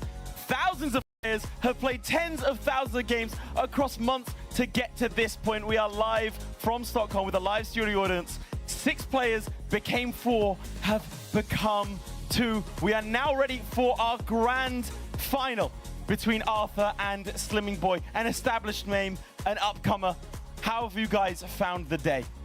I love this. This is so much fun. I mean, this is, first of all, this is kind of a dream come true for the community. We have been asking for this kind of event for years. So just to see all of these players here, to see all of the fans here, it means so much to us. So I want to say thank you to Midjiwan for putting this together, because this is fantastic. Yeah, no, I cannot imagine a more exciting way for these games to have turned out. I mean, some of the longer ones, you know, get more grindy stuff, and then we get crazy things. Like, there could not have been a better finish to what we just saw. I'm super excited, hyped for the finals. I don't know what else to say. I mean, a reverse sweep for Slimming Boy against MySlap, who was tipped to potentially win the entire thing, has meant that he goes into the final. Arthur had a bye in the semifinals, but did get past TTAT. Again, a reverse sweep for him as well. Both players facing adversity and able to grind out, getting into the grand finals. It comes down to this, a best 2 out of 3. Only one can take home the crown. It's all yet to be written. Will it be Arthur with the Imperious tribe? Will it be Slimming Boy and the Barda tribe? We're just gonna have to find out. I'm so excited for this. Here's the thing. Arthur, a little bit more established. Slimming Boy, a little bit new. I mean, you guys were saying, if you want to reiterate again, you don't really know what to expect with that, right? Right. I mean, we have this league. All of us know each other. We've been playing for a long time. Meisterlamp's established player, Arthur's established player, and Slimming Boy's just coming out of nowhere. But it's really exciting. It's really exciting to see innovative plays and different stuff today. I mean, really, you can just tell, like, he put in the work. Like, he qualified with Barter, but, like, his play has only been improving since then. So I think we're down for something really exciting. And something, like, even people in the community, it's going to be fresh. It's going to be new, whatever Slimming Boy does.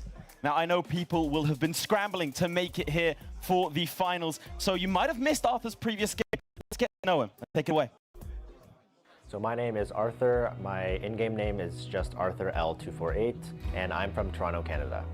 So outside of Polytopia, right now I'm a university student in Canada at McGill University. I study finance and computer science, and then some of the things that I like to do outside of that is go play badminton and also going out to watch movies with my friends. My favorite movie is probably the Now You See Me franchise of movies. I haven't watched the 3rd one yet. Really excited for that coming out soon. Or has that come out already? I should verify that. Okay, wait. Let me re-say that, because apparently it has come out. I started playing back in 2019, and then I took about a 3-year break between 2021 and 2024. Polytopia had started hosting the Polyseums that they do every month outside the World Championship, and so that's what really brought me back. In terms of how much I play every week, honestly, I'm not sure. I would say it ranges between 5 to 20 hours a week. In my total lifetime, I probably spent a couple thousand hours playing Polytopia. I would never have imagined that I'd be able to fly across continents to come play a video game like Polytopia.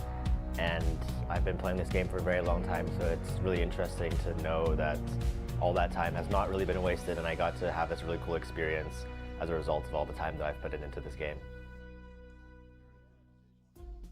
So there we have it. That is Arthur, someone who hates it when we play that player profile. But he did get the reverse sweep against TTAT, and a very well fought matchup in that first one, going all the way to a judges panel decision. How do you think he's feeling in this moment? Go on, speculate with me.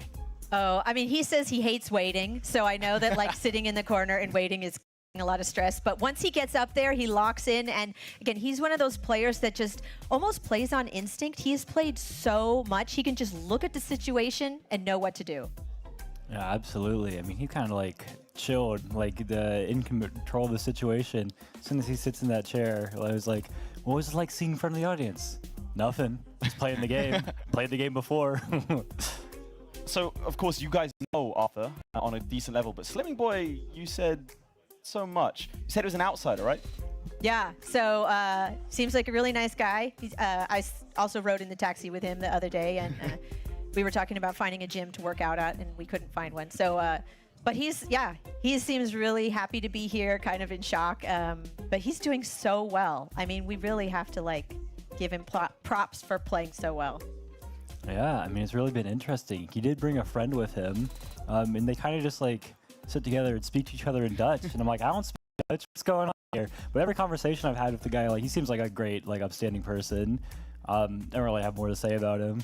So we've gotten to know our players, of course, and we have one final player profile to show you. Let's try and decode the enigma. Let's take it away. My name is Livingston. In game I lead that Lila. And Slimming Boy, also a name that a lot of people know me by. And I come from the city of Groningen in the Netherlands.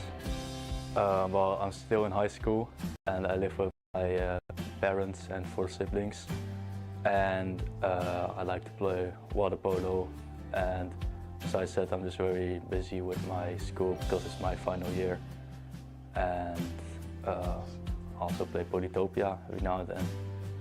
I saw a video on YouTube from, I think it was like Chicken McNugget, and I just got hooked and watched more videos, and then at some point I just asked the game for like a holiday present, and I got it, and yeah, I just found it super fun to play. Yeah, in the weekends I often like to play a few games, and that's it really. Well, when I qualified for Sweden it obviously changed a lot, but well, I couldn't believe that it was actually happening, and when the game was over, the final game, I was first just checking because if it was actually going to happen, and when it did, I was just super happy. Of course, I couldn't sleep until like 5 in the morning because I was just so happy about it, and look really forward to it. Believe that he made it to Stockholm. He said he couldn't believe that he won the semi-final. At some point, he's going to have to start believing in himself. It might be, if he wins today, he'll finally believe that he's made it. What is your take on his previous game, the semi-final? Oh, yeah. So, again, he was doing some different stuff that we were like, what is he doing? Oh, that worked. What is he doing? Oh, that worked, too. So, you know, there was a time where he was moving an archer into a mountain, and he moved it back, and we were like, oh, he did. And then he got navigation, and we were like, why are you getting navigation? Oh, the bomb. That paid off. So, I'm really looking forward to seeing how he's playing. Absolutely. I mean, if the two tribes are like probably the most similar out of all of them that we're going to see, so it's going to be really just like one is the Poly Champion's preferred method, and one is, you know, maybe we were wrong. Maybe we were just wrong. Let's take a look at the tribe matchups. We have seen both these tribes in action today, but starting with the Imperius tribe and Arthur, what's your takeaway in this matchup? Right, so looking at Imperius specifically, Imperius's advantage is they're a T0 tribe and they have a very high resource rate, so they get 100% resources around their villages. So that's their main strength, and versatility, right? They can go riders, they can go, we saw him go hunting. He even got markets and sawmills, so he could go any direction with this. And of course, his opponent, we just now saw him play as the Barter tribe. How do you think that stacks up against Imperius in this matchup? There was a time that Barter was, you know, seen as the better version of Imperius. Like, they start with hunting, you know, that goes into the, you know, more powerful, like, branch of the tech tree, into, like, mathematics, archery, you know, all those options. But then they got all their resources taken from them. So they're more seen as, like, a kind of, you know, weaker version of Imperius more than anything. Although it still is a benefit to be starting with hunting as opposed to organization. So they're very even, just different. So incredibly even, both flexible, both versatile, going to be dependent on the, obviously, the players themselves. You mentioned the unorthodox strats with Barter. Do you think that's something that Arthur's going to be able to keep up with? I have faith in Arthur. I have faith in him. He's on my Poly Champions team. I'm a little bit biased, I have to admit it. But he thinks fast. He can think really fast, and he can also pivot when he needs to. Yeah, I mean, like, if anyone can do it, Arthur can. Like, he was first seed in the tournament for a reason, so yeah. I'm really excited for this game. I'm excited for the match. That's our take on their matchups and the players. Let's hear it from the players themselves.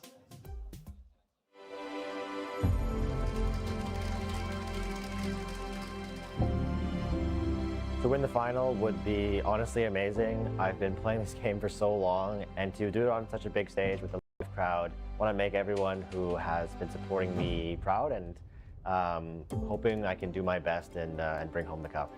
Well, to win the finals would be mostly unexpected for me because, well, I'm not sure if I said it already, but I never expected to even be here and let alone win the event as well. I would just be so happy. It would mean the world to me. Playing against Slimming Boy in the finals is definitely going to be interesting. It's honestly amazing to see how he has integrated into the community and just been a shock to everyone in the most pleasant way. Arthur is a very strong opponent, playing a very strong tribe, but I have won against him before, and I'm confident in my chance to beat him again. I hope we get a good series and at least some fun games to look back at and to learn from, and to remember the very first Polytopia World Championship as a great one. It is time for the finals. Introducing first, can the favorite go all the way and take the crown? For the final time, it is Arthur! Woo! Now we have seen that Arthur can come back from defeat. We can see that he can play in a flexible manner. The crowd is going crazy behind me. He's the favorite for a reason. That did inject a little bit of shot into the system. And looking to do the same, Slimming Boy seeking to create an upset, fresh off a semi-final victory. For the final time, it is Slimming Boy! Now Slimming Boy has just come off with his win, so he might be a little bit more in tuned in. Hasn't had to take that break and that weight that Arthur does hate. And can he bring those unorthodox strats that he's now known for? Again, I've been calling him the Enigma all day for a very good reason. And that's because, frankly, we have no idea what he's going to do. What I do know is we are in for a treat here today. We couldn't ask for two better players in the final, I don't think, as both of them sit down, get ready. Look at that, unbothered. So excited. Unbothered. I mean, you've already said you think Arthur's going to edge it out. What would Slimming Boy have to show in the first few turns for you to change your opinion? Yeah, innovation. Show us something different. Show us something surprising that we don't expect, that Arthur doesn't expect. And I know, Funny, what's your take on this? I mean, really, I want to talk about Slimming Boy's hat. I think this explains, like, answers the question. If you take a look at it, it says, made for champions by champions. Apparently, he only got this hat after coming to Sweden. He knew. He knew. Again, that's what we're coming to expect. He might say outwardly he doesn't believe, he's so surprised to be here, but he's proven himself that he does belong in the finals. And again, maybe when he's holding that trophy, he will start to feel that it's all real. And now the tension starts to build as we are about to get into game one of the finals. Remember, it is best 2 out of 3. One of these players will go into game 2 with an advantage. We'll see if a sweep is going to happen. And I think, ladies and gentlemen, it is time for the finals. Here we go. Barter in the east. Got some water right next to the capital. That's a little tricky. Going with Org. Yes, here we go. So Imperius also in the west. Oh, that was so fast. Look how fast Arthur plays. Dang. Ooh, we had this in the, what, a couple games ago, yeah? Audience called out Ruiner Village. He went for the ruin last time, didn't he? Yeah. I would go for the village. Okay. Oh, but look at that. Wow. Oh, that's a terrible village. Oh, no. I can't believe it. Oh, there's no resources. What were we saying about barter resources not being what they used to be? Yeah, but I mean, if they're not what they used to be, they were never Imperious resources either. Nah, they're a little more focused, maybe. Explore. Oh, a mountain blocks it. That's disappointing. Yeah, shake of the head. He wanted that lighthouse, and he's not getting it. Yeah, it's interesting the way that the map is built out, too. It seems like a barter might have an easier time accessing. This is such a hard choice. What's he going to do? Some people might move off and not even take it. Oh, climbing. Yes. This is what I mean when I say, like, something unorthodox. I mean, barter mining is like a loved tried-to strategy. But, like, this is also a little bit, like, crazy. I mean, this is the kind of thing that, like, someone might, like, say, hey, I'm going to do this. I see, like, the potential in it. It seems like a play I can make. Does it pay off? off? Also, I have to apologize for doing it to everyone. Yeah. All right, he's going to move on to, again, ruin or village? Ruin or village? I would go for the ruin and then send the other. Oh, another ruin. Oh, look. Wow, he's surrounded by ruins. And look at the resources on this city over in the west. That's a much healthier Wow. city, right? That's a much healthier village. Yeah, and I Okay, what's Arthur going to do? Fishing. Oh, that's different. Ooh. He wants to get ready for this, unfortunately. He wants another explorer. He wants a good one. Dang it. I mean, look at this. Okay, he sees his opponent, and he sees that pathetic village, but he doesn't see the really good village in the back. Yeah, but he does see that they're connected by land. Right. So it's maybe a little bit of a question of like, how good is the fishing anymore? Yeah. It does help Arthur out for sure in picking up that village to his south. Mining. He really has to go mining Yeah. if he wants to upgrade that city. Let's see if he gets, yes, he gets an explorer. And Ooh. with climbing, that explorer can see a lot more. And boom, big lighthouse. Wow. Yeah, and some people I think might have been asking like, why don't you go ahead and upgrade with the mine? I mean, exactly that. Like the chances that you don't get a lighthouse or meet your opponent are just so next to non-existent. But they are going to clash soon. They have this middle strip of land, two bodies of water, one in the north, one in the south, but we're going to see some land fights. Yeah, I mean, by themselves, each player seems to have some pretty incomplete vision, but switching over to this for real quick, we can see that between the two of them, pretty good complete vision on the entire map.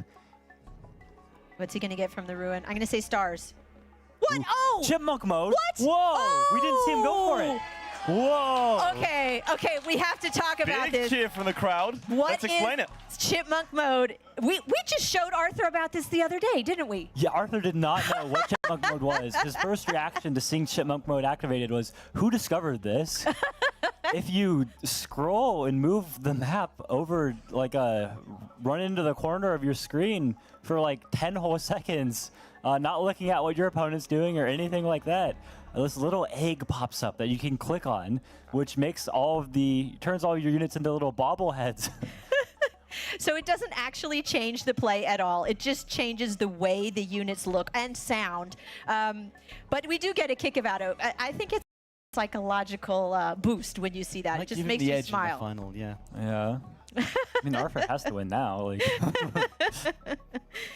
No, there's a big contest for this one village in the center of the map, and then even the ones in the southeast. I'm really dubious about putting these rafts and investing into that lake in the south. What's he going to do with those rafts? Seems fine. It's like a little cheaper than riding roads, or at least faster. He's going to be able to take this one raft, place it on that village to the southeast immediately, place it in the village to the southwest immediately. Placing a monument to upgrade Yeah, and get no, a very good sword. Yeah, there we go. I see. There, the rafts pay off. He can get both villages. But that sword, look at that. I mean, it's cute in chipmunk mode, but also has a Wow, there threat. we go. He's advancing his warrior forwards, which allows this swordsman in. What's Barter going to get from the ruins? I'm going to say stars. Population stars, yeah. I'm going to say stars. You say pop. Oh, you got it. You got it. But given that, who do you think is currently in the position, or is it too close to tell? I like Arthur's position. He's got archers, which are very nice. He has better prospect, I think, for his giants. I mean, after that population ruin, though, we're going to see Slimming Boy. You know what, we could ask the audience as well. Hey, audience, yell out the name of the player you think is in a better position. We're going to see a giant from Slimming Boy with the mines, which, again, we were like, climbing? Really? And here we see it. He's going to be able to get a giant. Yeah, I think I have to question, actually, Arthur pushing his warrior east last turn. Because he's invited the swordsman in, which was fine. Like, you counter it with your own. But now you've given up that village up north. I think maybe Arthur's just going to move his archer, kill the swordsman, and then try to capture...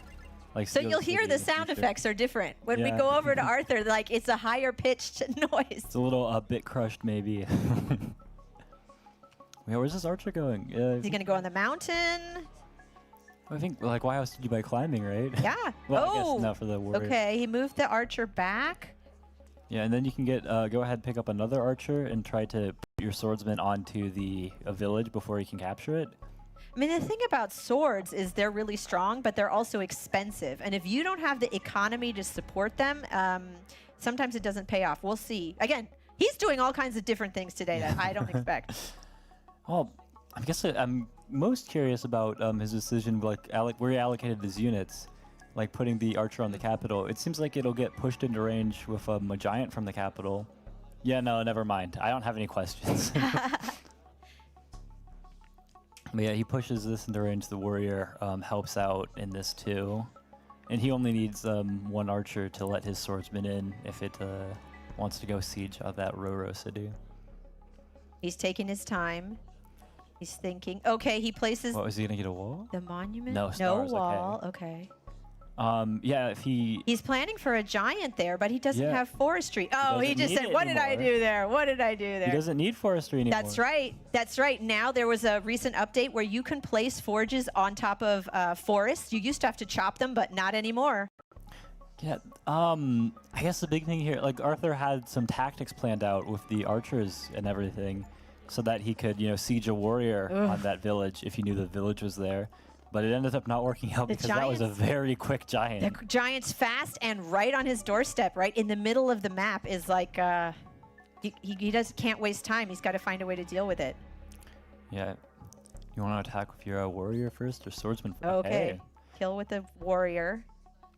Yeah, and he's not interested in this middle attack anymore. He just needs to defend. He needs not lose any more ground. He's not going to gain anything, but he's got archers to help him out. Yeah. And he's trying to just pick up this last city in the south. Archers to prepare for the giants. Yeah, and he's got enough villages here that he took a warrior. Get his Grand Bazaar if he's able to capture that one in the south. But yeah, Slimming Boy just needs to advance the giant, but it doesn't seem like...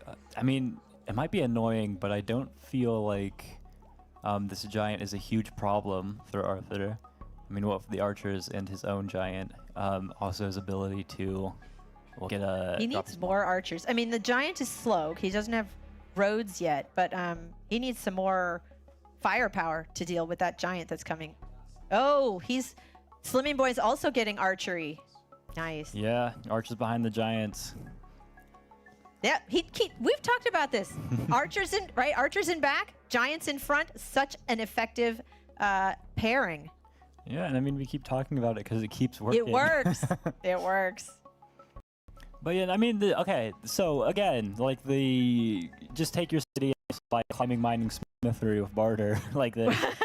It feels unorthodox. Like it does. Not that smithery barter is, this is the first time we've seen it before. It's just like that's weird. That's weird. To me, it's a gamble too. Like yeah. You don't know where the mines are. It could not pay. Like maybe there's no mines in those. Oh, big explorer here. Yes. He wants the lighthouse. Lighthouse. Okay. It doesn't seem. It won't have enough. Ooh, with the mountain there, does it have enough? Can it go all the way? I don't think it only has 15 tiles. No. Yeah. But he still has time to get the North Lighthouse. It's something he can get. It'll take time, but it's with. He can upgrade. Okay, so he can put the port to upgrade. Or he can harvest a fish and animal. Yeah, I'm kind of wondering how he wants to do some things. Seeing that archer on that city, Grokwork, is like kind of threatening. Okay, he's not putting the port. He's using the fish and animal. Yeah, I mean, putting more ports into that lake, it's like, not a lot of returns there. I mean, it would be a little cheaper if he's ending up going for roads to get his bazaar, or like just for a connection like that. I think he might be planning some kind of giant with a port connection there too. But for right now, this is cheaper. I wonder if we're going to see Slimming Boy go for a siege on that Pylo city. Yeah, because he's moving in with archers and a giant. Yeah. But Arthur has a juggernaut in the back. I don't know. Does Slimming Boy have vision on that juggernaut? Can he see that far? Yeah. Yeah, you can see that far. He has basically the vision that Arthur does. Got it. Not specifically on that one tile in the southwest. Or a village, rather. Are we going to see a siege on Pylo? He's got the units for it, but it doesn't really distract the important unit that's headed for that. He's trying to think where to send the archer. Is he going to try to siege? Trying to prevent the warrior from taking the village in the south? Yeah, he's also got some really nice forge spots if he wants to set them up. He does. I mean, level 2. No, the forges, population. That'll work. Forges work differently. Level 2 is good. Yeah, all the way in the back too. So Slimming Boy has fewer cities, but like he's in control of the space here. Yeah. He is deciding like what units he trains where. He's not worried about you know, needing to defend from siege. So Archer taking down a warrior. They're going to hit the giant. The giant's on the mountain, right? So with that defense bonus, oh, he moves in the Juggernaut with Splash. And then we're gonna take some Archer hits here. But yeah, putting the giant on that mountain, it's going to take a lot more hits to finish it off. Yeah, I guess so. There's this first giant, which Arthur is doing a very good job, you know, giving it some damage, like using his archers very effectively. Another port, that's good. Ooh, I really like this. It feels a little greedy though, because he wants the north. And he can run to that. I mean, I don't think it's greedy actually, because there is a village there. If he gets it really quickly, well, he can get his Eye of God. That monument's really good for him. And then also, you know, having a 7th city when your opponent's on 4. Yeah, right now, right? Imperius has 5 cities, but he wants every city he can get. Yeah, and he's chopped that forest east of that city. So right now he has enough with a single port connection and 4 lumber huts for a giant on that Pylo city. So yeah, this giant, that second giant that Slimming Boy has, might be heading south towards Pylo, but Arthur seems like he's got a plan in the works to try to defend that push. I feel like, yeah, Slimming Boy's resources are running here, but it would behoove me to great word to underestimate him here after like what we've seen him do. I know. You cannot underestimate Slimming Boy. He does amazing plays. It is far from over. He's trying to think where. Yeah, okay. He's adjusting where his archer goes, and he doesn't want to move his warrior that kills. And they're getting closer to Killer Monument. He's got 7 kill. Barter only needs 3 more. Yeah, I think. Oh, it seems. I think like Arthur's like, even if he goes max in on trying to kill every unit that he can, I think he might be just like a shy one kill next turn. But in the next 2 turns, I think Killer Monument's likely for both players. And I'm wondering kind of where they want to use them. I mean, Flower, that's immediately. Oh, there's the forge. We were talking about that. He could have gotten that a while back. It wasn't urgent, but it was waiting for him when he was ready. Yeah, and this is where I feel he wants to drop that Killer Monument maybe in the next couple of turns. Right. He doesn't have it yet, but as soon as he gets it, he can get a giant there with the monument. Yeah, and look at Arthur's archers. Wow. They're so cute. They make me little squeaky sounds. Then the giant's going to finish. This is great. I mean, this is classic. Like, use your archers to knock out that giant. Well done. Yeah, and all of Arthur's lumber huts that might be contested in the future right now, they are A-okay. So he might go place some lumber huts now. He is about to capture a village. He could pick up a tech, but I don't know if he just wants more archers and units, or if he's going to look at the tech tree. I think he's kind of worried about Pylo right now. Yeah, there's a giant coming. There's a sword. There's some archers. Yeah. I'd be worried if I lived in Pylo. But I feel like his defense with just a giant there is good. I mean, look at the defense in Dolo though. Like there was 1 giant there that Slimming Boy had, 1 giant that Arthur had that he used to defend. But Arthur's giant has not taken any damage at all, and Slimming Boy's is just gone. Yeah, and Arthur's giant is sitting pretty on a mountain with a defense bonus. Yeah, and there we go. 2 lumber huts down, trying to make sure like the swordsman giant, like nothing can block him from getting those resources. The problem is still this warrior where it is right now. Yeah. But in that like worst case scenario, where Slimming Boy is like blocking, Arthur can't even break it, he does just place another port to so get he can upgrade again, 5 stars back, building up his economy. Yeah, I wonder what. And he is ahead in economy. Imperius, again, has great resources that usually translates into more cities, bigger cities, more income. Yeah, I mean, it's even just in the fact like level 3s, you know, generally when you start losing those return on investments, it doesn't make sense to invest more in the city unless you want to giant. He's deciding whether or not to put a warrior there. He's debating. See, if he puts a warrior there, you know, the archers could move in. Stretch. This game definitely feels a lot more tense. It is. This is fun. To a low level. Low level. This is the finals. This is the finals. This it's so cagey. Exciting. He gets a warrior to put in a port, looks like. And then what does he want to train somewhere? He's still got time. He's got more than 2 minutes. See, that's the advantage of playing fast in the beginning. He can build up this bank of time. And when he needs to think, he's got a minute or two to go through it, which a minute doesn't feel like a lot. But in this setting, 2 minutes on the clock is like, okay, you could take your time. Think, think, think. Yeah, have a breathe, have a stretch. Go get some coffee for your chipmunks. People feed their chipmunks coffee. I do. You can feed your chipmunks nuts or something? Coffee. All right, we're seeing the archers moving in, going for the siege. Can he reach? He has to move the giant and then move the archer up, but he can siege. He's got the swordsman, so imagine that's what he wants to use to siege. There we go. Yeah, he's like, you don't have the population to stop me. And Arthur's like, actually, I do. Actually, I do. We're going to have to see how it plays out. I love the swords, again, like, we don't see swords that much because they're expensive, but he went for this early mining, or early climbing, early mining, forges. It's like, it's really different. I like it. Yeah, I mean, everything works. You just got to know how to make it work. More archers to support the giant. Archers in back, tank units in the front. Works well. It's like a very spammable form of giant. Does all the same things as a giant. Maybe. Oh, look at that forge. Nice for another giant. Beautiful. Yeah, and he's at 9 units killed, but very close to killer. Yeah, wasn't able to pick up that last one with the defense bonus Arthur had. But yeah, he's gonna keep blocking that lumberhead. He does not want Arthur to push. He's on that spot. He doesn't want him to get a giant. Oh, he might not even use the port. He might just go for his killer monument to get this. That's right. He has 9. He needs 1 more kill. Yeah, and then he has a nice like sawmill spot if he chops southeast to Pylo to get a second giant there too. There it is. There it is. The killer monument. Woo!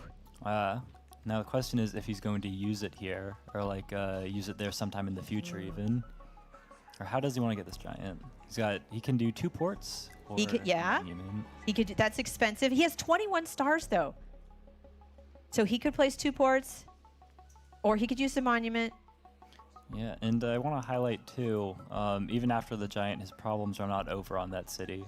And especially because that's the only real connection point to this further east city, Sumas. He can't train a warrior there. I don't know what he's looking at with the training either because of this. It seems like it shouldn't be possible anyways. Like the warrior and swordsman should. What's he thinking? Who can read lips? What's he saying?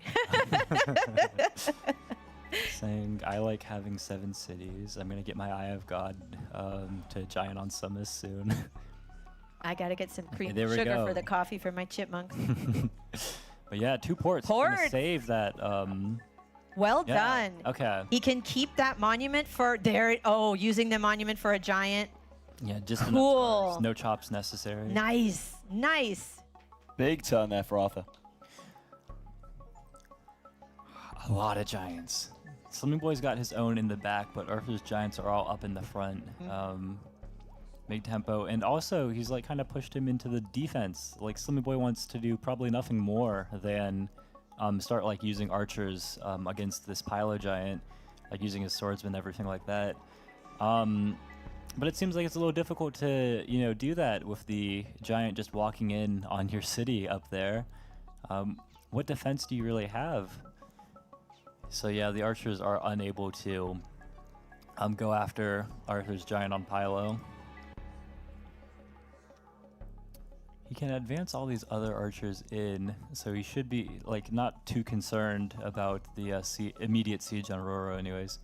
But yeah, just like that, look how all of his units have shifted out of there, like, out of Arthur's like most vulnerable spots. And now we have Arthur's giant in the front and Arthur's archers, wow, that's a tongue twister, in the backs. But he's using that same effective strategy. Tanky units in the front, ranged units in the back. Yeah, things are going to get better for Arthur on the next turn. Barter picks up fishing. I'll get ahead of myself.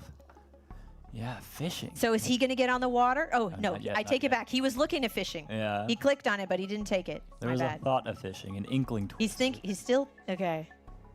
I mean, he sees Arthur has fishing, so he's got to be thinking, uh-oh, do I have to counter that? Nope, more archers. Yeah, I think it's also a question, like he's got his killer monument. He can get another giant on maybe Roro, but he needs like forestry or fishing in a port to do it. Some are a little more expensive. Forestry allows some chops though. Might help out his economy. I'm hearing the crowd. The audience is all just like pondering. Ooh, running out of time. Oh. And then right over to Arthur. The energy in this room is fantastic. I just have to say that. You saw Slimming Boy downing energy drink after energy drink, potentially preparing for a game 3. And Arthur sacrifices his own archer here. Yeah. But he has a veteran. I love that move. He attacks, takes the hit, and then promotes to get the health. That's a little free health bonus. Very nice. Yeah, so the Pylo Giant, the second one anyways, yeah, he's chopping this. He wants to get 4 population from the, like, Riding. Nap spot. Cool. And, like, another monument there. Okay, well, he's going to explore here, or does he feel like he doesn't need to? He might just take more units and get the upgrade later. He might just get a scout and workshop now. Yeah. Oh, a scout next He's turn. doing the math. He's counting, thinking.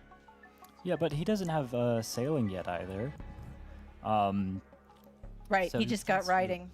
Yeah, if he wants to pick up mathematics to get a giant on Pylo, because I don't see a different way to defend that city. Yeah, math is a really nice. Yeah, he's gonna need Sawmill math spot. and the Eye of God. Right, so because he there's might- there's a giant coming. He has to figure out how to deal with that giant. Yeah, he might be forced into an explorer on that city, even if He's moving his otherwise- giant away from Roro. Yeah, all the archers are too much. Yeah, those archers are intimidating.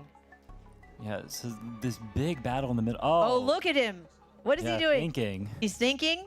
No, He's got his head down. He might be praying. But yeah, he's calculated out, and he's like, I need Eye of God right now. So there we go. Doing a quick explorer, saving time. Yeah, and you don't want to get your anything. He did get the Eye of God. Oh, and there you can see the egg up in the north a little bit. Oh yeah, that's the how you get the chipmunk mode.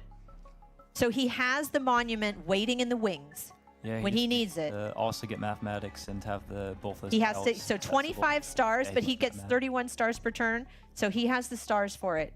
Yeah, I mean, really the problem is just look at how many archers Slimming Boy has. Like the giant is kind of difficult to deal with. Like Arthur's own archers don't really do the best. Right. Like they don't have the most tiles to access to actually Right. try to attack this giant. The short-term plan is how to get a giant in Pylo, but the long-term plan is how to deal with all those massive giants, massive archers. So Slimming Boy's looking at it and he's like, wait, can I just siege the city?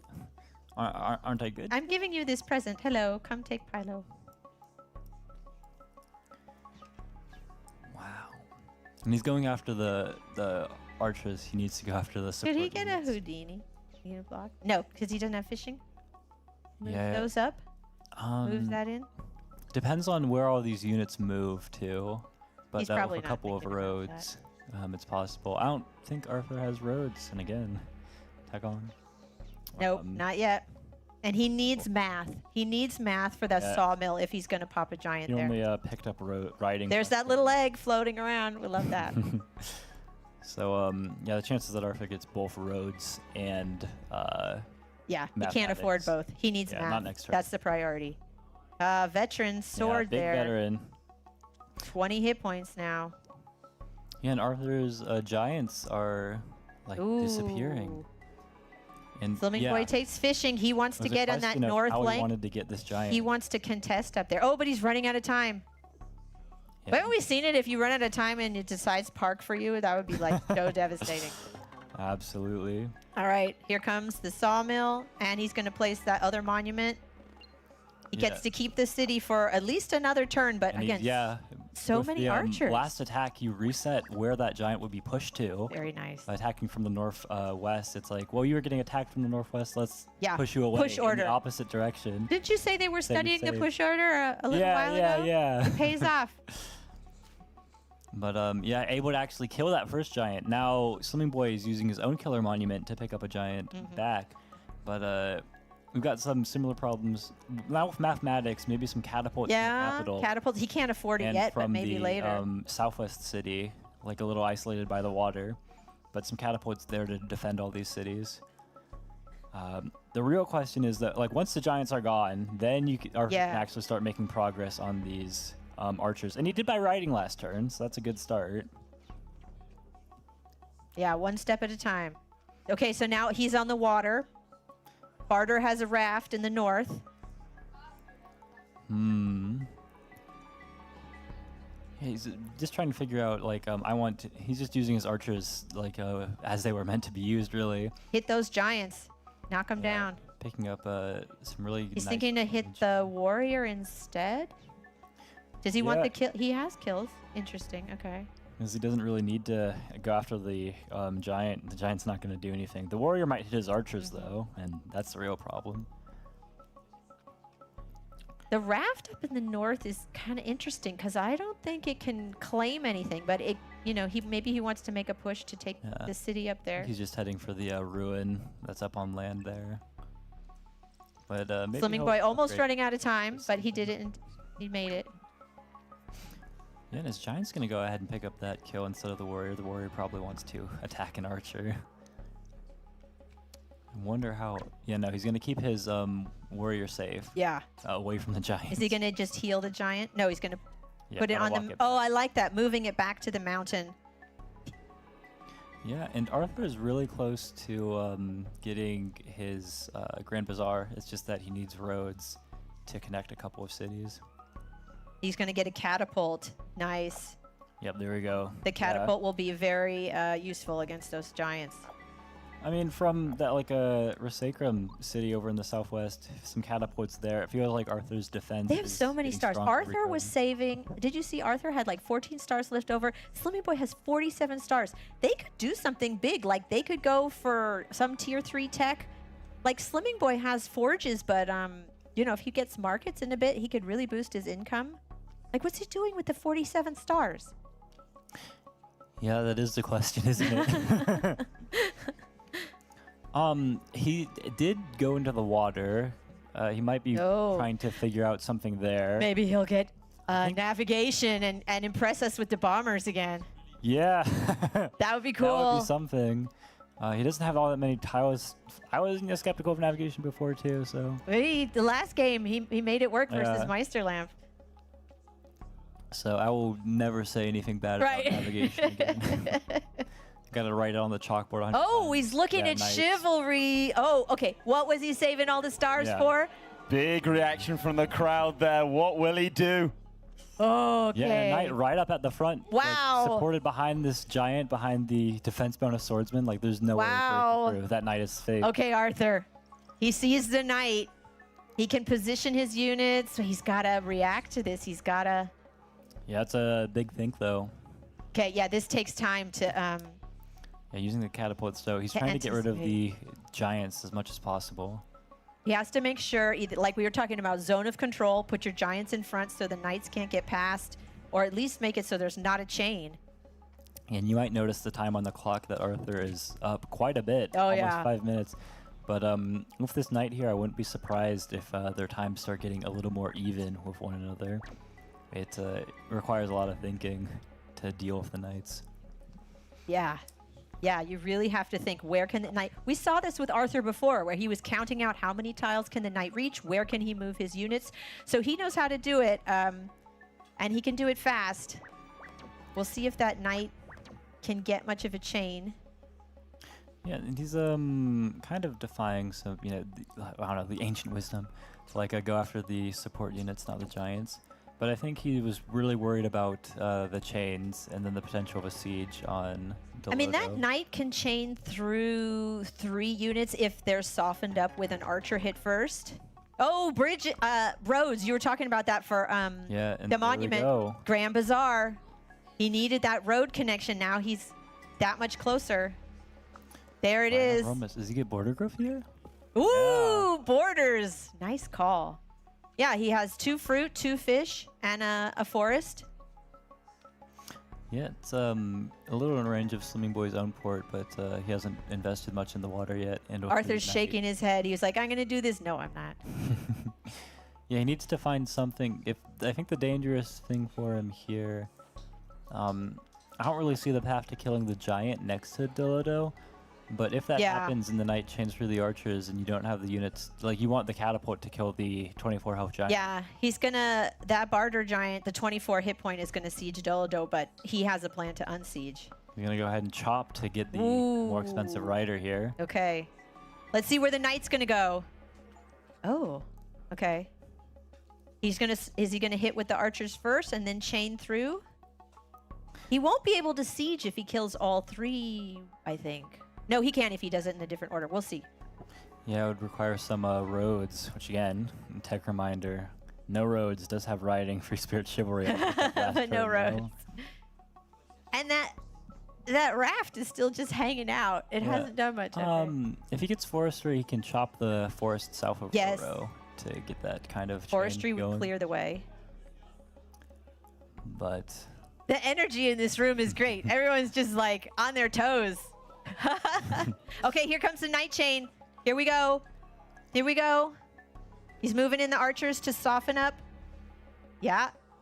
Hit once with the rider, then follow through. Or is he going to hit with the sword? He's trying to figure out. He's looking at the damage. There we go. He's going to see. Ooh, and he's gonna get a veteran promote into. Oh, he's going to hit the juggernaut. So he's got to choose, yeah. And then promote. I like that. Smart. Oh, ran out of time before the night. Whoa! Whoa! What? Oh! Meditation philosophy? No, swordsman. Okay. But the clock there. Wow. He was going to hit and he did. Oh my gosh. No, incredible. I mean, this is really tough for Swimming Boy, just losing like one tempo with like the units. And Oh, look at that siege! I love it. Again, Barter can unsiege, no problem. But again, that's just gotta make Barter like play on Yeah, defensive, think a little bit differently. Narver can stack all his units up and like leave them chainable. Like over in the east, you wouldn't put a rider like this Yeah. if there's a knight on Grok Rock. Yeah, Barter doesn't have any more knights. Yeah, and the catapult to finish off this giant here. I mean, I don't need to say that. Like, look at the income disparity. Look at like the number of cities. That knight play, it was great, and then the clock struck. Oh my gosh. Yeah, no, Slimming Boy was keeping up the attack, but I mean, initiative's always huge. But when you're in an attacking position, you need to keep attacking. You gotta keep. Oh. Yeah, losing because of like the clock right at the very end there. Like, I don't think he's got much more. Oh my gosh. Oh my but gosh. he's playing on, so. This is great. I'm so enjoying this. Okay, he's gonna have to unsiege. He's gonna siege with the archer? He's gonna move him up. Yeah. Okay. And then I suppose Archer teams up with Swordsman, maybe gets a seat. No, not in front of the catapult. He wants to hit the giant. Okay, he's Go gonna after take the down the giant. giant. Is he gonna get another knight? He went ahead and bought the tech. Yeah. Where to it's put behind it? His giants. He still doesn't have roads, correct? Correct. Okay. Arthur does though. So. Arthur does, yeah. It seems like he can get like a single rider attack in on the Is he gonna get knight there. Oh, he can probably kill that knight actually. Depends on what he does here. Okay, yeah, moving he's gonna his go ahead and giant move up. the giant up. And it's to on the forest block with a defense attacks that kill bonus. the knight. Look at that catapult. taking down archers. Yeah. So quick with his turns as well. So right, that's what I'm saying. Arthur, like, just what we've. It's a common strategy. We say you got to plan your turn on your opponent's turn. So he all the time he is thinking, what am I going to do? So he's ready to move as soon as the clock gives him time.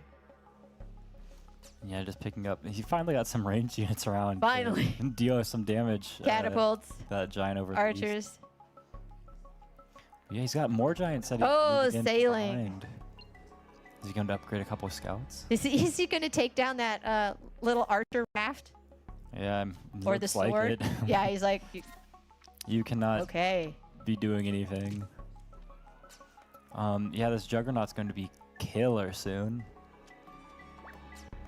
Yeah, it goes after the archer hit there. Smart. Wow. And yeah, Arthur doesn't even care about like giant sieges on his cities anymore. Like you can do it. I've got catapults and rage to like everything except Sumrus, which you have nothing on. Okay, I have to say, okay, Arthur looks to be in a really strong position here. Yeah. Oh man, but Slimming Boy's a great attacker. Like Yeah? we saw. Yeah? The very last game of his match against Meister, all Oh, attacks yeah. all the time, and he made it through. Relentless. Yeah, and he's got you know, He nice. sieges again. Yeah, but now he's going for roads. He doesn't see the catapults behind. He doesn't see the catapults. He doesn't have vision on them. Yeah, no vision on the catapult. But he finally got roads, which gives his knights a lot more maneuverability. Let's see what's He's going to try to get a chain. Where is he going to chain through? It looked like he might just want to chain through. Yeah, he's trying to get all these archer hits on Arthur's giant so that the knight can end up chaining through there. He's got like, 8 stars left. He could get 1 more knight. Yeah, it's a question of after I get this chain and kill this giant down here, do you have enough to kill me? Like, he doesn't see anything. It doesn't look like it. No. But he can he soften doesn't see it the up, but he catapults, can't kill it. Okay, the other knight can move in. Yeah, it wants to kill that rider maybe, but it sees the 2 riders over in the south. So, okay, he can't train anything there. There's scouts and juggernauts and an archer right in Roro. Yeah. No, it's very tough.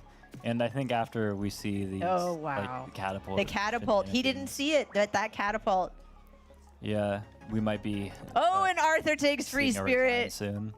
Ooh, hit the Oh, let's go! Free spirit. Usually we think of it as the precursor to knights, but you can also use it to disband and get stars back for your own units. Yeah, and we've got Very cool. Roading the giant into Roro. Again, he can't train anything there. Yeah, there we go. There it is. That was Arthur great. takes game 1. What a game, ladies and gentlemen. That was now, great. best 2 of 3, which means we do go into game 2. Arthur does have the advantage. A slight smile appearing on his face. Well done. A little bit of a shrug there. And the competitors do have a little bit of a conversation about their game.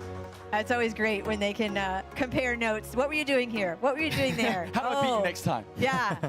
He's like, oh, yeah, I had ports.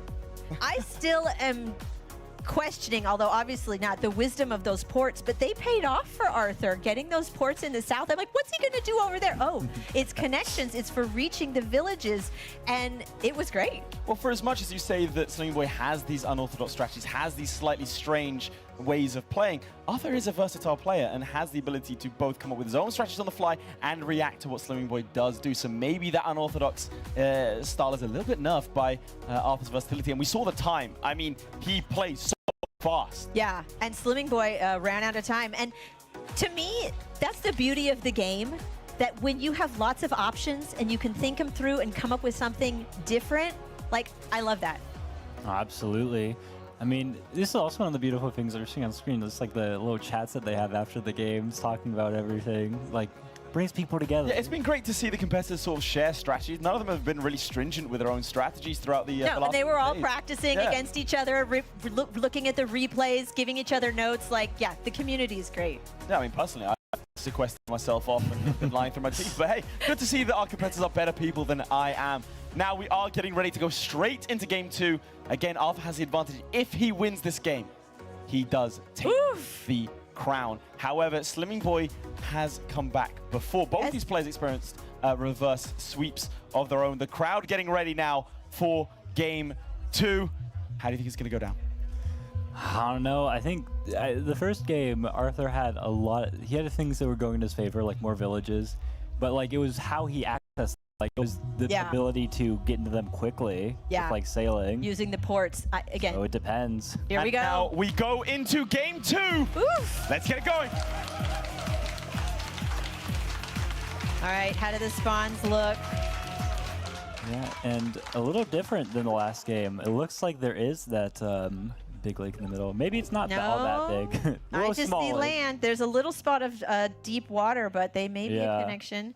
A little small lake that's dividing the players, but they Slimming are Boy off again, corners. finding a village with a lot of fruit around, having to decide, is he going to go fruit? He's done that in the past. Ours definitely, and then Oh, it is a middle lake. Yeah. There it is, that deep water. But Arthur's going to have a coastal connection, so what's he going to get? Which tech is he going to pick up before capture? feels like an organization kind of day, but It does. Feels like a fruity day to me. The main question is Arthur going to go chipmunk mode again? fingers crossed. So he did go org. He'll be able to upgrade that city and get 5 stars back. Just to share off everyone, Well, I mean, one, chipmunk mode, but like two, just the scope of the map and size of the lake generally. Ooh, big explorer. We got to change to Arthur's point of view for that, of course. Reloaded the game, and no lighthouses. Ooh, wow. That's got to be a disappointment. Yeah, he saved 5 stars to upgrade his capital. Was like hovering over the fish, and he's like, wait, I didn't get a single lighthouse? Not a single lighthouse. He was hoping for more. He'll be able to move his rider south to uncover it, but he wanted that explorer to show something. Yeah, and Slimy Boy's up in this north corner. He seems to have a little more in the east. I mean, the west seems absolutely desolate. But that choice for organization for fruit is going to pay off because he has 2 fruit in that new city, and he's going to be able to upgrade it with the fruit alone. So that works out. Yeah, I'm looking at the mountains there, and I'm wondering if you might want to go Smithery again. We may see more climbing in Smithery, and Arthur getting in the water. Okay. Oh. Yeah, look one at more those. village over there. That's odd with the mountain. But he'll be able Yeah. to move his raft around. Now, there can be a village there, and it's not over in the last few edges of the map, so that is a village. Wow, look at him, just locked in. So serious. So focused. I mean, I wonder what he's thinking about. He's thinking Yeah, of he is climbing. You said it. Maybe he's going to go for mining again. And now he can upgrade that later with the mine and the fruit. Arthur going for sailing. Yeah. Interesting choice.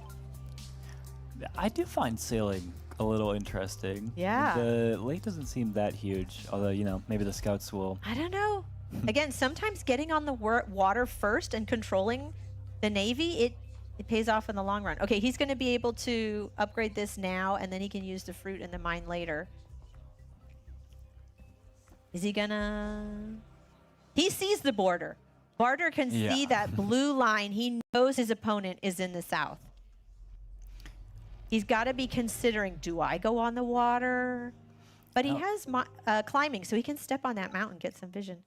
Yeah, the lake isn't all that, you know, big, but it is, I mean, it's long, right? There's like a little canal, I guess. Maybe he can go a bridge. Arthur uncovers a ruin. Could be good. Could be bad. It'll be something. I'm trying to think what's the worst thing it could be. Let's just say it's that. An explorer that reveals nothing. We'll see probably an explorer here. Here, an explorer. Yeah, doing the quick turn. So we can save some time. And yeah, looking at the Smithery. There we go. We saw this before, but did it pay off before? Yeah, I'm kind of interested that he didn't upgrade his capital with the fruit before that. Oh! Yeah. We call that a snipe. Do we not? Looks at his opponent as well. Look at that. Dropping in a warrior. Very smooth. Now, I can't remember. Does he have the stars to get a giant here? Yeah, he does. Because he has Smithery. He can place a forge. Yeah, so no game over yet. But got to be rattling. Got to be shaking. Oh, a capital snipe would have been so cool. But yeah, he can pop a giant, right? Yeah. That was great. Anything bad I said about sailing in the past, I take it back.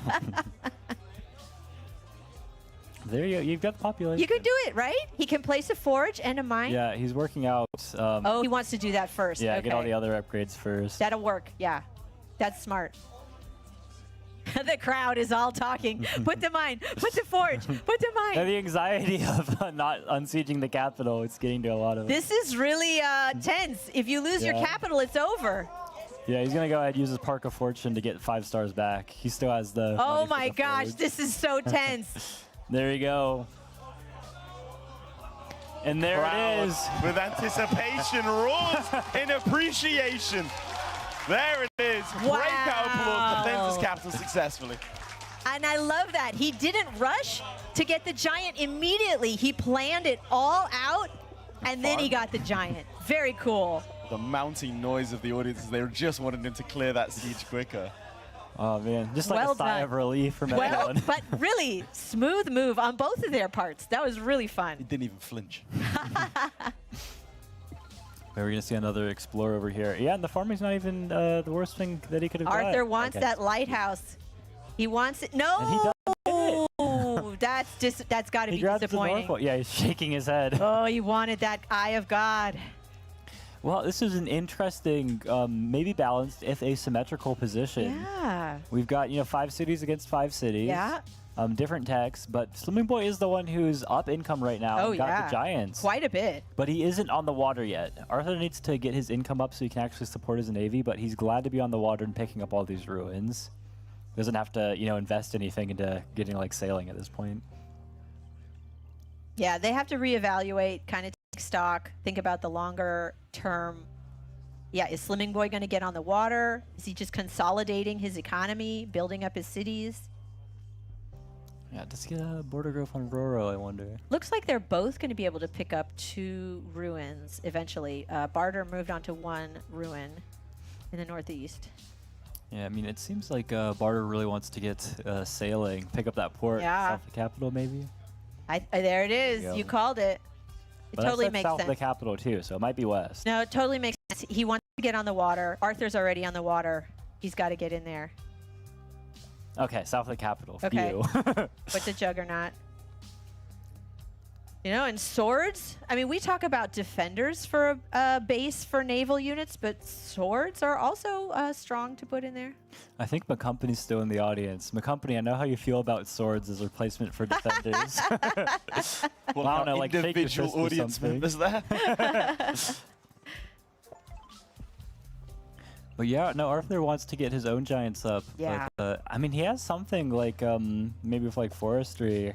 Like, I could have seen something like a repeat of that game 3 against Hudrick, but I mean, with the farming, he's got stuff, but it feels like a little mishmash of different resources. He's moving his raft in so that no siege happens on Lustra on the next turn. Yeah, Arthur's got to be disappointed he didn't get the lighthouses. Like you said, he's got to find a way to get a giant, build up his own cities. Ooh, a population growth. Is it the road connection port or 2 ports? I mean, the 2 ports are cheaper. He only has 6 stars. He's going to have to wait. Yeah, I mean, he'll probably get the ruin first, see what he gets from the ruin, and then go from there. Oh, a sword. Yeah, over on the edge of the map, of course. Probably not the best thing he could have gotten. Yeah, but he will have the population for another giant over here in the east. Wonder, yeah, he's going to get population. Yeah, No another border. giant. There's nothing out there. This is kind of the Chin-Chi path, Yeah. Placing forges next to mines to get lots of giants, but we're seeing it with Barter.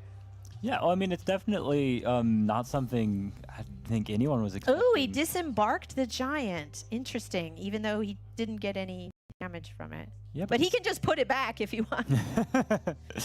But to see it 2 games in a row is a treat. Yeah, yeah. Especially for that absolutely crazy. The smithery approach is different. It's refreshing. Yeah. You seemed really cool under pressure with the capital siege, too. Yeah, everyone in the audience was anxious, like, on siege, on siege. He's like, no, I'm going to upgrade this city. I'm going to take my time, upgrade that cool, city. and then there's that. Well played. That was great. He seems to play better under pressure. Maybe he threw the first game. More pressure. What's Arthur going to get from the ruin? Stars, all right. He's got to be happy with that. He's got to be happy. He took riding first. Interesting. Hoping he might get roads. I've seen players do that, but he's got to be happy with the stars. Yeah, because the roads, it was like roads to upgrade or 2 ports. Yeah. But he has 25 stars to work with, so he's thinking. He's thinking. Is he going to get the roads now?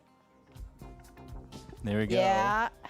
And yeah, just a little shy. No, never mind. He's got this He's got upgrade. it. He's got it. Yeah, port connection. So you can go ahead and pick up that last port for this giant. Barely enough Deciding stars. where to put it. He wasn't. There he's got his giant. Got another upgrade. And another giant coming soon on his capital. In the road farm. Yeah. But yeah, he's trying to keep his opponent out of the water. But when the juggernauts start piling up, like this Urgluk one. Yeah. Barter has so many giants. What's he going to get from the ruin? I'm going to say meditation. I'm going to say stars because I want him to get stars. You're going to manifest it. Yeah. Will it into existence. Hey, you got it. Does it? You got it. Now it's fair. They each got a star ruin, right? Oh, absolutely. I mean, how else could it work? Midjuan is back there pulling the levers. We got to make this fair. This is so cool. Now So he is can... Yeah, he's just got 4. Another giant. so many giants. And yeah, he sees, wait, he's on a ruin over here, huh? But is he going to be able to pick up another warrior kill and get his second unit kill of the game? That's the first kill. Oh my gosh. Again, I keep getting surprised that there aren't more kills on the board, but they just started their skirmishes. I mean, like, there's got this massive rift of water between them. Yeah. This is like a continents map, right? It's interesting. With Yeah, this kind of strip of like almost a river. It's a continent's map with a little ring around it. Yeah, right. Ooh, a little freeze frame action. Uh-oh. We have seeing well, okay. Well, he can still. All right. turn What's past. he gonna get from the ruin? Here, Population. I'm gonna say population. No, I'm gonna say a sword. Yeah. I'm calling a There's sword. a lot of really good. Oh, I should have Wow. gone with the first one. Well, he's got to be happy with that. He's evaluating if he wants border growth now that he's got population. I'm fairly certain before the population ruin, it was 100% population growth. But now that he's got population and he can just He go could ahead do and pick another giant. borders and get more giants later. Probably evaluating maybe his markets. It's the long game. Let's see. Still population growth. All right. Oh, yeah. Yeah. It picks up a second giant. And he's got 5 minutes on the clock. He has plenty of time. But this time around, Slimming Boy playing a little faster as well, has 4 minutes on the clock. Yeah, yeah. We haven't seen him running out of time, at least not yet. Picking up the pace. I mean, for Arthur, he really wants to pick up maybe climbing, get some defense bonuses, and hope that that's enough to get him onto that Eastern Lighthouse and help him get his Eye of God. But I don't think Slimming Boy hasn't allowed that to happen. Slimming Boy is moving in this, 37 hit point giant into that city in the west. I don't know how Arthur's going to counter that. Yeah, well, he can't right now with the scout zone of controlling, which is nice for him. He was able to train the rider. Oh, you're talking about This one, never this mind. one. Yeah, How yeah, is he yeah, going to yeah. counter this one? 237 health giants he's got. Oh, you're right. I was looking at the different 37 health point giant. No, yeah, this is also in the west though, so. Can he counter that siege? I don't see a way. I don't see how Arthur's going to take that city. I mean, When he's got his monument, he's got like 2 ports, but then what does he do for the last one? Like an ocean temple? He doesn't have stars. yeah. I'm not sure how Can't- Arthur's going to get that city back. I refuse to believe that he has stars for climbing, mining, and the 2 mines. But he does have a monument right now, so. But really, yeah. just not sure. Strategy to put defenders in both. Oh, and And even if he does, let's say get a giant push there, I think there are 2 hungry juggernauts coming up there as well. wow. Yeah, no, heroic unsiege on the capital into this position. How does he do it? So cool under pressure, unsieging, calculating, taking his time, and still plenty of time on the clock. Yeah, just a defender. No defender first, just a giant. Yeah, I mean, like, Imperius got a few giants and, Barter got way more. I think Arthur's going to lose that Moikara city, one of the ones surrounded by mountains. Oh, he is running to try to get that Eye of God. He does. He has a warrior in the west. There it goes. I think that was his plan with his warrior in the first place. He was trying to use his warrior to pick up the Eye of God, then 2 monuments to unsiege, but didn't work out, and I don't think he has an alternative plan. Currently, they each have 5 cities, but Barter's going to pick up that that city in the west. It's going to tip. Yeah, and then just like, I mean, there's 2 juggernauts, maybe like a 3rd juggernaut Slimming Boy sends in, like the Bugalin giant can head on down too. I mean, one of the things we were talking about was like, I think you train too many giants in one of our practice games, and in a couple of turns, I don't think you can train too many Is there giants. such a thing as too many Yeah, giants? I don't think that exactly. exists. Oh, look at that. Ooh. And he's got Smithery too, so this city, which was difficult to upgrade for Arthur, easy to upgrade for Slimming Boy here. Big Oh, cheers from the wow. crowd after that. Yeah, those 2 mines, he can get the mines and the forge, and that's just giants, more giants for barter. I love the cloaks coming out. I mean, it's getting more and more dire for It the is. turn. It is. It's not looking good for Imperius. Looking good for us, though, because then we get to go to a game 3. I don't want it to end. Stop. Yeah, this is great. Really Yeah, interesting no, he's bringing stuff. in his other Juggernaut. All 3 of these are going to be teaming up on this road as well. After a giant push on that 6th city that Slimming Boys just captured too, like all the Giants are teaming up on this one city. Arthur's like, still waiting for his Eye of God. Yeah, I mean, it was bad enough to lose the city in the first place, but now it's his other city. Climbing to get onto the mountain to get the Yeah. vision he needs for the lighthouse. Ooh, did you see that? Construction. Yeah, I mean, he got the Interesting. farming rune for this. He's still playing for like the late game here. Yeah. Yeah, and he can't block anything with that warrior. So he can put a windmill. Interesting. Yeah, he's there we go. First windmill of what I'm sure there are going to be many. Yeah, it's very difficult just down so many giants with the cloaks coming in to make the attack stronger. real I'm soon. thinking about those cloaks coming. They're gonna have to go on the water. They'll take a turn or 2 to get to him, but Arthur has to figure out a way to counter the cloaks. Yeah, and I guess there's a different question. Is there a way to counter the cloaks? He has his own juggernauts on the water he's trying to support, but I'm not sure what he does. I don't know. Like, just between all these juggernauts that Slimming Boy already has in the water, feels like that cloak will make it to the city. Yeah. And pretty easy to start a chain as well. Yeah. You could easily start producing cloaks, little cloak factory in that coastal city. Yeah, so he's going to take out this first juggernaut, and then splash the second one. Take a little hit on the third. Yeah, how do you want to do He's this, Slimming calculating Boy? which order, yeah. Yeah, the most important part was that he killed this first juggernaut. I think he wants to... I think he might want to attack with the 40 health, get that kill, just so that Arthur cannot... He opens up the south port, the port south of his capital for the cloak. But we'll see how he does it. He's got a lot of ways that he can There's use a lot this of cloak. ways he could do it. It's a, Yeah, you another can tell. port, too. He's he built a new port. Yeah, I mean, he's got stars, so he can do this kind of thing. Yeah, and once the cloak hits, he's going to have even more stars. So he's looking at just splash? Or direct hit. Splash or direct hit. Yeah, well, he's definitely got to kill this 11 health, otherwise both of your cloaks are gone to the splash. Like, block Okay, off he made the somehow. choice. There we go, yeah. Oh yeah, no splash damage, he doesn't move into that tile. Yeah, and that without opened up sailing. the spot for the cloak to move in. And another juggernaut advances into the water. Feels like he's got 2 giants, this one juggernaut, which I think dies next turn. Here we go. Look at those mines, and we're going to see a forge. Extra population.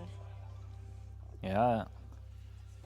Guess gotta ask, what does Arthur do in this situation? I don't know. From a capital snipe to this, huh? It was looking at his opponent like, you let that happen to, I guess you did. He had it under control. All right, he places the Eye of God for borders. He Yeah. lands his giant back. He disembarks the giant. Well, this actually reminds me of one of the Imperius qualifier games that he played against Mixu. Mixu had a lot of really early control of the map, but Arthur had really crazy markets in that he was able to defend. I mean, the difference with construction markets as opposed to map markets is that he doesn't have like catapults to help defend. Yeah, he's still investing for the long game. Placing, Yeah, I wonder if burning, he can make it work. placing a windmill. Thinking about where to put markets. But again, I'm thinking about that cloak coming. The cloak chain that's coming. Whoa, there it is. There it You know, is. the big pirates. Yeah, and sailing. So how does he deal with these daggers? That's a really good question. He's got his giants right now, but his giants will expire and soon. Yeah. So. Yeah, Oh, look, another cloak. He's got 2 cloak factories going. Yeah, and I think this giant is going to go ahead and head south. The cloak might head onto the mountain tile Yeah. and then just cloak that eye presser city. Yeah, exactly. The Yeah, there we go. There it is. We go to game 3. Wow. Slimming Boy brings it back now. It is 1-1. Again, thousands of players, tens of thousands of games, and it all is decided by one more game. Slimming Boy takes a victory there. Arthur and Slimming Boy neck and neck. We go into game 3. I wouldn't have it any other way. Smiles on their faces, but only one winner can be crowned. Whew. Wow. There we go, huh? Wow. And I love how Slimming Boy is going for mountains, smithery, giants. It's so refreshing. I love it. I mean, again, it feels like a Chin-Chi play, but it works for barter. Again, we've got two versatile players, Yeah. both of whom are able to adapt and improvise. We've seen that with the reverse sweeps from both of them. Both of them can counterbalance their opponents, and that's exactly what's happened here. He's seen what his opponent's doing and has managed to advance. Of course, that siege of the city being the pivotal moment and the slow grind being arrested by the resign. Okay, But but that snipe, yeah, we did have that the snipe. snipe was so fun. Yeah. That snipe was Looked at him as great. well. The audience was a little bit nervous, building raw.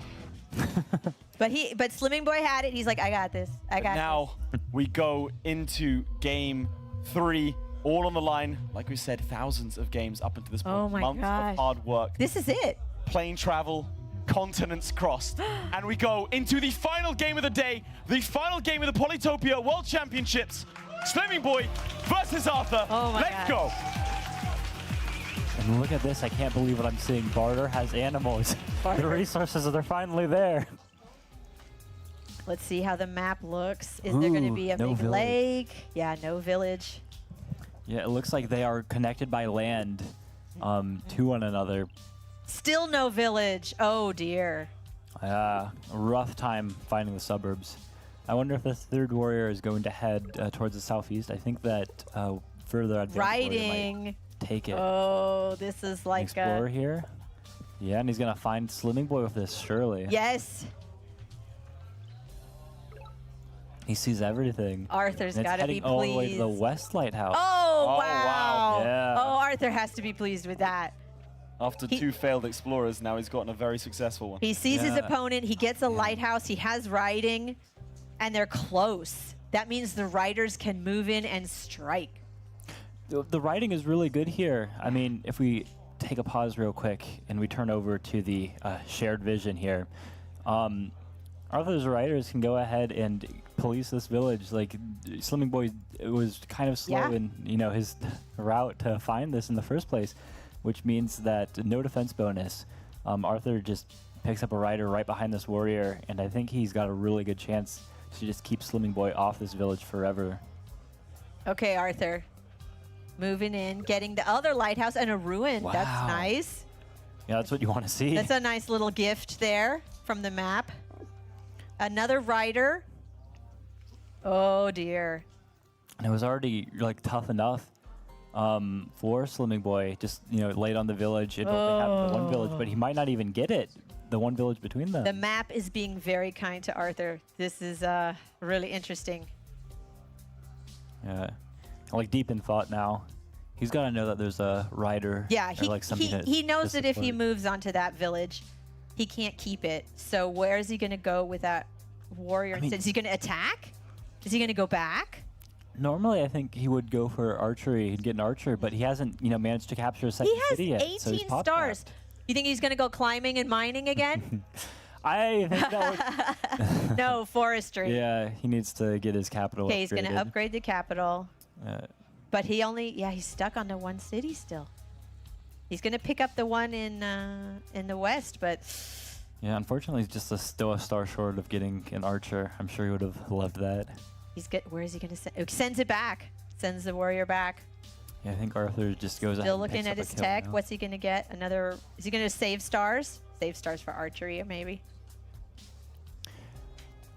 Yeah. Oh, he went for Riders, riding and a nice. rider. Okay. Yeah, needs a little bit more speed. All right. Arthur has 9 stars, moves on to the village. Sorry, the ruin. Is he going to get a tech? No. He probably just wants more units. Yeah, he might get roads, but it feels like he just wants to get more riders. meaning Nice anything's possible. bounce. Yeah, the Slimming Boy set this up. He retreated back so Yeah. that his own Rider and Warrior can pick up a revenge. Ooh, he did get turn. Rhodes. He There we did go. get Rhodes.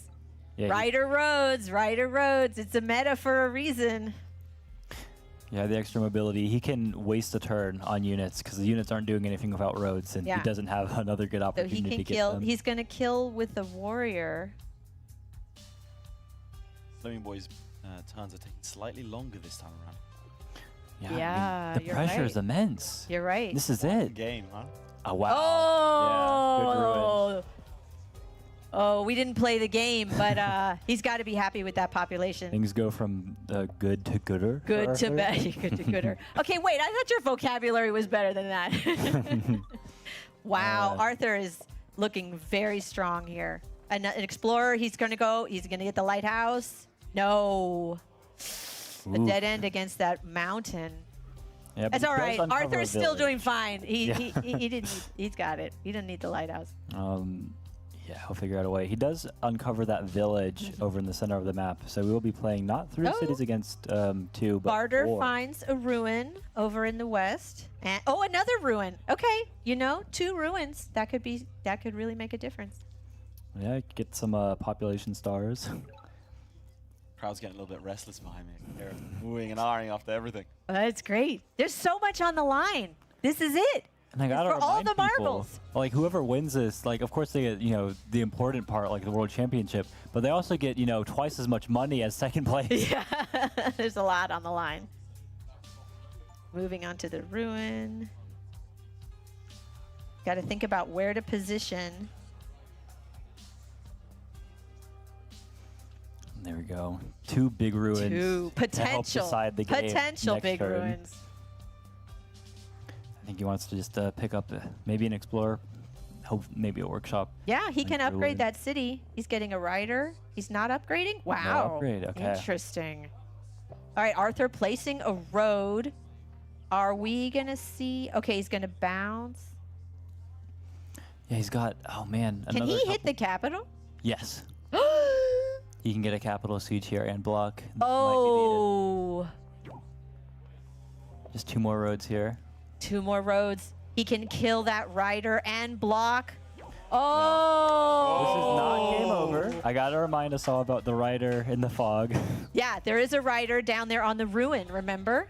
Well, in the south. Last game as well, and how that ended up. We now, thought that how does he handle it? he has to come off the ruin. Okay, big veteran swordsman can bring that back in. Whoa! What? Whoa! He doesn't go for the unseat. What? No. Whoa! What? Whoa! Oh my gosh. Living up to his name. What? We thought he was going to use that rider to unseat. He's scrambling now. He's looking around. If he loses his capital, he loses the game. Yeah. I think this is. I don't think there's anything else. Oh, can he pop a giant? There's no population left. Not See with what 9 he can stars. I think that's. Oh, I think this is it. Wow. Oh, that was a crucial. Oh, wow. Has it come down to just that one decision? I think so. There it is. There it Capital is. capture, Wow. capital There capture. it is. Oh, Congratulations! wow. Oh my Our gosh. World Champion! What the heck? He claims his crown by slaying Slimming Boy. I mean, what an insane way to end the series. It's incredible. The lion's share of the prize will goes to him. More importantly, he is the Polytopia World Champion. He does go all the way as the favorite. That is fantastic. And now we can see Mitchell handing him his well-deserved crown. Again, thousands of players, tens of thousands of games, all to crown that man there. Give it up for King Arthur. What a game. I mean, no one saw that happening, huh? What a stunning finish. I mean, we saw, there was a way. He got it. He's not out yet. And then he stayed on the ruin. He chose to get that instead of unsieging. But in this game, if you lose your capital, that's it.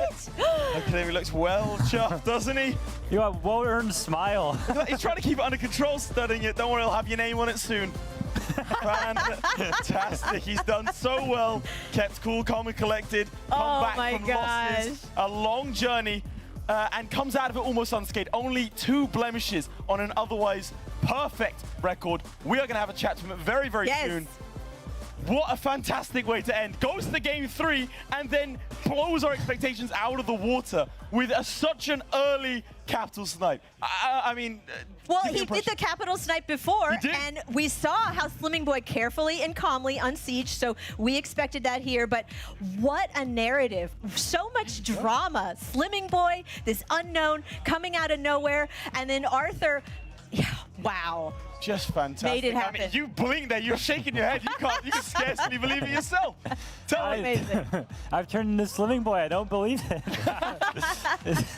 I believe it. Crazy. I had faith in Arthur. He's such a good player. He has so much experience, and he knows how to play fast. And we can see here the grand finals has been won by Arthur. He does put down the upstart in Slimming Boy. The outside bet couldn't quite make it all the way. The favorite takes his throne, really. I mean, how does it feel? It's so late in the day, I'm really exhausted. Yeah. But very happy with that last set of games, honestly. Some interesting plays that I heard the crowd be shocked every single game. Feels amazing. I want to give a quick shout out to all my friends watching in Toronto and Montreal, cheering me on. Most of them have zero clue how this game works at all, but still decided to show up and watch for 3-4+ hours today. So thank you all for watching. Looks like I was able to take it home. There we go. Congratulations. So you know who you are behind the camera. Thanks everyone, and thanks for hosting this amazing event. I mean, I'll just get straight to it. Did you expect that to be the way it ended? Can't put a more poetic ending. For anybody who knows me in the community, for anybody who's watched me play when I first started playing 6 years ago, back when the meta before then was mathematics, I came into the Discord server, chopped everything, and placed a bunch of roads, made a bunch of riders. It's true. I mean, I can't say it was probably too fun of a last game to watch, and I'm definitely unfortunate that the map had to play out like that. I know saw Barter's Warrior just kind of in the middle of nowhere. Sometimes it happens. Sad that it had to happen in the last game, but was able to kind of bring forth my specialty there. So I mean, a feather in the cap for you there. Definitely. So yeah, feels great to end it off like that. Excellent. I mean, I assume you have questions about those finals games. Yeah, I mean, Ryder Roads, like, it is known in the community that's like Arthur's specialty, so I have to say it was very fitting. But yeah, I love the use of the ports. So you were using ports. At first I was like, why is he putting ports in the south there? But you were using it to connect. It was in the second game. Yeah. Oh, the first game. Sorry, yeah. Very lucky lake spawn there. When you have that many connections, it really kind of makes your game go a lot easier. You can see the vast majority of the reason why I could hold like that is because of the defensive catapults I would have just behind that lake. So to be honest with you, even though it could have gone a lot worse, there's really nothing he can do there. I have catapults behind a water line. Nothing he can do there as well. So the ports are efficient. They also help a lot in travel time. You don't have roads. You move an extra tile. Every move matters in a game like that. And you can tell. I imagine that first game when all that battling was happening. Every turn it swings back and forth, back and forth. You don't know who's going to come off on top. So those one extra turns are just so important. Yeah. No, and then the second game there. Well, I really want to ask, like, what was going through your head when you got that siege? You saw like the look over to the opponent. To be honest with you, I kind of knew it was a turn too late. You saw me hesitating on where to put my port down because I saw his capital with that first explorer, and I'm like, do I just go for it? Just go for it. And